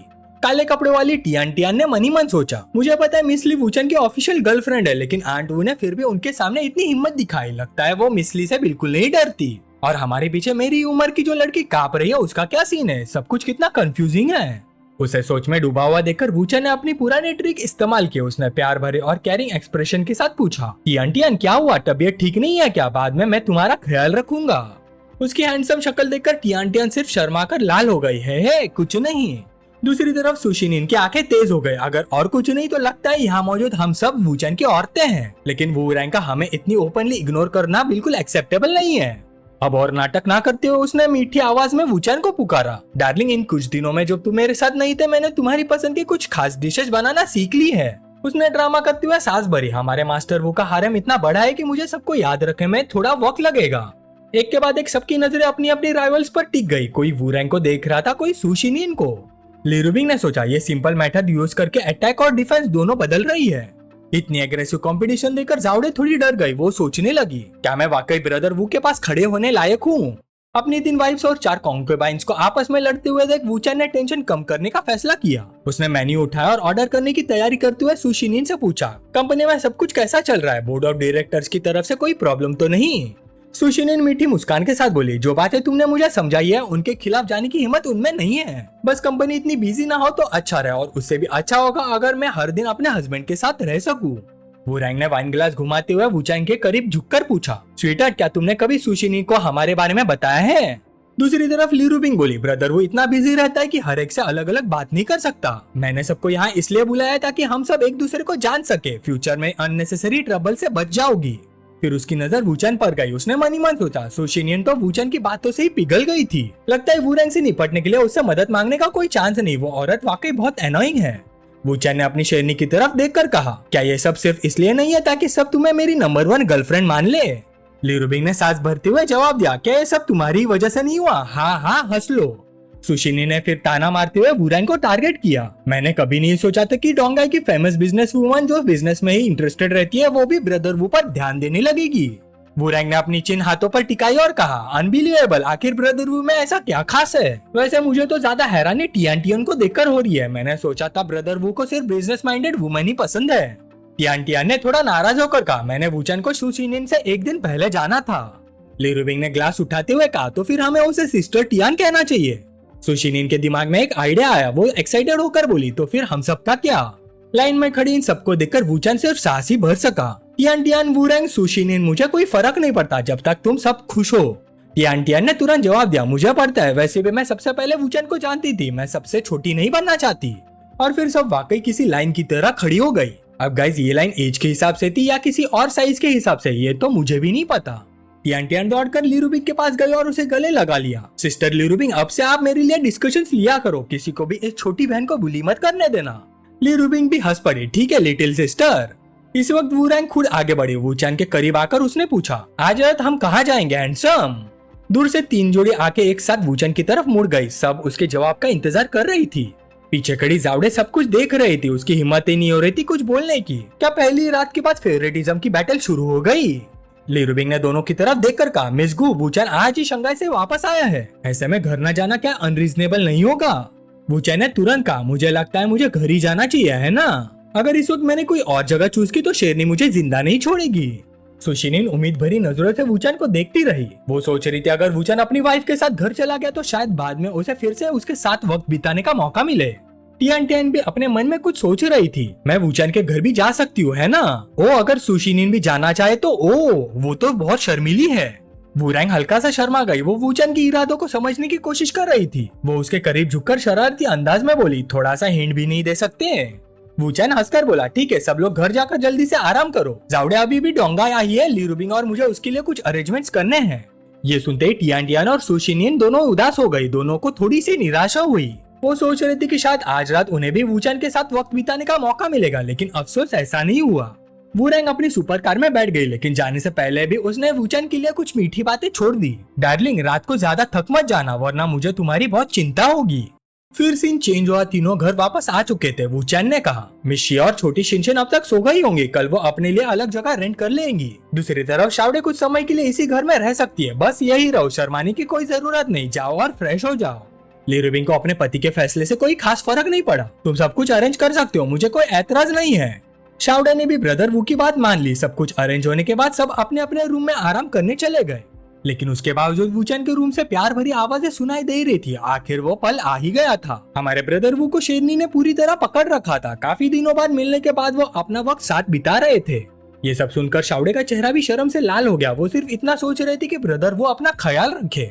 लोगों को जल्दी सोने को कहना आसान है, लेकिन जब इतनी आवाज आ रही हो तो कोई कैसे सो सकता है? शाओशिया भी आवाजों की वजह से जग गई। उसने मन ही मन सोचा, लगता है मास्टर वो उस वक्त मेरे साथ इतने एंथुजियास्टिक नहीं थे। फिर उसने तुरंत अपने आप को समझाया, जल्दी सो जाओ, मैं क्या सोच रही हूँ, चलो सो जाते हैं। फिर सीन चेंज हुआ। एक पिंक बालों वाली लड़की फोन पर किसी से बात कर रही थी। हेलो, क्या मैं मिस सोंगशुआन से बात कर रही हूँ? मैं एन मैंगलिंग बोल रही हूँ, माफ कीजिए डिस्टर्ब करने के लिए। फोन की दूसरी तरफ सोंगशुआन थी, वुरैंग की बेटी, वही लड़की जिसके लिए वूचन ने कई गाने लिखे थे जो इस वक्त बहुत पॉपुलर हो रही थी। ये आवाज सुनकर सोंग शुआन बहुत शॉक हो गई। एन मैंगलिंग कोई आम इंसान नहीं थी, वो एक फाइनेंशियल टाइकून की बेटी थी जिसके एसेट्स 100 बिलियन से भी ज्यादा थे। 17 साल की उम्र में डेब्यूट किया था, 19 साल की उम्र में चाइनीज म्यूजिक इंडस्ट्री की टॉप आर्टिस्ट बन गई थी और 24 साल की उम्र में पूरी इंडस्ट्री को बदलने वाली इन्फ्लुएंशियल पर्सनैलिटी बन चुकी थी। सोंग शुआन ने तुरंत अदब से जवाब दिया, नहीं मिस एन, कोई बात नहीं, मैं आपके लिए क्या कर सकती हूँ। एन मैंगलिंग बोली, मिस सोंग, मुझे आपके गाने बहुत पसंद है। मुझे नहीं पता आपने किसी कंपनी के साथ साइन किया है या नहीं। अगर आपने नहीं किया तो मैं आपको अपनी कंपनी में इनवाइट करना चाहती हूँ। ये सुनकर सोंग शुआन बहुत एक्साइटेड हो गई। बचपन से उसका सपना था कि वो चाइनीज म्यूजिक इंडस्ट्री के फेमस सिंगर बने। उसने कभी नहीं सोचा था कि जिस टॉप आर्टिस्ट को वो एडमायर करती है वो खुद उसे इनवाइट करेगी, इसलिए उसने तुरंत मीटिंग के लिए हाँ कर दी। लेकिन एन मैंगलिंग का एक और सवाल था, क्या आप वूचैन की दोस्त हैं? अगर है तो क्या आप मुझे उनसे मिलवा सकती है? मैं उनसे पर्सनली मिलना चाहती हूँ, उनका फेमस हिट सॉन्ग सुनने के बाद ही। ये सुनकर सोंग शुआन भी हैरान रह गई। उसने तुरंत कहा, मैं पहले वूचैन से बात करूंगी, उसके बाद आपको बताऊंगी, क्योंकि वो जानती थी कि वूचैन एंटरटेनमेंट इंडस्ट्री ज्वाइन करने में इंटरेस्टेड नहीं था। लेकिन इतना बड़ा मौका देखकर वो नहीं चाहती थी कि वूचैन का टैलेंट दबा रह जाए, इसलिए वो तुरंत निकल पड़ी। अपनी बेटी को इतनी जल्दी में देखकर वूरैंग हैरान हो गई। वो सोचने लगी कि यह म्यूजिक राइटर वूचैन आखिर है कौन। उसने सजेस्ट किया कि दोनों साथ चले, लेकिन हम सब जानते हैं कि असली वजह क्या थी, वो भी हमारे हीरो से मिलना चाहती थी। फिर सीन चेंज हुआ। कुछ देर बाद वूचैन की विला पर दोनों माँ बेटी वहाँ पहुँच चुकी थी और खुशी से उसका स्वागत कर रही थी।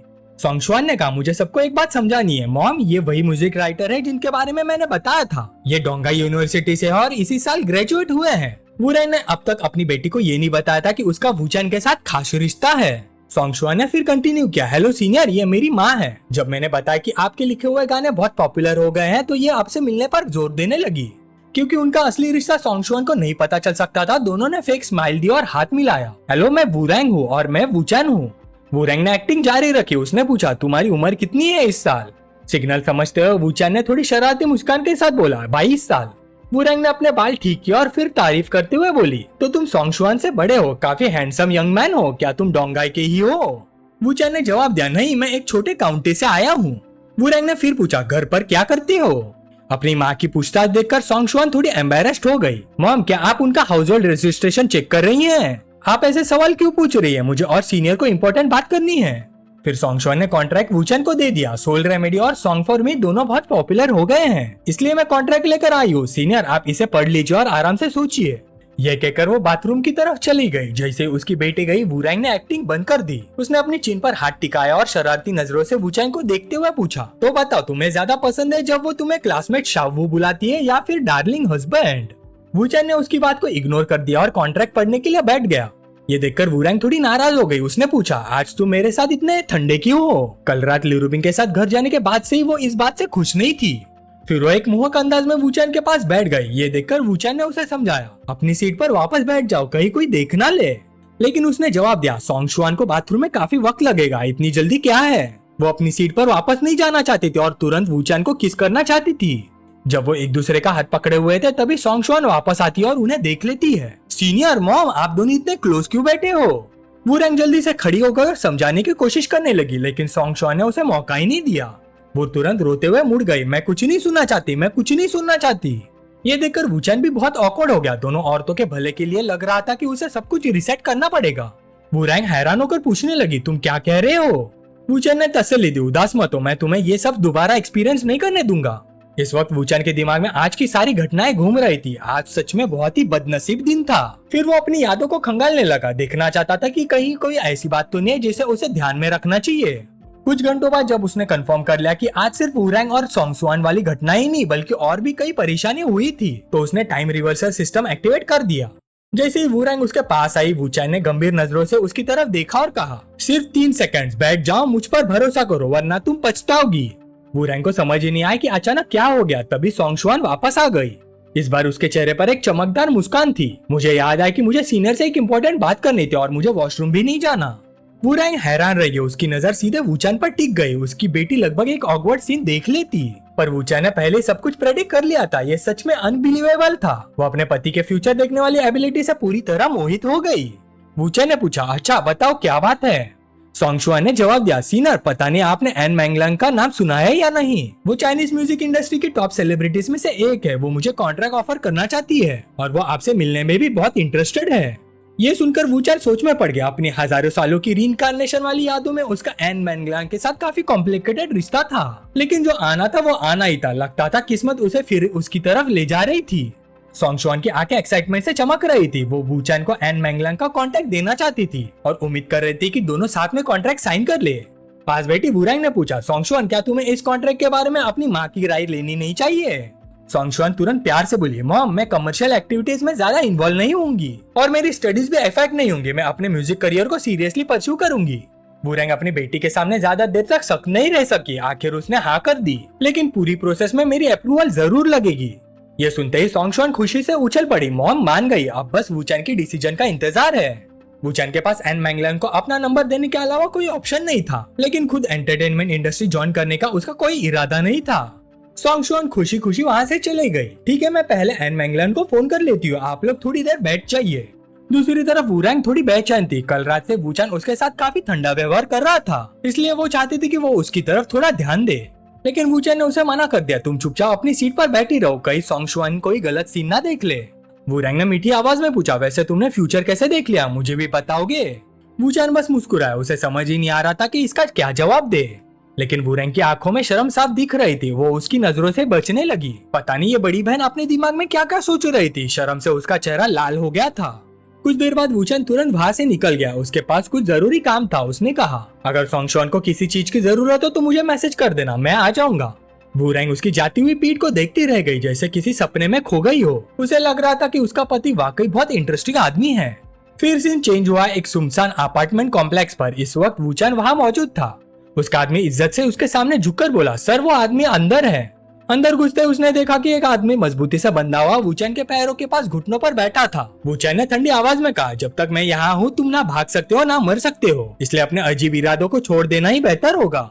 ये सुनकर आदमी गुस्से से दांत पीसने लगा और वूचैन को घूरने लगा। टाइम रिवर्सल से पहले जब जैंग चुआन पकड़ा गया था तब वूचैन ने उसे इतना उकसाया था कि वो खून उगलकर खुद को खत्म कर बैठा था, लेकिन इस बार वूरैंग और उसकी बेटी की वजह से वूचैन ने एक तीर से 2 निशाने लगाने का फैसला किया। ये लापरवाह जैंग चुआन असल में डिंगलोंग का भेजा हुआ अससीन था। बदकिस्मती से वो एक ऐसे शातिर आदमी के हाथ लग गया था जो उसकी हर प्लानिंग पहले ही से जानता था। वो खुद को खत्म करके डिंगलोंग को मुसीबत से बचाना चाहता था, लेकिन यहाँ तो वो खुद को भी नुकसान नहीं पहुँचा पा रहा था। वूचैन ने फिर उसे समझाया, मेरे साथ कॉपरेट करो, ये तुम्हारे बचने का रास्ता है। अगर असैसिनेशन फेल करके तुम डिंगलोंग के पास वापस गए तो वो तुम्हारे साथ बहुत बुरा करेगा। जैंग चुआन सोच में पड़ गया, लेकिन डिंगलोंग को धोखा देना भी आसान नहीं था। कौन गारंटी दे सकता था कि वूचैन के पास डिंग फैमिली से लड़ने की ताकत है। अगर उससे नहीं हुआ तो उसका पूरा परिवार बर्बाद हो जाएगा। तब वूचैन की आंखें खूनी इरादे से भर गई। उसने धीरे से कहा, चाहे जो हो तुम्हारी वाइफ और बच्चे अमेरिका में भी सुरक्षित नहीं रहेंगे। मैं अभी एक फोन करूँ तो उसके साथ एक्सीडेंट हो सकता है, या फिर तुम चाहोगे कि वो डिंगलोंग के हाथ लग जाए। ये सुनकर उसका चेहरा सफेद पड़ गया। उसे यकीन ही नहीं हुआ कि ये यंग मास्टर इतना बेरहम और चालाक हो सकता है। डिंगलोंग तक को उसकी वाइफ और बच्चों का अमेरिका वाला एड्रेस पता नहीं था, लेकिन वूचैन ने सब निकाल लिया था। अगर वो डिंगलोंग को धोखा नहीं देता तो उसका परिवार वूचैन के निशाने पर था, और अगर देता तो डिंग फैमिली उसे ढूंढ निकालेगी। सच में ना जीने का रास्ता था ना मरने का। तब वूचैन ने उसके कंधे पर हाथ रखा, तुम्हें मुझे चूज करना चाहिए। मेरे और डिंगलोंग के बीच एक दिन किसी एक की मौत जरूर होगी, और तुम बस इतना मान लो, मरने वाला मैं नहीं हूँगा।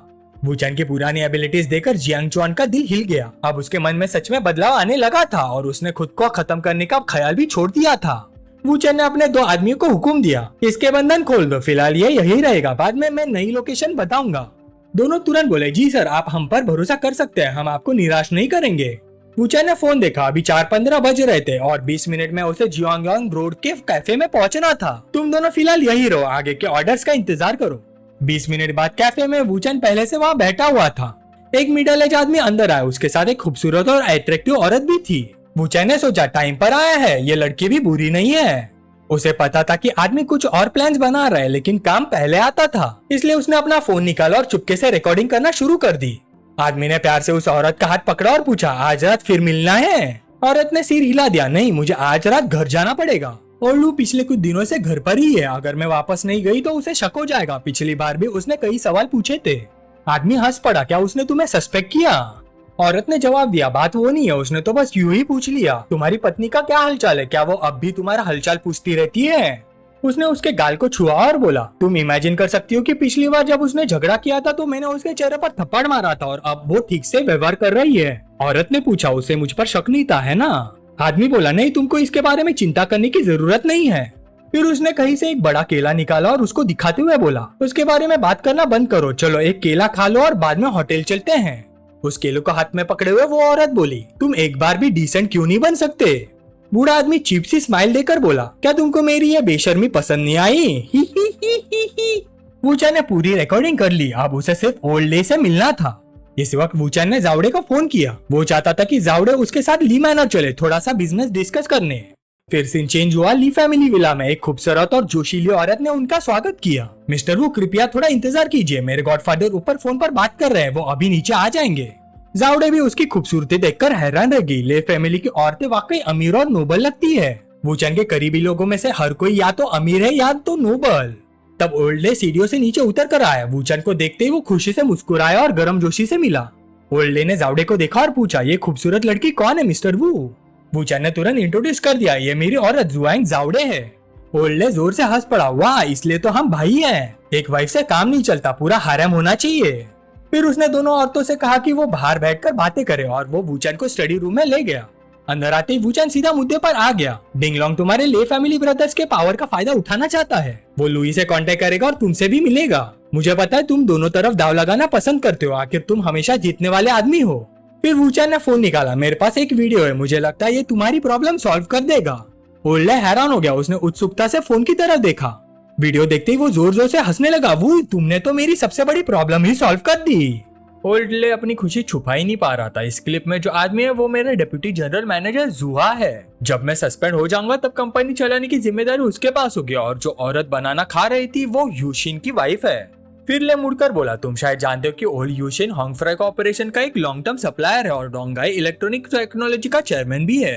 वो ली फैमिली का दोस्त है, लेकिन जब मैं डोंगाई में एक बेकार आदमी बनकर गया था तब उसने मुझे नीचा नहीं समझा। वो बहुत एंथुजियास्टिक था, इसलिए हम दोस्त बन गए। जब तुम घर में एंटर हुए थे तब मुझे उसी का फोन आया था। वो कह रहा था कि मैनिंग का ली रूबिंग की कंपनी के फैशन को रिप्रेजेंट करना प्रॉब्लम क्रिएट कर रहा है और वो कॉन्ट्रैक्ट तोड़ना चाहता था। लेकिन मुझे पता था कि ओल्ड यू को सुलह करने और सस्पेंड करने के लिए कहना असल में लीयर्स का प्रेशर था। एक और बात, डिंगलोंग ने कहा था कि वो डोंगाई आएगा और कॉन्ट्रैक्ट ब्रीच की वजह से हुए लॉसेस के कॉम्पनसेशन पर बात करेगा।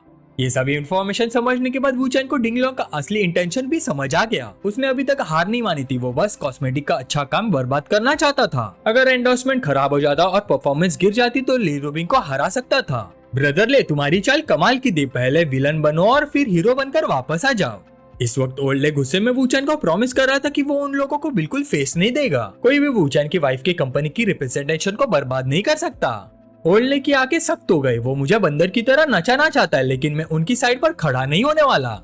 दूसरी तरफ दोनों औरतें बात कर रही थी। टाओ मैनिंग ने पूछा, शाउडे तो लगता है वूचैन से अलग ही नहीं होती, मुझे क्यूरियोसिटी है, तुम उसके साथ कितने टाइम से हो?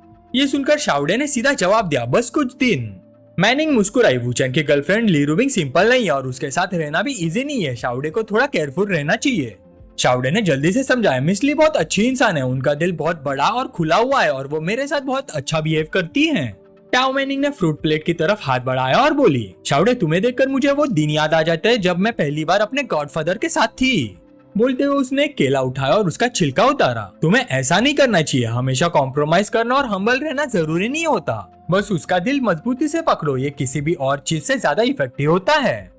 फिर टाओ मैनिंग ने उस केले को लेकर एक सजेस्टिव जेस्चर दिया। फिर वो शाउडे की तरफ मुड़कर बोली, किसी आदमी का दिल कैसे जीतना है, इंटरनेट की बकवास मत सुनो, ये रेसिपी फॉलो करके कुकिंग करने जैसा नहीं है, ये एक गेम है जिसमें काउंटलेस की पॉइंट्स होते हैं। ये कहने के बाद वो शाउडे के पास गई और बोली, तुम्हें स्ट्रगल करते देखकर लगता है कि मुझे बाद में तुम्हें ये स्किल सिखानी पड़ेगी। ये देखकर शाउडे ने ऑकवर्डली सिर हिलाया, सिर्फ अपने भाई वूचैन की वजह से। उसके बाद टाओ मैनिंग स्टडी रूम में गई और ओल्ड ले को बताया कि कोई डोरबेल बजा रहा है। ओल्ड ले ने तुरंत कैमरा चेक किया और देखा कि दरवाजे पर ओल्ड हूज खड़ा था। ओल्ड ले बोला, उसे बस मुझसे मिलना है, मेरे पास टाइम नहीं था तो यहाँ तक आ गया। वूचैन ने ओल्ड ले को शांत रहने की सलाह दी और कहा कि उसे ये वीडियो दिखा देना चाहिए। ओल्ड ले ने वूचैन की तरफ देखा और पूछा, सीधा दिखा दूं, ये क्या ठीक रहेगा? वूचैन ने शांति से जवाब दिया, ओल्ड हू खुद भी साफ नहीं है। ओल्ड ले, तुम उसके दोस्त 10 साल से भी ज्यादा टाइम से हो, फिर भी तुम्हें नहीं पता कि उसकी बाहर भी औरतें हैं। वूचैन उसके कान के पास झुककर धीरे से बोला, चाहे उसके कितनी भी लोगों के साथ रिलेशन हो, लेकिन वो और उसकी वाइफ लीगली मैरिड है। जो भी शादी के बाद चीट करता है, डिवोर्स के वक्त घर और एसेट्स का बड़ा हिस्सा खोना पड़ सकता है। ये सुनकर ओल्डे थोड़ा स्टन रह गया। उससे वूचैन का मतलब समझ आ गया। उसकी कंपनी की वैल्यू 3 बिलियन से ज्यादा थी। ये दो दोस्तों की मेहनत का रिजल्ट था और ये वीडियो उसके अफेयर का एविडेंस बन सकता था। ओल्डे जोर से हंस पड़ा क्योंकि ये ओल्ड हु के लिए एक बहुत बड़ा गिफ्ट था। वूचैन बस ठंडी मुस्कान के साथ बोला, ये गिफ्ट मैंने नहीं दिया, ब्रदर लेने दिया है। इसलिए बाद में अगर हम उससे कुछ छोटे फेवर्स मांग ले तो वो भी ज्यादा नहीं होगा। फिर वूचैन की आंखें तीखी हो गई। ओल्डे, मुझे लगता है तुम ओल्ड हु को बता सकते हो कि तुम ले के साथ क्या करने वाले हो, या फिर उसे पहले एक्सटर्नल फोर्स बना दो जो तुम्हारी साइड पर खड़ी हो। एक सप्लायर के रूप में अगर उसे ये बात समझ आ गई तो तुम्हारे ओल्ड मैन के दिल का बैलेंस हिल सकता है। ओल्डे ये सुनकर गहरी सोच में पड़ गया। वूचैन ने आगे कहा, जब वो ओल्ड लू की वाइफ के साथ उलझेगा तब लुई जरूर उसके खिलाफ एक्शन लेगा और फिर लुई के हाथ का इस्तेमाल करके कछुए को मार दिया जाएगा, उसका फायदा उठाया जाएगा। ये प्लान्स में से सिर्फ एक प्लान है। दूसरी बात ये है कि ओल्ड लू अफेयर कर रहा है। अगर उसके अफेयर का एविडेंस उसकी वाइफ को दे दिया गया तो फिर ये पक्का नहीं है कि घर छोड़कर किसको जाना पड़ेगा। ये सब सुनने के बाद ओल्ड ली के माथे पर ठंडा पसीना आ गया। ब्रदर वू की सोच सच में बहुत ही खतरनाक थी। फिर वूचैन बोला, ब्रदरली ये कोई धमकी नहीं है, लैंग्वेज भी एक आर्ट होती है। एक ही बात को अलग तरीके से बोला जाए तो लोगों के इमोशंस भी अलग होते हैं और रिजल्ट भी अलग मिलते हैं। ओल्ड ली तुरंत समझ गया। वो एक्साइटेड होकर हंसने लगा, समझ गया, मैं समझ गया। बाहर ओल्ड हु स्टडी रूम तक पहुंच चुका था। ओल्ड ले ने उसे अंदर बुलाया, अंदर आओ, शर्माओ मत। फिर उसने दोनों का इंट्रोडक्शन करवाया, ये मेरा भाई वूचैन है और ये बॉस ह्यू है। दोनों ने गर्मजोशी के साथ हाथ मिलाया और बैठकर बात करने लगे। ओल्ड हु ने सीधा पूछा, पिछले कुछ सालों में तुम्हारे अपने बड़े भाई के साथ सब ठीक नहीं चल रहा है क्या? तुम दोनों इतने अपोज क्यों हो गए हो? मुझे तुम्हें मुसीबत में देखना अच्छा नहीं लगता। ओल्ड ली ने जवाब दिया, इसकी चिंता मत करो, ये मामला तुमसे रिलेटेड नहीं है। ये सुनते ही ओल्ड हु का चेहरा उदास हो गया। उसने कहा, तो मतलब ये कोई बड़ी बात नहीं है। हमारे जैसे बड़ी परिवारों के लोगों को ऐसे मामलों में कम ही इन्वॉल्व होना चाहिए, ज्यादा परेशानी क्यों मोल लेनी? ओल्डे ने पूछा, तुम कहना चाहते हो कि मैं खुद मुसीबत ढूंढ रहा हूँ? मैनिंग ने सिम्फनी के साथ कॉन्ट्रैक्ट साइन करने के लिए बहुत मेहनत की और आज यहाँ तक पहुँच चुकी है। क्या ये सिर्फ नॉर्मल कंपटीशन नहीं है? फिर ओल्ड हु ने मेंशन किया कि ओल्ड ली ने उसे हॉस्पिटल रूम में रुककर फेक मेडिकल रिपोर्ट लिखने को कहा था। रिपोर्ट में लिखना था कि इंजरी फोर्स मेजर्स की वजह से हुई है, क्योंकि लिरुबिंग तुम्हारी दोस्त है, हम और तुम्हारी इज्जत नहीं गवा सकते। ओल्ड ली की नजर वूचैन पर गई। फिर उसने सोचा, मैं लिरुबिंग को जानता भी नहीं, मैं उसे कभी मिला भी नहीं, तो वो किस तरह की इंसान है? उसके बाद ओल्ड हु ने पूछा कि टाओ मैनिंग को वापस आकर कॉन्ट्रैक्ट साइन करने की परमिशन क्यों दी गई? ओल्ड ली सिर्फ मुस्कुराई, क्योंकि लिरुबिंग और मेरे पास बैठे ये भाई दोनों मेरे छोटे भाई बहन जैसे हैं। ये सुनते ओल्ड हु ने तुरंत पूछा, तुम्हारे पास बैठा हुआ आदमी वूचैन है? वूचैन ने सीधा जवाब दिया, हाँ मैं ही वूचैन हूँ। ओल्ड हु का चेहरा तुरंत घबराहट से भर गया, क्योंकि वूचैन ने पूरा प्रोसेस देखा था जब वो ओल्ड ली को लिरुबिंग को धोखा देने की सलाह दे रहा था। उसने जोर से टेबल पर हाथ मारा, ओल्ड ली तुम क्या मजाक कर रहे हो? ओल्ड ली ने मन ही मन सोचा, सब कुछ लगभग तैयार हो चुका है, बस आग लगानी बाकी है, अब भाइयों के साथ स्टेज पर आने का वक्त है। ओल्ड हु का चेहरा और भी काला पड़ गया। ब्रदर वो तुमने अभी सुना था कि मैं ओल्ड ली को मिस लिरुबिंग को धोखा देने की सलाह दे रहा था। वूचैन शांति से बोला, मुझे पता है बॉस, वो आप ब्रदर लेक के बारे में सोच रहे थे, लेकिन आप सिचुएशन को पूरी तरह नहीं जानते। मैं आपको साफ बता सकता हूँ कि कार एक्सीडेंट का मास्टरमाइंड ल्यू था। जिस ड्राइवर ने एक्सीडेंट करवाया था वो जल्दी पकड़ा जाएगा। ब्रदर ली और मैं मिलकर लुई को जेल भेजेंगे, बस थोड़ा वेट लगेगा। ओल्ड हु को इस बात पर बहुत शक हुआ। तब वूचैन ने एक फुल एचडी क्लिप निकाली और कहा, जाओ युबो लेयून का सबसे करीबी आदमी है, इसलिए मैंने उसकी इन्वेस्टिगेशन की और किस्मत से ये प्राइवेट क्लिप रिकॉर्ड हो गई। ओल्ड हु, मैं आपको याद दिलाना चाहता हूँ कि आप जाओ युबो का कैरेक्टर को भी जानते हैं। किसी के एसेट्स हड़पने के लिए भड़काना उसके लिए सिर्फ वक्त की बात है। ये सुनते ओल्ड ली ने तुरंत वूचैन का सपोर्ट कर दिया। तुम लोगों को बहुत केयरफुल रहना चाहिए, इस बात को पब्लिक मत होने देना और फ्यूचर में अपनी वाइफ के साथ कोई प्रॉब्लम मत क्रिएट करना। सबसे पहले अपनी औरत को कुछ टाइम के लिए फॉरेन भेज दो, डिवोर्स के बाद एसेट्स तुम्हारे पास आ जाएंगे, फिर उसे बुला लेना। वूचैन ने कहा, मास्टरमाइंड कौन है ये अभी वेरीफाई करना बाकी है, लेकिन ब्रदरली और मैं पहले लुई से डील करेंगे। ये सुनकर ओल्ड हु ने जोर से टेबल पर हाथ मारा, अब मुझे सब समझ आ गया, दोनों का शुक्रिया। अच्छा हुआ तुमने वक्त पर ये सब डिस्कवर कर लिया। वूचैन ने विनम्रता से कहा, थैंक यू बोलने की कोई जरूरत नहीं, हम सब भाई हैं। अब ओल्ड अपने भाई वूचैन की और भी ज्यादा तारीफ करने लगा। सच में बात करना भी एक आर्ट होती है। आज उसकी सोच का दायरा और भी बड़ा हो गया था। अचानक ओल्ड के पास एक कॉल आई। कॉलर देखकर वो हैरान रह गया। फोन डिंगलोंग का था। वूचैन ने इशारा किया कि कॉल रिसीव करो और स्पीकर पर डाल दो। फोन के दूसरी तरफ से डिंगलोंग की आवाज आई, बॉसले क्या कल दोपहर आपके पास थोड़ा टाइम होगा, मैं आपसे बात करना चाहता हूँ। ओल्डे की नजर तुरंत वूचैन पर पड़ी। वूचैन ने हल्का सा विंक किया। तब ओल्डे ने पूछा, मेरे पास तो बहुत टाइम है, लेकिन मुझे समझ नहीं आ रहा कि मिस्टर डिंग कल डोंगाई क्यों आना चाहते हैं। डिंगलोंग बोला, तो फिर मैं कल आ जाऊंगा, एक मीटिंग फिक्स कर लेते हैं। बॉसले जोर से हंस पड़ा, हाँ उसकी कोई जरूरत नहीं, तुमने पहले ही ले को ढूंढ लिया है, तो फिर बताओ मुझसे आखिर किस बात पर बात करना चाहते हो। डिंगलोंग ने बोला, मिस्टर ले, हम दुश्मन नहीं है, बस हमारे इंटरेस्ट जुड़े हुए हैं। तुम मेरी मदद करो, मैं तुम्हारी मदद करूंगा। 10 साल पहले जो कुछ हुआ था अब वो गुजर चुका है। सबसे इम्पोर्टेंट चीज प्रेजेंट है। तुम्हारी फैमिली में सिर्फ 2 बेटे हैं। अगर एक के साथ कोई एक्सीडेंट हो जाए तो दूसरा नेचुरली अकेला हेयर बन जाएगा। सच कह रहा हूँ ना। फोन पर ये बात करना कन्वीनियंट नहीं है। मिलते हैं, फिर डिटेल में बात करेंगे। लिए सुनते ही समझ गया कि कुछ तो गड़बड़ है। अगर उसने ये ऑफर रिजेक्ट किया तो डिंगलोंग पक्का पलटकर लुई की मदद करेगा इनहेरिटेंस जीतने में। ली तुरंत गुस्से में आ गया। डिंगलोंग की धमकी भरी टोन सुनकर उसने सोचा, यह आदमी कितना एरोगेंट है। फिर उसने वूचान की तरफ मुड़कर उसकी राय पूछी। वूचान ने शांति से जवाब दिया, प्लान के मुताबिक ही चलो, उसकी बात मान लो। ब्रदर ली ने तुरंत हाँ कर दी, मुझे एड्रेस भेज दो। डिंगलोंग बोला, टाइम और प्लेस बॉस ले खुद अरेंज करेंगे, बस इस बात को सीक्रेट रखना। नीचे एक 2 पीच वाली भाभी उसके बगल में घुटनों के बल बैठी थी। जब डिंगलोंग का छोटा भाई कुछ फूक रहा था तो उसके चेहरे पर थप्पड़ मारा गया चिल्लाते हुए, डैम इट, तुम्हारी परफॉर्मेंस इतनी बेकार क्यों है? काम ढंग से नहीं किया तो तुम्हें म्यांमार भेज दूंगा कॉर्न पील करने। सामने वाली लड़की तुरंत रो पड़ी, प्लीज मुझे माफ कर दीजिए, मुझसे गलती हो गई, मैं हार मान गई। डिंगलोंग फिर सामने वाली बिल्डिंग की तरफ देखने लगा। बिल्डिंग पर बिजनेस वुमन ली रूबिंग की बड़ी सी तस्वीर लगी हुई थी। वो सोचने लगा कि काश वो टाओ मैनिंग की प्रेजेंस भूल जाए और होंगटाई के साथ कॉन्ट्रैक्ट साइन करने के बजाय उसका साथ चुन ले। लेकिन उस बेचारे को क्या पता था, जिस ड्रीम गर्ल के बारे में वो दिन रात सोचता था उसकी उम्मीदें कब की टूट चुकी थी। सीन फिर ब्रदर ले और वूचान की तरफ शिफ्ट हुआ। ब्रदर ले ने पूछा, मेरा भाई कल हम क्या करेंगे? वूचान ने मुस्कुराकर जवाब दिया, ब्रदर ले टेंशन मत लो, हम प्लान के मुताबिक ही चलेंगे। काफी रात हो गई है, अब मैं चलता हूँ। उसने तुरंत शाउडे को आवाज लगाई। उसकी आवाज सुनकर वो ओबीडियंटली बोली, जी हनी। तब टाओ मैनिंग आ गया और शाउडे से बोली, जो मैंने तुम्हें सिखाया उसे याद रखना, अगर कुछ समझ ना आए तो व्हाट्सएप पे मैसेज कर देना। ब्रदर ली ने दोनों को इतना क्लोज देखकर हैरानी से पूछा, तुम दोनों आखिर क्या सीक्रेट डिस्कस कर रही हो? टाओ मैनिंग हल्की सी मुस्कुराई, ये सिर्फ लड़कियों का छोटा सा सीक्रेट है। फिर उसने शाउडे का हाथ पकड़कर कहा, मुझे तुम पर भरोसा है। शाउडे बस शर्म से लाल हो गए। उसे समझ ही नहीं आ रहा था कि क्या बोले। कुछ देर बाद फुक्चिंग रोड के एक क्लब के बाहर फरारी के अंदर बैठी शाउडे ने हैरानी से पूछा, मिस्टर वू, क्या हम क्लब जा रहे हैं? क्या तुम्हारे दोस्त वहाँ वेट कर रहे हैं? वूचन हंस पड़ा, मेरा कोई दोस्त नहीं है, लेकिन कल यहाँ बहुत बड़ा ड्रामा हुआ था, चलो थोड़ा तमाशा देखते हैं। सीन फिर अचानक बदल गया। बचाओ, कोई है क्या? एक औरत की चीख गूंज रही थी। कुछ गुंडे लॉलीपॉप पकड़े हुए सफेद लैम्बोर्गिनी पर जोर जोर से वार कर रहे थे। बाहर निकलो सालो, जल्दी गाड़ी से बाहर आओ। फ्लोरल शर्ट पहना हुआ एक आदमी इम्पेशेंट हो गया। वो गाड़ी के पास आया और धमकी देते हुए बोला, खुद बाहर आओगे या मैं खींचकर निकालूं? 2 पार्ट हेयर स्टाइल वाला लड़का और उसकी छोटी बहन डरते डरते गाड़ी से बाहर निकले। उनके सामने एक फ्लैशी शर्ट पहना हुआ आदमी खड़ा था। उसका हेयर स्टाइल भी बहुत अजीब था। हाथ में वेपन घुमाते हुए वो एरोगेंट टोन में बोला, अब कहाँ गई तुम्हारी अकड़? अब समझ आया ना डर क्या होता है? 2 पार्ट हेयर स्टाइल वाले लड़के को तुरंत वेपन से मुंह पर जोर से वार लगा। वो बस भीख मांग सकता था। बेनिफैक्टर प्लीज रुक जाइए, प्लीज मत मारिए। उसकी छोटी सिस्टर रोने लगी, प्लीज मेरे बॉयफ्रेंड को मत मारिए। तभी बैकग्राउंड में एक जाना पहचाना हुआ इंसान आता हुआ देखा। उसे देखते ही वो लड़की भागकर बोली, भैया हमें बचाइए, मेरी बॉयफ्रेंड की मदद कीजिए। वूचैन ने आगे बढ़कर शांति से कहा, अपने छोटे चमचों को साइड में करो, बहुत शोर मचा रहे हैं। एक गुंडा अभी भी अकड़ के साथ खड़ा था। वो वूचैन को देखकर सोच रहा था कि ये गोरा चिट्टा हीरो टाइप लड़का कहाँ से आ गया।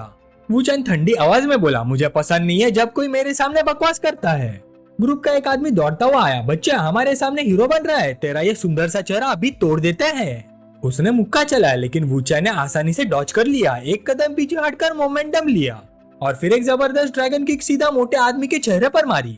अगली पल वो हवा में उड़ता हुआ दूर जा गिरा। उन लोगों को बिल्कुल अंदाजा नहीं था कि उन्होंने गलत इंसान को छेड़ दिया है। सिर्फ एक किक में एक आदमी डाउन, बाकी सब शॉक में रह गए। एचकेटी हेयर स्टाइल वाला आदमी गुस्से से चिल्लाया, क्या देख रहे हो सब? गेम खेल रहे हो क्या? सबके सब उस पर टूट पड़ो। पूरा ग्रुप एक साथ वूचैन पर झपटा, लेकिन अगले कुछ मिनट सिर्फ उनकी दर्द भरी चीखें सुनाई देती रही और वूचैन के मुक्कों और किक्स की आवाजें लगातार गूंजती रही।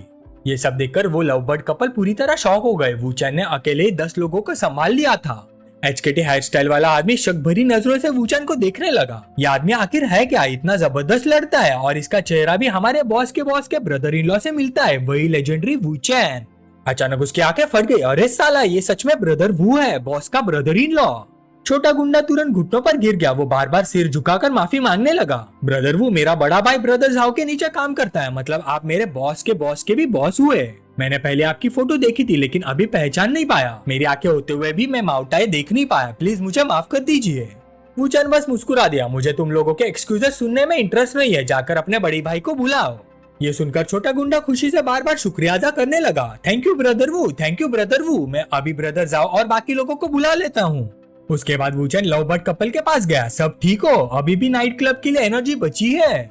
2 पार्ट हेयर स्टाइल वाले लड़के के चेहरे पर गहरी ग्रेटिट्यूड नजर आई। बहुत बहुत शुक्रिया, अगर आप नहीं होते तो आज मैं और चीची बुरी तरह फंस जाते।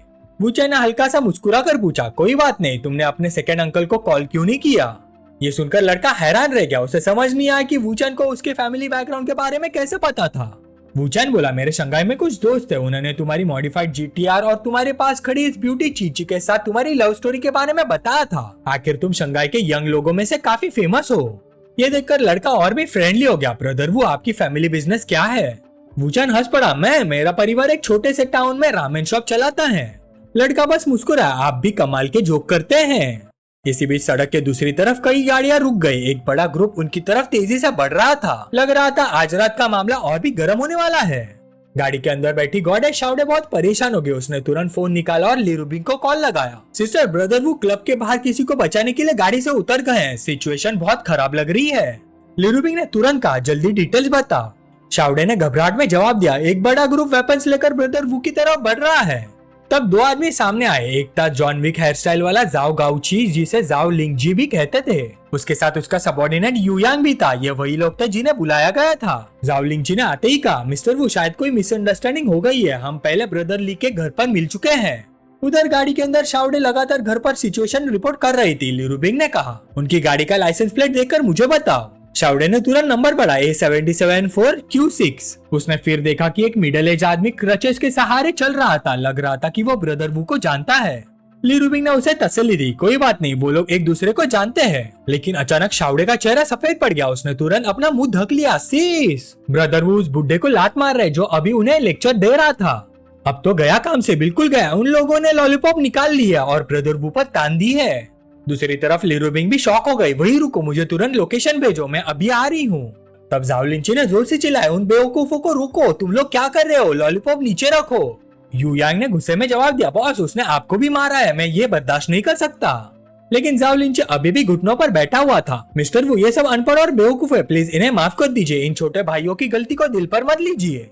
वूचन धीरे से जाओ लिंची के पास गया और बोला, जो लड़के को अभी मारा गया था वो टोंग फैमिली का यंग मास्टर है और शंघाई वाली चीची एक पावरफुल और वेल्दी फैमिली की डायरेक्ट 3rd जनरेशन डिसेंडेंट है। इनके पीछे इतनी बड़ी ताकत खड़ी है तो फिर सिर उठाकर देखो कि तुम किससे पंगा ले रहे हो।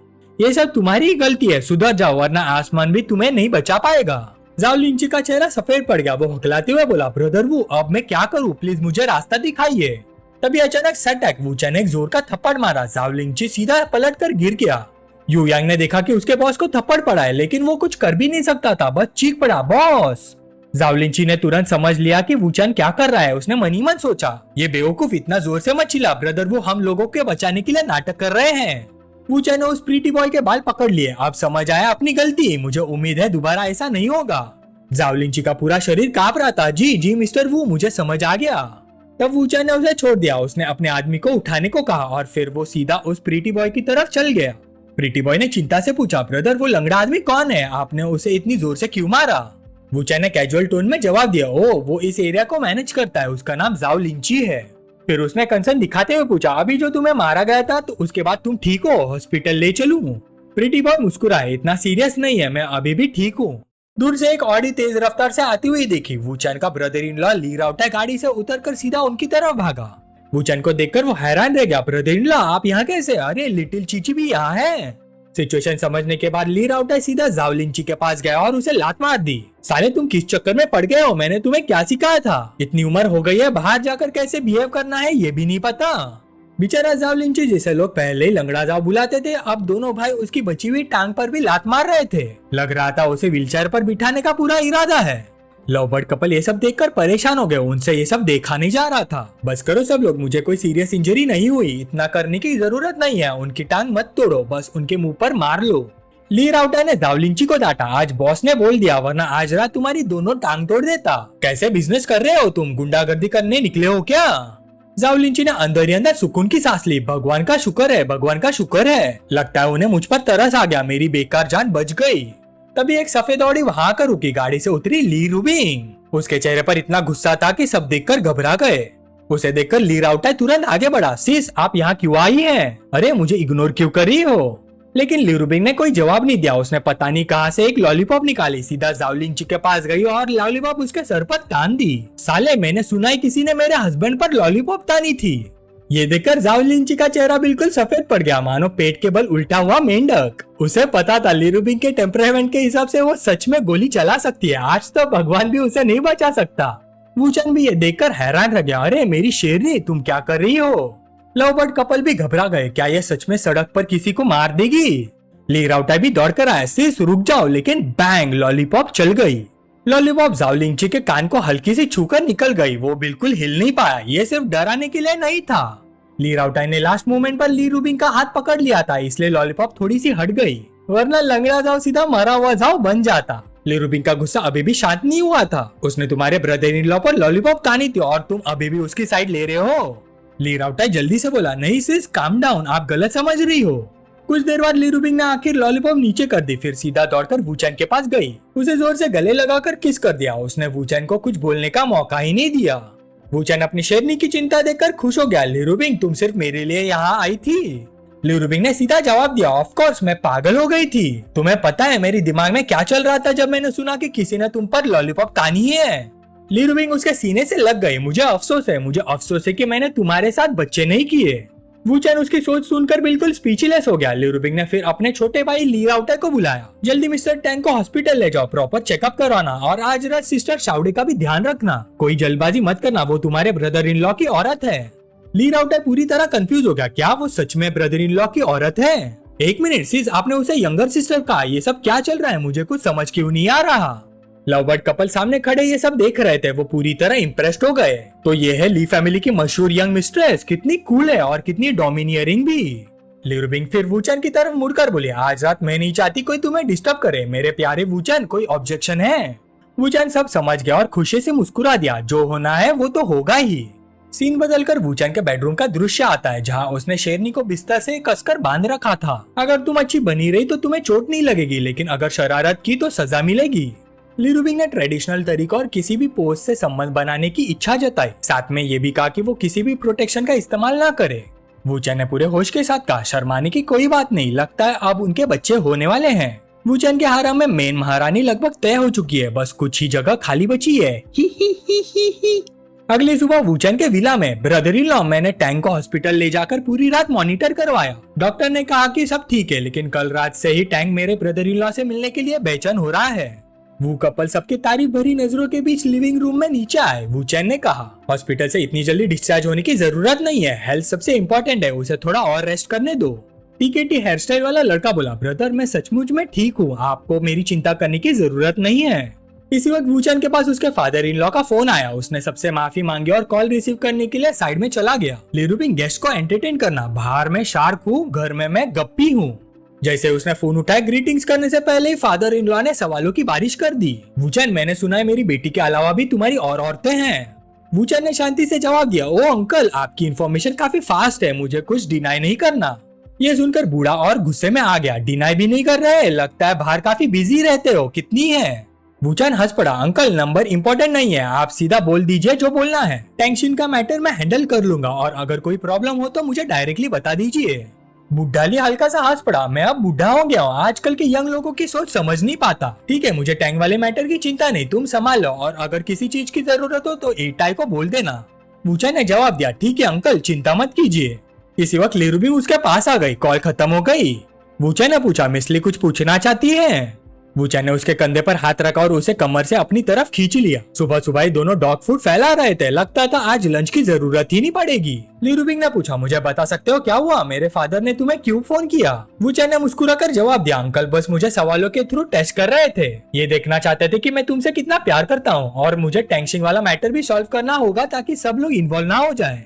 लिरुबिंग मुस्कुराई, लगता है तुम मेरे फादर को काफी अच्छी तरह समझते हो। वूचैन ने अपनी शेरनी के सर पर प्यार से हाथ फेरा, तुम्हारे लिए मुझे उन्हें समझना ही पड़ेगा। लिविंग रूम के बाहर छोटी बहन शाउडे एप्रन पहने हुए फ्रूट की प्लेट लेकर आई। गेस्ट का वेलकम है, यंग मास्टर ली, यंग मास्टर टैंग, मिस गाओ, प्लीज फ्रूट लीजिए, और सब लोग कौन सी चाय पीना पसंद करेंगे? इसी वक्त वूचैन उसके पास गया और उसका हाथ पकड़ लिया। शाउडे तुम क्या कर रही हो? वो धीरे से बोली, मैं बस तुम्हारी हेल्प करना चाहती हूँ, जो कुछ कर सकती हूँ करना चाहती हूँ, इसलिए फ्रूट और चाय लेकर आई हूँ। शाओडे ने उसका हाथ मजबूती से पकड़ लिया। उसकी आंखों में डिटर्मिनेशन थी। मैं कुकिंग भी कर सकती हूँ, खासकर 7 फ्लेवर्ड एग्स।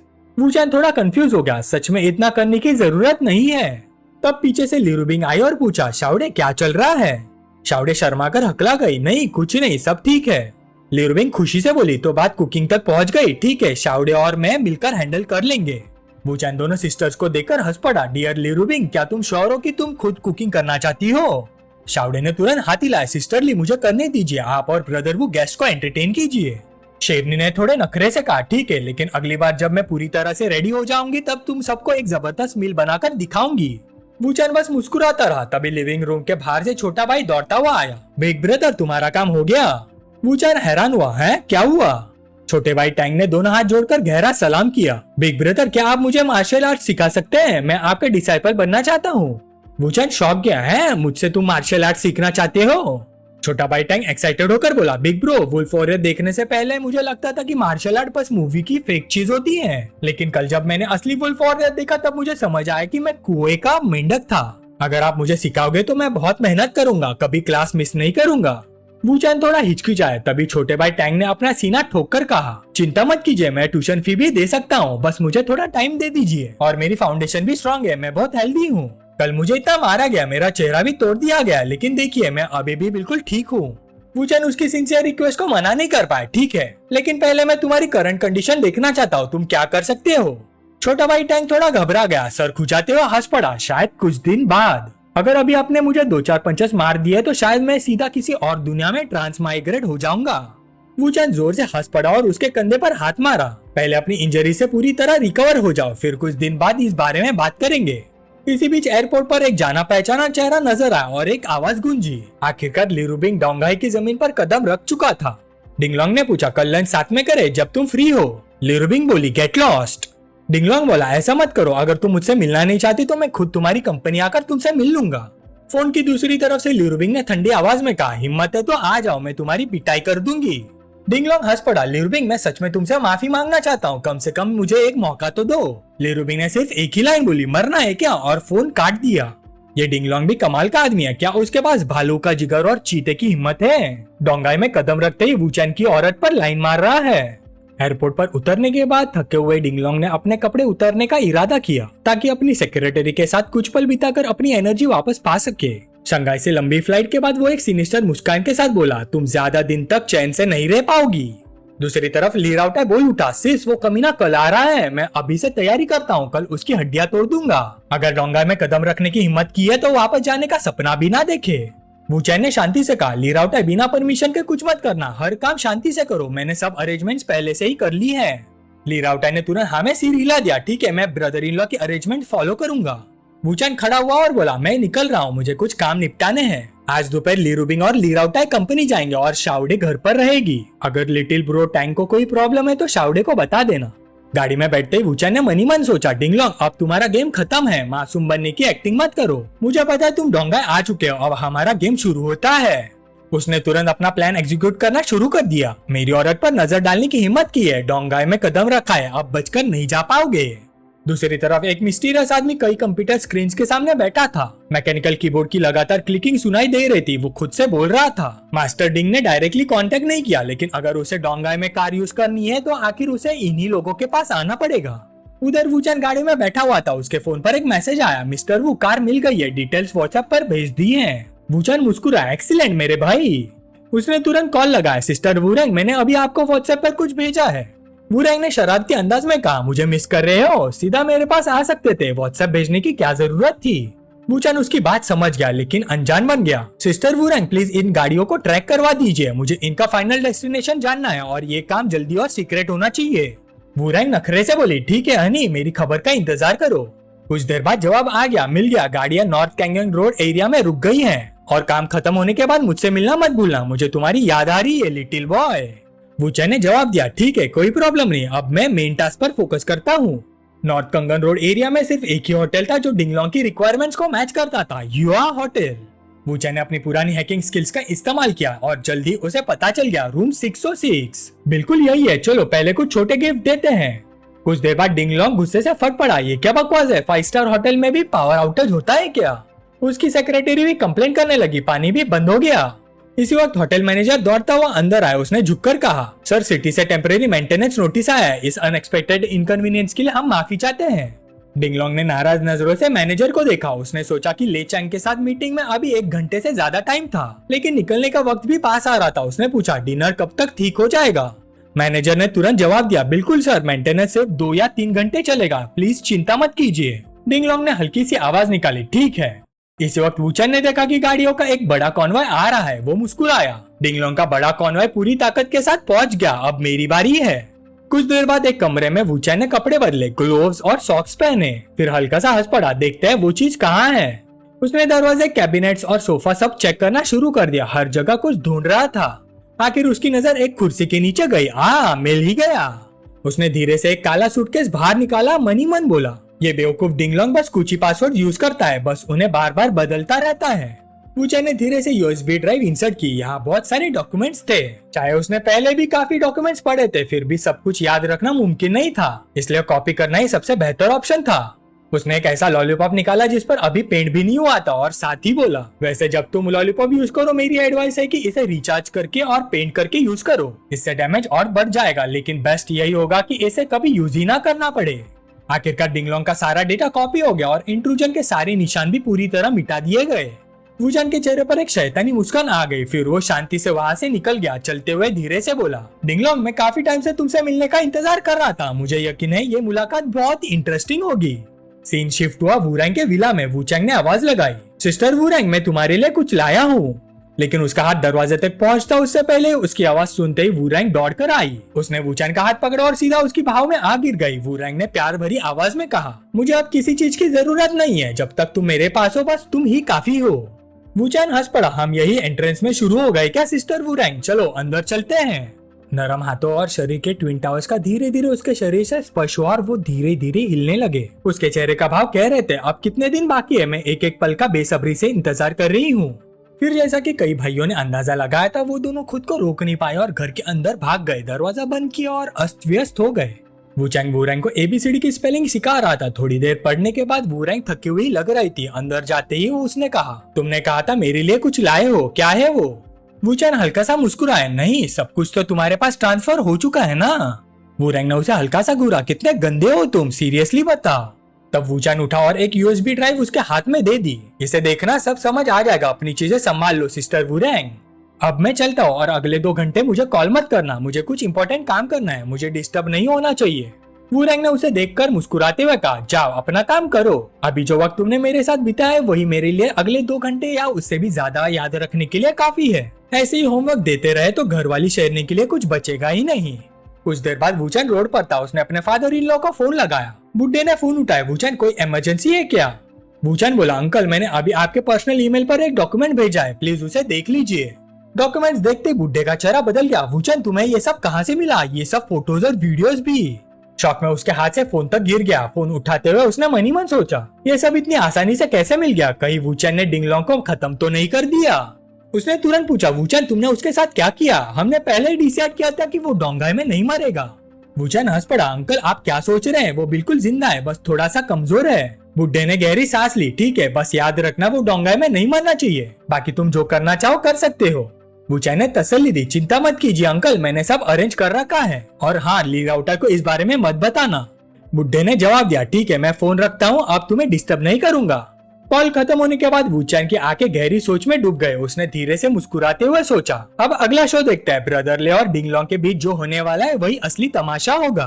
कुछ देर बाद वूचैंग अपने ब्रदर ली के विला एरिया के सर्वेलेंस रूम में था। कई अंडरलिंग्स पहले से ही वहाँ खड़े थे और झुककर उसका स्वागत करने लगे। मिस्टर वो इधर आइए सर, ये हमारे बॉस और डिंग फैमिली के यंग मास्टर के कॉन्वर्सेशन का लाइव फीड है। टेबल पर पहले से ही कई लैपटॉप्स खुले हुए थे जिनमें अलग अलग एंगल से लाइव फुटेज दिख रहा था। दूसरी तरफ डिंगलोंग बोला, क्या बॉस ले सच में ईस्ट सी में चुपचाप जिंदगी जीने को रेडी है? ब्रदर ली ने जवाब दिया, रेडी होने और मजबूरी में मान लेने में फर्क होता है। ब्रदर डिंग तुम फैमिली मैटर्स के बारे में ज्यादा नहीं जानते, बहुत सी चीजें जो मैं करना चाहता हूँ लेकिन कर नहीं सकता। डिंगलोंग मुस्कुरा कर बोला, मिस्टर ले से तुम इतना क्यों डरते हो? मुझे पता तुम्हारे बूढ़े बाप का झुकाव तुम्हारे बड़े भाई की तरफ है, लेकिन सब कुछ इंसान की मेहनत पर डिपेंड करता है।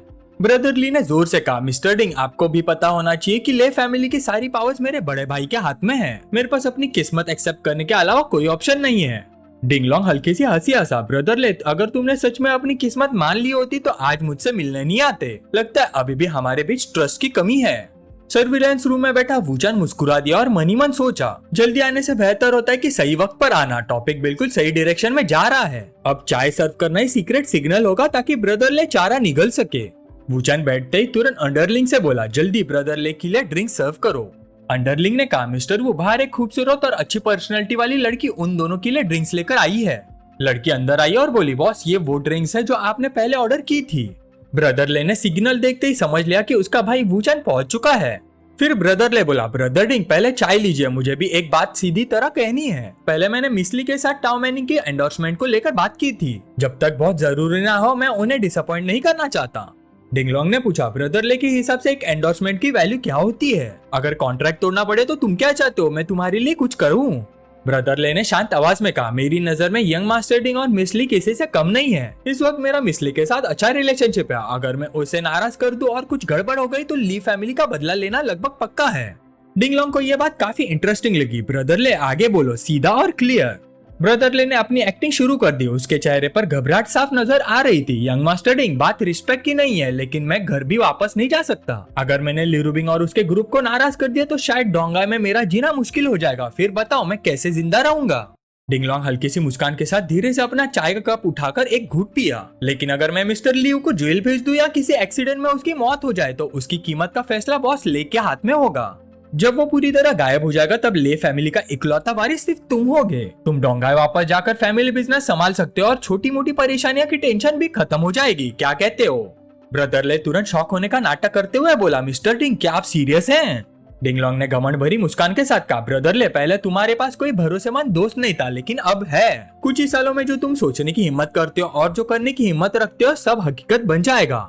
ब्रदर ले उदास चेहरे के साथ बोला, आप कहना चाहते कि टाओ मैनिंग कॉन्ट्रैक्ट तोड़ दिया और आप मेरी मदद करें मेरे ही भाई को मारने में? मिस्टर डिंग ये वादा बहुत भारी है, मैं आप पर भरोसा कैसे करूं? डिंगलोंग ने बड़े कॉन्फिडेंस से अपनी छाती थपथपाई। मुझ पर एक ही पल में ट्रस्ट करना मुश्किल होगा क्योंकि तुमने अभी तक मेरी असली कैपेबिलिटी देखी ही नहीं। जो भी रास्ते में रुकावट बने उसे हटा दो, रास्ता खुद खुल जाएगा। जब तक मिस्टर लियू मर जाता है बाकी सब कुछ आसान है। सर्विलांस रूम में बैठा वूचान मुस्कुरा दिया। सब कुछ बिल्कुल उसी के प्लान के हिसाब से चल रहा था जो उसने पहले से स्टेप बाय स्टेप बना रखा था। बस इतना ही चाहिए था। डिंगलोंग कॉपरेशन के लिए शुक्रिया। ब्रदर ले खुशी से भर गया और जोर से हंस पड़ा। मैंने सुना था कि मिस्टर डिंग बहुत ही हिम्मती आदमी और कुछ भी करने की हिम्मत रखते हैं। आज देखकर यकीन हो गया आप वाकई बहुत कैपेबल है। आइए चाय पीते हैं। दोनों चाय पीते हुए लगभग आधा घंटा और बातें करते रहे। आखिर में ब्रदर ले ने बड़े अदब से कहा, ब्रदर डिंग जितनी देर में आपसे बात करता हूँ उतनी ज्यादा दिलचस्पी बढ़ती जा रही है। लगता है हम दोनों की मुलाकात बहुत देर से हुई। डिंगलोंग ने पूछा, ब्रदर ले तो क्या तुमने अपना फैसला कर लिया है?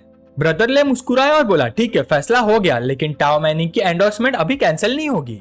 ये सुनते ही डिंगलोंग के अंदर गुस्सा उबल पड़ा, लेकिन उसने खुद को कंट्रोल किया और पूछा, मतलब क्या है तुम्हारा?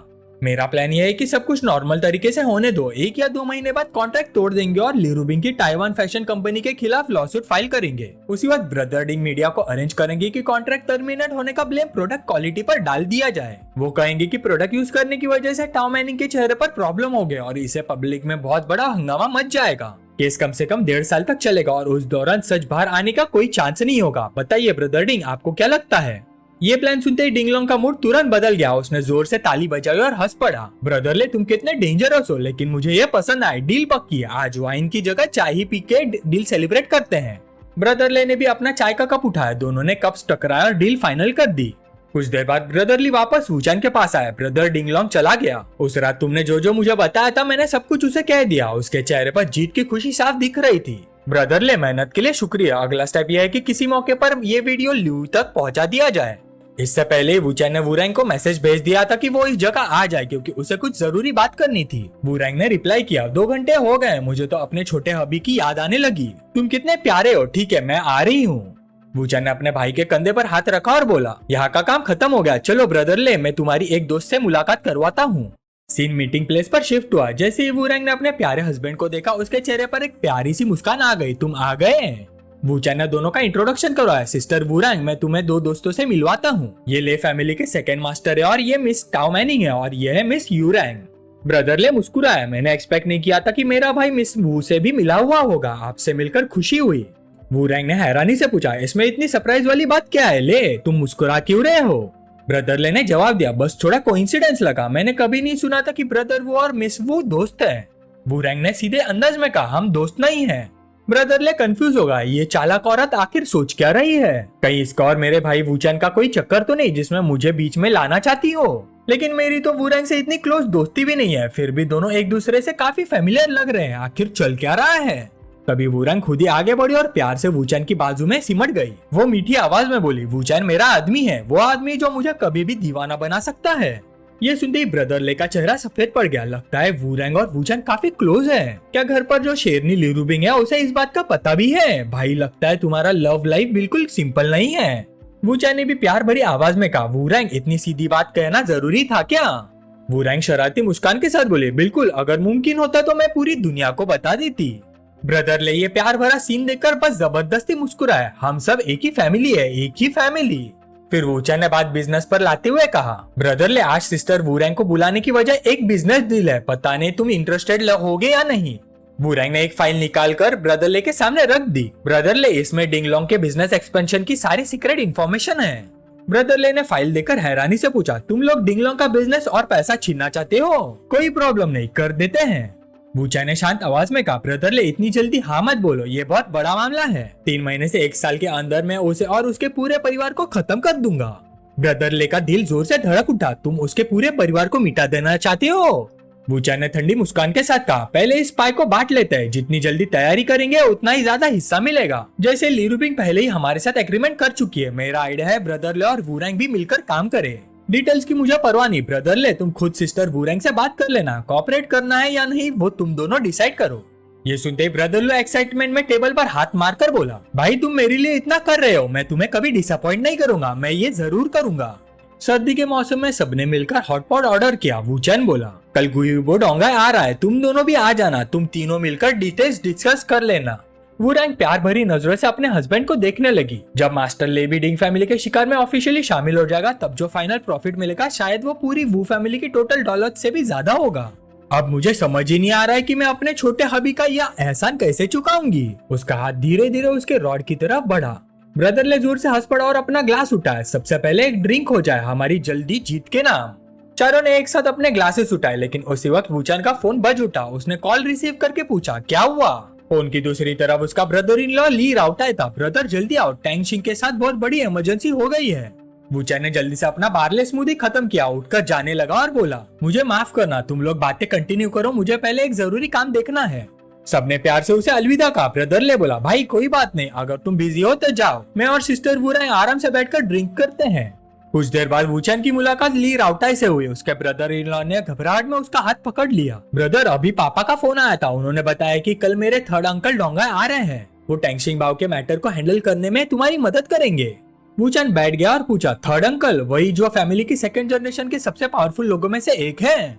ली राउटा हैरान होकर बोला, ब्रदर इन लॉ, आप भी थर्ड अंकल को जानते हो? वूचैन अपनी चीन पर हाथ रखकर सोचने लगा। अंकल ली और टैंग शिंगबाओ का मैटर मेरे लिए सिर्फ एक बहाना है। थर्ड अंकल हमेशा अंकल ली की बात मानते हैं, वो टैंग शिंगबाओ की वजह से डोंगाई नहीं आ रहे। अगर मेरा अंदाजा सही है तो उनका असली मकसद डिंगलोंग की प्रोटेक्शन करना है। ली राउटाई ने परेशान होकर पूछा, मतलब कल हम डिंगलोंग को मार नहीं सकते?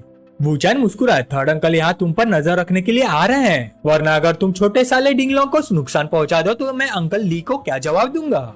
ली राउटा हैरानी से बोला, तो आपको पहले से पता था कि डिंगलोंग भी कल आएगा? ब्रदर इन लॉ, फिर आपने कोई अरेंजमेंट किया है? अगर मार नहीं सकते तो कम से कम उसे सबक तो सिखा सकते हैं। वूचैन हल्का सा मुस्कुरा कर बोला, अरेंजमेंट तो मैंने पहले ही कर लिया है, लेकिन मुझे तुम्हारी हेल्प चाहिए। वूचैन के जवाब देने से पहले ही ली राउटा खुद ही बोला, मैं कभी भी रेडी हूँ, बस आपका ऑर्डर मिलना चाहिए। फिर वूचैन उसके पास झुक गया और उसके कान में धीरे से अपना प्लान का कुछ हिस्सा बताया। सब सुनने के बाद ली राउटा खुशी से उछल पड़ा, वाह, मेरे ब्रदर इन लॉ तो कमाल के हैं।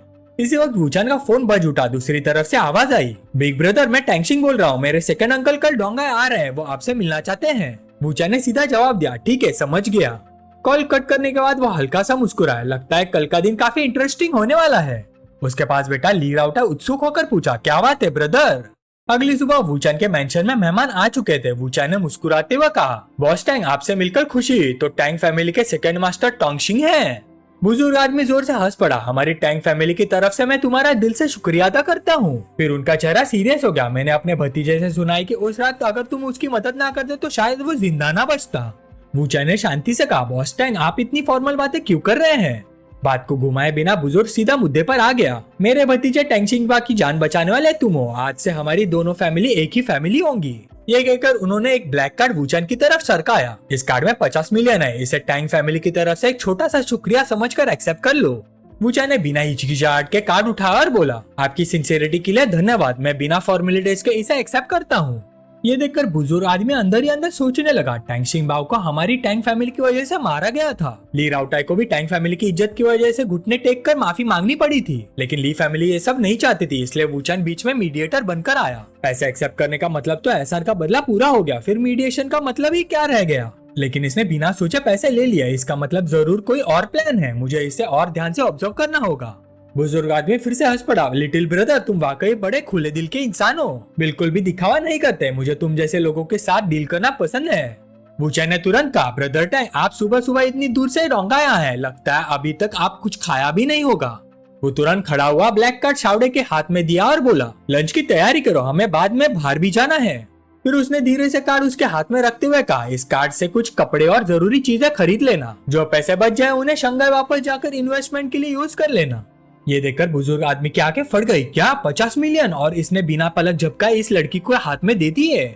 शावड़े घबरा गए, ब्रदर वो मैं ये नहीं ले सकती। वूचान मुस्कुराए, कोई बात नहीं, फ्यूचर इन्वेस्टमेंट के काम आएगा, रख लो।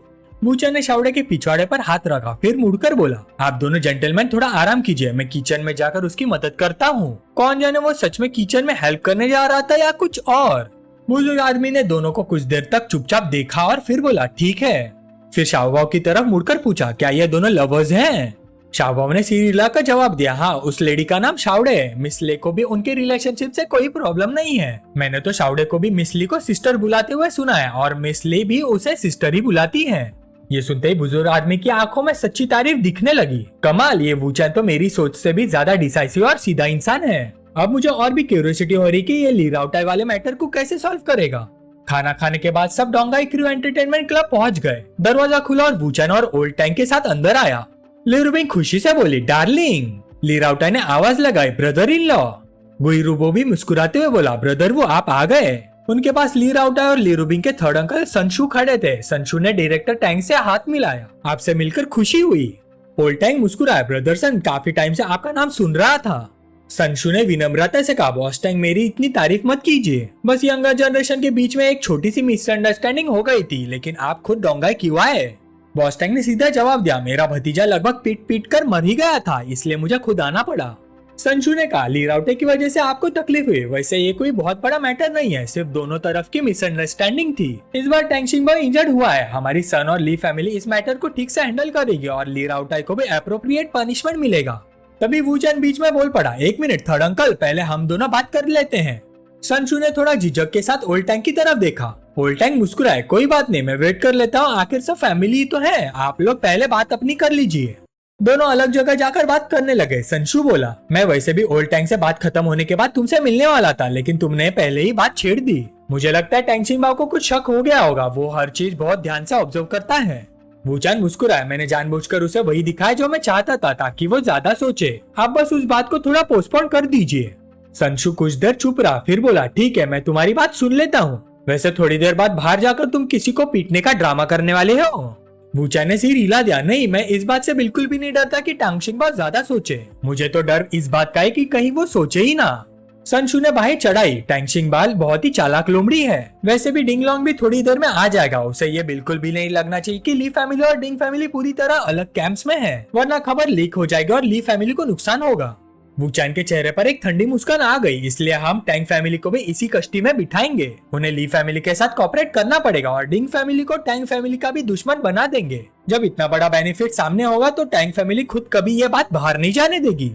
संशु ने सिर हिलाकर कहा, टैंग और ली फैमिली का आपस में बहुत कम कांटेक्ट रहा है, उनका आपस में ट्रस्ट ही नहीं है, ट्रस्ट के बिना कोऑपरेशन कैसे होगा, ये लगभग इम्पॉसिबल है। वूचान ने पूरे कॉन्फिडेंस के साथ जवाब दिया, मैं इम्पॉसिबल को पॉसिबल बना दूंगा। संशु हैरानी से उसकी तरफ देखने लगा, तुम आखिर करना क्या चाहते हो?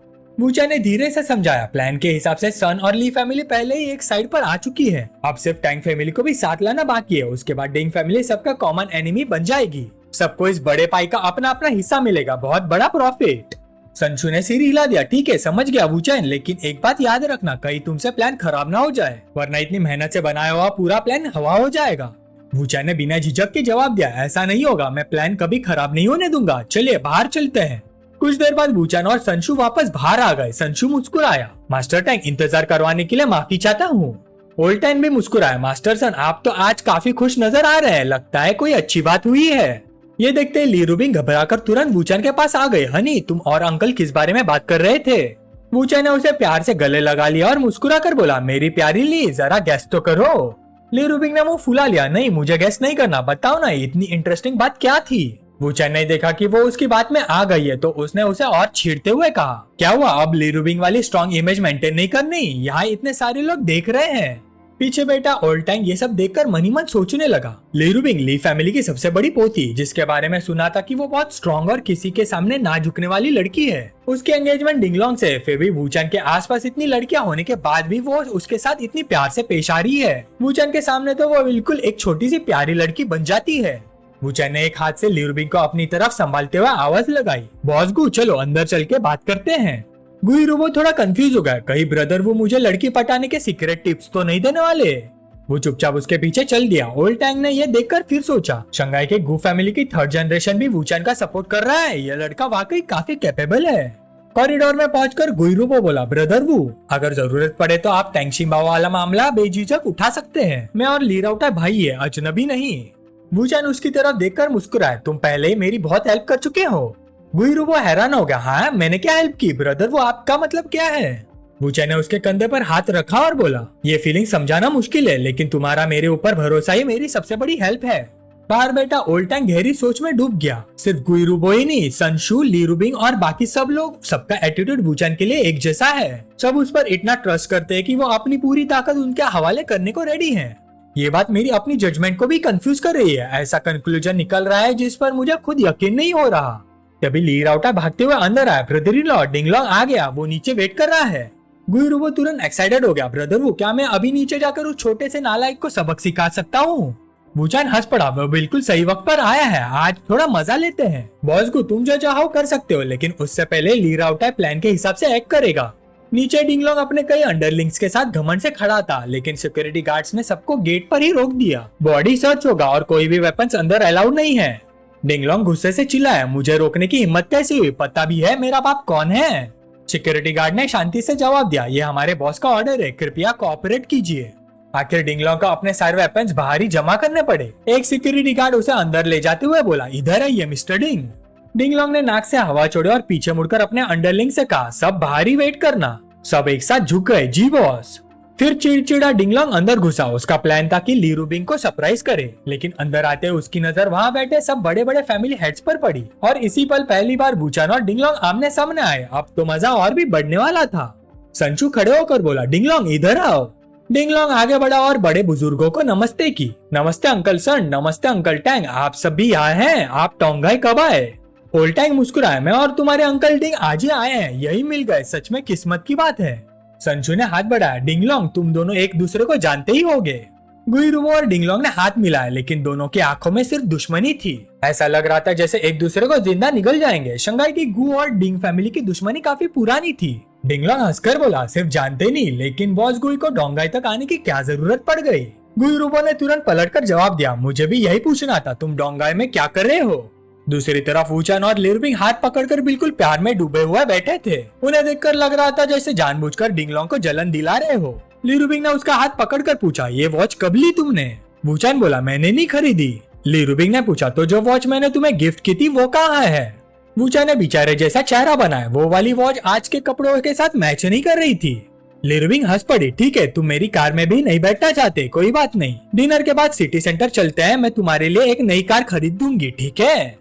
वूचैन बिल्कुल ऐसे बिहेव कर रहा था जैसे ली रूबिंग उसका पूरा ख्याल रख रही हो। उसने स्टाइल से जवाब दिया, देखेंगे डिनर के बाद मेरा मूड कैसे होता है। डिंगलोंग का चेहरा कड़वा हो गया, मेरा मुकाबला इस आदमी से हो रहा है जो औरतों के पैसों पर जीता है। संशु ने जोर से आवाज लगाई, ली रूबिंग डिंगलोंग आ गया है, तुम उठकर उसे ग्रीट क्यों नहीं कर रही?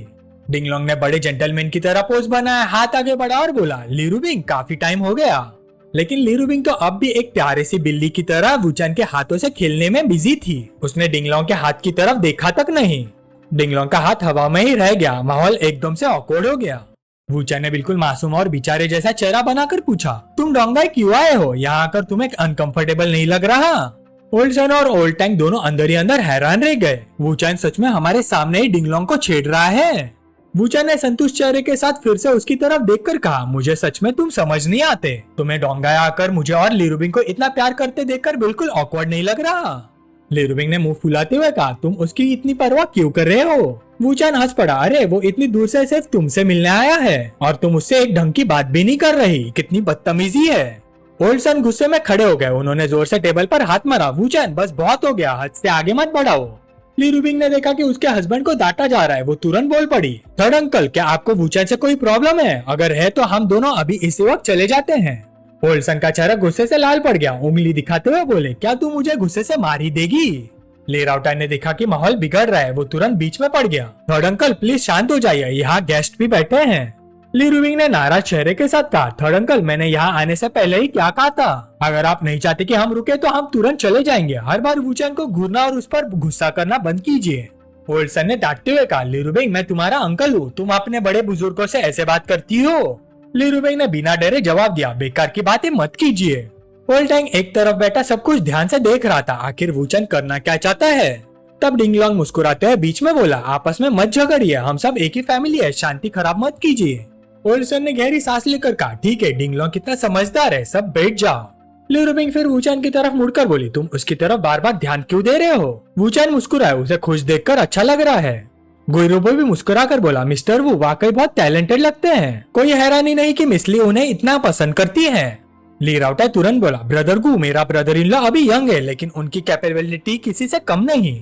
इसी वक्त ओल्ड टैंक को अचानक सब कुछ समझ आने लगा। अब मुझे पूरा एटमॉस्फेयर समझ आ रहा है। जब से डिंगलोंग अंदर आया है यहाँ सब आदमी एक्टिंग कर रहे हैं और सब एक ही आदमी के साथ कोऑपरेट कर रहे हैं। वूचैन सब मिलकर डिंगलोंग को धोखा दे रहे हैं। उसके दिल ने धीरे से जवाब दिया, डिंगलोंग बस एक शिकार है और शिकार करने वाला वूचैन है।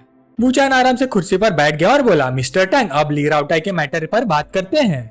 सिग्नल समझते ओल्ड सन ने तुरंत टॉपिक बदल दिया, इस बात की इतनी भी जल्दी नहीं है बॉस टैंग, क्या आपको आज ही शंघाई वापस जाना जरूरी है? ओल्ड टैंग एक पल के लिए रुक गया, फिर बोला, नहीं कोई जल्दी नहीं। जल्दी किस बात की? चेहरे पर मुस्कान थी लेकिन अंदर से वो सब समझ चुका था। तो ये लोग मुझे बिना बताए अपने नाटक का एक कैरेक्टर बना चुके हैं या फिर मैं शुरू से ही उनकी स्क्रिप्ट का हिस्सा था? डिंगलोंग ने देखा कि सब लोग किसी और ही बात पर बिजी है। उसे लगा कहीं वो बाहर ना रह जाए। वो तुरंत बोला, बॉस सन ली राउटाई के साथ क्या हुआ था? ओल्ड सन ने उसकी तरफ देखकर कहा, डिंगलोंग बात कुछ ऐसी है। फिर लगभग 5 मिनट तक उसने ली राउटाई वाली पूरी भी इंसिडेंट समझा दी। सब सुनने के बाद डिंगलोंग ने धीरे से ली रुबिंग की तरफ देखा। उसके चेहरे पर एक चालाक मुस्कान आ गई। अगर मैं ली राउटाई का ये प्रॉब्लम सॉल्व कर दूं तो शायद ली रुबिंग का दिल बदल जाए। लगता है आज तो किस्मत भी मेरे साथ दे रही है, क्यों ना इस मौके का फायदा उठाया जाए। ये सोचकर डिंगलोंग उठकर ओल्ड टैंग के पास गया और अदब से कहा, बॉस टैंग वैसे तो मुझे इस मैटर में ज्यादा बोलना नहीं चाहिए लेकिन मेरी एक छोटी सी राय है। उसके बाद उसने अपनी बात रखनी शुरू की। वूचैन ने कुछ देर उसकी बात सुनी, फिर अचानक जोर से टेबल पर हाथ मारा। उसकी आवाज ठंडी लेकिन नाराज थी। तुम लोग बात करो, मेरी बात तो वैसे भी यहाँ कोई सुनने वाला नहीं। मैं यहाँ बैठकर अपना वक्त बर्बाद क्यों करूँ? बेहतर है कि मैं कहीं जाकर आराम कर लूँ। ली रुबिंग तुरंत उसके पीछे भागे। उसने उसका हाथ पकड़ लिया। रुको, अगर तुम थक गए हो तो मैं भी तुम्हारे साथ चलती हूँ। डिंगलोंग ये देखकर अंदर ही अंदर हंस पड़ा। रिएक्शन तो काफी स्ट्रॉन्ग मिला। मैंने बस एक छोटी सी चाल चली और ये प्रीटी बॉय तो तुरंत कंट्रोल खो बैठा। ओल्सन गुस्से से चीख पड़ा, ली रुबिंग कहाँ जा रही हो? यहाँ गेस्ट बैठे हैं। क्या तुम ली फैमिली की सारी इज्जत मिट्टी में मिला दोगी? ये कौन सा तरीका है? ली रुबिंग पलटकर खड़ी हो गई। उसके चेहरे पर उसी पहाड़ों की रानी जैसा गुस्सा था। फिर उसने प्यार से वूचैन की तरफ देखा। डार्लिंग तुम पहले जाकर आराम करो, मैं थर्ड अंकल और टैंग फैमिली के हेड से बात करके तुम्हारे पास आ जाऊंगी। वूचैन उसके पास आया। उसने प्यार से उसके सिर पर हाथ रखा और धीरे से बोला, ठीक है मैं समझ गया, तुम गुस्सा मत होना। बाहर डिंगलोंग के अंडरलिंग्स आपस में बातें कर रहे थे। लगता है बॉस आज ली रुबिंग को जरूर मना लेंगे। वूचैन चुपचाप बाहर खड़ा उनकी बातें सुनता रहा। फिर उसकी नजर एक आदमी पर जाकर टिक गई जिसके बाल स्मोकी स्टाइल में थे और उसने चश्मा पहना हुआ था। वो डिंगलोंग के करीबी आदमियों में से एक था, होंग गुआंग। वूचैन के चेहरे पर एक ठंडी सी मुस्कान आ गई। अब तुम्हारी बारी आने वाली है, बहुत जल्द।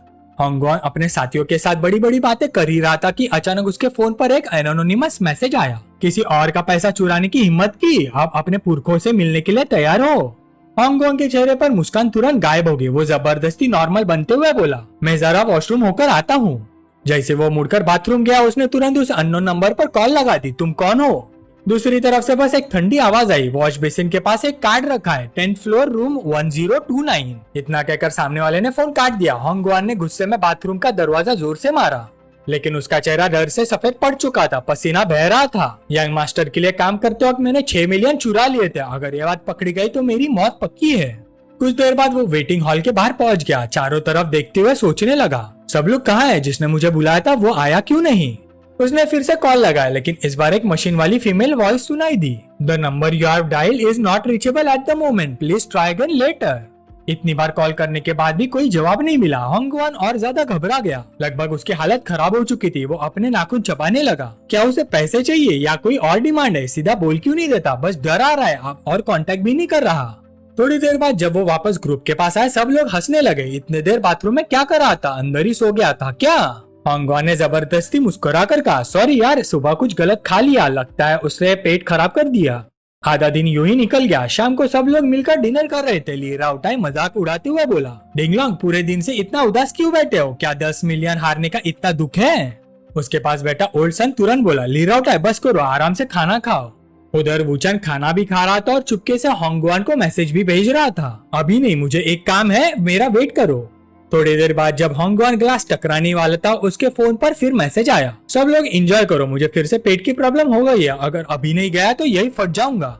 डिनर शुरू होने के बाद से ही वुचन की नजर डिंगलोंग पर टिकी हुई थी। डिंगलोंग काफी देर से ये नोटिस कर रहा था। आखिर उसने पूछ ही लिया, तो मुझे इतनी देर से घूर क्यों रहे हो? क्या मैं इतना हैंडसम हूँ?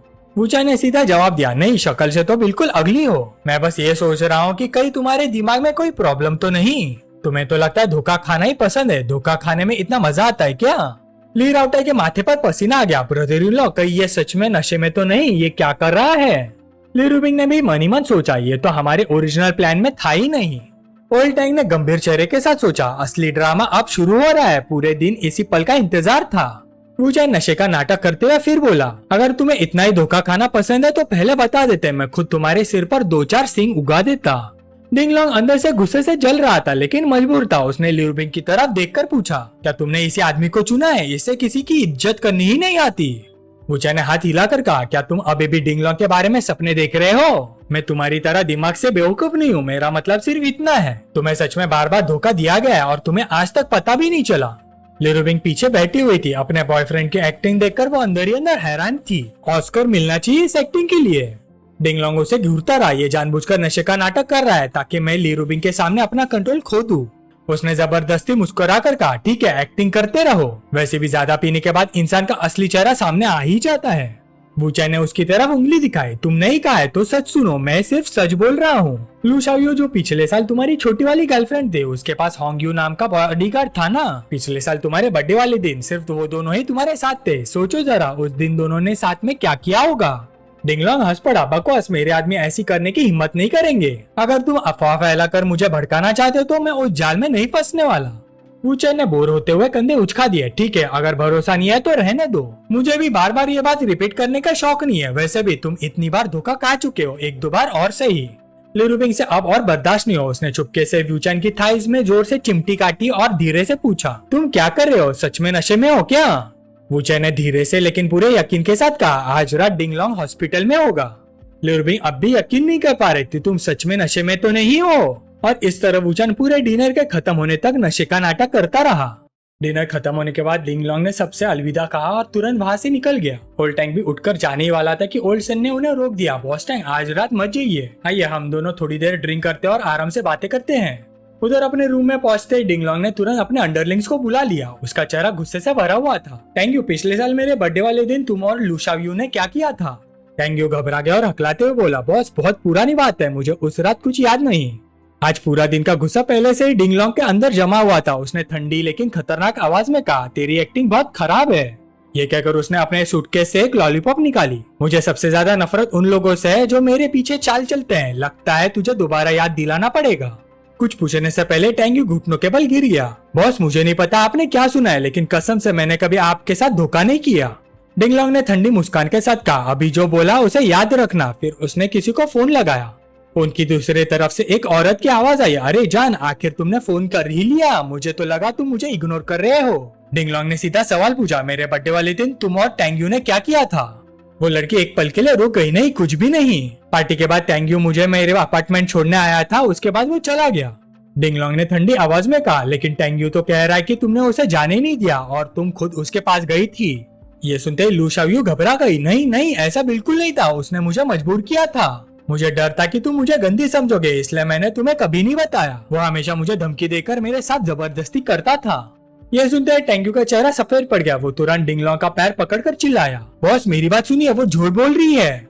लेकिन उसकी बात पूरी होने से पहले डिंगलोंग ने जोर की लात उसके मुंह पर मारी और टैंग्यू दूर जाकर गिरा। डिंगलोंग गुस्से से दहाड़ा, मुद्दा ये नहीं है कि पहले किसने शुरू किया, मुद्दा ये है कि तुम दोनों मेरे बर्थडे वाले दिन मेरे ही पीछे मिलकर मुझे बेवकूफ बना रहे थे। टैंग्यू फिर से घुटनों के बल गिर गया। बॉस प्लीज इस छोटे से भाई की जान बख्श दीजिए। डिंगलोंग ने बिना कुछ कहे लॉलीपॉप उठाए, बख्श दू, और बैंग एक जोर की लॉलीपॉप की आवाज गूंजी। टैंग्यू वही ढेर हो गया। खून के छिट्टे बाकी अंडरलिंग्स के चेहरे तक आ गए, लेकिन डिंगलोंग का गुस्सा अभी भी शांत नहीं हुआ था। वो दहाड़ते हुए बोला, तेरी जान बख्शू।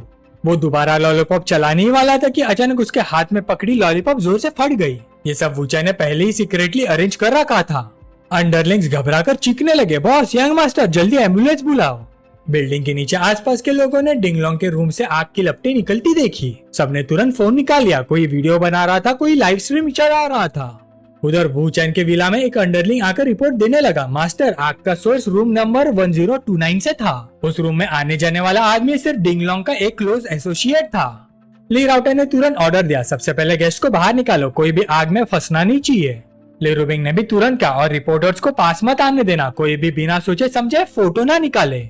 ओल्सन हंस दिया, बॉस टैंग मुझे वाकई अफसोस है, मैंने नहीं सोचा था कि आज इतना बड़ा हादसा हो जाएगा। ओल्टैंग ने मुस्कुराकर जवाब दिया, इतनी फॉर्मेलिटीज की कोई जरूरत नहीं, फिक्र मत कीजिए। इसी बीच ओल्सन का फोन बज उठा। फोन सुनते ही उसकी आवाज बदल गई। क्या डिंगलोंग ने किसी का मर्डर कर दिया और खुद भी इंजर्ड होकर हॉस्पिटल पहुंच गया? ठीक है, मैं अभी आ रहा हूँ। ओल्टैंग तुरंत खड़ा हो गया, वाह क्या हुआ, मैं भी चलता हूँ। अंदर वो सोच रहा था, डिनर के बाद यहाँ आग लगती है, डिंगलोंग मर्डर करता है, खुद भी हॉस्पिटल पहुंच जाता है। क्या ये सब भी वूचैन के डायरेक्शन में चल रहा एक बड़ा नाटक है? नहीं, अब तो मुझे देखना ही होगा कि इस कहानी का एंड क्या है। ओल्सन ने कहा, चलिए सबसे पहले हॉस्पिटल चलते हैं। फिर ली राउटे की तरफ मुड़कर बोला, डिंगलोंग जिस हॉस्पिटल में रुका था वहाँ जाकर सब कुछ साफ करवा दो। ली राउटा नाराज होकर बोला, उस मुसीबत के पुतले ने इतनी बड़ी प्रॉब्लम खड़ी कर दी और सफाई मुझे करनी पड़ेगी। तब वूचैन ने बीच में कहा, अंकल सन आप पहले वहाँ जाकर सिचुएशन हैंडल कीजिए। ली राउटाई को मेरे पास रहने दीजिए, मुझे उसे कुछ जरूरी बातें करनी है। ली रूबिंग प्यार से वूचैन के भावों में सिमट गई और मुस्कुराकर पूछा, डार्लिंग मेरे पीछे तुम और कितनी राज छुपा रहे हो? वूचैन सिर्फ मुस्कुराया, बहुत सारे। ली राउटाई को अब पूरी तरह समझ आ गया था कि ये सब वूचैन का ही प्लान था। वह एक्साइटमेंट से पूछ बैठा, वैसे ब्रदर इन लॉ अगला स्टेप क्या है?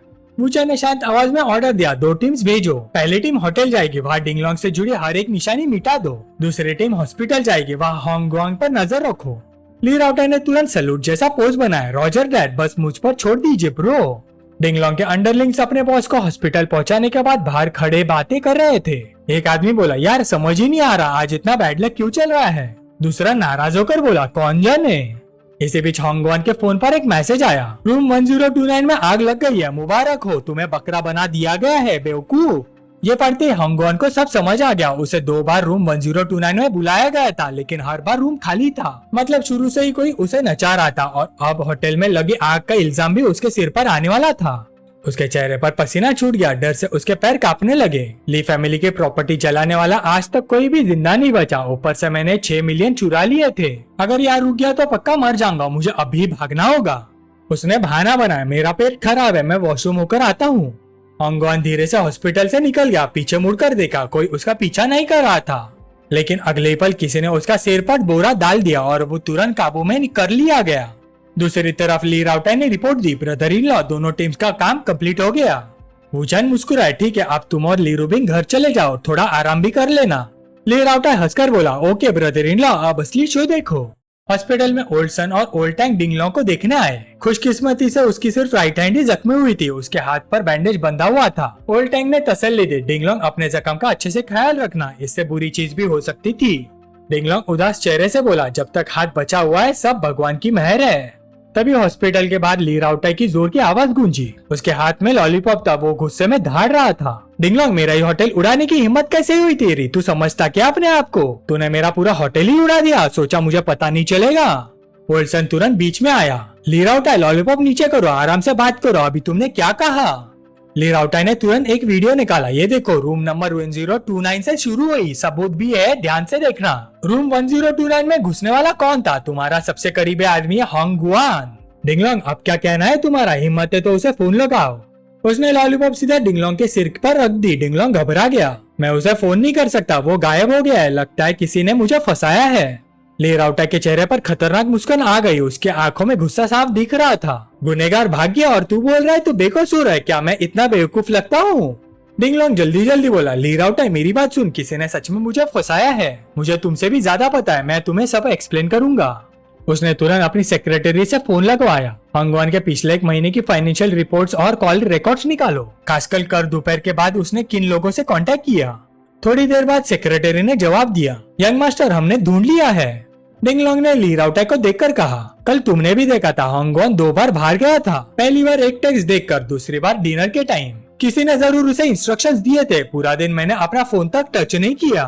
फिर उसने सेक्रेटरी को ऑर्डर दिया, उस अननोन नंबर का पता लगाओ, मालूम करो उसके पीछे कौन है।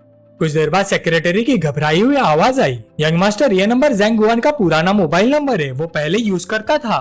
डिंगलोंग तुरंत हैरान रह गया, क्या? ली राउटाई का सब्र टूट गया। उसने दोबारा लॉलीपॉप डिंगलोंग के सिर पर तान दी। और ज़ैंग गुआन भी तो तुम्हारा ही आदमी था ना? डिंगलोंग घबरा कर बोला, मेरी बात सुनो, ज़ैंग गुआन काफी पहले से ही लापता है, किसी ने वाकई मुझे फंसाया है। ली राउटाई ने एक शब्द भी नहीं कहा, सीधा पिस्तौल का बट उसके मुंह पर दे मारा। फिर गुस्से से चिल्लाया, होंग गुआन भी गायब है, ज़ैंग गुआन भी गायब है, और तू चाहता है कि मैं मान लूं कि तू बेकसूर है?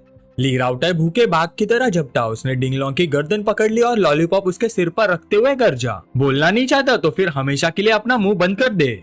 अपने भतीजे को इतना ज्यादा रोल में डूबा हुआ देखकर उसके अंकल को बीच में आकर रोकना पड़ा। ली राउटाई, इम्पल्सिव मत बनो, अंकल की बात सुनो, कोई बेवकूफी मत करना। काफी देर तक जद्दोजहद चलती रही, लेकिन आखिरकार वो बड़ी ट्रेजेडी होने से बच गई। ओल्सन ने ली राउटाई को कंट्रोल किया और वहां से निकल गया। बुजुर्ग आदमी ने कहा, डिंगलोंग, मैं पहले ली राउटाई को ले जाता हूँ, तुम अपनी इंजरीज का अच्छे से ख्याल रखना। होटल में लगी आग की इन्वेस्टिगेशन अभी और आगे बढ़ेगी। डिंगलोंग ने बस इतना ही कहा, समझ गया अंकल सन। जैसे ही सब बाहर निकले, पूरा ड्रामा वही खत्म हो गया। ली राउटाई ने भी उसके बाद कोई और हंगामा नहीं किया। ओल्सन ने बड़े अदब से कहा, मिस्टर टैंग, आज जो कुछ भी हुआ उसके बाद शायद आप हम पर हंस रहे होंगे। ओल्ड टैंग ने समझदारी से जवाब दिया, ये बहुत उलझा हुआ मामला है, मुझे भी सिर्फ इसका एक ही हिस्सा समझ आया है। ओल्सन मुस्कुरा कर बोला, चलिए मिस्टर टैंग, पहले कहीं आराम करते हैं, कल वूचैन के साथ बैठकर सारी डिटेल डिस्कस कर लेंगे। अगले दिन ली राउटाई अपने ब्रदर इन लॉ, अंकल और टैंग को टी रूम में बुलाया। ओल्ड टैंग ने पहले बात शुरू की, यंग मैन, तुम्हें क्या लगता है कल जो हो उसके पीछे डिंगलोंग के होने का चांसेस कितने हैं? वूचैन धीरे से बोला, होंगगुआन और ज़ैंग चुआन का एक ही वक्त पर गायब हो जाना कोई कोइंसिडेंस नहीं हो सकता, और जो एविडेंस सामने है वो इतना ऑब्वियस है कि सब कुछ किसी सेटअप जैसा लग रहा है। लेकिन अगर हम सब भी वही सोचने लगे तो क्या हम डिंगलोंग के ट्रैप में नहीं फंस जाएंगे? ओल्सन ने जवाब दिया, अभी किसी भी चीज का फैसला करना मुश्किल है, इन्वेस्टिगेशन उन्हें खुद ही करने दो, लेकिन एक बात पक्की है, डिंग फैमिली को, हमारी ली फैमिली को इसका जवाब देना ही पड़ेगा। फिलहाल उनके मामले को छोड़ो और अपनी बात करते हैं।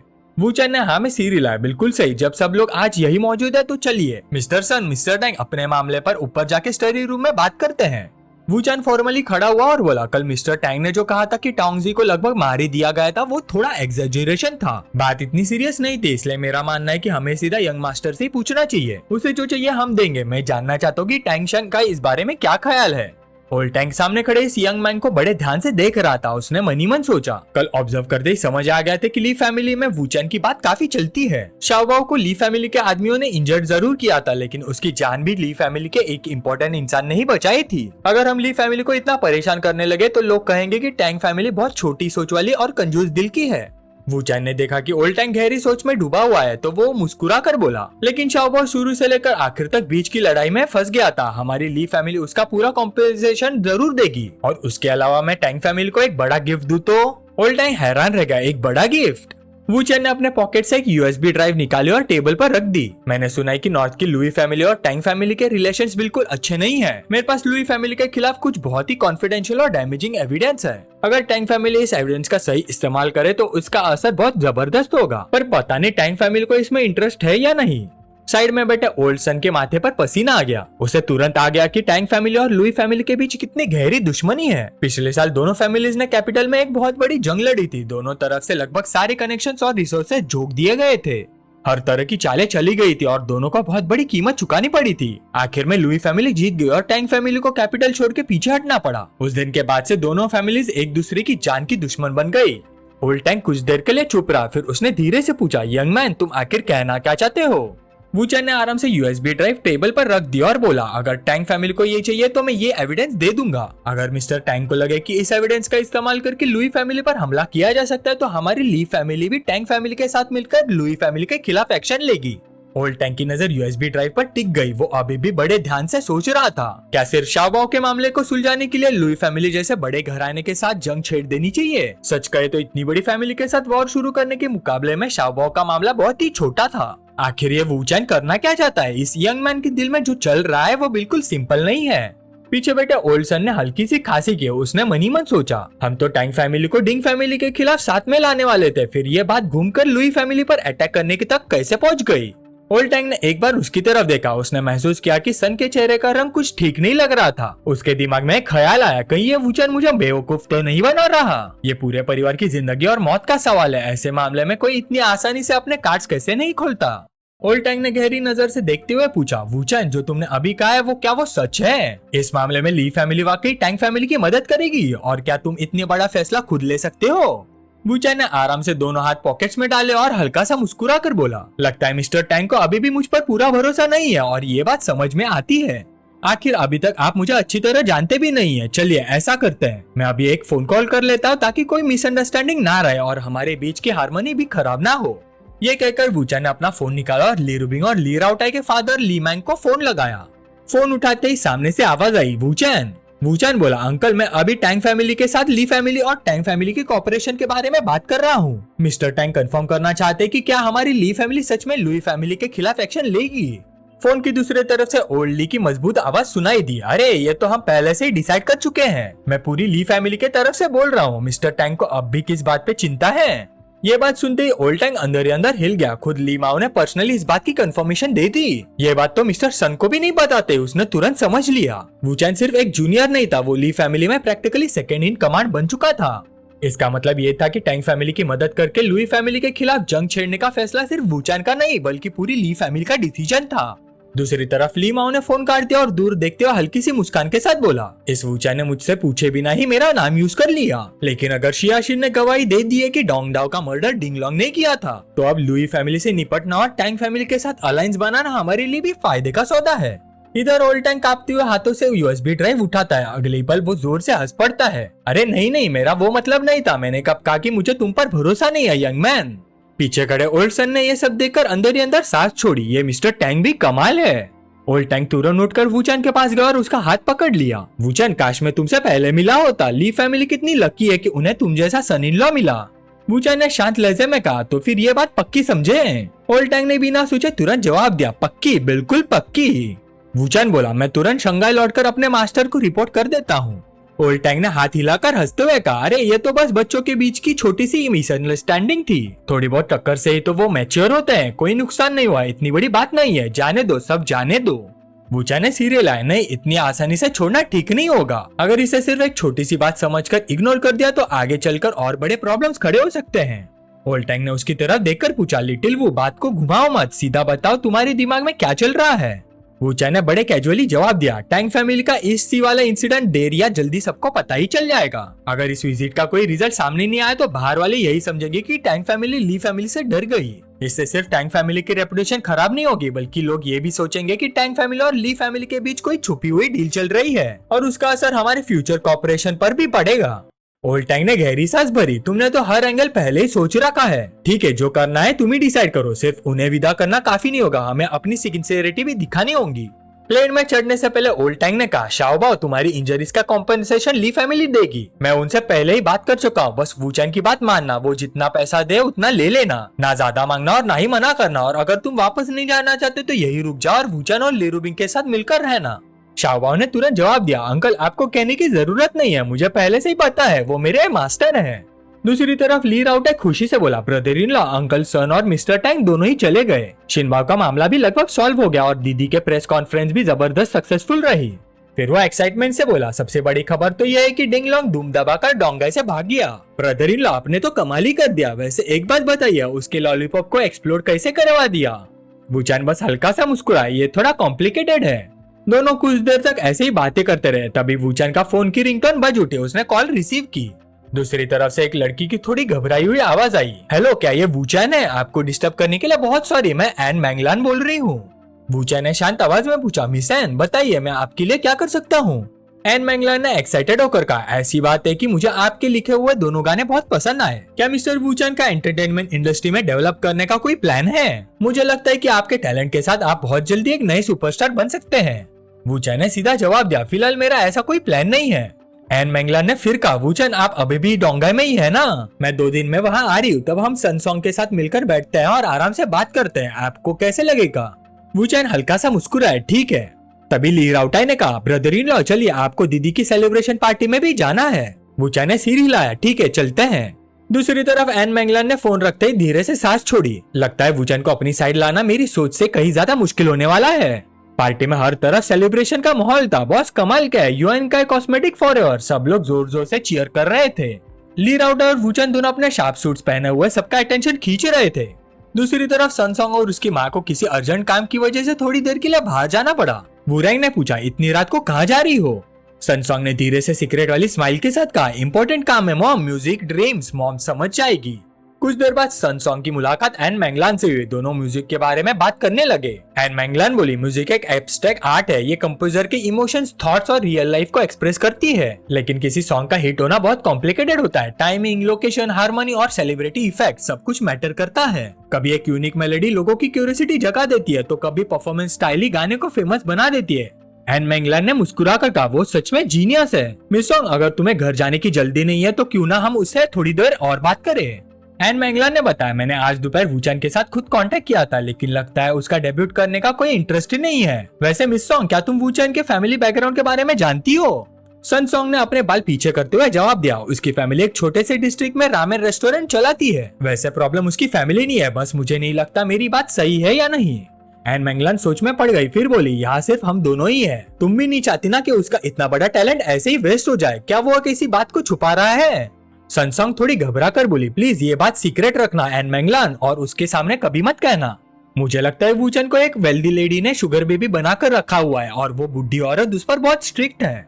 ये सुनकर एन मैंगलान थोड़ी कंफ्यूज हो गई। उसने पूछा, मिस सॉन्ग, क्या तुम श्योर हो? क्या तुमने उस औरत को कभी देखा है? सनसोंग ने सिर हिला दिया, नहीं कभी नहीं, लेकिन फोन पर बात हुई है। उसकी आवाज बहुत ठंडी और डरावनी थी और मुझे तो लगता है वो मेरी मॉम से भी बड़ी होगी। सबसे इरिटेटिंग बात तो यह है कि उसे लगता है कि मेरा और वूचान का कोई चक्कर है। एन मैंगलान अभी भी पूरी तरह कन्विंस नहीं हुई। तुमने उसे कभी देखा ही नहीं, फिर इतने कॉन्फिडेंस के साथ कैसे कह सकती हो? सनसोंग ने समझाया, स्कूल के टाइम वूचान एक बिल्कुल ऑर्डिनरी लड़का था। कपड़ों पर बहुत कम पैसा खर्च करता था और हमेशा सिंपल रहता था। लेकिन ग्रेजुएशन के सिर्फ 2 महीने बाद वो लाखों के कपड़े पहनने लगा और लग्जरी सुपरकार चलाने लगा। अगर वो उस अमीर औरत के सपोर्ट में नहीं है तो इतने बड़े चेंजेस कैसे आ सकते हैं? एक बार मैंने उसकी हेल्प करने की भी ऑफर दी थी, लेकिन उसने बहुत पोलाइटली मना कर दिया और बात ही काट दी। क्या ये सब कुछ और भी ऑब्वियस नहीं बना देता? एन मैंगलान ने क्यूरियस होकर पूछा, तो क्या वूचान हैंडसम है? सनसोंग तुरंत बोले, हाँ बहुत हैंडसम है। मैं सच में वूचान को उस औरत से बचाना चाहती हूँ। उसके टैलेंट के साथ ऐसा बिल्कुल नहीं होना चाहिए। मिस एन, क्या हम मिलकर उस बुढ़ी औरत को उसकी लाइफ से हटा नहीं सकते? अगर वो औरत गायब हो गई तो वूचान पक्का डेब्यूट करने के लिए मान जाएगा। एन मैंगलान को यह सुनकर थोड़ी हंसी आ गई। उसने मुस्कुराकर हाँ में सिर हिला दिया। सनसोंग ने जल्दी से फोन निकाला और वूचान को कॉल कर दिया, उसे बचाने के इरादे से। दूसरी तरफ वूचान के साइड से कंबल के अंदर कुछ खड़बड़ाहट की आवाज आ रही थी। साथ ही रात की खामोशी में फोन जोर जोर से बज रहा था। असल में वूचान और ली रुबिंग कंबल के अंदर घुसाए एक चूहे को पकड़ने की कोशिश कर रहे थे। ली रुबिंग ने धीरे से पूछा, हबी इतनी रात को कौन डिस्टर्ब कर रहा है? वूचान बस हल्का सा मुस्कुराया और बोला, गुस्सा मत होना, जूनियर सॉन्ग का फोन है। फोन की दूसरी तरफ से आवाज आई, हेलो सीनियर, क्या आप कल फ्री हैं? मिस एन कल डोंगाई आ रही है और वो आपसे मिलना चाहती है। वूचान ने जवाब दिया, सुबह तो मैं फ्री नहीं हूँ, लेकिन शाम को मिल सकता हूँ। सनसोंग बोली, ठीक है तो कल आफ्टरनून का ही प्लान फिक्स कर देते हैं। नीचे बैठी ली रुबिंग ध्यान से सब सुन रही थी। उसने थोड़ा सा मुंह फुलाकर पूछा, ये एन नाम मैं इतनी बार क्यों सुन रही हूँ? वूचान हंसता हुआ बोला, बस एक मीटिंग है, कोई बड़ी बात नहीं। ली रुबिंग ने नखरे से कहा, और हम अभी तक चूहा पकड़ भी नहीं पाए। वूचान उसके कान के पास जाकर धीरे से बोला, जी मैडम, मैं आपको डबल कॉम्पेंसेट करूंगा। गाइज, ये कैसा विशाल चूहा है, इसने तो खूकर ली रुबिंग को भी शिकायत करने पर मजबूर कर दिया। अगली सुबह वूचान एक अपार्टमेंट में पहुंचा। अंदर से आवाज आई, टीचर वो आ गए।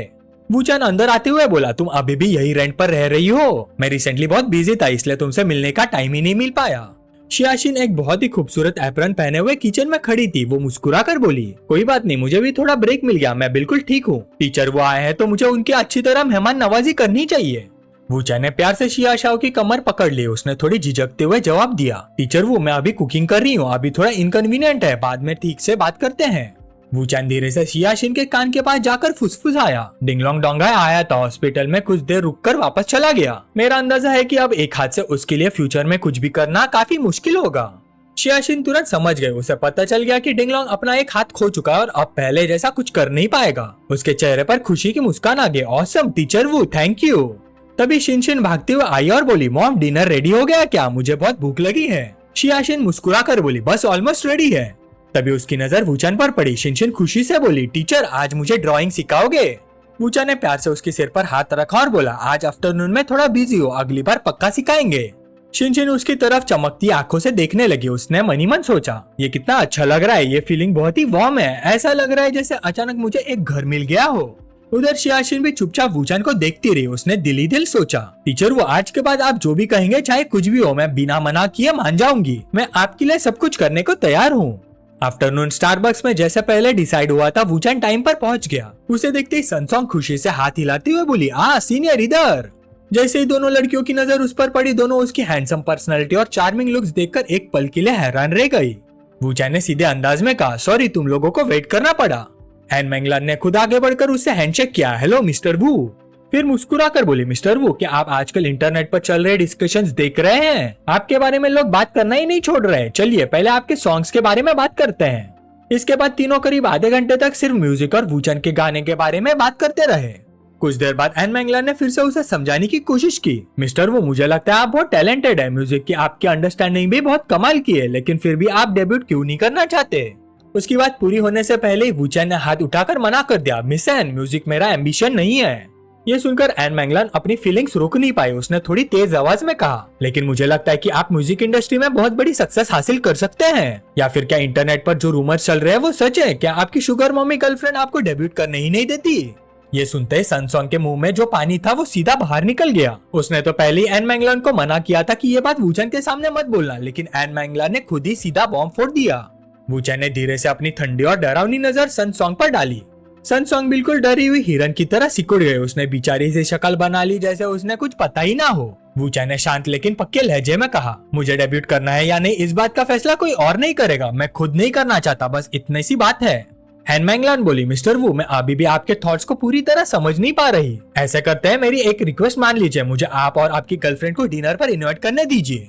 वूचान ने सिर हिला दिया, ठीक है। फिर उसने पूछा, कब मिलना सही रहेगा? एन मैंगलान ने बिना घुमाए सीधा जवाब दिया, आज रात ही मिलते हैं। वूचान मुस्कुराया, ठीक है आज रात।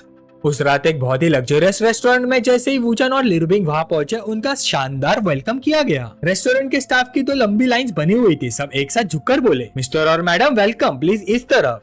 लिरुबिंग को थोड़ा अजीब लगा। उसने धीरे से पूछा, हनी क्या तुम्हारी फैमिली ने कभी इतना ग्रैंड डिनर अरेंज किया है? ये थोड़ा ज्यादा एग्जैजरेटेड लग रहा है।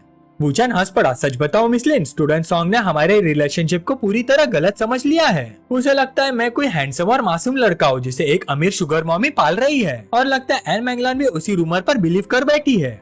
लिरुबिंग जो एक बेहद खूबसूरत कीपा पहनी हुई थी, उसे प्यार से वूचान का बाजू पकड़ लिया। फिर कॉन्फिडेंस से बोली, जब ऊपर वाले सीधे ना हो तो नीचे वाले टेढ़े ही होते हैं। मैं भी देखना चाहती हूँ इस बैंक्वेट में आज और कौन सा नया ड्रामा शुरू होने वाला है। चलो डार्लिंग अंदर चलते हैं। फिर दोनों साथ में अंदर चले गए। वूचान ने सबको देखकर कहा, सॉरी सबको वेट करना पड़ा। लिरुबिंग बिल्कुल जंगल की शेरनी की तरह कॉन्फिडेंट अंदाज में आगे बढ़ी। उसकी आंखों में एक क्वीन जैसा कॉन्फिडेंस चमक रहा था। ये देखकर सनसोंग थोड़ी हैरान रह गई। वो धीरे से बोली, सीनियर तो आप आ गए, और ये लेडी?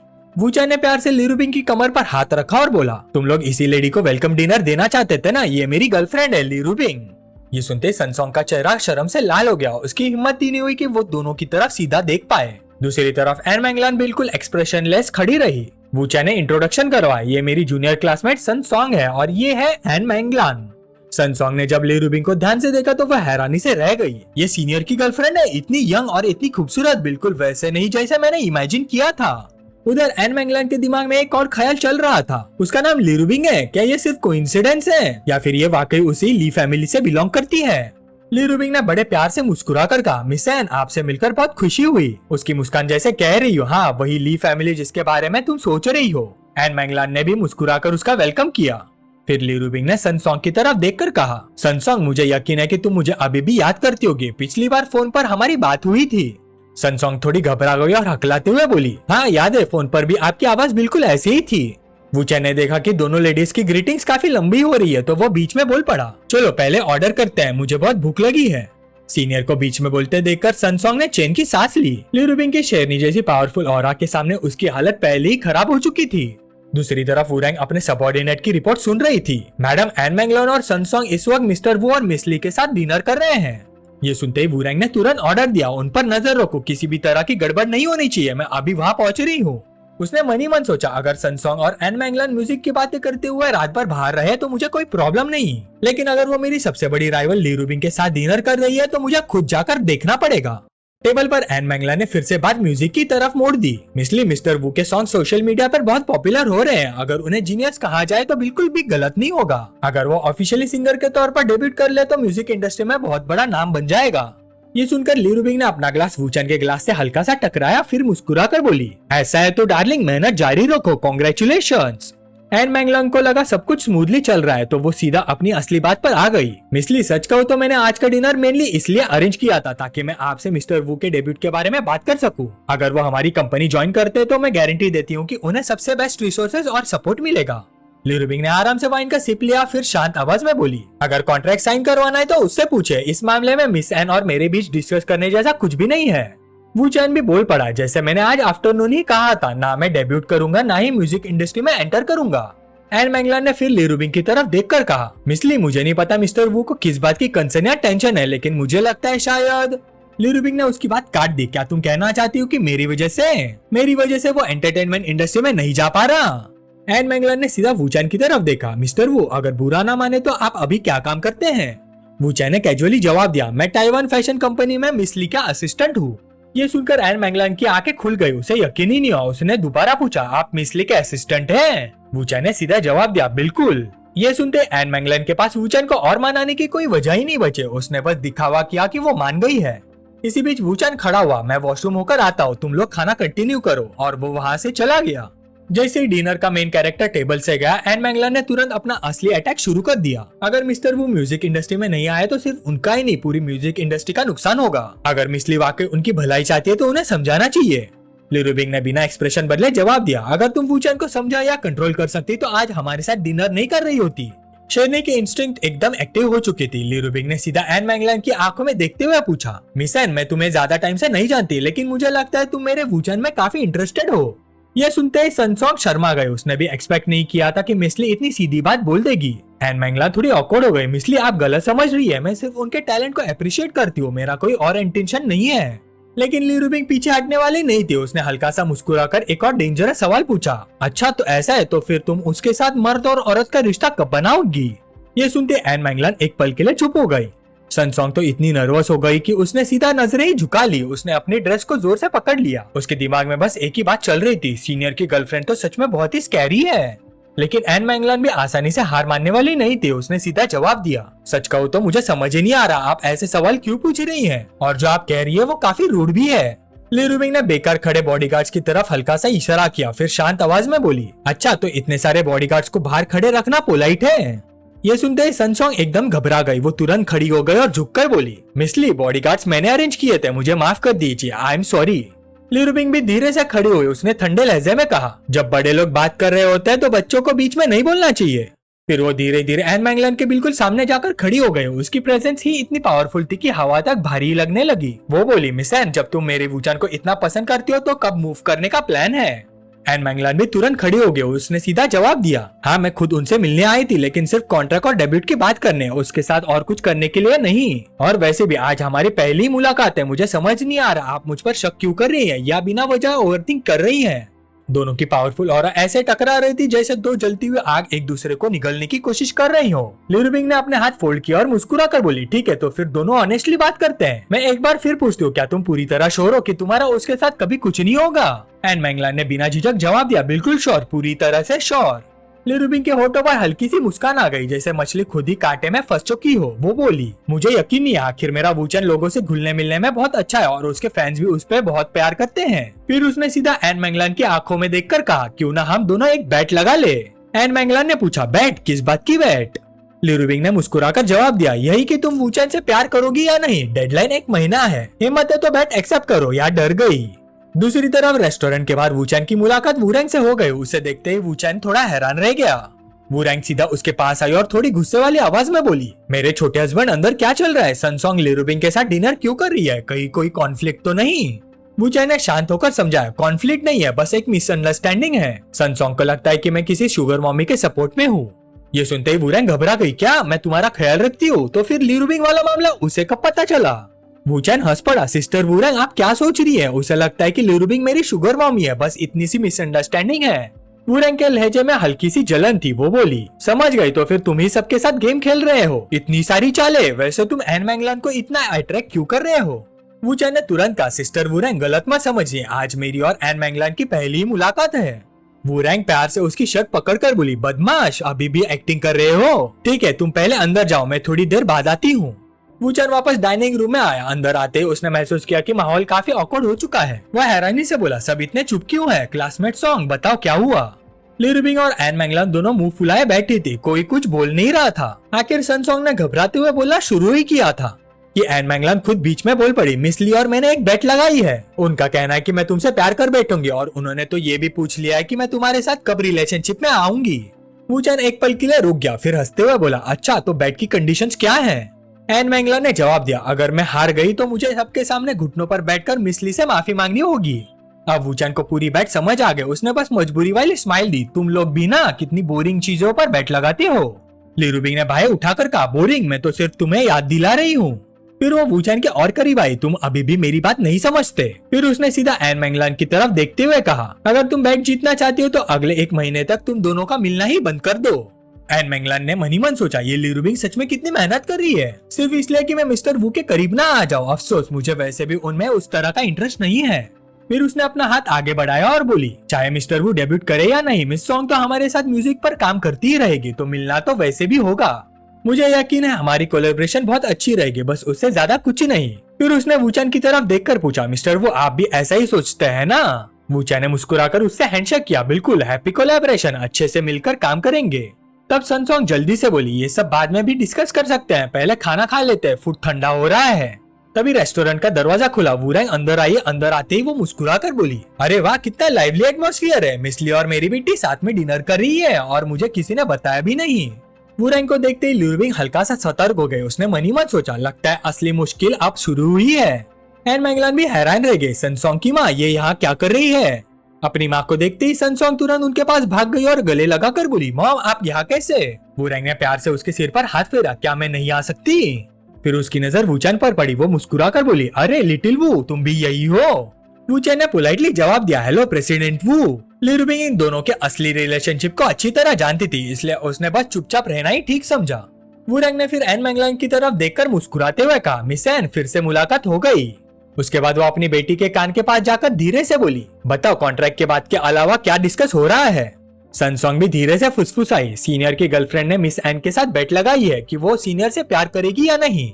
ये सुनकर वूरैंग के होठों पर एक हल्की सी मुस्कान आ गई। उसने मनी मन सोचा, लिरुबिंग के ट्रिक्स तो बस इतने ही है, मजा तो तब आएगा जब मैं भी गेम में उतरूंगी। फिर उसने अपना ग्लास उठाया, चलिए सब मिलकर एक टोस्ट करते हैं, मिस एन, सनसोंग और लिटिल वू की सक्सेसफुल कोलैबोरेशन के नाम और सबका फ्यूचर स्मूथ रहे। सबने अपने ग्लासेस उठाए और एक ही बार में खाली कर दिए। 2 घंटे बाद सनसोंग पूरी तरह नशे में थी। वो वूरैंग के भाव में गिरती हुई बोली, मॉम सीनियर लगता है मैं थोड़ी नशे में हूँ।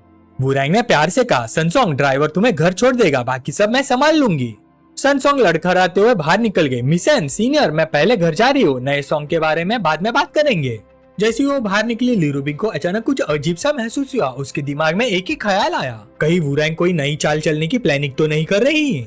जैसे ही रूम का दरवाजा बंद हुआ, अंदर का माहौल अचानक थोड़ा हैवी और ऑकवर्ड हो गया। वूरैंग ने बिना किसी झिझक के अपना कोट उतार दिया। फिर वो सीधा वूचन के पास आई और प्यार से उसके गाल पर किस कर दिया। ली रुबिंग बस आंखें बंद करके अपनी जलन को चुपचाप सह गई। मुझे पता ही था, ये पागल औरत। दूसरी तरफ एन मैंगलान ये सब देखकर पूरी तरह शॉक हो गए। उसने मनी मन सोचा, सन सॉन्ग की मॉम मिस्टर वू के साथ इतनी फ्लर्ट क्यों कर रही है, आखिर चल क्या रहा है। उसे तो ये भी लग रहा था जैसे वूरैंग जानबूझकर सबके सामने अपनी टेरिटरी डिक्लेयर कर रही हो। उसके दिमाग में कल से लेकर अब तक के सारे सीन्स घूमने लगे। पहले ली रुबिंग बिना किसी वजह के वूचन के इतनी क्लोज थी और अब सन सॉन्ग की माँ भी वही कर रही है। जब से वो वूचन से मिली थी तब से ही उसे लग रहा था कि कुछ तो अजीब है। वूरैंग प्यार से वूचन की चिन को छूने लगी। वूचन ने हैरानी से पूछा, सिस्टर रैंग आप क्या कर रही हैं? वूरैंग मुस्कुरा कर बोली, क्या हुआ, क्या मैं अपने लिटिल हबी को किस भी नहीं कर सकती? ली रुबिंग ने सीधा अपना चेहरा दूसरी तरफ कर लिया। उसे यह पब्लिक अफेक्शन बिल्कुल बर्दाश्त नहीं हो रहा था।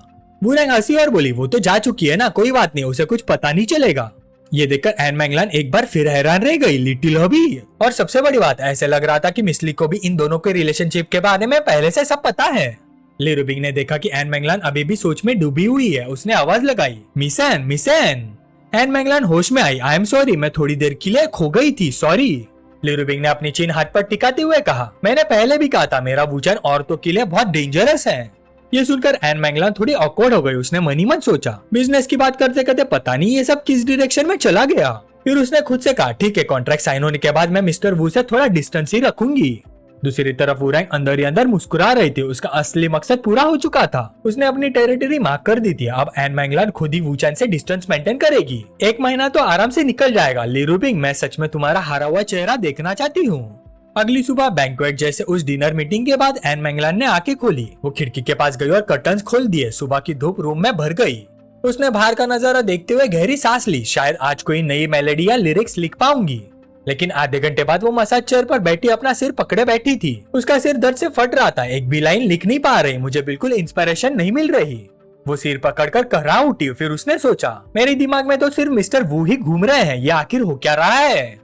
उसने थोड़ी झिझक के साथ फोन उठाया। सोचा कि वूचन को मैसेज करके म्यूजिक और कोलैबोरेशन के नाम पर मिल लेती हूँ। शायद काम की बात होगी तो दिमाग भी शांत हो जाएगा। लेकिन अगले पल उसने फोन दूर रख दिया। मनी मन चीख उठी, हाँ, लेकिन वो सच में डेंजरस भी हो सकता है। उसने ली रुबिंग की बात याद की। ये वूचन औरतों के लिए सच में किसी जादू से कम नहीं है। वो काफी देर तक सोचती रही, तो क्या कोलैबोरेशन ही कैंसिल कर दूं?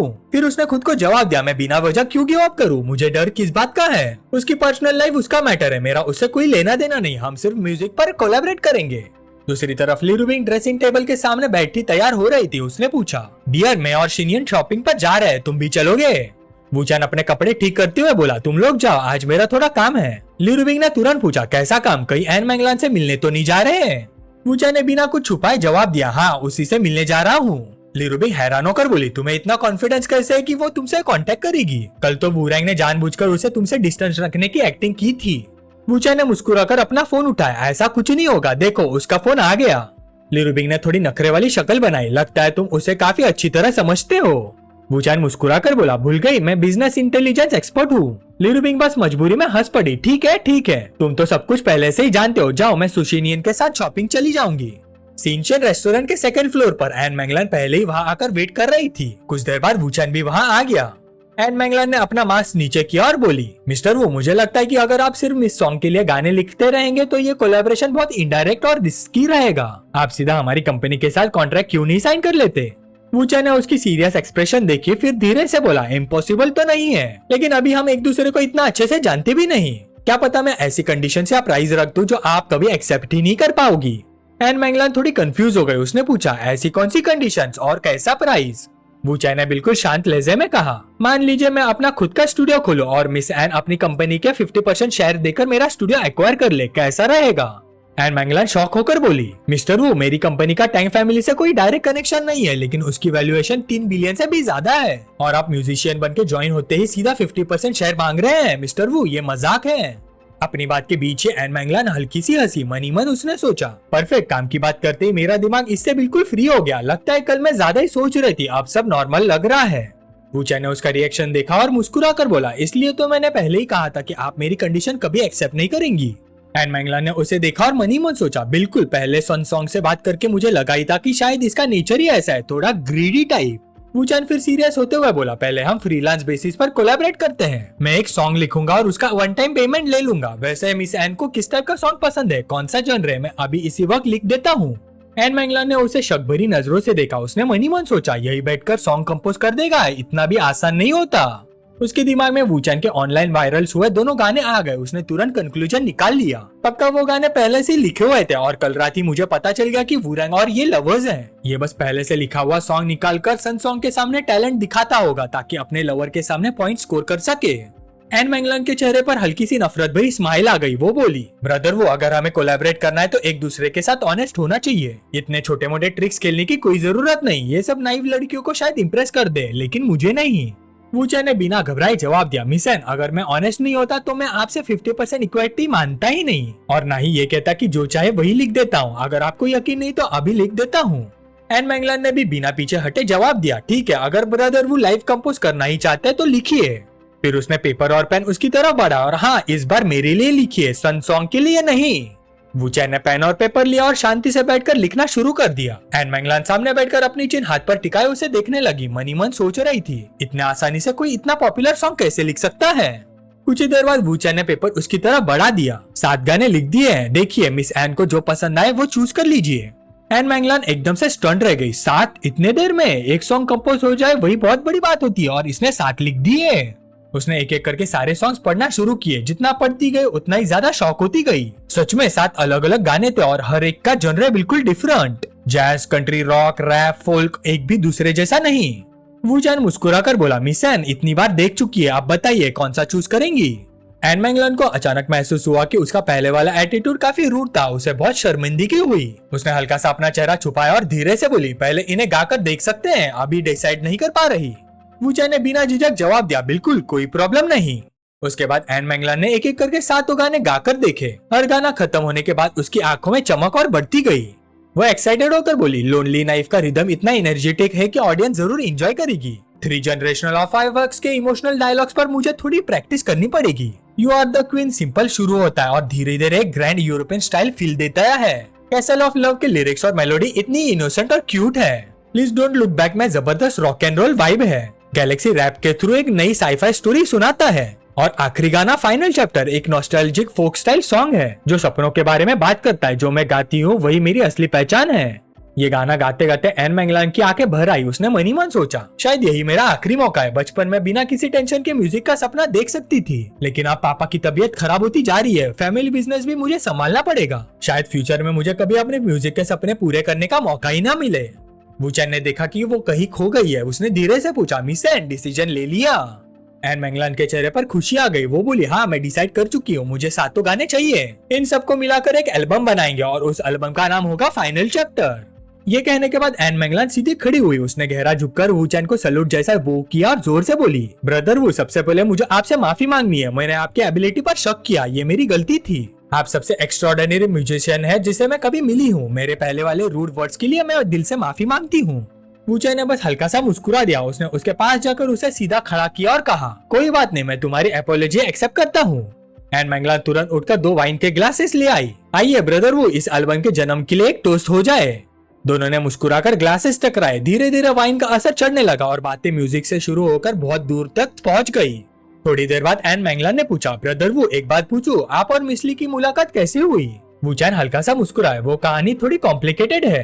एन मैंगलान भी मुस्कुरा दी। कोई बात नहीं, अगर आप नहीं बताना चाहते तो रहने दीजिए। वैसे भी मैं ये नहीं पूछना चाहती थी। वूचैन ने क्यूरियस होकर पूछा, तो फिर मिस एन क्या पूछना चाहती हैं? इस वक्त एन मैंगलान के गालों पर शराब की हल्की सी लाली आ चुकी थी। वो धीरे से बोली, ब्रदर वो आज रात आपका कोई और प्लान है? आप आज रात घर जा रहे हैं?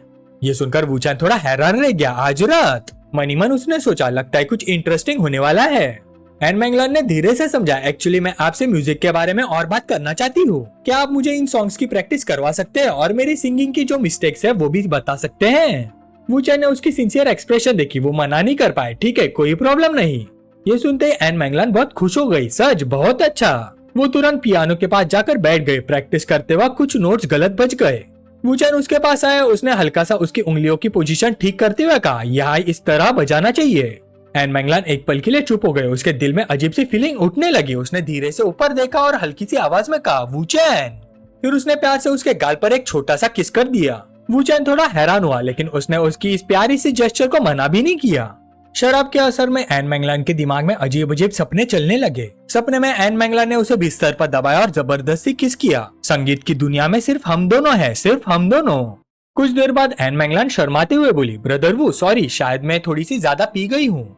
उसके दिमाग में बार बार वही सीन घूम रहा था। उसे समझ ही नहीं आ रहा था जो कुछ उसने महसूस किया वो सच था या सिर्फ उसका नशा और इमेजिनेशन। वूचैन ने इस बात का कोई जवाब नहीं दिया, बस चुपचाप पियानो के सामने बैठ गया और एक नई मेलोडी बजाने लगा। एन मैंगलान ने ध्यान से सुना और बोला, ये मैंने पहले कभी नहीं सुनी। उस मेलोडी में इतनी शांति थी कि उसके दिल की सारी टेंशन, सारी परेशानियां जैसे धीरे धीरे गायब होने लगी।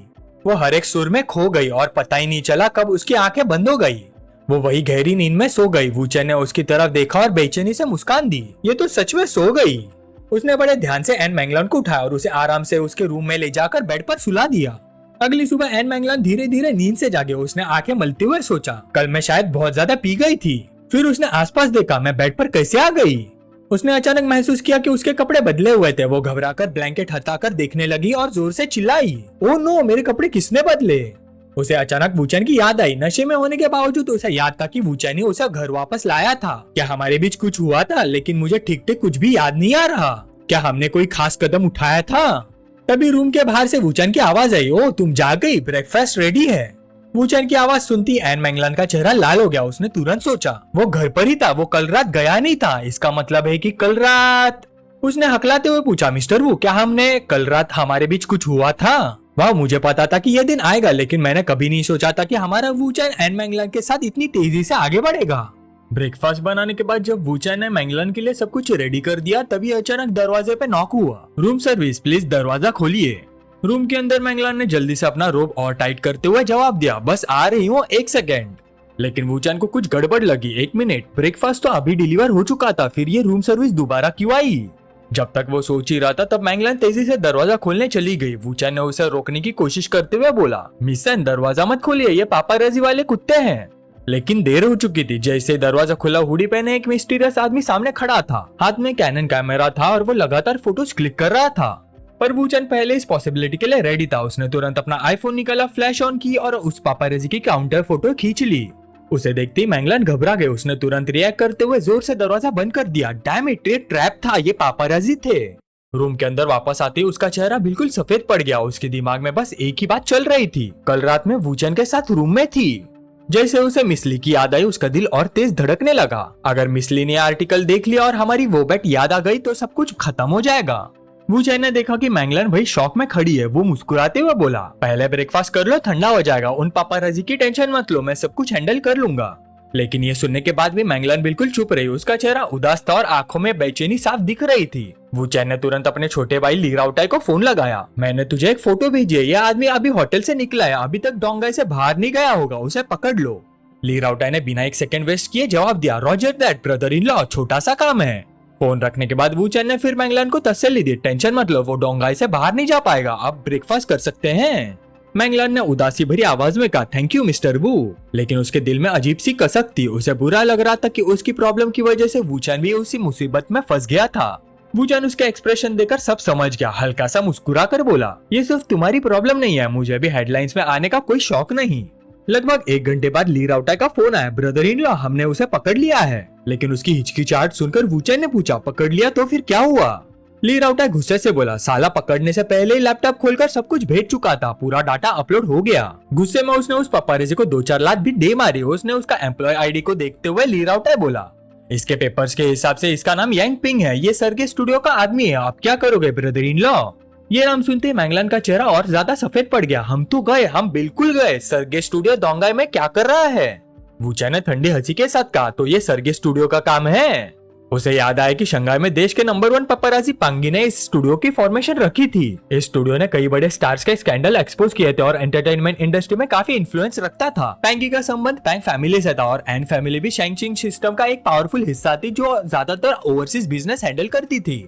पिछले कुछ सालों में एन फैमिली ने डोमेस्टिक एंटरटेनमेंट इंडस्ट्री में भी अपनी पकड़ काफी मजबूत कर ली थी। हिजोंग मीडिया के सपोर्ट से उनका एंटरटेनमेंट ग्रुप इंडस्ट्री का सबसे बड़ा कंपटीटर बन चुका था। लगता था सर्गे स्टूडियो इस इंसिडेंट का यूज करके एक बहुत बड़ा स्कैंडल बनाना चाहता था। लेकिन अफसोस इस बार उन्होंने गलत आदमी को छेड़ दिया था। वूचैन की आंखों में ठंडी सी चमक आई। पैंगी, तुमने गलत वक्त पर गलत इंसान से पंगा ले लिया। दूसरी तरफ पैंगी आराम से लॉलीपॉप पीते हुए बैठा था, तभी उसका फोन बजा। हेलो, कौन बोल रहा है? दूसरी तरफ से वूचैन की ठंडी हंसी सुनाई दी। मेरी फोटो तो देख चुके हो, अब पूछ रहे हो मैं कौन हूँ? बॉस पैंग, अगर वो फोटो डिलीट कर दोगे तो मैं मान लूंगा कि कुछ हुआ ही नहीं, वरना।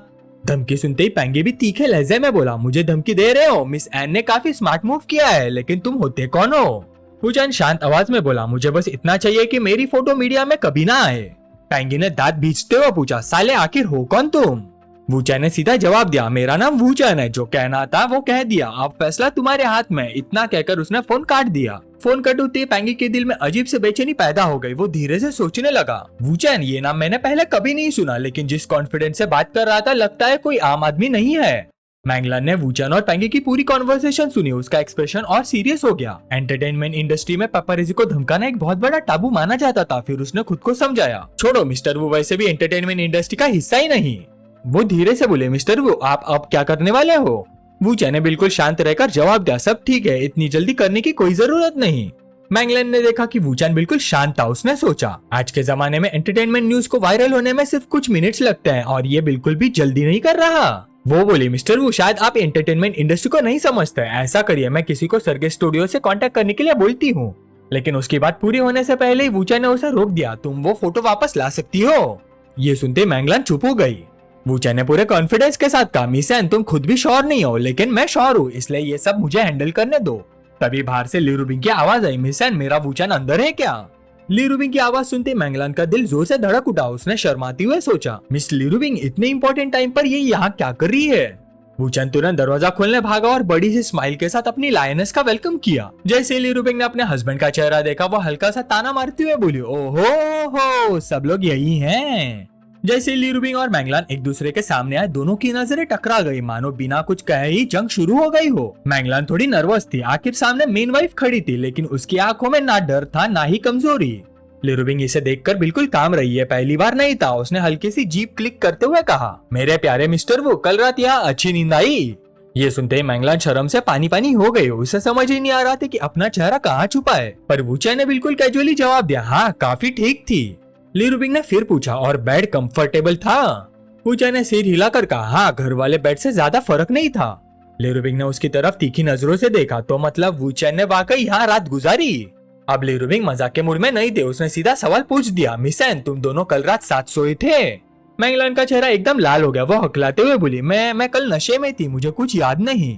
ये सुनते ही ली रूबिंग थोड़ी गुस्से में आ गई, क्या मतलब याद नहीं? याद नहीं का क्या मतलब होता है? मैंगलन भी घबरा कर बोली, अरे याद नहीं मतलब याद नहीं, मैं झूठ थोड़ी बोल रही हूँ। देखो ना, मैं इतनी ऑनेस्टली बता रही हूँ, आप इतनी गुस्से में क्यों बोल रही हैं? वूचैन ने देखा कि मैंगलन बुरी तरह प्रेशर में आ गई थी। वो तुरंत बीच में आ गया, यहाँ सिर्फ एक रूम नहीं है, मैं उसके साथ एक ही रूम में नहीं सोया, और वैसे भी तुम यहाँ सिर्फ ये पूछने नहीं आई हो ना। ली रूबिंग ने वूचैन का चेहरा देखा। उसका डेटिंग हिस्ट्री तो ग्रेट वॉल जितना लंबा था। बोरिंग? मुझे तो बिल्कुल बोरिंग नहीं लग रहा। एक औरत के साथ पूरी रात गुजर और फिर बोलो कि कुछ भी नहीं हुआ।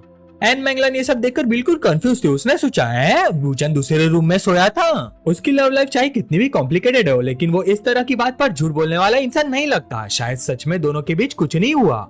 ली रूबिंग ध्यान से मैंगलन के एक्सप्रेशन ऑब्जर्व कर रही थी। उसने मन ही मन सोचा, कल रात कुछ न कुछ तो जरूर हुआ है, चाहे एक बेड शेयर ना की हो, लेकिन हद से ज्यादा क्लोज जरूर आए होंगे। मुझे बेवकूफ बनाने की कोशिश मत करो। फिर वो बोली, मिस एन, अब तो प्रूव हो गया ना कि मैंने हमारी बेट जीत ली। मैंगलन ने तुरंत मना कर दिया, नहीं, अभी आप नहीं जीती। उसके मन में एक ही बात चल रही थी, अगर मेरे और वूचैन के बीच में कुछ नहीं हुआ तो सिर्फ एक किस्से ये प्रूव नहीं होता कि मैं उसे प्यार करती हूँ। वो तो बस म्यूजिक और उस वक्त के एक्साइटमेंट की वजह से हो गया था। ली रूबिंग ने उसका एक्सप्रेशन देखकर हल्की सी मुस्कान दी। उसने सोचा, इस बार इसकी आवाज में पहले जैसा कॉन्फिडेंस नहीं है। अच्छा है, बैट इंपॉर्टेंट है, लेकिन इसकी एटीट्यूड उससे भी ज्यादा इंपॉर्टेंट है। इस वक्त ली रूबिंग को लग रहा था कि उसे मेन वाइफ का अथॉरिटी दिखाना चाहिए। जो भी कॉन्कुबाइन बने उसे तमीज और डिसिप्लिन सीखना ही पड़ेगा। छोटी बहन को शुरू से ही सिखा देना चाहिए। ली रूबिंग मनी मन हंस पड़ी। वूचैन के पास इतनी सारी औरतें, एक और आ जाए या एक कम हो जाए मुझे कोई फर्क नहीं पड़ता, लेकिन अगर किसी को मिस्ट्रेस बनना है तो उसे मिस्ट्रेस की तरह ही रहना होगा। हुरैंग जैसी एक अजीब लड़की ही काफी है। ली रूबिंग बड़े अथॉरिटी के साथ कुर्सी पर बैठ गई। ठीक है, अभी मैं नहीं जीती ना, तो फिर हमारी बैट कंटिन्यू रहेगी। मैंगलन ने तुरंत टॉपिक बदल दिया, वैसे मिस ली, आप बिल्कुल सही वक्त पर आई हैं, मुझे आपसे एक जरूरी बात करनी है। फिर एन मैंगलन ने मेन वाइफ को सारी बात बता दी, कैसे पेपरजी ने उसकी और वूचैन की कॉम्प्रोमाइजिंग फोटोज ले ली थी। जबकि असल में दोनों बिल्कुल इनोसेंट थे, लेकिन वो पापराजी जरूर अफवाह फैलाएंगे। मिसली, जब सोशल मीडिया पर ये सब देखो तो प्लीज सीरियसली मत लेना। मैंगलान जानती थी कि ली फैमिली बहुत पावरफुल थी। पापराजी उनसे पंगा लेने की हिम्मत नहीं करते, शायद वो इस प्रॉब्लम को सॉल्व कर सके। ली रूबिंग ने वूचान की तरफ मुड़कर पूछा, हनी तुम क्या करने वाले हो? वूचान ने कॉन्फिडेंस के साथ जवाब दिया, कोई बात नहीं, मैं सब हैंडल कर लूंगा। ली रूबिंग ने देखा कि उसका आदमी खुद सब संभाल रहा है, इसलिए उसने ज्यादा इंटरफियर करने का ठीक नहीं समझा। एन मैंगलान ली रूबिंग को सीरियस एक्सप्रेशन के साथ देखती रही। उसके दिमाग में सिर्फ एक सवाल था, इसके बॉयफ्रेंड की फोटो दूसरी औरत के साथ वायरल होने वाली है, इसकी रेपुटेशन भी अफेक्ट होगी, फिर भी यह बिल्कुल टेंशन में नहीं है। तभी वूचान इंटरनेट स्क्रॉल करते हुए बोला, पैंगी ने इंस्टाग्राम पर पोस्ट कर दिया है, ये तो थोड़ा गर्म होना शुरू हो गया है। ये देखते एन मैंगलान घबरा गए। उसने फोन देखते हुए कहा, अगस्त 2 तो अभी 1 हफ्ता दूर है। ली रूबिंग ने बिल्कुल शांत लहजे में कहा, 1 हफ्ता? लगता है हमारे वूचान जल्दी हेडलाइंस में आने वाला है।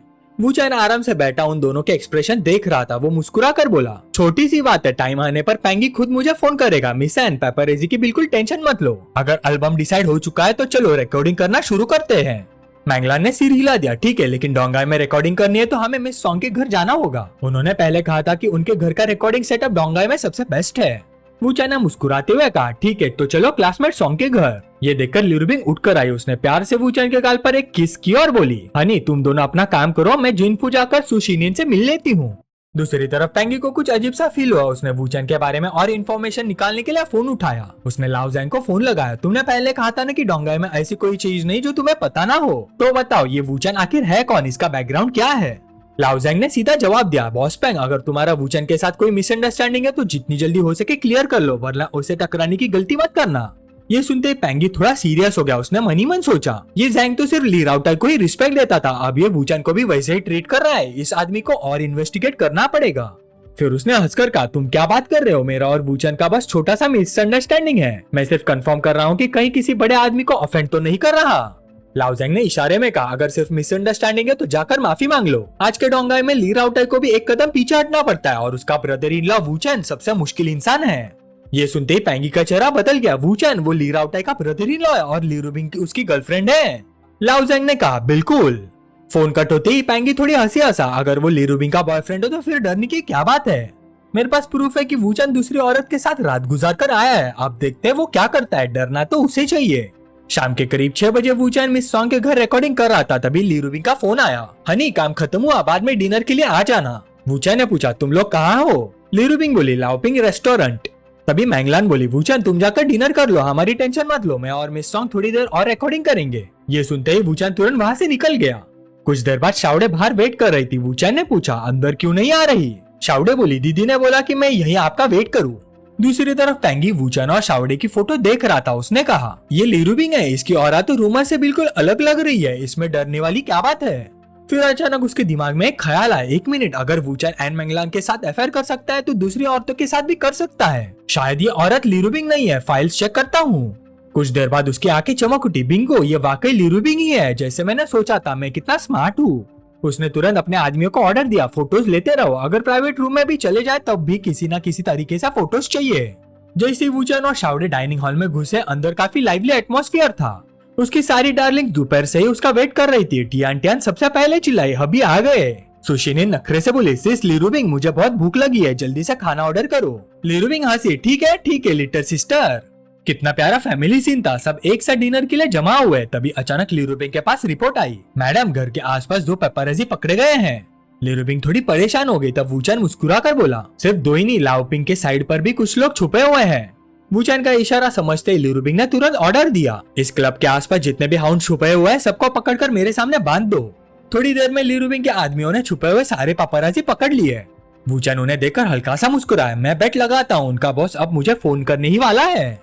ली रूबिंग हैरान होकर बोली, हनी क्या इन सब के पीछे पैंगी ही है? वूचान ने शांत होकर सिर हिला दिया, हाँ, जैसे उसने पहले ही प्रेडिक्ट किया था, पैंगी ने खुद ही फोन कर दिया, मिस्टर वू आप वाकई कमाल के आदमी निकले। वूचान ने आराम से जवाब दिया, बस थोड़ा बहुत, बोलो पैंगी क्या बात है? दूसरी तरफ से पैंगी बोला, मुझे लगता है हमें अभी इसी वक्त मिलकर बात करनी चाहिए, इमीडिएटली।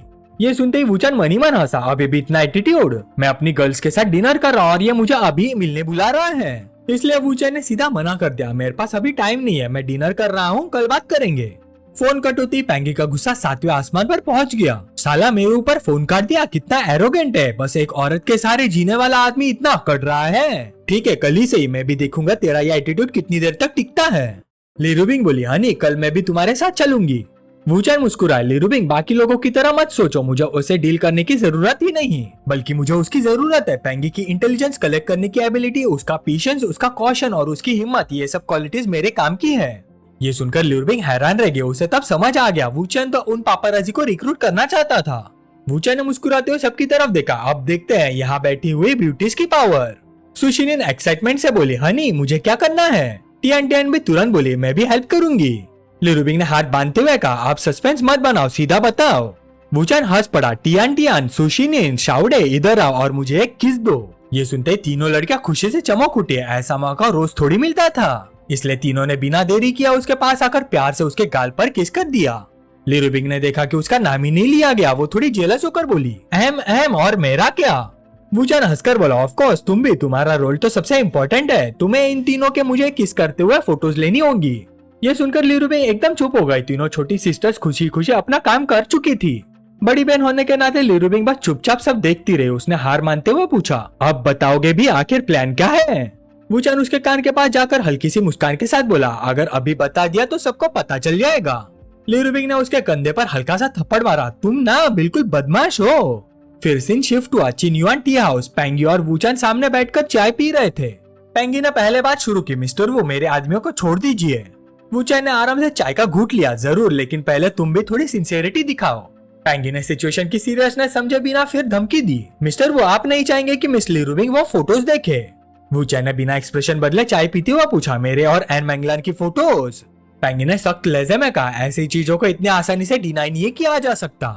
ये कहकर उसने फोन निकाल लिया। वूचैन ने भी अपना फोन निकाला, फिर मुस्कुरा कर बोला, जिस चीज की तुम बात कर रहे हो वैसी चीज, ये वाली। उसने फैमिली डिनर के वक्त वाली नई फोटोज दिखा दी।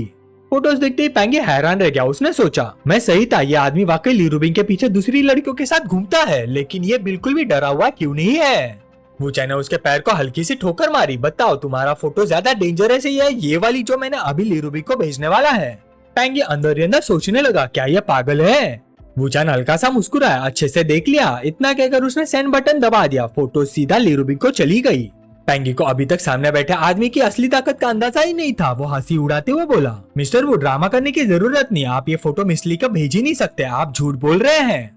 उसकी बात पूरी भी नहीं हुई थी कि वूचैन ने तुरंत लीरुबिंग को फोन लगा दिया, हेलो लीरुबिंग, फोटोज देखी? अब पेंगी चुप हो गया, उसे सिर्फ जवाब का इंतजार था। फोन के दूसरी तरफ से लीरुबिंग हंसी, इसमें देखने जैसा क्या है, बस तुम और कुछ लड़कियों की फोटोज ही तो हैं। वैसे भी कल ये फोटो मैंने ही तो तुम्हारे लिए खींची थी। ये सुनते पेंगी के होश उड़ गए। होले क्रैप, कुछ लड़कियां? इस एक सेंटेंस में ही बहुत सारी इंफॉर्मेशन छुपी थी। मतलब लीरुबिंग को वूचैन की दूसरी औरतों के बारे में सब पहले से पता है और वो इस बात को एक्सेप्ट भी करती है। तो चाहे वूचैन और एन मैंगलान के बीच सच में कुछ होता भी, तब भी वो उस फोटो से वूचैन को बिल्कुल थ्रेटन नहीं किया जा सकता था। फोन पर लीरुबिंग बोले, हनी अगर और कुछ नहीं है तो मैं फोन रखती हूँ, कंपनी में बहुत काम है। वूचैन ने प्यार से जवाब दिया, ठीक है, अपना ध्यान रखना। फोन रखने के बाद उसने सीधा पेंगी की तरफ देखा, एक बात याद रखना, मुझे धमकी देने वाले लोग मुझे बिल्कुल पसंद नहीं, और जो लोग मुझे धमकी देते हैं उनका अंजाम आमतौर पर अच्छा नहीं होता।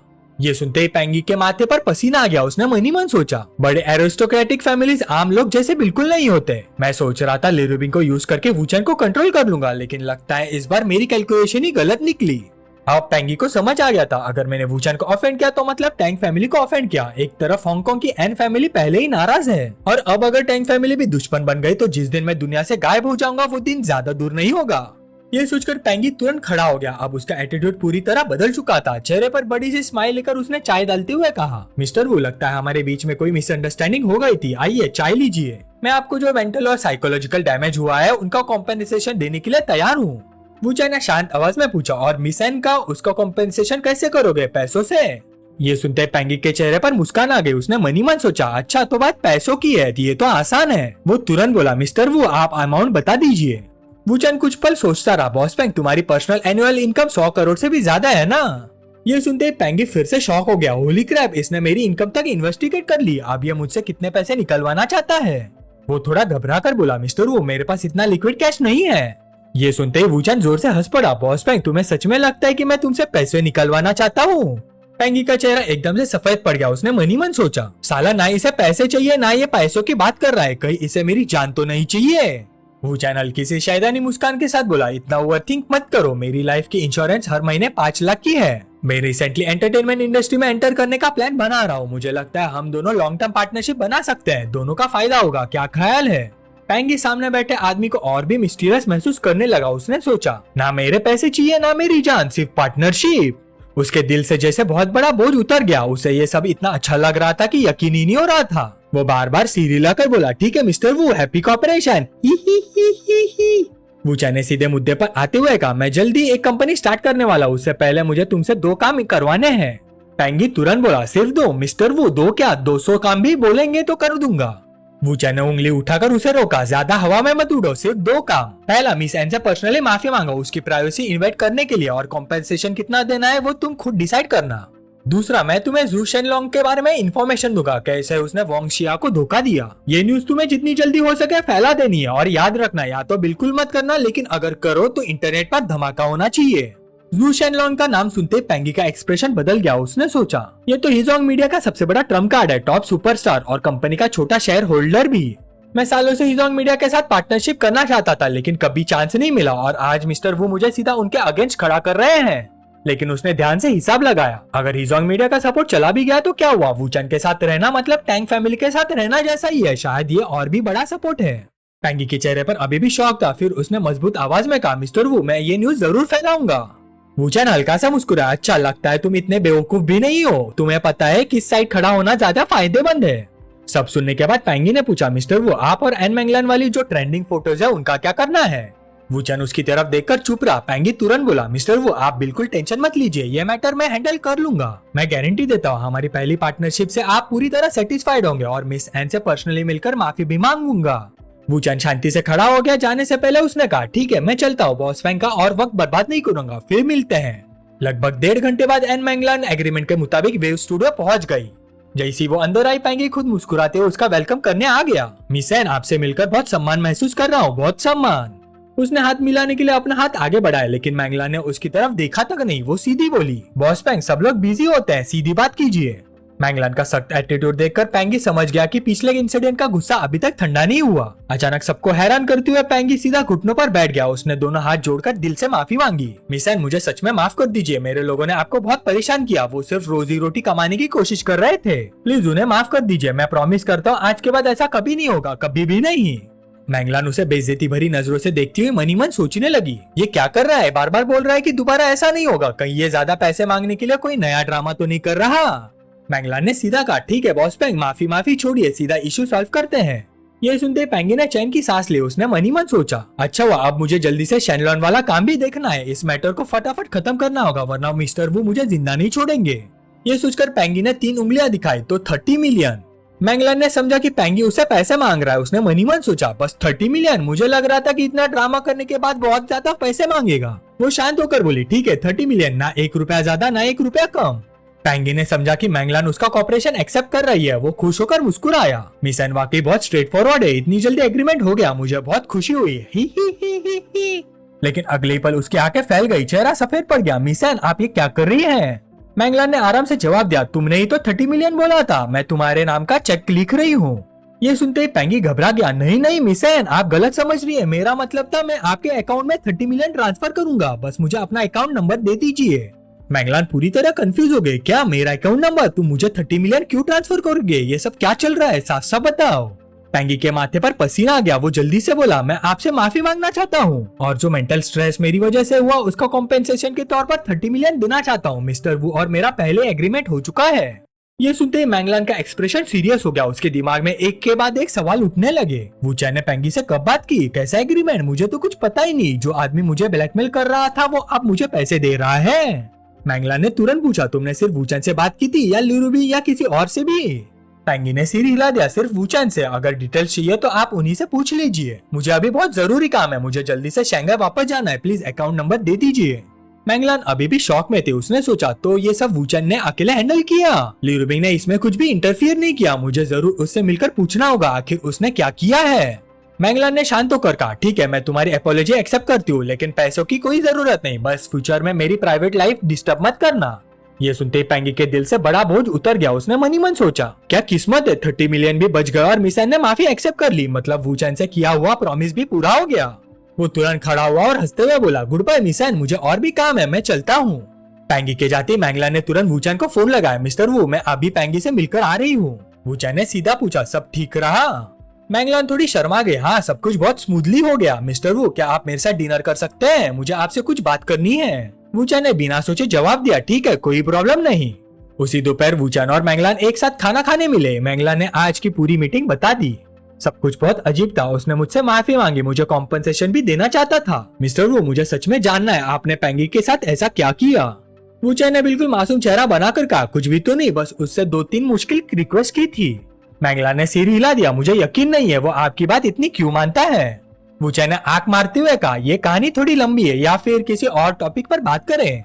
उसके बाद दोनों लगभग 3 घंटे तक साथ बैठे, वाइन पीते रहे, म्यूजिक की बात करते रहे, जिंदगी और सपनों के बारे में भाई बात करते रहे। मैंगलान धीरे धीरे वूचैन को देखते हुए उसमें खोसी गई। उसने मन ही मन सोचा, वूचैन के साथ बात करना हमेशा इतना इंटरेस्टिंग होता है, लगता है जैसे कभी बातें खत्म ही नहीं होंगी। फिर उसे पिछली बार की याद आई, पिछली बार भी हम दोनों ने साथ वाइन पी थी, जिंदगी के बारे में बातें की थी, और मैंने मौका देकर उसके गाल पर किस कर लिया था, जैसे ली रूबिंग से थोड़ा सा वक्त चुरा लिया हो। उसने फिर सोचा, उस दिन मिसली को पता चल गया था, लेकिन उन्होंने कोई बड़ा रिएक्शन नहीं दिया। अगर आज भी मैं मिस्टर वू को किस कर दूं तो शायद कुछ बुरा नहीं होगा। ये सोचते मैंगलान धीरे धीरे उसके और करीब आ गई। वो हल्की सी मुस्कान के साथ बोली, मिस्टर वू, चलिए एक बार फिर पियानो बजाते हैं। वूचैन को पता था कि आज की शाम का असली पल अब शुरू होने वाला है। उसने बिना झिझक हाँ कर दी। दोनों साथ में वापस रूम में चले गए। मैंगलान ने पियानो बजाना शुरू किया, साथ ही धीरे धीरे गाना भी गाने लगी। रूम में हल्की पियानो की मधुर धुन गूंज उठी। हर सुर में खुशी और प्यार की महसूस होने वाली गर्माहट थी। वूचैन एक तरफ खड़ा उसकी परफॉर्मेंस को चुपचाप एंजॉय कर रहा था। गाना खत्म होते ही मैंगलान उसकी तरफ देखकर मुस्कुराई। मिस्टर वू, आप वाकई एक म्यूजिकल जीनियस है। आप जो मेलोडीज कंपोज करते हैं वो सीधा दिल को छू लेती है, किसी के इमोशंस को हिला देने की ताकत रखती है। वो धीरे से खड़े हुए, उसकी आंखों में हल्का सा अफसोस था, काश हम दोनों पहले मिले होते। अचानक वूचैन ने खुद पहल की। उसने मैंगलान को प्यार से अपनी बाहों में खींच लिया। मैंगलान उसकी बाहों में सिमट गई। उसने कोई विरोध नहीं किया। थोड़ी शर्माहट जरूर थी, लेकिन उसके दिल में जो एहसास था उसे शब्दों में बयान करना मुश्किल था।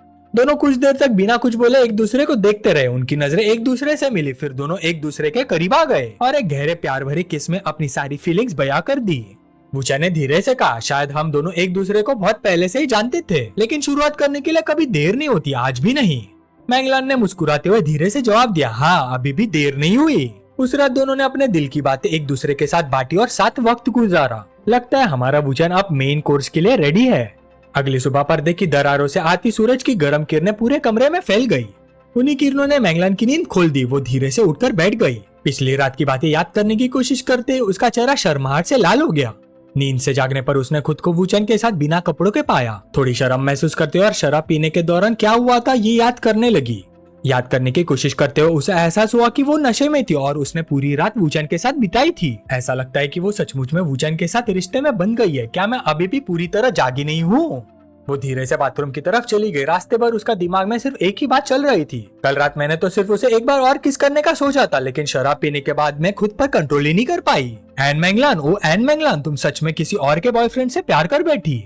उसे ली रूबिंग की वो बात याद आ गई, तो तुम वूचैन के साथ कब सोगी? उस वक्त उसने कभी नहीं सोचा था कि वो बात सच हो जाएगी। उसने उदासी से सोचा, अगर बात ली रूबिंग की ना होती तो शायद मैं सच में वूचैन के साथ खुलकर रह पाती, लेकिन अब मैं वूचैन के सामना कैसे करूंगी और ली रूबिंग का?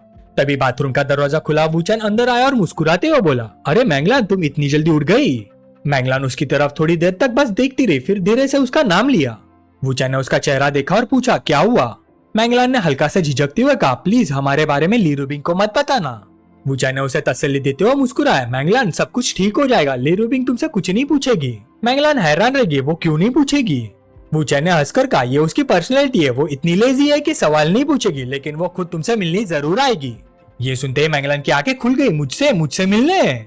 उसने मन ही मन सोचा, अगर वो सामने आई तो मैं सब कुछ डिनाई कर दूंगी, वैसे भी उसके पास कोई प्रूफ नहीं है, हाँ बस वही करूंगी।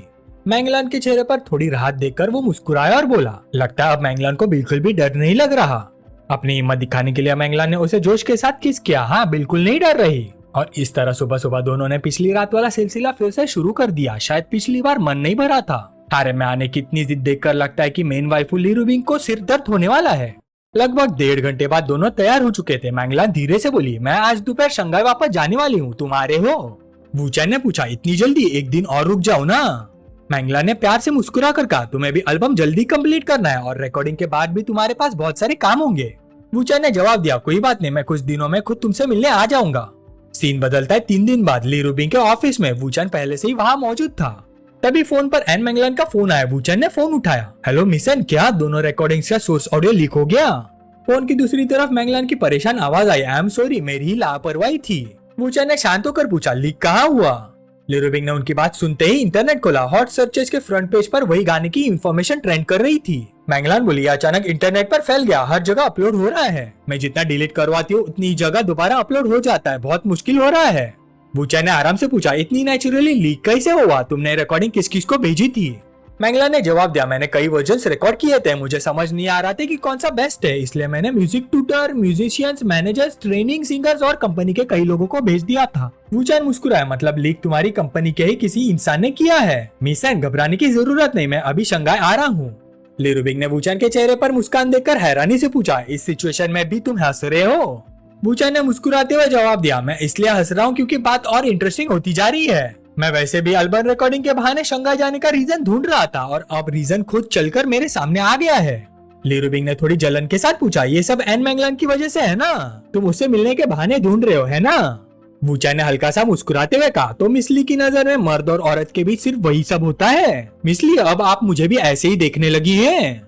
ये सुनते ही ली रूबिंग का सोचने का तरीका बदल गया। वो कुछ पल सोचकर बोली, कहीं तुम मिस एन की फैमिली की पावर यूज करना तो नहीं चाहते? डिंग फैमिली के खिलाफ और एक पावरफुल फोर्स जोड़ना चाहते हो? अगर एन फैमिली का सपोर्ट मिल गया तो जीतने का चांसेस और बढ़ जाएंगे। फिर उसने प्यार भरी नजरों से वूचैन को देखा, लेकिन मेरी सिर्फ एक रिक्वेस्ट है, इस बार अपना ध्यान रखना। वूचैन उसके करीब आया, हल्के से मुस्कान के साथ धीरे से बोला, मिस ली, क्या आप जेलस हो रही हो? ये बात सीधा ली रूबिंग के दिल पर लगी। वो मुंह फुलाकर बोली, हाँ मैं जेलस हूँ। ये देखकर वूचैन और मुस्कुराया, तो फिर मिस ली को अपनी हार मान लेनी चाहिए, जेलस होना अलाउड नहीं है। ली रूबिंग का सबर टूट गया, हाँ मैं जेलस हूँ, अब क्या कर लोगे? ये बोलते ही वूचैन ने बिना वार्निंग दिए उसके होठों पर एक प्यार भरा किस कर दिया। ली रूबिंग एकदम चौंक गई। उसने जल्दी से उसे हल्का सा पीछे धक्का दिया। तुम ना बिल्कुल बदमाश हो, क्या कर रहे हो? ये ऑफिस है। लेकिन हमारे वूचैन ने इस बात पर ध्यान नहीं दिया और आगे बढ़ गया। मुझे नहीं पता कि वो कुछ एक्सप्लिसिट करने वाला है या नहीं, लेकिन बिग सिस कहती कुछ और है और मजा कुछ और ही चीज का लेती है। आधे दिन बाद शंघाई में वूचैन और शाओडे की मीठी जोड़ी अपने रास्ते निकल चुकी थी। वूचैन ने तुरंत पैंगी को फोन लगाया, बॉस पैंग, मुझे कुछ लोगों की इन्फॉर्मेशन चाहिए, मैंने एड्रेस भेज दिया है, किसी को भेजकर उन पर नजर रखवाओ। पैंगी ने तुरंत जवाब दिया, ओके ब्रदर वू, वैसे भी शैंगलोंग सिर्फ 2 दिन से यहाँ है। तभी टैंग शिंपाओ मुस्कुराते हुए बोला, मास्टर काम खत्म हो जाए तो मुझे मिलना मत भूलना। ये डिसाइपल हमेशा मास्टर के साथ 2 पैक पीने के लिए रेडी रहेगा, रिलेशनशिप और स्ट्रॉन्ग करते हैं। वूचैन समझ गया कि यह कपल अब अपना टाइम साथ बिताना चाहता है, इसलिए उसने उन्हें डिस्टर्ब नहीं किया। वो मुस्कुराया और बोला, ठीक है चलो शाओडे, मिस एन से मिलते हैं। सुबह एन मैंगलान की म्यूजिक कंपनी के सारे एम्प्लॉय सुबह से ही वूचैन का वेलकम करने के लिए खड़े थे, लेकिन काफी देर तक वेट करने की वजह से कुछ लोग धीरे धीरे कंप्लेन करने लगे। एक चश्मा पहना एम्प्लॉय बोला, ये सिर्फ टीचर वू ही है, तो इतना ग्रैंड वेलकम देने की क्या जरूरत है? उसके पास खड़ा कलीग बोला, तुम इतना क्यों सोच रहे हो? बॉस ने जो बोला है बस वही करो। जैसी मैंगलान ने वूचैन को देखा, उसके आंखों में खुशी चमक उठी, लेकिन फेमस सिंगर होने की वजह से उसने अपनी फीलिंग्स को कंट्रोल किया। वो मुस्कुराती हुई बोली, टीचर वू, यहाँ आप आ गए। एम्प्लॉयज ने जब वूचैन को देखा तो धीरे धीरे हंसने लगे। क्या, मैंने तो सोचा था कि कोई 40-50 साल के एक्सपीरियंस म्यूजिक वेटरन होंगे, यह तो एक हैंडसम यंग लड़का निकला, शायद म्यूजिक इंडस्ट्री में 1 साल भी नहीं हुआ होगा। ये सुनते मैंगलान का चेहरा थोड़ा सख्त हो गया। वो पलटकर एम्प्लॉयज को तीखी नजरों से देखते हुए बोली, क्या हुआ, किसी को प्रॉब्लम है या टीचर वू का वेलकम नहीं करना? बॉस का मूड खराब देखते ही सब एम्प्लॉयज घबरा गए। सबने एक साथ झुककर कहा, हेलो टीचर वू, वेलकम टीचर वू। ये सीन देखकर शाओडे बिल्कुल चुप रही। वूचैन ने हाथ हिलाकर कहा, ठीक है चलिए ऊपर चलते हैं, वहाँ आराम से बात करेंगे। इसके बाद तीनों टी रूम में बैठ गए। वूचैन ने सीधा पूछा, मैंगलान क्या प्रोग्रेस हुई, कोई क्लू मिला? मैंगलान ने जवाब दिया, हमने सारे सर्विलेंस और रिकॉर्ड चेक किए, अभी तक 5 लोग सस्पेक्ट है, लीक उन्हीं में से किसी ने किया होगा। वूचैन हल्का सा मुस्कुराया, तो सब कुछ काफी स्मूथली चल रहा है। मैंगलान उदासी से बोली, एक सस्पेक्ट पकड़ा गया है, लेकिन मैंने बाकी सबको अरेस्ट नहीं करवाया। आखिर वो सब फ्यूचर टैलेंट्स है, अगर कंपनी में इतना बड़ा इशू क्रिएट हो गया तो बाद में बहुत प्रॉब्लम होगी। वूचैन ने कॉन्फिडेंस के साथ मुस्कुरा कर कहा, फिक्र मत करो, सब ठीक हो जाएगा, मुझे पहले ही पता चल चुका है कि कल्प्रिट कौन है। वूचन अपनी टॉप क्लास प्रोफेशनल स्किल की वजह से पहले ही समझ गया था कि असली कल्प्रिट कौन है। वो और मैंगलान कंपनी के एम्प्लॉय फाइल रूम में गए और सूले की फाइल निकाली। मेल, उम्र 31 साल, शंघाई कंजर्वेटरी ऑफ म्यूजिक से ग्रेजुएट, पहले ऑनलाइन सिंगर रह चुका था। Department of performing arts training centre में पोजीशन वोकल टीचर, पहले ट्रेनी बैच का मेंबर था और ट्रेनी रूम का डिप्टी डायरेक्टर। वूचन ने पूरे कॉन्फिडेंस के साथ कहा, यही है, सीधा इसके पास ही चलते हैं। मैंगलान थोड़ी हिचकिचाई और बोली, इसका इंटरव्यू मैंने खुद लिया था। सिर्फ 2 साल में ये सीनियर एग्जीक्यूटिव लेवल तक पहुंच गया है। कंपनी का बहुत ही प्रॉमिसिंग मैनेजर है, मुझे नहीं लगता कि ये हो सकता है। फिर उसने ऊपर देखते हुए पूछा, ब्रदर वो आप इतने श्योर कैसे हो सकते कि ये सब सुले ने ही किया है? वूचन बोला, समझाना थोड़ा कॉम्प्लिकेटेड है, चलो ऐसा करते हैं मिस एन, इसे यहाँ बुला लो। जब ये खुद कन्फेस करेगा तब तुम सब कुछ समझ जाओगी, मैं आराम से एक्सप्लेन करूंगा। मैंगलान ने उसकी बात मानी और सूले को ऑफिस में बुला लिया। कुछ ही देर बाद सूले ने दरवाजा खोला और अंदर आते ही बोला, बॉस आपने मुझे बुलाया था। मैंगलान ने अपने हाथ बांध लिए और सीरियस एक्सप्रेशन के साथ उसकी तरफ देखा और बोली, मिस्टर वू तुमसे कुछ डिस्कस करना चाहते हैं। सूले ने वूचन को देखते ही सोचा, मैंने तो सोचा था वोकल टीचर कोई 50 साल या उससे ज्यादा उम्र का होगा, लेकिन ये तो इतना यंग और गोरा आदमी निकला। वूचन ने सीधा उसकी आंखों में देखते हुए कहा, मैं तुम्हें एक चांस देता हूँ, या तो खुद से सब कुछ बता दो या फिर मैं शिया शाओ को फोन करके पूछ लेता हूँ। ये नाम सुनते ही सूले का चेहरा एकदम बदल गया। शॉक में उसका कंपोजर ही टूट गया। साइड में खड़ी शाओडे ने मनी मन सोचा, शिया शाओ वही रूबिक कॉपर पपाराजी स्टूडियो का बॉस। इंडस्ट्री में उसकी पोजीशन सिर्फ पेंगुए से नीचे है। क्या सूले सच में उससे कनेक्टेड है? सूले ने जल्दी से खुद को संभाला और बोला, सर मुझे समझ नहीं आ रहा आप क्या कह रहे हैं। मेरा उस शिया शाओ नाम के आदमी से कोई लेना देना नहीं है। जब उसने फिर भी मानने से इनकार कर दिया तो वूचन ने शांत आवाज में पूछा, अभी भी वही फोन नंबर यूज करो जिसका एंडिंग 564 है और पैसे तुम्हारी मदर इन लॉ के बैंक कार्ड में ट्रांसफर हुए थे ना? अब सूले सच में घबरा गया। उसके दिमाग में कल की सारी बातें फ्लैश होने लगी। कल ही उसने रूबिक स्टूडियो के अपने 564 वाले नंबर से कांटेक्ट किया था और उसकी मदर इन लॉ के अकाउंट में भी एक बड़ी अमाउंट आई थी। लेकिन उसने खुद को संभालते हुए सोचा, मुझे किसी भी फोन पर बात करने का हक है। कंपनी ने इसके खिलाफ कोई रूल नहीं बनाया और सिर्फ पैसे ट्रांसफर होने से कोई प्रूफ नहीं बन जाता। पैनिक करने की जरूरत नहीं। फिर वो जोर से चिल्लाया, मिस्टर वो आप पर्सनल बातों की वजह से मुझ पर शक कर रहे हैं? अगर एविडेंस है तो दिखा दीजिए। उसके बाद उसने विक्टिम कार्ड खेलना शुरू कर दिया। जब मैडम को मुझ पर भरोसा नहीं है तो फिर मेरा यहाँ रुककर कंपनी के लिए मेहनत करने का कोई मतलब नहीं। मैं अभी इसी वक्त रेजिग्नेशन लेटर लिख देता हूँ।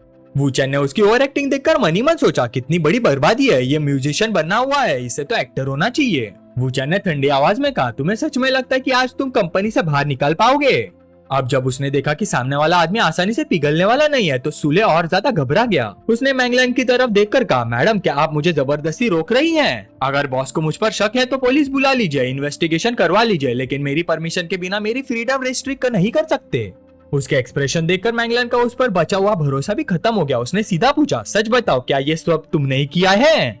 सूले फिर से जोर से चिल्लाया, नहीं मैंने कुछ नहीं किया।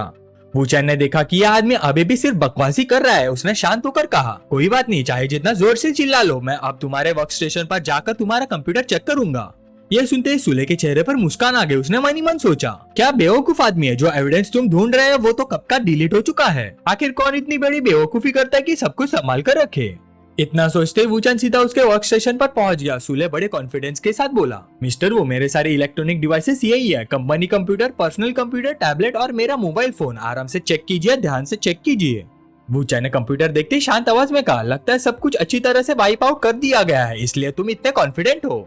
सूले तुरंत बोला, मिस्टर वो अगर सॉलिड एविडेंस नहीं है तो बेकार की बातें मत कीजिए। मैंने अपने कंप्यूटर से कोई भी एविडेंस डिलीट नहीं किया, इसलिए किसी इनोसेंट इंसान पर झूठा इल्जाम मत लगाइए। मैंगलान थोड़ी परेशान हो गई। वो धीरे से वूचन के पास आई और पूछा, ब्रदर वो अब क्या करे? वूचन मुस्कुराया और बोला, फिक्र मत करो, बस थोड़ा वेट करो। उसके बाद 1000 साल की कल्टिवेशन से निकली हुई अपनी हैकर स्किल दिखाते हुए वूचन कोडिंग करने लगा। लगभग 20 मिनट बाद मैंगलान एक्साइटमेंट से पूछ बैठी, टीचर वो आप क्या लिख रहे हो? वूचन ने स्क्रीन से नजर हटाए बिना जवाब दिया, डिलीटेड फाइल रिकवर करने का प्रोग्राम, रिकवरी कंप्लीट हो गई, चलो आप साथ मिलकर देखते हैं। फिर उसने तीखी नजरों से सूले को देखा और बोला, ये देखो ये ईमेल पहले ही भेजी जा चुकी है, मुझे लगता है इसे खोलकर दिखाने की जरूरत नहीं पड़ेगी, है ना? अपनी साजिश पूरी तरह एक्सपोज होते ही सूले के पैरों तले जमीन खिसक गई। वो तुरंत घुटनों के बल गिर गया और रोते हुए भीख मांगने लगा, बॉस बॉस मुझसे गलती हो गई, मुझसे गलती हो गई, मैडम प्लीज इस बार मुझे माफ कर दीजिए।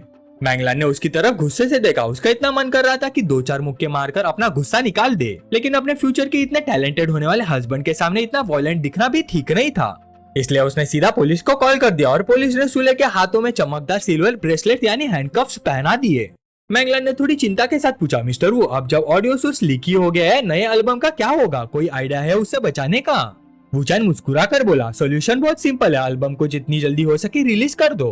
तभी मैंगलान को अचानक कुछ याद आया, वैसे मिस्टर वू आपको कैसे पता चला कि लीक सुलह ने किया था? वूचैन ने शांत आवाज में जवाब दिया, मैंने पहले ही पैंगी से इंडस्ट्री के दुश्मनों की इन्वेस्टिगेशन करने को बोला था, इसलिए सच तक पहुंचना ज्यादा मुश्किल नहीं था। छोड़ो ये सब, कंपनी बंद होने से पहले मुझे एक गाना रिकॉर्ड करना है। मैंगलान हैरान होकर बोली, है अभी रिकॉर्डिंग? वूचैन हल्का सा मुस्कुराया, बिल्कुल, मैं एक ऐसा गाना रिकॉर्ड करने वाला हूँ जो पूरी म्यूजिक इंडस्ट्री को हिला देगा और आज रात ही रिलीज करूंगा। ऑडियो लीक का असली सोल्यूशन वही है, पूरा चाइना हिल जाएगा। मैंगलान उसकी बात सुनकर और भी कंफ्यूज हो गई, इंडस्ट्री को हिला देने वाला गाना, ये कैसे प्लान है? कहीं ये मजाक तो नहीं कर रहा? अगली सुबह शाओडे इंटरनेट ब्राउज करते जोर से चिल्लाए, मिस्टर वू आपका नया गाना इंटरनेट पर नंबर 1 ट्रेंडिंग सर्च पर बन गया है, 40 मिलियन व्यूज क्रॉस कर चुका है, पूरे इंटरनेट पर लोग इसी बात पर लड़ रहे हैं। मैंगलान ने भी रिपोर्ट देखते हुए कहा, सिर्फ इतना ही नहीं, थर्ड और फोर्थ ट्रेंडिंग सर्च भी आपसे ही रिलेटेड है। वूचैन के नए गाने पर कंट्रोवर्सी, और वूचैन इतनी फास्ट रैप कैसे करता है? इन दोनों की पॉपुलैरिटी भी लगभग 7 मिलियन सर्च तक पहुंच चुकी है। फिर उसने कमेंट पढ़ना शुरू कर दिया, सीरियसली तू इतना ही महान है तो सीधा स्वर्ग क्यों नहीं चला जाता? कितनी हिम्मत है तुम्हारी, जो गाने में कह दिया कि सारे म्यूजिशियंस अंधे हैं। चाइनीज म्यूजिक इंडस्ट्री में कल नाम की कोई चीज नहीं, सिर्फ वूचैन ही वूचैन। मैंगलान कमेंट्स पढ़ते हुए सोचने लगी, बस तो इतना ज्यादा है कि पहले कभी नहीं हुआ, लेकिन ये सारी पब्लिसिटी बहुत नेगेटिव है, इतनी बुरी तरह डिस्कस होना भी कोई अच्छी बात नहीं। तभी ऑफिस का दरवाजा खुला, एक स्टाफ मेंबर अंदर आया, बॉस नए एल्बम के सारे 7 गाने टीचर वू ने ही लिखे हैं ना? ये म्यूजिक डायरेक्टर यू शिया था। मैंगलान ने शांति से जवाब दिया, हाँ टीचर वू ने ही लिखे हैं। क्या हुआ टीचर वू? यू शिया अचानक जोर जोर से हंसने लगा, टीचर वू तो खत्म हो गया, बिल्कुल फिनिश्ड, वैसे मानना पड़ेगा वो असली जीनियस है।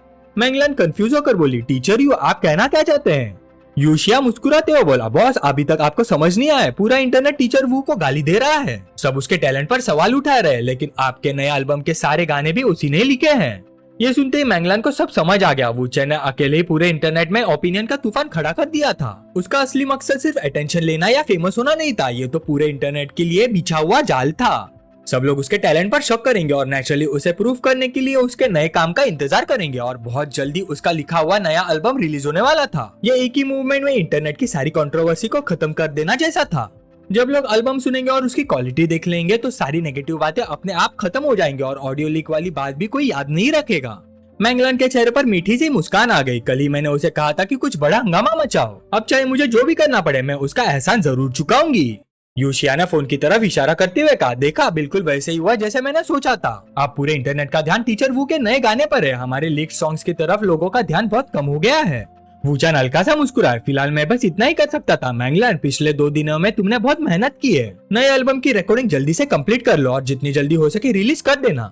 मैंगलान कुछ कहना चाहती थी, वो हिचकिचाते हुए बोली, टीचर वू मैं, लेकिन उसके बोलने से पहले ही वूचैन धीरे से बोला, मुझे अगले कुछ दिन बहुत जरूरी काम है, मैं चलता हूँ, बाद में कांटेक्ट करूंगा। फिर सीन चेंज हुआ 1 घंटे बाद एम सिटी यानी शंघाई के डोंगपू डिस्ट्रिक्ट में यिंगवे रेस्टोरेंट में। वूचैन और शाओडे वहाँ बैठे हुए थे। वूचैन ने कहा, शाओडे ये मूवी स्क्रिप्ट मैंने कुछ ही दिन पहले लिखी थी, इसे रख लो। उसने एक यूएसबी ड्राइव उसके हाथ में दे दी, जब माओ आए उसे दे देना। शाओडे हैरान होकर बोली, मूवी स्क्रिप्ट, क्या ये नई कंपनी के लिए कोई इंपॉर्टेंट इन्फॉर्मेशन है? ये तो आपको खुद मिस्टर वू को देनी चाहिए ना। वूचैन ने उसकी तरफ देखकर गहरे मतलब वाली मुस्कान के साथ कहा, नहीं ये तुम ही देना, क्योंकि ये तुम्हें शंघाई एंटरटेनमेंट का चेयरमैन बना सकती है। ये सुनते ही शाओडे की आंखें फट गई, उसने हैरानी से सोचा, मुझे शंघाई एंटरटेनमेंट का चेयरमैन बना देगी? अचानक 2 लोग वहाँ आ गए, दोनों का एटीट्यूड काफी बॉसी था। चिकन हेयर कलर वाला लड़का अकड़ते हुए बोला, ये तो जुआंग यूनिवर्सिटी की कैंपस बेले नहीं है। वो छोटा सा बदमाश था ची चैंगचोंग, वो ची मिंग का बेटा था जो शंघाई रियल एस्टेट ग्रुप का चेयरमैन था। उसके साथ खड़ा था ची जून, एम सिटी में शंघाई रियल एस्टेट ग्रुप का सबसे बड़ा शेयर होल्डर और डायरेक्टर। उसने गुंडे जैसा एक्सप्रेशन बनाया और मजाक उड़ाते हुए बोला, काफी टाइम हो गया तो आखिर तुमने किसी यंग रिच लड़की को फंसा ही लिया, या मुझे रिजेक्ट करने के बाद लगा कि इससे भी बेटर कोई मिल जाएगा? ये सुनते ही शाओडे का गुस्सा फूट पड़ा। वूचैन ने तुरंत उसे शांत करते हुए कहा, इन दोनों पर ध्यान मत दो, बस इग्नोर करो। ची चैंगचोंग अपने अंकल के पास झुककर बोला, अंकल देखा, ये वही कैंपस बेले है जिसके बारे में मैं आपको बार बार बताता था। चीजून ने शाओडे को ऊपर से नीचे तक देखा और बोला, वाकई बेहतरीन है, मैं सोच सकता हूँ कि उसके साथ कितना मजा आता होगा, मेरे भतीजे की पसंद अच्छी है। ची चैंगचोंग हंसी उड़ाते हुए बोला, हेलो मिस स्कूल फ्लावर, ये तुम्हारा कौन सा बॉयफ्रेंड है? अपने नए रिच बॉयफ्रेंड को अपने पुराने कांड बता दिए क्या? शाओडे तुरंत गुस्से में बोली, बकवास बंद करो, मुझे खाना खाने दो, मुझे डिस्टर्ब मत करो। वूचैन ने उसके लफ्जों के पीछे छुपा हुआ मतलब तुरंत समझ लिया। उसने सीरियस होकर शाओडे की तरफ देखा। शाओडे घबरा कर बोली, मिस्टर वो इनकी बकवास पर बिल्कुल मत जाना। ये छोटा बदमाश देख रहा था कि वूचैन अभी तक शांत था। उसने सोचा, लगता है ये रिच लड़का कुछ बोलने की हिम्मत ही नहीं करेगा, अब तो जो मन करे बोल सकता हूँ। फिर वो और भी ज्यादा बदतमीजी से बोला, मैं कौन सी बकवास कर रहा हूँ जो तुमने दूसरे लड़कों के साथ किया, अभी तो मैंने बताना शुरू भी नहीं किया। वूचन तुरंत समझ गया कि ये जानबूझकर दोनों के बीच दरार डालने की कोशिश कर रहा है। उसका पेशेंस खत्म हो गया। उसने शावड़े से शांति से कहा, इसके मुंह पर पानी फेंको। शावड़े हैरान रह गए, हाँ सच में? वूचन ने दोबारा कहा, डरना मत, फेंको। अपने स्वीटहार्ट की बात मानकर उसने पूरा ग्लास उठाया और सीधा ची चैंगचोंग के चेहरे पर दे मारा, छपाक। ची चैंगचोंग तुरंत भड़क गया। उसे यकीन ही नहीं हुआ कि किसी ने उसके मुंह पर पानी फेंक दिया। वो गुस्से से दहाड़ते हुए बोला, साली तेरी हिम्मत कैसी हुई? वो शावड़े पर हाथ उठाने वाला था, लेकिन उसी पल वूचन ने सीधा उसके घुटनों पर एक जबरदस्त किक मार दी, धड़ाम। अगले ही पल उसका बैलेंस बिगड़ गया और धड़ाम उसका चेहरा सीधा टेबल पर जा टकराया। ये देखकर उसका अंकल चीजुन और शावड़े दोनों एक पल के लिए शॉक हो गए। चीजुन ने जल्दी से उसे उठाया। छोटा बदमाश अभी भी चक्कर खा रहा था। उसने अपना मुंह पकड़ रखा था। खून तेज धार की तरह बह रहा था। ची चैंगचोंग रोते हुए चिल्लाया, अंकल किसी ने मुझे लात मारी, लानत है। लेकिन जब दोनों ने पलट कर देखा, वहाँ वूचन और शावड़े के अलावा कोई था ही नहीं। चीजुन ने गुस्से से वूचन को घूरते हुए कहा, तुम्हारी हिम्मत कैसे हुई मेरे प्यारे भतीजे को मारने की? वूचन बिल्कुल मासूम चेहरा बनाकर बोला, तुमने मुझे किक मारते देखा? बिना प्रूफ के बकवास मत करो। यहाँ खड़े होकर चिल्लाने के बजाय इसे हॉस्पिटल ले जाओ, कहीं दिमाग को भी चोट न लग जाई हो। चीजुन गुस्से से कांप रहा था, लेकिन उसने किक को क्लियरली देखा ही नहीं था। उसने ठंडी आवाज में बोला, सिक्योरिटी कैमरा चेक करता हूँ, उसके बाद तुमसे हिसाब बराबर करूंगा। वूचन आराम से बोला, लेकिन जिस टेबल पर मैं और शावड़े बैठे थे वो कैमरा के ब्लाइंड स्पॉट पर आती है। लगता है तुम्हारी मेहनत बेकार जाने वाली है।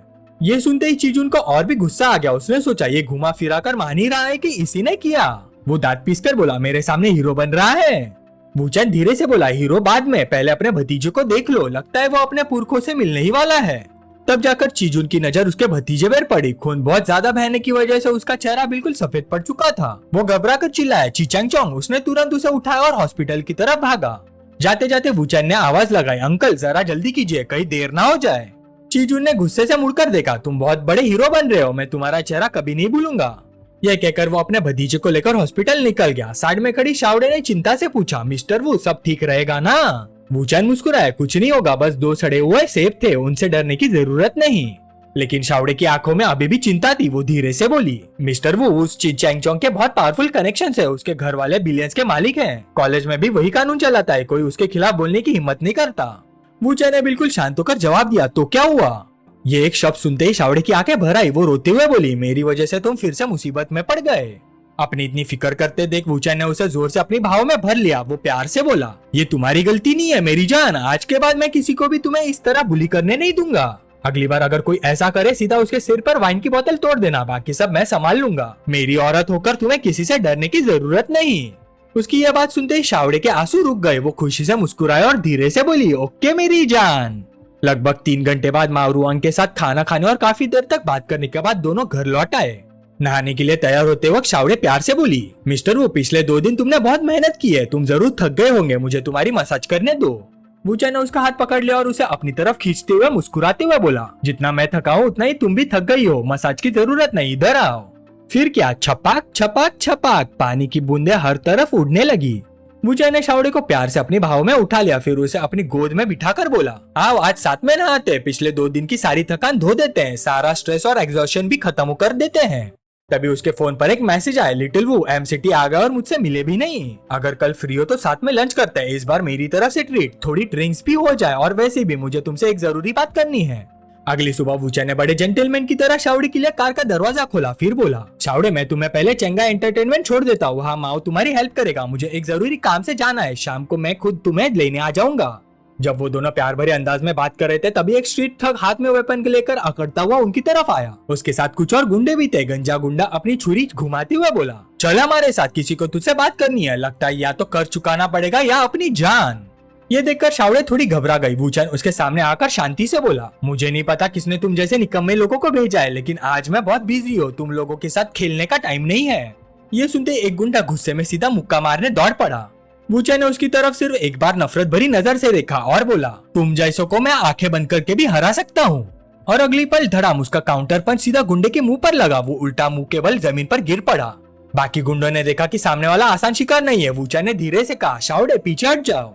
जैसे ही शावड़े सेफ हुई, वूचन तुरंत बैटल मोड में आ गया। एक जबरदस्त किक, धड़ाम, एक गुंडे के नकली दांत हवा में उड़ गए। उसके तुरंत बाद एक हुक पंच, क्रैक, दूसरे गुंडे की कई पसलियां टूट गई। तीसरे को सीधा एक सॉलिड पंच, और वो भी बिना आवाज किए जमीन पर गिर गया।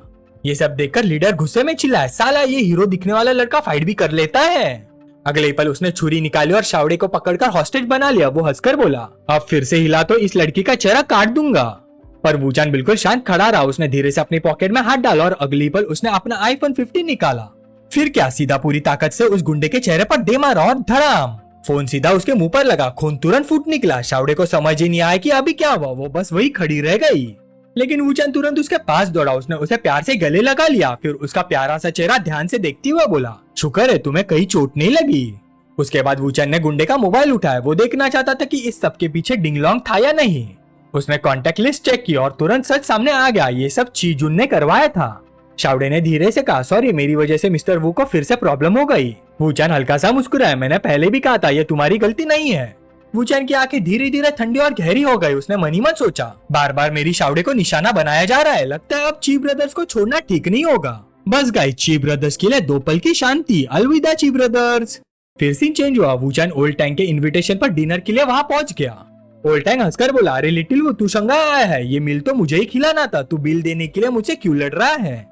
वूचान मुस्कुराया बोला, ओल्ड टैंग मैंने ही बॉस गू को यहाँ बुलाया है। मुझे पता है तुम लोग लू फैमिली से निपटने की तैयारी कर रहे हो, गू फैमिली भी वही कर रही है। लेकिन उससे पहले मैं तुम दोनों को एक गिफ्ट देना चाहता हूँ। तुम दोनों रियल एस्टेट बिजनेस को अच्छी तरह जानते हो ना। यह कहकर उसने अपनी पॉकेट से एक यूएसबी ड्राइव निकाली। ओल्ड टैंग ने आराम से अपना ग्लास उठाया, एक सिप लिया और बोला, ची ब्रदर्स वो तो बस इस छोटे से शंघाई में थोड़ा बहुत बिजनेस करते हैं, कोई बड़े लोग नहीं है। बॉस गुई ने भी कहा, उनके पीछे कोई पावरफुल फैमिली भी नहीं है। सुना है वो बस किसी पुराने लीडर के चेले हैं। वूचान हल्की सी ठंडी मुस्कान के साथ बोला, वो पुराना लीडर तो कब का मर चुका है, अब उनकी ग्रोथ भी लगभग खत्म हो चुकी है। उसने यूएसबी टेबल पर रख दिया और बोला, इसमें ची ब्रदर्स के सारे काले कारनामों का रिकॉर्ड है, ले लो। इसकी मदद से तुम लोग आसानी से शंघाई रियल एस्टेट के 10 बिलियन के एसेट्स निगल सकते हो। ये सुनते ओल्ड टैंग शॉक में पड़ गया, पूरा शंघाई रियल एस्टेट निगल लेंगे। बॉस गुई भी हैरान रह गया, इतना बड़ा मूव, क्या ची ब्रदर्स ने वूचान को नाराज कर दिया है। वूचान ने सीधा जवाब दिया, मुझे बस ऐसे लोग बिल्कुल पसंद नहीं है जो बार बार मेरे सामने प्रॉब्लम क्रिएट करते रहते हैं। आप बताओ ये डील करनी है या नहीं। ओल्ड टैंग जोर से हंस पड़ा, ऐसी डील में कभी नुकसान नहीं होता। बॉस गुई ने भी सिर हिलाया, अगर मैं और ओल्ड टैंग साथ में काम करें तो लगभग 3 दिन में पूरी कंपनी अपने कंट्रोल में ले सकते हैं। वूचान खुश होकर बोला, तो फिर इस डील के बाद गू फैमिली और टैंग फैमिली टेम्परेरी अलाइज मानी जाएंगी, ठीक। ओल्ड टैंग ने बिना हिचकिचाहट के कहा, जब वूचान ने खुद कहा है तो ये डील पक्की समझो, वैसे भी ये कई बिलियंस की अपॉर्चुनिटी है। बॉस गू मनी मन सोचने लगा, बस वूचान को नाराज करने की एक गलती और ची फैमिली, टैंग और गू फैमिली की अलायंस की सीढ़ी बन गई। ओल्ड टैंग खुशी से अपना ग्लास उठाते हुए बोला, आओ लिटिल गू, हमारी दोनों फैमिलीज के अलायंस के नाम पे एक टोस्ट हो जाए। ये काम खत्म होने के बाद तुम्हारी फैमिली की पोजीशन और भी स्ट्रॉन्ग हो जाएगी। गुई रूबो ने तुरंत जवाब दिया, बिल्कुल, आगे कभी भी मेरी जरूरत पड़े बस एक बार कह देना, मैं अपनी पूरी कोशिश करूंगा। ओल्ड टैंग बहुत खुश हुआ, बहुत बढ़िया, लिटिल गू सच में डिसाइसिव है।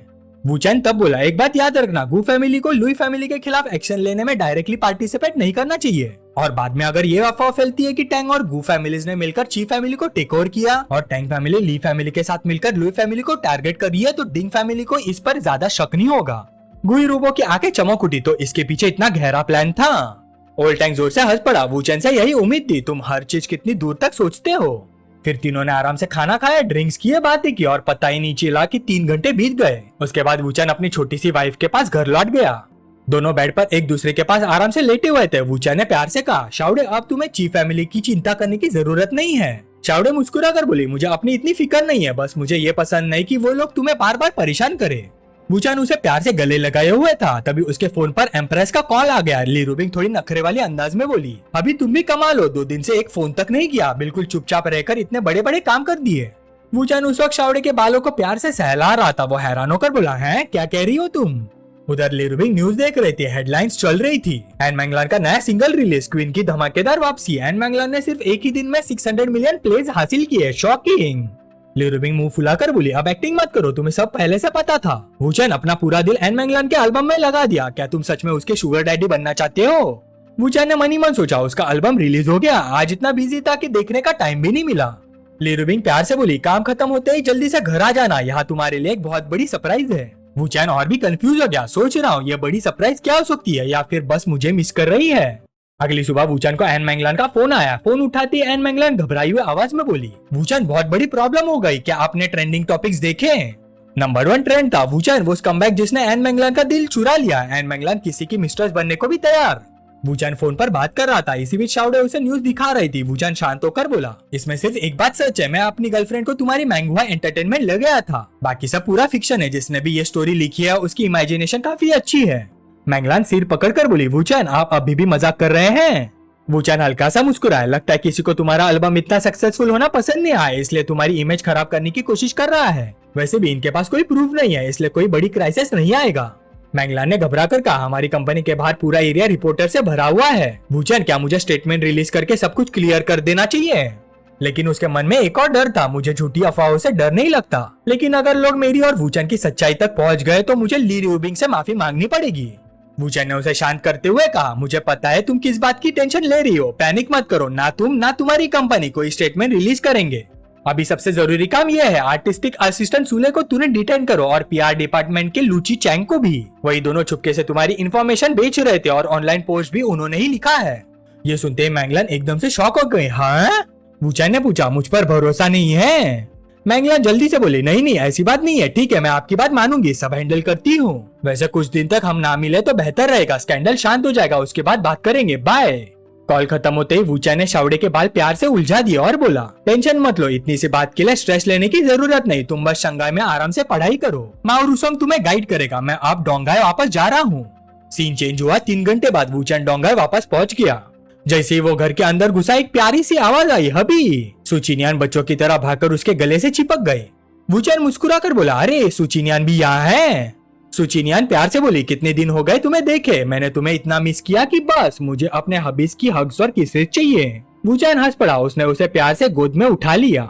साइड में बैठे एम्प्रेस ली रूबिंग बस चुपचाप ये सब देख रही थी। उसने मनी मन सोचा, ये सुचिनियन नॉर्मली कितनी शांत लड़की होती है, लेकिन वूचान के सामने आते ही बिल्कुल बदल जाती है। वूचान ने सीरियस होकर पूछा, ली रूबिंग आखिर ऐसी क्या इम्पोर्टेंट बात थी जिसके लिए सुचिनियन को भी यहाँ आना पड़ा? ली रूबिंग मुस्कुरा कर बोली, मुझसे मत पूछो, उसी से पूछो। वूचान हैरान होकर सुचिनियन की तरफ देखने लगा। सुचिनियन उसके कान के पास आई और धीरे से फुसफुसाई, अभी मुझे एक बेबी चाहिए। ये सुनते ही वूचान पूरे 5 सेकंड तक बिल्कुल जम गया। सुचिनियन भी उसकी तरफ देख रहे थे, उसके जवाब का इंतजार करते हुए। ली रूबिंग भी साइड में आंखें बंद करके चुपचाप बैठी हुई थी। थोड़ी देर बाद वूचान ने हल्का सा घबरा कर कहा, लेकिन अगर तुम प्रेग्नेंट हो गई तो कंपनी संभालने की एनर्जी कहाँ से लाओगी? ये सुनते ही सुचिनियन खुशी से मुस्कुराई और बोली, मुझे पता है, लेकिन मुझे अपने हबी के साथ एक बेबी चाहिए। वूचान कुछ देर चुप रहा, उसने मनी मन सोचा, मेरा और सुचिनियन का रिश्ता काफी कॉम्प्लिकेटेड है, अभी तो इसे पब्लिक करना मुश्किल है, शायद फ्यूचर में भी, लेकिन अगर एक बच्चा उसे इतनी खुशी दे सकता है तो मुझे कोई प्रॉब्लम नहीं। वूचान मुस्कुराया, उसने प्यार से उसके सिर पर हाथ फेरा और बोला, ठीक है, जैसे तुम चाहती हो, हम एक हेल्दी बेबी का वेलकम करेंगे। ये सुनते ही सुचिनियन बच्चों की तरह उछल पड़ी, ये मैं अभी से अपनी हेल्थ का ध्यान रखूंगी और प्रेगनेंसी की तैयारी करूंगी। अभी मैं पहले एक लकी डेट चूज करूंगी, फिर तुम्हें कॉल करूंगी, बाय ली रूबिंग। ये देखकर वूचान और ली रूबिंग दोनों एक दूसरे की तरफ देखने लगे, दोनों बिल्कुल स्पीचलेस थे। ली रूबिंग ने गहरी सांस लेकर कहा, इस लड़की को देखकर सच में हार मान लेती हूँ। वूचान शरारती मुस्कान के साथ बोला, देखो सुचिनियन को भी बेबी चाहिए और तुम मुझे कब बेबी दोगी?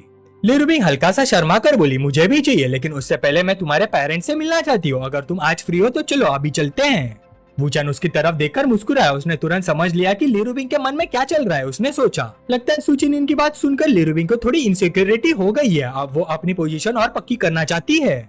ली रूबिंग ने उसकी मुस्कान देख ली, वो मुंह फुलाकर बोली, इतना मुस्कुरा क्यों रहे हो, अगर कोई ऑब्जेक्शन नहीं है तो चलो। वूचान अपनी हंसी रोक ही नहीं पाया, दोनों फिर उसके पेरेंट्स के घर के लिए निकल गए। कुछ देर बाद ली रूबिंग आसपास देखते हुए बोली, अभी क्या तुम बचपन से ही यही रहते आए हो? वूचान हंसकर बोला, क्या गरीब होने की वजह से मुझे जज कर रही हो? ली रूबिंग भी मुस्कुराई, जज बिल्कुल नहीं, मैं तो बस सोच रही हूँ इतने सिंपल जगह से मेरा इतना अमेजिंग आदमी कैसे निकला। उसकी तारीफ सुनकर वूचान का सीना गर्व से फूल गया, वो हंसकर बोला, आसान है क्योंकि मैं 100 सालों में एक बार पैदा होने वाला टैलेंट हूँ। ली रूबिंग ने उसका हाथ पकड़ लिया, बस अब मजाक बंद करो, अंदर चलो, आंटी को और वेट मत कराओ। फिर दोनों घर के अंदर गए। वूचान ने इंट्रोड्यूस करते हुए कहा, माँ पापा ये ली रूबिंग है। अपने 20 साल के बड़े बेटे को पहली बार गर्लफ्रेंड के साथ घर आते देखकर उसके माँ बाप बहुत खुश हो गए। उसकी माँ मुस्कुराते हुए बोली, अरे बेटा तुम आ गई, इतना सारा सामान लाने की क्या जरूरत थी? उसके पापा भी प्यार से बोले, ली रूबिंग वहाँ क्यों खड़ी हो, अंदर आओ, आराम से बैठो। तभी दरवाजे पर नॉक हुआ, पापा ने जाकर दरवाजा खोला, अरे लाउचन आज कैसे आना हुआ? लाउचन बोला, ओल्डवू थोड़ी जरूरी बात करनी थी। लेकिन अगली पल उसकी नजर अंदर पड़ी, अरे मैडम ले भी यही है। ली रूबिंग भी हैरानी से बाहर देखने लगी। वूचान के माँ बाप मनी मन सोचने लगे, क्या लाउचन हमारे बेटी की गर्लफ्रेंड को जानता है? लाउचन तुरंत ली रूबिंग के पास आया, मैडम ली आप जैसे बड़े लोग बहुत बिजी रहते हैं, इसलिए शायद मुझे याद ना हो, मैं चैन जिन हूँ, शेंगी केमिकल कंपनी से। लिरुबिंग ने विनम्रता से मुस्कुरा कर कहा, हेलो बॉस चैन। लाओचैन ने पूछा, मैडम ली आप यहाँ वुचैन के साथ हैं? लिरुबिंग खुशी से वुचैन का हाथ पकड़कर बोली, हाँ वुचैन मेरा बॉयफ्रेंड है। वुचैन के पापा हंसकर बोले, अरे बिंग बिंग, लाओचैन कोई बाहर वाला नहीं है, आओ सब बैठते हैं। लाओचैन धीरे से उसके पास झुककर बोला, ओल्ड वू तुम्हारी तो लॉटरी लग गई, तुम्हारा वुचैन यूनिवर्सिटी से निकलते इतना अमीर गर्लफ्रेंड ले आया। ये सुनते ओल्ड वू हैरान हो गए, बहुत अमीर? उसने कंफ्यूजन में पूछा, तुम क्या कह रहे हो, बिंग बिंग इतनी रिच है? लाओचैन ने सीरियस होकर जवाब दिया, तुम्हें सच में नहीं पता? तुम्हारी होने वाली बहू की कॉस्मेटिक कंपनी का बहुत बड़ा फैक्ट्री है, उसकी वैल्यू लगभग 2 या 3 बिलियन है। ये सुनते ही ओल्ड वू एकदम चुप हो गया। उसने मनी मन सोचा, ये दोनों एक साथ कैसे आए? मेरे वुचैन में ऐसी क्या बात है जो इतनी बड़ी लड़की ने इसे पसंद कर लिया? तभी वुचैन की माँ ने टेबल लगा दिया और आवाज लगाई, सब लोग खड़े ही रहोगे, आओ खाना ठंडा हो जाएगा। लाओचैन हंसकर बोला, सिस्टर इन लॉ आज आपके घर गेस्ट आए हैं, मैं चलता हूँ, लावू बड़े बाद में मिलते हैं। उसके बाद चारों लोग साथ बैठकर खाना खाने लगे, लेकिन ओल्ड वू के चेहरे पर अभी भी सोच भरी गंभीरता थी। वुचैन की माँ बोली, बिंग बिंग आओ बेटा, ये टेस्ट करके देखो पसंद आता है या नहीं। फिर उसने वुचैन को डांटा, बेटा बस अपना ही मत खा, बिंग बिंग के लिए भी सर्व करो। लिरुबिंग मुस्कुराते हुए बोली, आंटी आप बहुत टेस्टी खाना बनाती हैं। तभी ओल्ड वू ने गहरी सांस लेकर कहा, बिंग बिंग मुझे बहुत खुशी है कि तुम हमारे घर आई, लेकिन मुझे एक बात कहनी है, तुम इतनी सक्सेसफुल हो, हमारी फैमिली इतनी अमीर नहीं है, तुम जैसी अच्छी लड़की मेरे बेटे के साथ रिलेशनशिप में है। मुझे डर है कहीं मेरा बेटा तुम्हारे लिए बोझ ना बन जाए। उनकी सच्ची बात सुनकर लिरुबिंग का चेहरा एकदम सीरियस हो गया। उसने सीधा जवाब दिया, अंकल मैं प्रेग्नेंट हूँ। ये सुनते ही दोनों एक साथ जोर से बोले, क्या प्रेग्नेंट? सच? कितने दिन हुए? लिरुबिंग ने मुस्कुराते हुए जवाब दिया, अभी कुछ ही दिन हुए हैं, कुछ दिन पहले डॉक्टर के पास चेकअप करवाया था। अल्ट्रासाउंड के बाद डॉक्टर ने बताया कि प्रेगनेंसी लगभग 20 दिन की है। ये सुनते ही ओल्ड वू ने तुरंत वुचैन की तरफ घूरकर देखा और डांटते हुए बोला, ये क्या किया तुमने? जरा भी ध्यान नहीं रखा? तुम्हें सेफ्टी मेजर्स लेने नहीं आते? वुचैन बस मासूम सा चेहरा बनाकर चुप बैठा रहा। लिरुबिंग ने तुरंत कहा, अंकल इसमें वुचैन की कोई गलती नहीं, पहला कदम मैंने ही उठाया था। उसने प्यार से वुचैन की तरफ देखा और आगे बोली, मैं भी अब 27 साल की हो चुकी हूँ, मेरा करियर भी स्टेबल है, अब फैमिली के बारे में सोचने का वक्त आ गया है। ये सुनते ओल्ड वू जोर से चिल्लाया, अरे नालायक, बिंग बिंग तुमसे शादी करना चाहती है, तुम्हारे बच्चे की माँ बनना चाहती है और फिर भी तुम खुश नहीं हो। वुचैन की माँ भी तुरंत बोली, वुचैन आज तो मुझे भी तुम्हें डांटना पड़ेगा, कोई लड़की के साथ ऐसा बिहेव करता है क्या? बिल्कुल ठीक नहीं। फिर वो लिरुबिंग के पास बैठ गई और प्यार से बोली, बिंग बिंग बिल्कुल टेंशन मत लेना, अगर वुचैन मेरी बात नहीं सुनेगा तो मैं खुद इसकी क्लास लूंगी। दोनों सास ससुर अपने होने वाली बहू का इतना साइड ले रहे थे और अपने ही बेटे को डांट रहे थे। उस रात लिरुबिंग और वुचैन घर लौट आए। रूम में आते ही लिरुबिंग धीरे से बोली, अभी मैंने सिर्फ तुम्हारे पेरेंट्स को खुश करने के लिए प्रेगनेंसी वाली बात बोली थी, तुम मुझसे नाराज तो नहीं हो? वुचैन मुस्कुराया, नाराज? मैं क्यों नाराज हूँगा, वैसे भी चाहे तो इस बात को सच में भी बदल सकते हैं। यह कहकर उसने शरारती अंदाज में आंख मारी। लिरुबिंग ने मुंह फुला लिया, वैसे सुचिनियन को भी बेबी चाहिए, इतना सब हैंडल कर लोगे? वुचैन ने उसे जवाब देने का मौका ही नहीं दिया। उसने तुरंत उसे अपनी तरफ खींचकर बेड पर गिरा दिया, फिर मुस्कुराते हुए बोला, मैं बैल जितना स्ट्रांग हूँ, तुम किस बात की टेंशन ले रही हो? जब वो उसके करीब आया, लिरुबिंग ने हल्की सी मुस्कान के साथ उसके होठों पर अपनी उंगली रख दी और बोली, हाँ हाँ पता है तुम कितने स्ट्रांग हो, इसलिए तो टियान टियान, सुचिनियन, शाओडे, वुरैंग और एनमेंगलान सब तुम्हारे आसपास ही रहती हैं। वुचैन मुस्कुराया और बोला, अभी भी जिद कर रही हो, लगता है तुम्हें थोड़ी पनिशमेंट चाहिए। फिर क्या था, उसने अपनी बात को असलियत में बदल दिया। इस पर लिरुबिंग खुशी से चिल्लाई, अरे तुम बहुत बुरे हो। अगली सुबह वुचैन को बॉस टैंक का फोन आया। दूसरी तरफ से घबराई हुई आवाज आई, वुचैन माओरुओंग के साथ एक्सीडेंट हो गया। ये सुनते ही वुचैन थोड़ा सीरियस हो गया। उसने तुरंत पूछा, वो ठीक तो है ना? ओल्ड टैंक ने गंभीर आवाज में जवाब दिया, लगभग 10 मिनट पहले वो टैंगशियांग इंटरसेक्शन क्रॉस कर रहा था, तब एक ट्रक ने रेड लाइट तोड़कर उसे टक्कर मार दी। वो अभी हॉस्पिटल में और ट्रक ड्राइवर भाग गया। मैंने गुइरुबो से बात की, उसका मानना है कि ये ची ब्रदर्स ने करवाया है। वुचैन कुछ देर तक सोचता रहा, फिर बोला, नहीं कुछ तो गड़बड़ है, ची ब्रदर सिर्फ गली के गुंडे हैं, वो किसी को ट्रक से उड़ाने की हिम्मत नहीं करेंगे। बॉस टैंक, हो सकता है इसका चीफ फैमिली से कोई लेना देना ही ना हो, प्लीज गुइरुबो को समझाइए वो कोई जल्दबाजी ना करे, मैं असली कल्प्रिट को ढूंढता हूँ। ओल्ड टैंक हैरान हो गया, तुम्हें लगता है इसके पीछे कोई और है? वुचैन ने कहा, हाँ एक काम कीजिए, जिस रोड पर एक्सीडेंट हुआ वहाँ की सीसीटीवी फुटेज मुझे भेज दीजिए। ओल्ड टैंक बोला, ठीक है मुझे 30 मिनट दो। आधे घंटे बाद वुचैन के पास एक्सीडेंट की फुटेज आ गई। वीडियो देखते ही वो बोला, मैंने कहा था ये ची ब्रदर्स नहीं है, ये मोडू का चाओ यांगपिंग है। साइड में बैठी लिरुबिंग ने पूछा, माओरुओंग को नुकसान पहुंचाने वाले बहुत लोग होंगे, तुम इतने श्योर कैसे हो? वुचैन ने फुटेज उसके सामने रखते हुए कहा, एक्सीडेंट के कुछ मिनट पहले और बाद रोड पर चलने वाली लगभग 80% गाड़ियां चाओ यांगपिंग की ग्रुप से हैं। लिरुबिंग हैरान रह गई, तुम्हें कैसे पता चल गया कि वो सब उनके गैंग की गाड़ियां हैं? वुचैन ने कॉन्फिडेंस से जवाब दिया, मैं इंटेलिजेंस डीलर हूँ, किसी भी बड़े बॉस की गाड़ियां पहचान सकता हूँ। उसने तुरंत बॉस गू को फोन लगाया, बॉस गू चाओ यांगपिंग का कॉल हिस्ट्री चेक करो, देखो एक्सीडेंट से पहले उसने किस किस से बात की थी, जिसने काम किया उसे पकड़ो, अच्छी तरह पिटाई करो, जब सच बोल दे तब चाओ यांगपिंग से निपटना। बॉस गुइरुबो ने बिना हिचकिचाहट जवाब दिया, जी मिस्टर वू, जैसे आपने कहा। फिर सीन चेंज हुआ आधे दिन बाद एक सुनसान कंस्ट्रक्शन साइट पर। बॉस गुइरुबो कुर्सी पर शान से बैठा था, हाथ में सस्ती सी लॉलीपॉप थी। उसके सामने दो आदमी बुरी तरह पीट चुके थे, दोनों घुटने के बल बैठे रोते हुए माफी मांग रहे थे। लाल शर्ट वाला आदमी रोते हुए बोला, बॉस गु मुझसे गलती हो गई, माउरुआई पर अटैक नहीं करना चाहिए था, मेरी जान बख्श दो, मैं दोबारा कभी ऐसा नहीं करूंगा। बॉस गुइरुबे ने उनकी कन्फेशन सुन ली। उसने मनी मन सोचा, मिस्टर वो की प्रेडिक्शन फिर से सही निकली, सच में चाओ यांगपिंग ही इसके पीछे था। फिर उसने लॉलीपॉप जमीन पर फेंक दी और अपने आदमियों को हुक्म दिया, मारते रहो, जितनी चोट माउरुआई को लगी है उतनी इसे भी लगनी चाहिए, मेडिकल बिल्स की टेंशन मत लो, सब मैं भर दूंगा। दो लंबे तगड़े आदमियों ने एक साथ जवाब दिया, जी बॉस, और दोनों गुंडे सिर्फ रोते हुए रहम की भीख मांगते रहते। उधर वुचन अपनी फरारी इतनी तेज चला रहा था जैसे गाड़ी सड़क पर नहीं हवा में उड़ा रही हो। लिरुबिंग थोड़ी सी जलन भरी आवाज में बोली, ये एन मैंगलन फिर क्या चाहती है? कल ही तो तुम मोडू से वापस आए हो, आज फिर फोन कर रही है। वुचन आराम से बोला, फोन उठाओ तभी पता चलेगा। लिरुबिंग ने कॉल रिसीव की, हेलो। दूसरी तरफ से मैंगलन की आवाज है, मिस्टर वू नहीं, क्या मिस ली बोल रही है? लिरुबिंग ने थोड़ी बेचैनी के साथ पूछा, क्या काम है? मैंगलन ने आगे कहा, अब सब कुछ सेटल हो गया है और मुझे ये भी पता चल गया है कि इस सब के पीछे कौन था। अब मैं मिस्टर वू से पिछली वाली बात दोबारा डिस्कस करना चाहती हूँ, वही मैंगोआ म्यूजिक के 50% शेयर वाली बात। ये सुनते ही लिरुबिंग की बाहें चढ़ गई। उसने दोबारा पूछा, क्या कहा तुमने? उसने तुमसे कितनी इक्विटी मांगी थी? क्या मैंने सही सुना? 50%? मैंगलन ने सीधा जवाब दिया, हाँ। ये सुनते ही लिरुबिंग को तुरंत कुछ अजीब सा महसूस हुआ। उसके दिल में एक हल्की सी शक की घंटी बज उठी। उसने फिर पूछा, तो अब तुम उस बात के लिए मान गई हो? मैंगलन ने शांति से वजह बताई, पिछली बार हमारी बात पूरी नहीं हो पाई थी, इस बार मैं मिस्टर वू के साथ डिटेल में डिस्कस करना चाहती हूँ और ये भी पूछना चाहती हूँ कि मिस्टर वू मोडू कब आ रहे हैं। ये सुनते ही लिरुबिंग ने अपने छोटे से हबी की तरफ देखा। वुचन के चेहरे पर वही शरारती और कॉन्फिडेंट मुस्कान थी। लिरुबिंग कुछ बोल ही नहीं पाई, बस चुपचाप उसकी तरफ देखती रही और कार में बैठे वुचन को एन मैंगलन से फोन पर आराम से बात करते हुए देखती रह गई। लिरुबिंग अपने हस्बैंड को देखकर मनी मन मुस्कुरा दी। एन मैंगलन ने वुचन की इतनी ज्यादा डिमांड्स मान ली, इसका मतलब साफ है कि वुचन उसे नहीं बल्कि एन मैंगलन ही वुचन पर फिदा हो चुकी है। लिरुबिंग ने मैंगलन से कहा, वुचन ने मोडू का ट्रिप खुद अरेंज कर दिया है, क्या तुम्हें उसे कोई मैसेज देना है? ये सुनकर मैंगलन थोड़ी शर्मा कर बोली, जरूरत नहीं, मिस ली मेरी तरफ से वुचन को बता देंगी। लिरुबिंग हंसी और बोली, वाह वुचन कितना स्मार्ट है, शंघाई आए सिर्फ 2 दिन हुए हैं और एन मैंगलन ने खुद ही अपने 50% शेयर उन्हें दे दिए। सच में तुम लिरुबिंग के हस्बैंड बनने के बिल्कुल लायक हो। वुचन बोला, चलो अब एन मैंगलन की बात छोड़ो, मैं अब सुशिनिन से मिलने जा रहा हूँ। लिरुबिंग हैरान होकर बोली, सुशिनिन ने तो कल ही कहा था कि वो बेबी चाहती है, क्या तुम वहाँ उसी काम के लिए जा रहे हो? वुचन मुस्कुरा कर बोला, अब तो दिन निकल आया है, सुशिनिन ऑफिस में काम कर रही होगी, मेरे और भी काम होते हैं, वो नहीं। अगर कोई पूछे तो बस कह देना कि मैं उसके लिए डॉक्यूमेंट्स देने गया हूँ।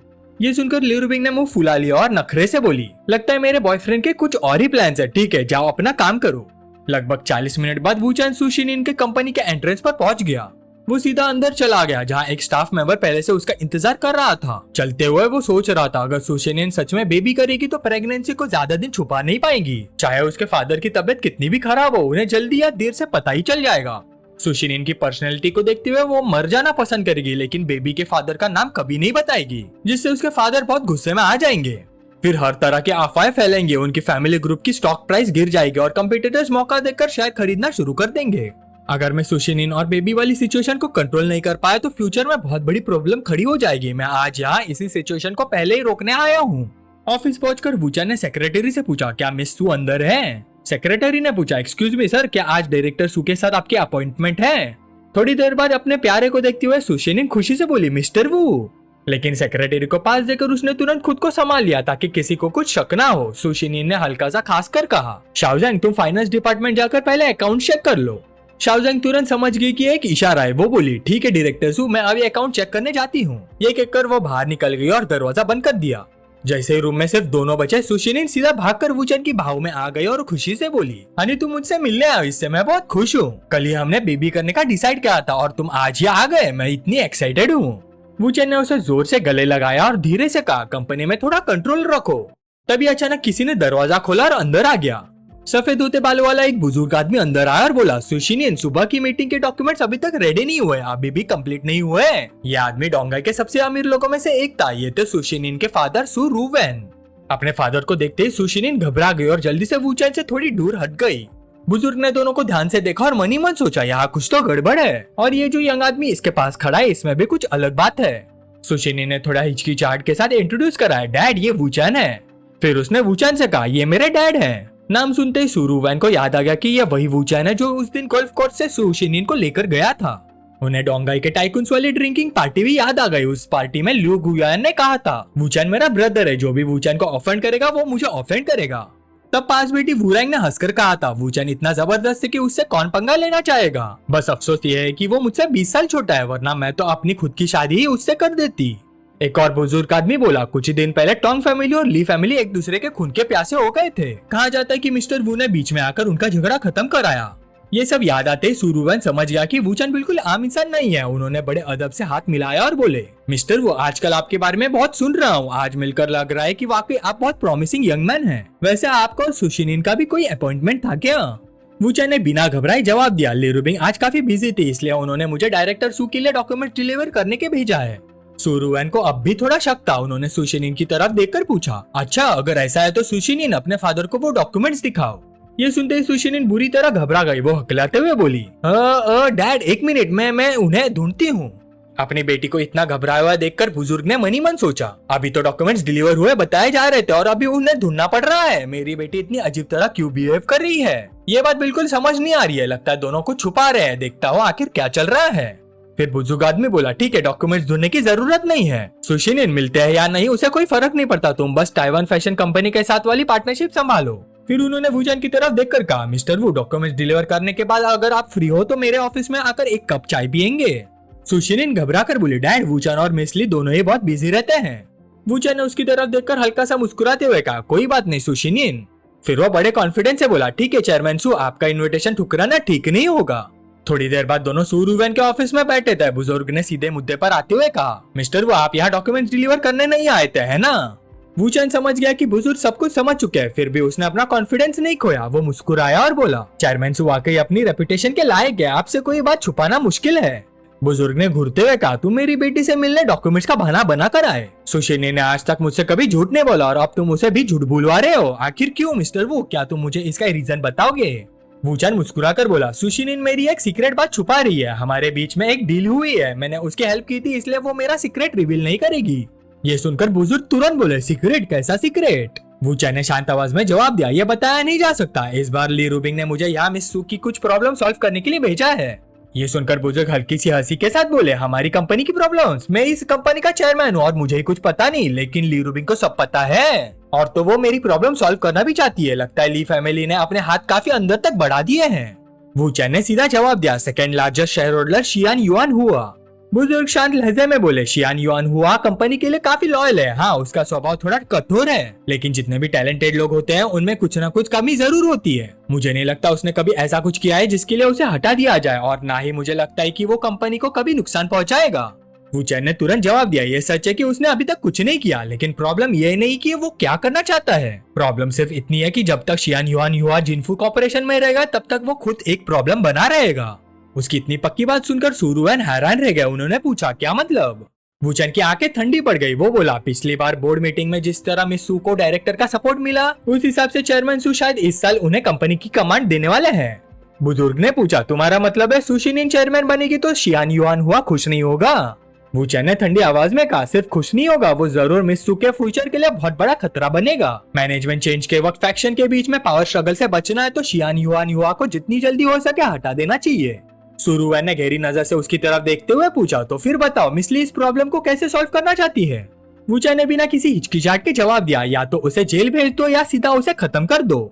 ये सुनकर सुरुवन अंदर ही अंदर कांप गए। उन्होंने सोचा मेरी जानकारी के हिसाब से शियान युआन हुआ का सबसे बड़ा गुनाह सिर्फ इतना था कि कई साल पहले कंपनी बैंकरप्ट होने के बाद वो मजबूरी में अंडरवर्ल्ड के साथ स्मगलिंग में फंस गया था, लेकिन उसके लिए सीधा जान से मार देने की बात मैंने कभी नहीं सुना कि ली रुबिंग प्रॉब्लम्स को इतना एक्सट्रीम तरीके से सॉल्व करती हो। चाहे सुशिनिन की हेल्प ही क्यों ना करनी हो, किसी को सीधा मार देने की डिमांड करना यह बहुत ज्यादा है। और अगर कभी फ्यूचर में सुशिनिन और ली रुबिंग के बीच में झगड़ा हो गया तो?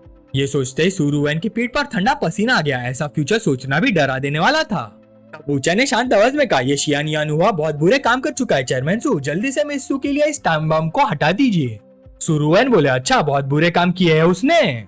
वूचैन ने हल्का सा मुस्कुरा कर बोला चेयरमैन सू की नजर में वो सिर्फ एक बदनसीब आदमी है जो मजबूरी में स्मगलिंग की दुनिया में चला गया, और जिनफू कॉर्पोरेशन ने उसकी कंपनी एक्वायर करने के बाद वो मेहनत से काम करता हुआ दिखता रहा, लेकिन असल में शियान युआन हुआ बहुत ही खतरनाक इंसान है।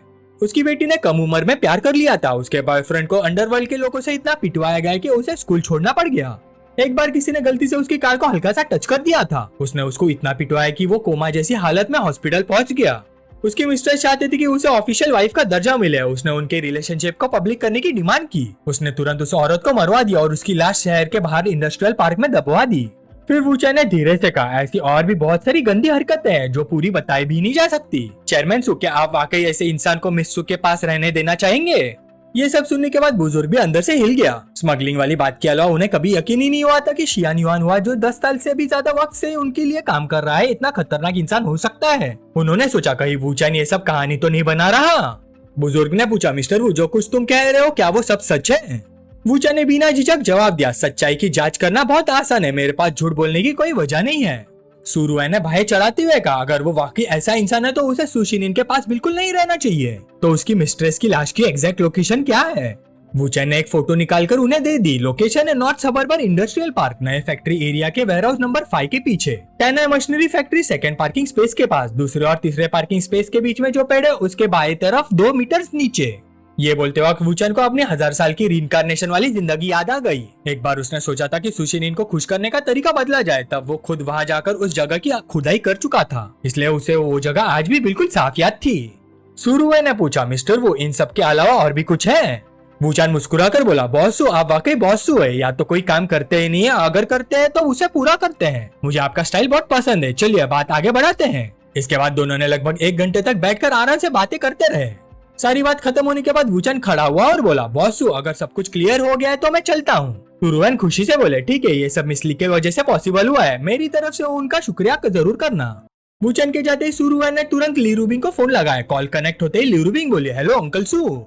सुरुएन जोर से हंसे, मिसली, अभी मेरी वूचैन से बात खत्म हुई है। सुशिनिन की हेल्प करने के लिए तुम्हारा बहुत शुक्रिया। अब इतना सीक्रेट रखने की जरूरत नहीं है, आगे से कुछ भी हो सीधा मेरे पास आ जाना। वैसे भी मैंने लोगों को लाश निकालने के लिए भेज दिया है। ये सुनकर ली रूबिंग पूरी तरह कंफ्यूज हो गई। उसने मन ही मन सोचा, लाश निकालने? किसकी लाश? वूचैन आखिर क्या कर रहा है? क्या वो सुरुएन के लिए कोई जाल बिछा रहा है? लेकिन मैं जवाब क्या दूं, मुझे तो कुछ पता ही नहीं है, तो बुरा फंस गई मैं। दूसरी तरफ चुपचाप सन्नाटा देखकर सुरुएन ने पूछा, हेलो मिसली, आप कुछ बोल क्यों नहीं रही है, क्या लाइन पर है? ली रूबिंग अभी भी गहरी सोच में डूबी हुई थी। उसका दिमाग तेजी से चलने लगा। नॉर्मली वूचैन इतनी बड़ी गलती नहीं करता। अगर इस बात में मेरा नाम यूज करना था और उसने पहले मुझे कुछ बताया नहीं, तो सिर्फ एक ही पॉसिबिलिटी है, वो चाहता है कि सुरुएन मुझ पर शक करे। ली रूबिंग ने संभालते हुए जवाब दिया, अंकल सू, मैं यही हूँ। सुरुएन बोले, मुझे लगता है मिस्टर वू ने शियान युआन हुआ से जुड़े कुछ लोगों के नाम बताए होंगे, लेकिन आपने अभी तक पूरी सिचुएशन क्लियर नहीं की। मिसली, क्या आप थोड़ा और बता सकती हैं? ली रूबिंग थोड़ी हिचकिचाई और बोली, सच कहूँ तो मुझे भी पूरी बात क्लियर नहीं है। अंकल सू, मेरी मीटिंग का टाइम हो गया है, हम बाद में बात करते हैं, ठीक है? कॉल खत्म होते ही सुरुएन के माथे पर थोड़ा पसीना आ गया। उन्होंने सोचा, अगर शियान युआन हुआ की इन्वेस्टिगेशन ली रूबिंग ने की होती तो वो इतनी घबराती क्यों? रुको, कहीं ऐसा तो नहीं ये सब पता लगाने वाला असल में ली रूबिंग नहीं बल्कि वूचैन है। सुरुएन दूर देखते हुए पुरानी बातें याद करने लगे। सुशिनिन से बोर्ड ने उसके पावर्स तभी छीने थे जब वूचैन ने उसे गोल्फ कोर्स से ले गया था। हाँ, उससे पहले मैंने कभी सुशिनिन और वूचैन का नाम साथ में कभी नहीं सुना। और आजकल डोंगर में वूचैन के बारे में जो अफवाह चल रही है, अगर वो सिर्फ ली फैमिली का दामाद होता तो इतनी बड़ी बड़ी चीजें कभी अचीव नहीं कर पाता। फिर सीन चेंज हुआ। इंडस्ट्रियल पार्क में फावड़े चलने की आवाज गूंज रही थी। 2 आदमी जोर से बोले, बॉस, हमें मिल गया, यहाँ सच में एक औरत की हड्डियां दबी हुई है। ये देखकर सुरुएन अंदर तक हिल गया। वूचैन गलत नहीं था, ये यंग आदमी वाकई बहुत ही कैपेबल है। इसी वक्त दूसरी तरफ वूचैन अपनी प्यारी वाइफ के साथ बैठकर आराम से बातें कर रहा था। ली रूबिंग ने हल्का सा मुंह बनाकर बोला, हनी, अगली बार ऐसा मजाक मत करना, अगर मैं टाइम पर रिएक्ट ना करती तो।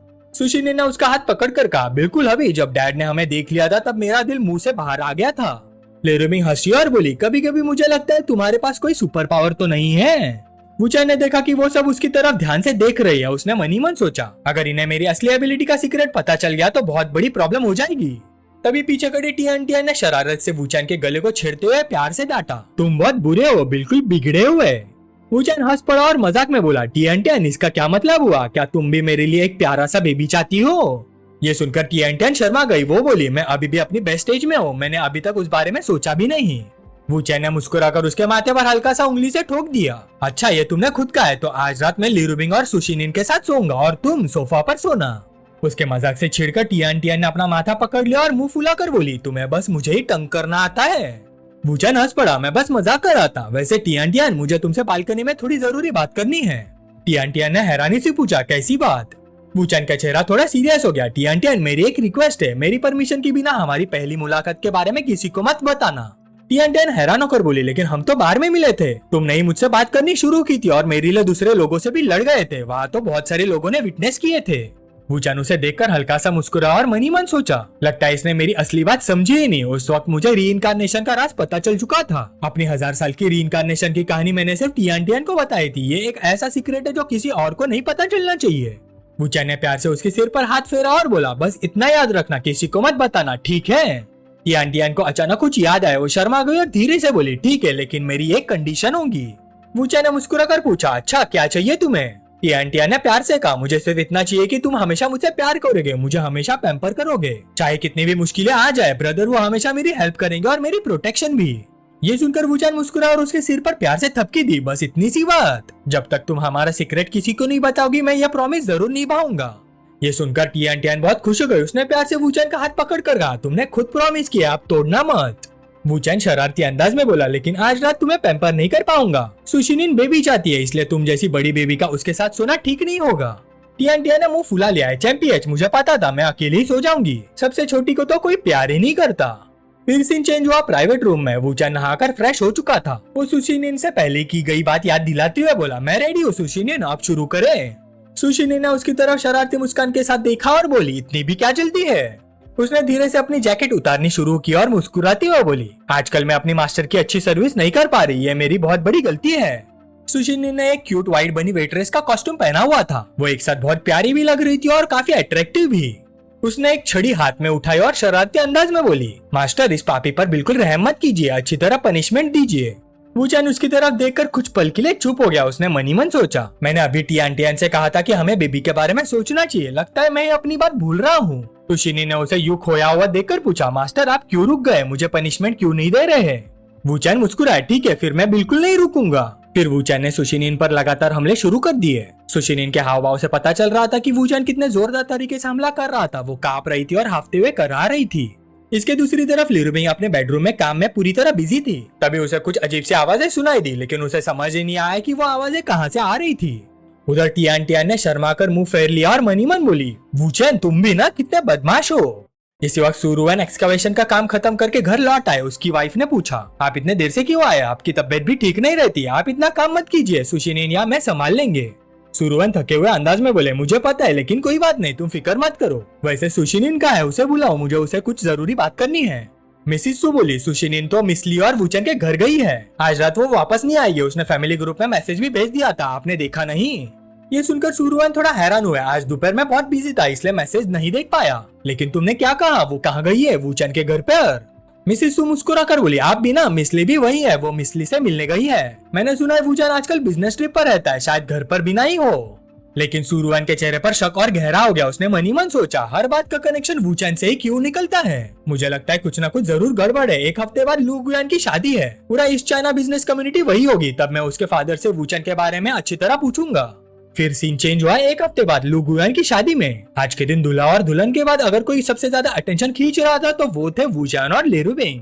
दोनों एक साथ कमाल के लग रहे थे। एंट्रेंस पर लू गुयान का बेटा उनका इंतजार कर रहा था। जैसे उन्हें देखा वो मुस्कुराकर बोला, अंकल आंटी आप दोनों आ गए, डैड ने मुझे यही खड़े होकर आपका वेट करने को कहा था।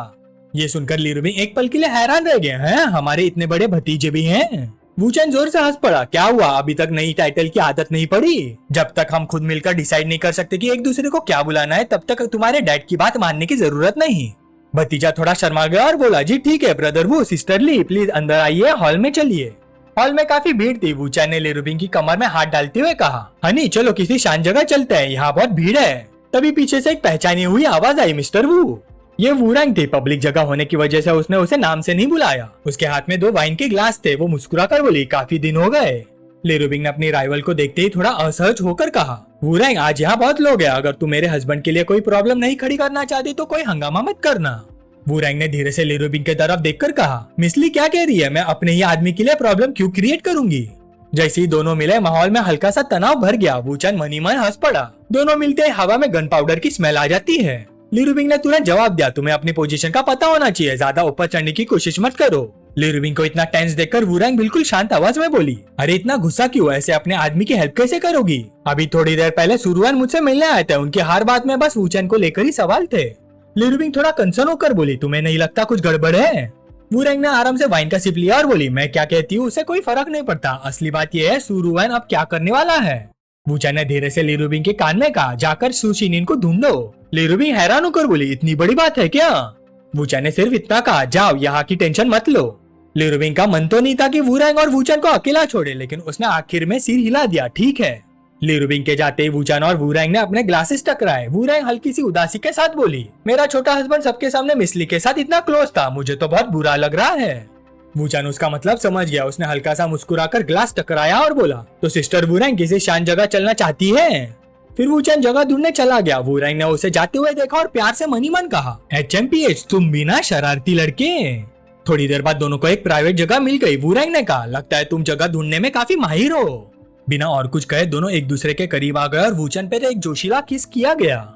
इसी दौरान ली रुबिंग अभी सु शिनिन के साथ हंस बोल रही थी। सुरुवन ने उन्हें देखा और सोचा, मिसली अकेले क्यों है, वूचैन कहाँ है? तभी सुरुवन उनके पास आए। वो मुस्कुरा कर बोले, मिसली पिछली बार मैं आपका पर्सनली शुक्रिया नहीं कर पाया था, आज जब आप और मिस्टर वू दोनों यही है तो मैं दिल से आप दोनों का शुक्रिया अदा करना चाहूंगा, लेकिन वूचैन कहाँ है? ली रुबिंग ने हल्का सा ऑकवर्ड स्माइल दिया। वूचैन और वूरेंग उधर बिजनेस डिस्कस कर रहे हैं। सुरुवन ने सिर हिला दिया, ठीक है मुझे भी उनसे कुछ बात करनी है, मैं उन्हें ढूंढ लेता हूँ। उधर सुरुवन बाहर निकले और इधर उधर देखने लगे। उन्होंने सोचा शायद मिस्टर वो इसी तरफ होंगे, लेकिन तभी उनके कानों में कुछ बहुत ही करीबी सी आवाजें पड़ी। वो एकदम से रुक गए। ये आवाज ये किसकी हो सकती है? जिज्ञासा में वो धीरे धीरे उस तरफ बढ़े और जो उन्होंने देखा उससे वो बिल्कुल सन रह गए। वूचैन और वूरेंग वही एक दूसरे के साथ प्यार मोहब्बत कर रहे थे।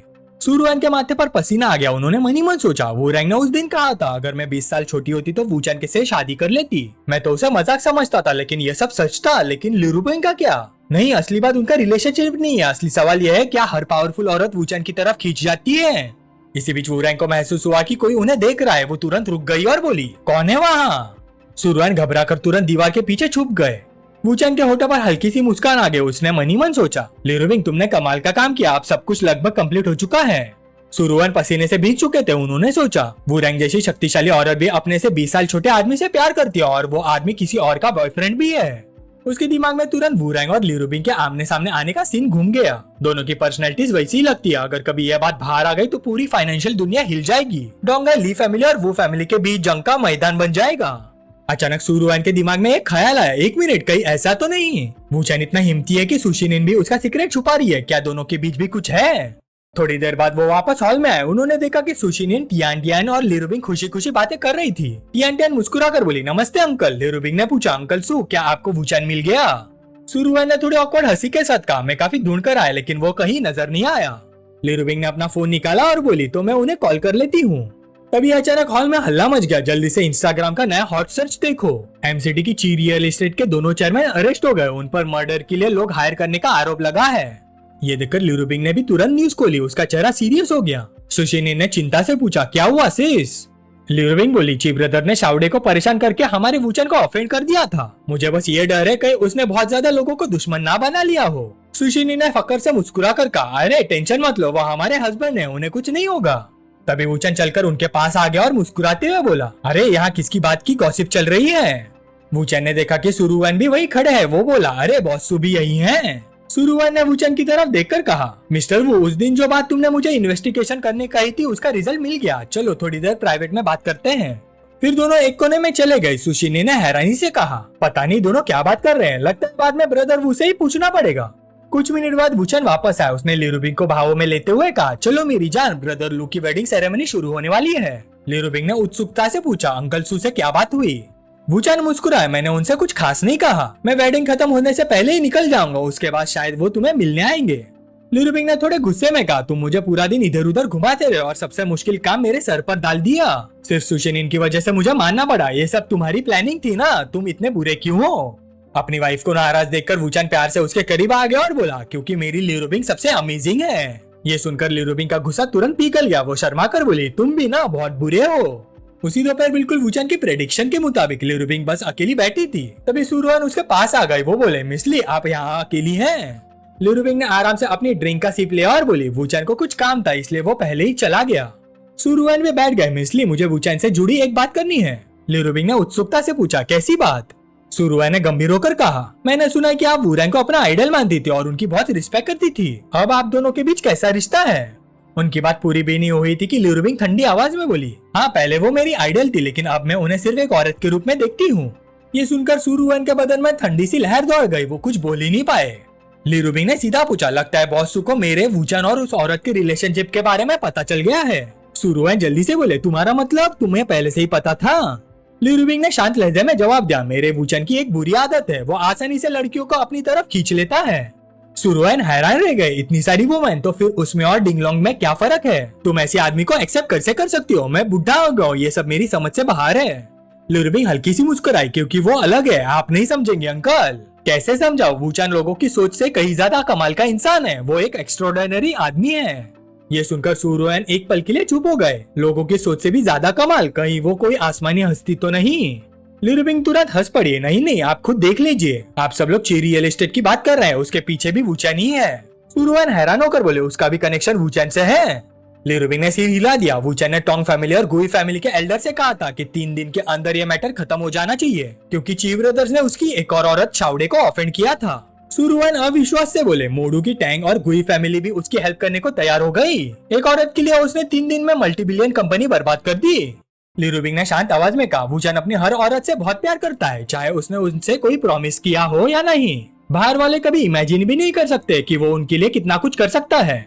वैसे लगता है उसने फिर से एक और नया हॉट सर्च क्रिएट कर दिया। उसने तुरंत फोन निकाला और सुरुवन को हेडलाइन दिखाई, सुपरस्टार शाओ शैंगलोंग का वैंग शाओ के साथ अफेयर एक्सपोज, ही जियांग मीडिया के सारे शेयर्स क्रैश। सुरुवन ने हैरानी से पूछा, क्या ये भी उसने अपनी किसी औरत के लिए किया? ल्यूरुबिंग ने हल्की सी सांस भरी, हाँ इस बार उसकी नई औरत एन मैंगलान। फिर उसने समझाया, कुछ वक्त पहले ही जियान मीडिया ने एन मैंगलान के साथ बहुत गंदी चाल चली थी। उन्होंने उसके नए एल्बम के म्यूजिक का सोर्स लीक कर दिया और म्यूजिकल जीनियस शेनवू को लेकर स्कैंडल भी खड़ा किया। वैसे शेनवू असल में वूचन ही है, अब बस वूचन उनसे बदला ले रहा है। सुरुवन चुपचाप बैठकर सोचने लगे, शेनवू और वूचन दोनों नाम कहीं न कहीं काफी मिलते जुलते लग रहे हैं। ल्यूरुबिंग ने बात आगे बढ़ाते हुए कहा, वूचन को नेटिजन सदी का एक ही म्यूजिकल जीनियस कहते हैं, लेकिन असल में वो तो जैसे आसमान के खिलाफ चलने वाला इंसान है। शायद वो एन मैंगलान को और भी ऊपर तक पहुंचाना चाहता है। सुरुवन ने हैरानी से पूछा, तो मिस ली? 10-15 दिन पहले सुशिनिन को बोर्ड ऑफ डायरेक्टर्स का इतना सपोर्ट भी सिर्फ इसलिए मिला था क्योंकि वूचन उसे खुश करना चाहता था। ल्यूरुबिंग ने सीधा जवाब दिया, जी अंकल, ये सब वूचन ने ही अरेंज किया था। ये सब सुनकर सुरुवन का चेहरा और भी उदास हो गया। वो धीरे से बोला, मतलब सुशिनिन भी वूचन की ही औरत है? ल्यूरुबिंग ने शांत लहजे में कहा, अंकल सू, अगर आपने ये बात मेरे सामने कही है तो मुझे लगता है जवाब आपके दिल में पहले से ही है। सुबह से लेकर अब तक सुरुवन जिस बात को लेकर बार बार सोच रहे थे, आखिर वो सच ही निकली। ल्यूरुबिंग की बात सुनकर वो बिल्कुल चुप हो गए।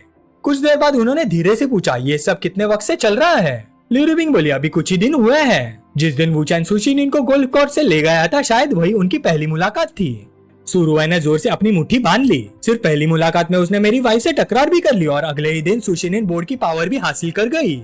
जितना ज्यादा सुरुवन इस बारे में सोचते गए, उतना ही उनका गुस्सा बढ़ता गया। साथ ही उनके दिल में डर भी था, कहीं मेरी वारिस किसी की चुपचाप लवर बनकर ना रह जाए और कहीं मेरा मल्टी बिलियन जिनफो ग्रुप एक खूबसूरत जवान लड़के के हाथ न चला जाए।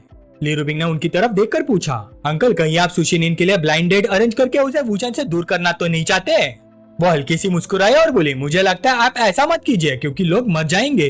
सुरुवन गुस्से में बोला, ये क्या बकवास है, मैं एक बाप हूँ। अगर मैं नहीं चाहता कि मेरी बेटी किसी की लवर बने तो क्या वो मुझे ही मार देगा?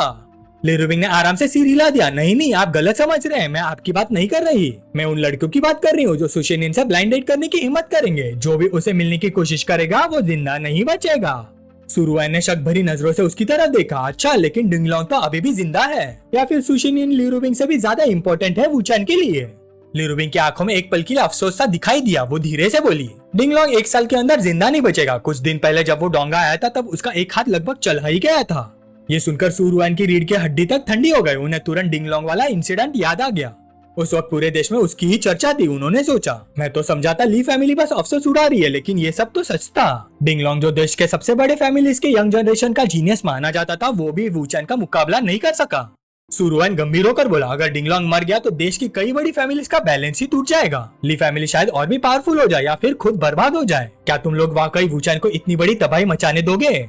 ल्यूरुबिंग ने शांत आवाज में जवाब दिया, सच कहूँ, कुछ दिन पहले मेरे फादर ने वूचन से प्राइवेट मीटिंग की थी। उस दिन के बाद घर में कोई भी बड़ा डिसीजन होता है तो मेरे फादर पहले वूचन से डिस्कस करते हैं। ये सुनकर सुरुवन बिल्कुल सन रह गया। उन्होंने मन ही मन सोचा, ली मावराव ने इस दामाद को पहले ही एक्सेप्ट कर लिया। नहीं, असली बात ये नहीं, असली बात ये है कि ली माओराओ को डिंगलोंग के खिलाफ वुचान का एक्शन भी मंजूर है। मतलब ली फैमिली वुचान के साथ मिलकर डिंग फैमिली को गिराना चाहती है। सुरुएन अंदर अंदर कांप उठे। उन्होंने मनी मन कहा, मैंने तो सोचा था ये बस एक जवान लड़का है, लेकिन ये पानी के अंदर छुपा हुआ मगरमच्छ निकला। ली रुबिंग ने उनकी तरफ देखकर मुस्कुराते हुए कहा, लगता है अंकल सू आपके दिल में पहले ही काफी बदलाव आ चुका है, बाकी सब आप आराम से सोचिए। यह कहकर ली रुबिंग खड़ी हो गई। अंकल सू मुझे कंपनी के कुछ काम देखने हैं, मैं चलती हूँ, बाद में फिर आराम से बात करेंगे। सुरुएन ने सिर हिला दिया, ठीक है फिर मिलते हैं। ली रुबिंग के जाने के बाद सुरुएन वही बैठकर अपनी दाढ़ी सहलाते हुए गहरी सोच में डूब गए। मैं इस लड़की की हर बात पर अंधा भरोसा नहीं कर सकता, मुझे खुद पूरी इन्वेस्टिगेशन करनी होगी। आखिर वुचान असल में है कौन, मुझे उसकी सच्चाई तक पहुंचना ही होगा। इसी बीच 5 मिनट बाद वुचान कुर्सी पर आराम से बैठा कॉफी का मजा ले रहा था। तभी उसका फोन बजा। स्क्रीन पर नाम था वुरैंग। वुचान ने कॉल उठाया, हेलो सिस्टर वुरैंग। फोन की दूसरी तरफ से वुरैंग बोली, ली रुबिंग ने सुरुएन को सब कुछ बता दिया है। आज रात सुरुएन मेरे साथ डिनर करना चाहते हैं। वो सब कुछ पूछने वाले हैं। ली रुबिंग आखिर करना क्या चाहती है, मैं सुरुएन को क्या जवाब दूं? वुचान बिल्कुल शांत रहा। वो आराम से कॉफी पीते हुए बोला, सिस्टर वुरैंग आप बस अपनी तरफ की सच्चाई बता दीजिए। बैंक्वेट खत्म होने के बाद वुरैंग जल्दी जल्दी कपड़े बदलते हुए गुस्से में बोली, मेरी बेटी अब 20 साल की हो चुकी है और मुझे उसके सामने खड़े होकर ये मानना पड़ेगा कि मैंने किसी और की रिलेशनशिप में ढकल दिया। वुचान ने शांत लेते हुए जवाब दिया, नहीं सिस्टर वुरैंग, मेरा मतलब है आप ऑनेस्ट रहिए। आज रात डिनर पर ही सब बातें करेंगे, मैं वही आऊंगा। वुरैंग हैरानी से बोली, तुम्हारा मतलब तुम्हें पहले से ही पता था कि सुरुएन मुझे आज रात डिनर के लिए बुलाएगा और तुमने पहले ही प्लान बना लिया था कि हम तीनों साथ डिनर करेंगे? फिर वो हल्की सी मुस्कुराई, ठीक है रात 8 बजे मिलते हैं। सीन चेंज हुआ। शाम के लगभग 8 बजे थे। डिनर बहुत ही शानदार तरीके से अरेंज किया गया था।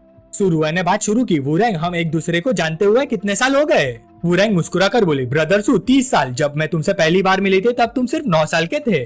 सुरुएन ने वाइन का ग्लास उठा और गहरी सांस लेकर बोले, वक्त कितनी जल्दी गुजर जाता है, मैं भी अब बूढ़ा हो गया हूँ। 1-2 साल में ये शरीर भी ज्यादा साथ नहीं देगा। सुशिनिन को कंपनी में आए भी ज्यादा वक्त नहीं हुआ, मैं उसे अभी तक सब कुछ सिखा भी नहीं पाया, मुझे उसकी बहुत चिंता होती है। फिर वो पूरी सिंसियरिटी के साथ बोले, वुरैंग हमारी इतनी पुरानी दोस्ती की खातिर मुझे सच बताओ, वुचान असल में कैसा इंसान है और तुम उसकी लवर कैसे बनी?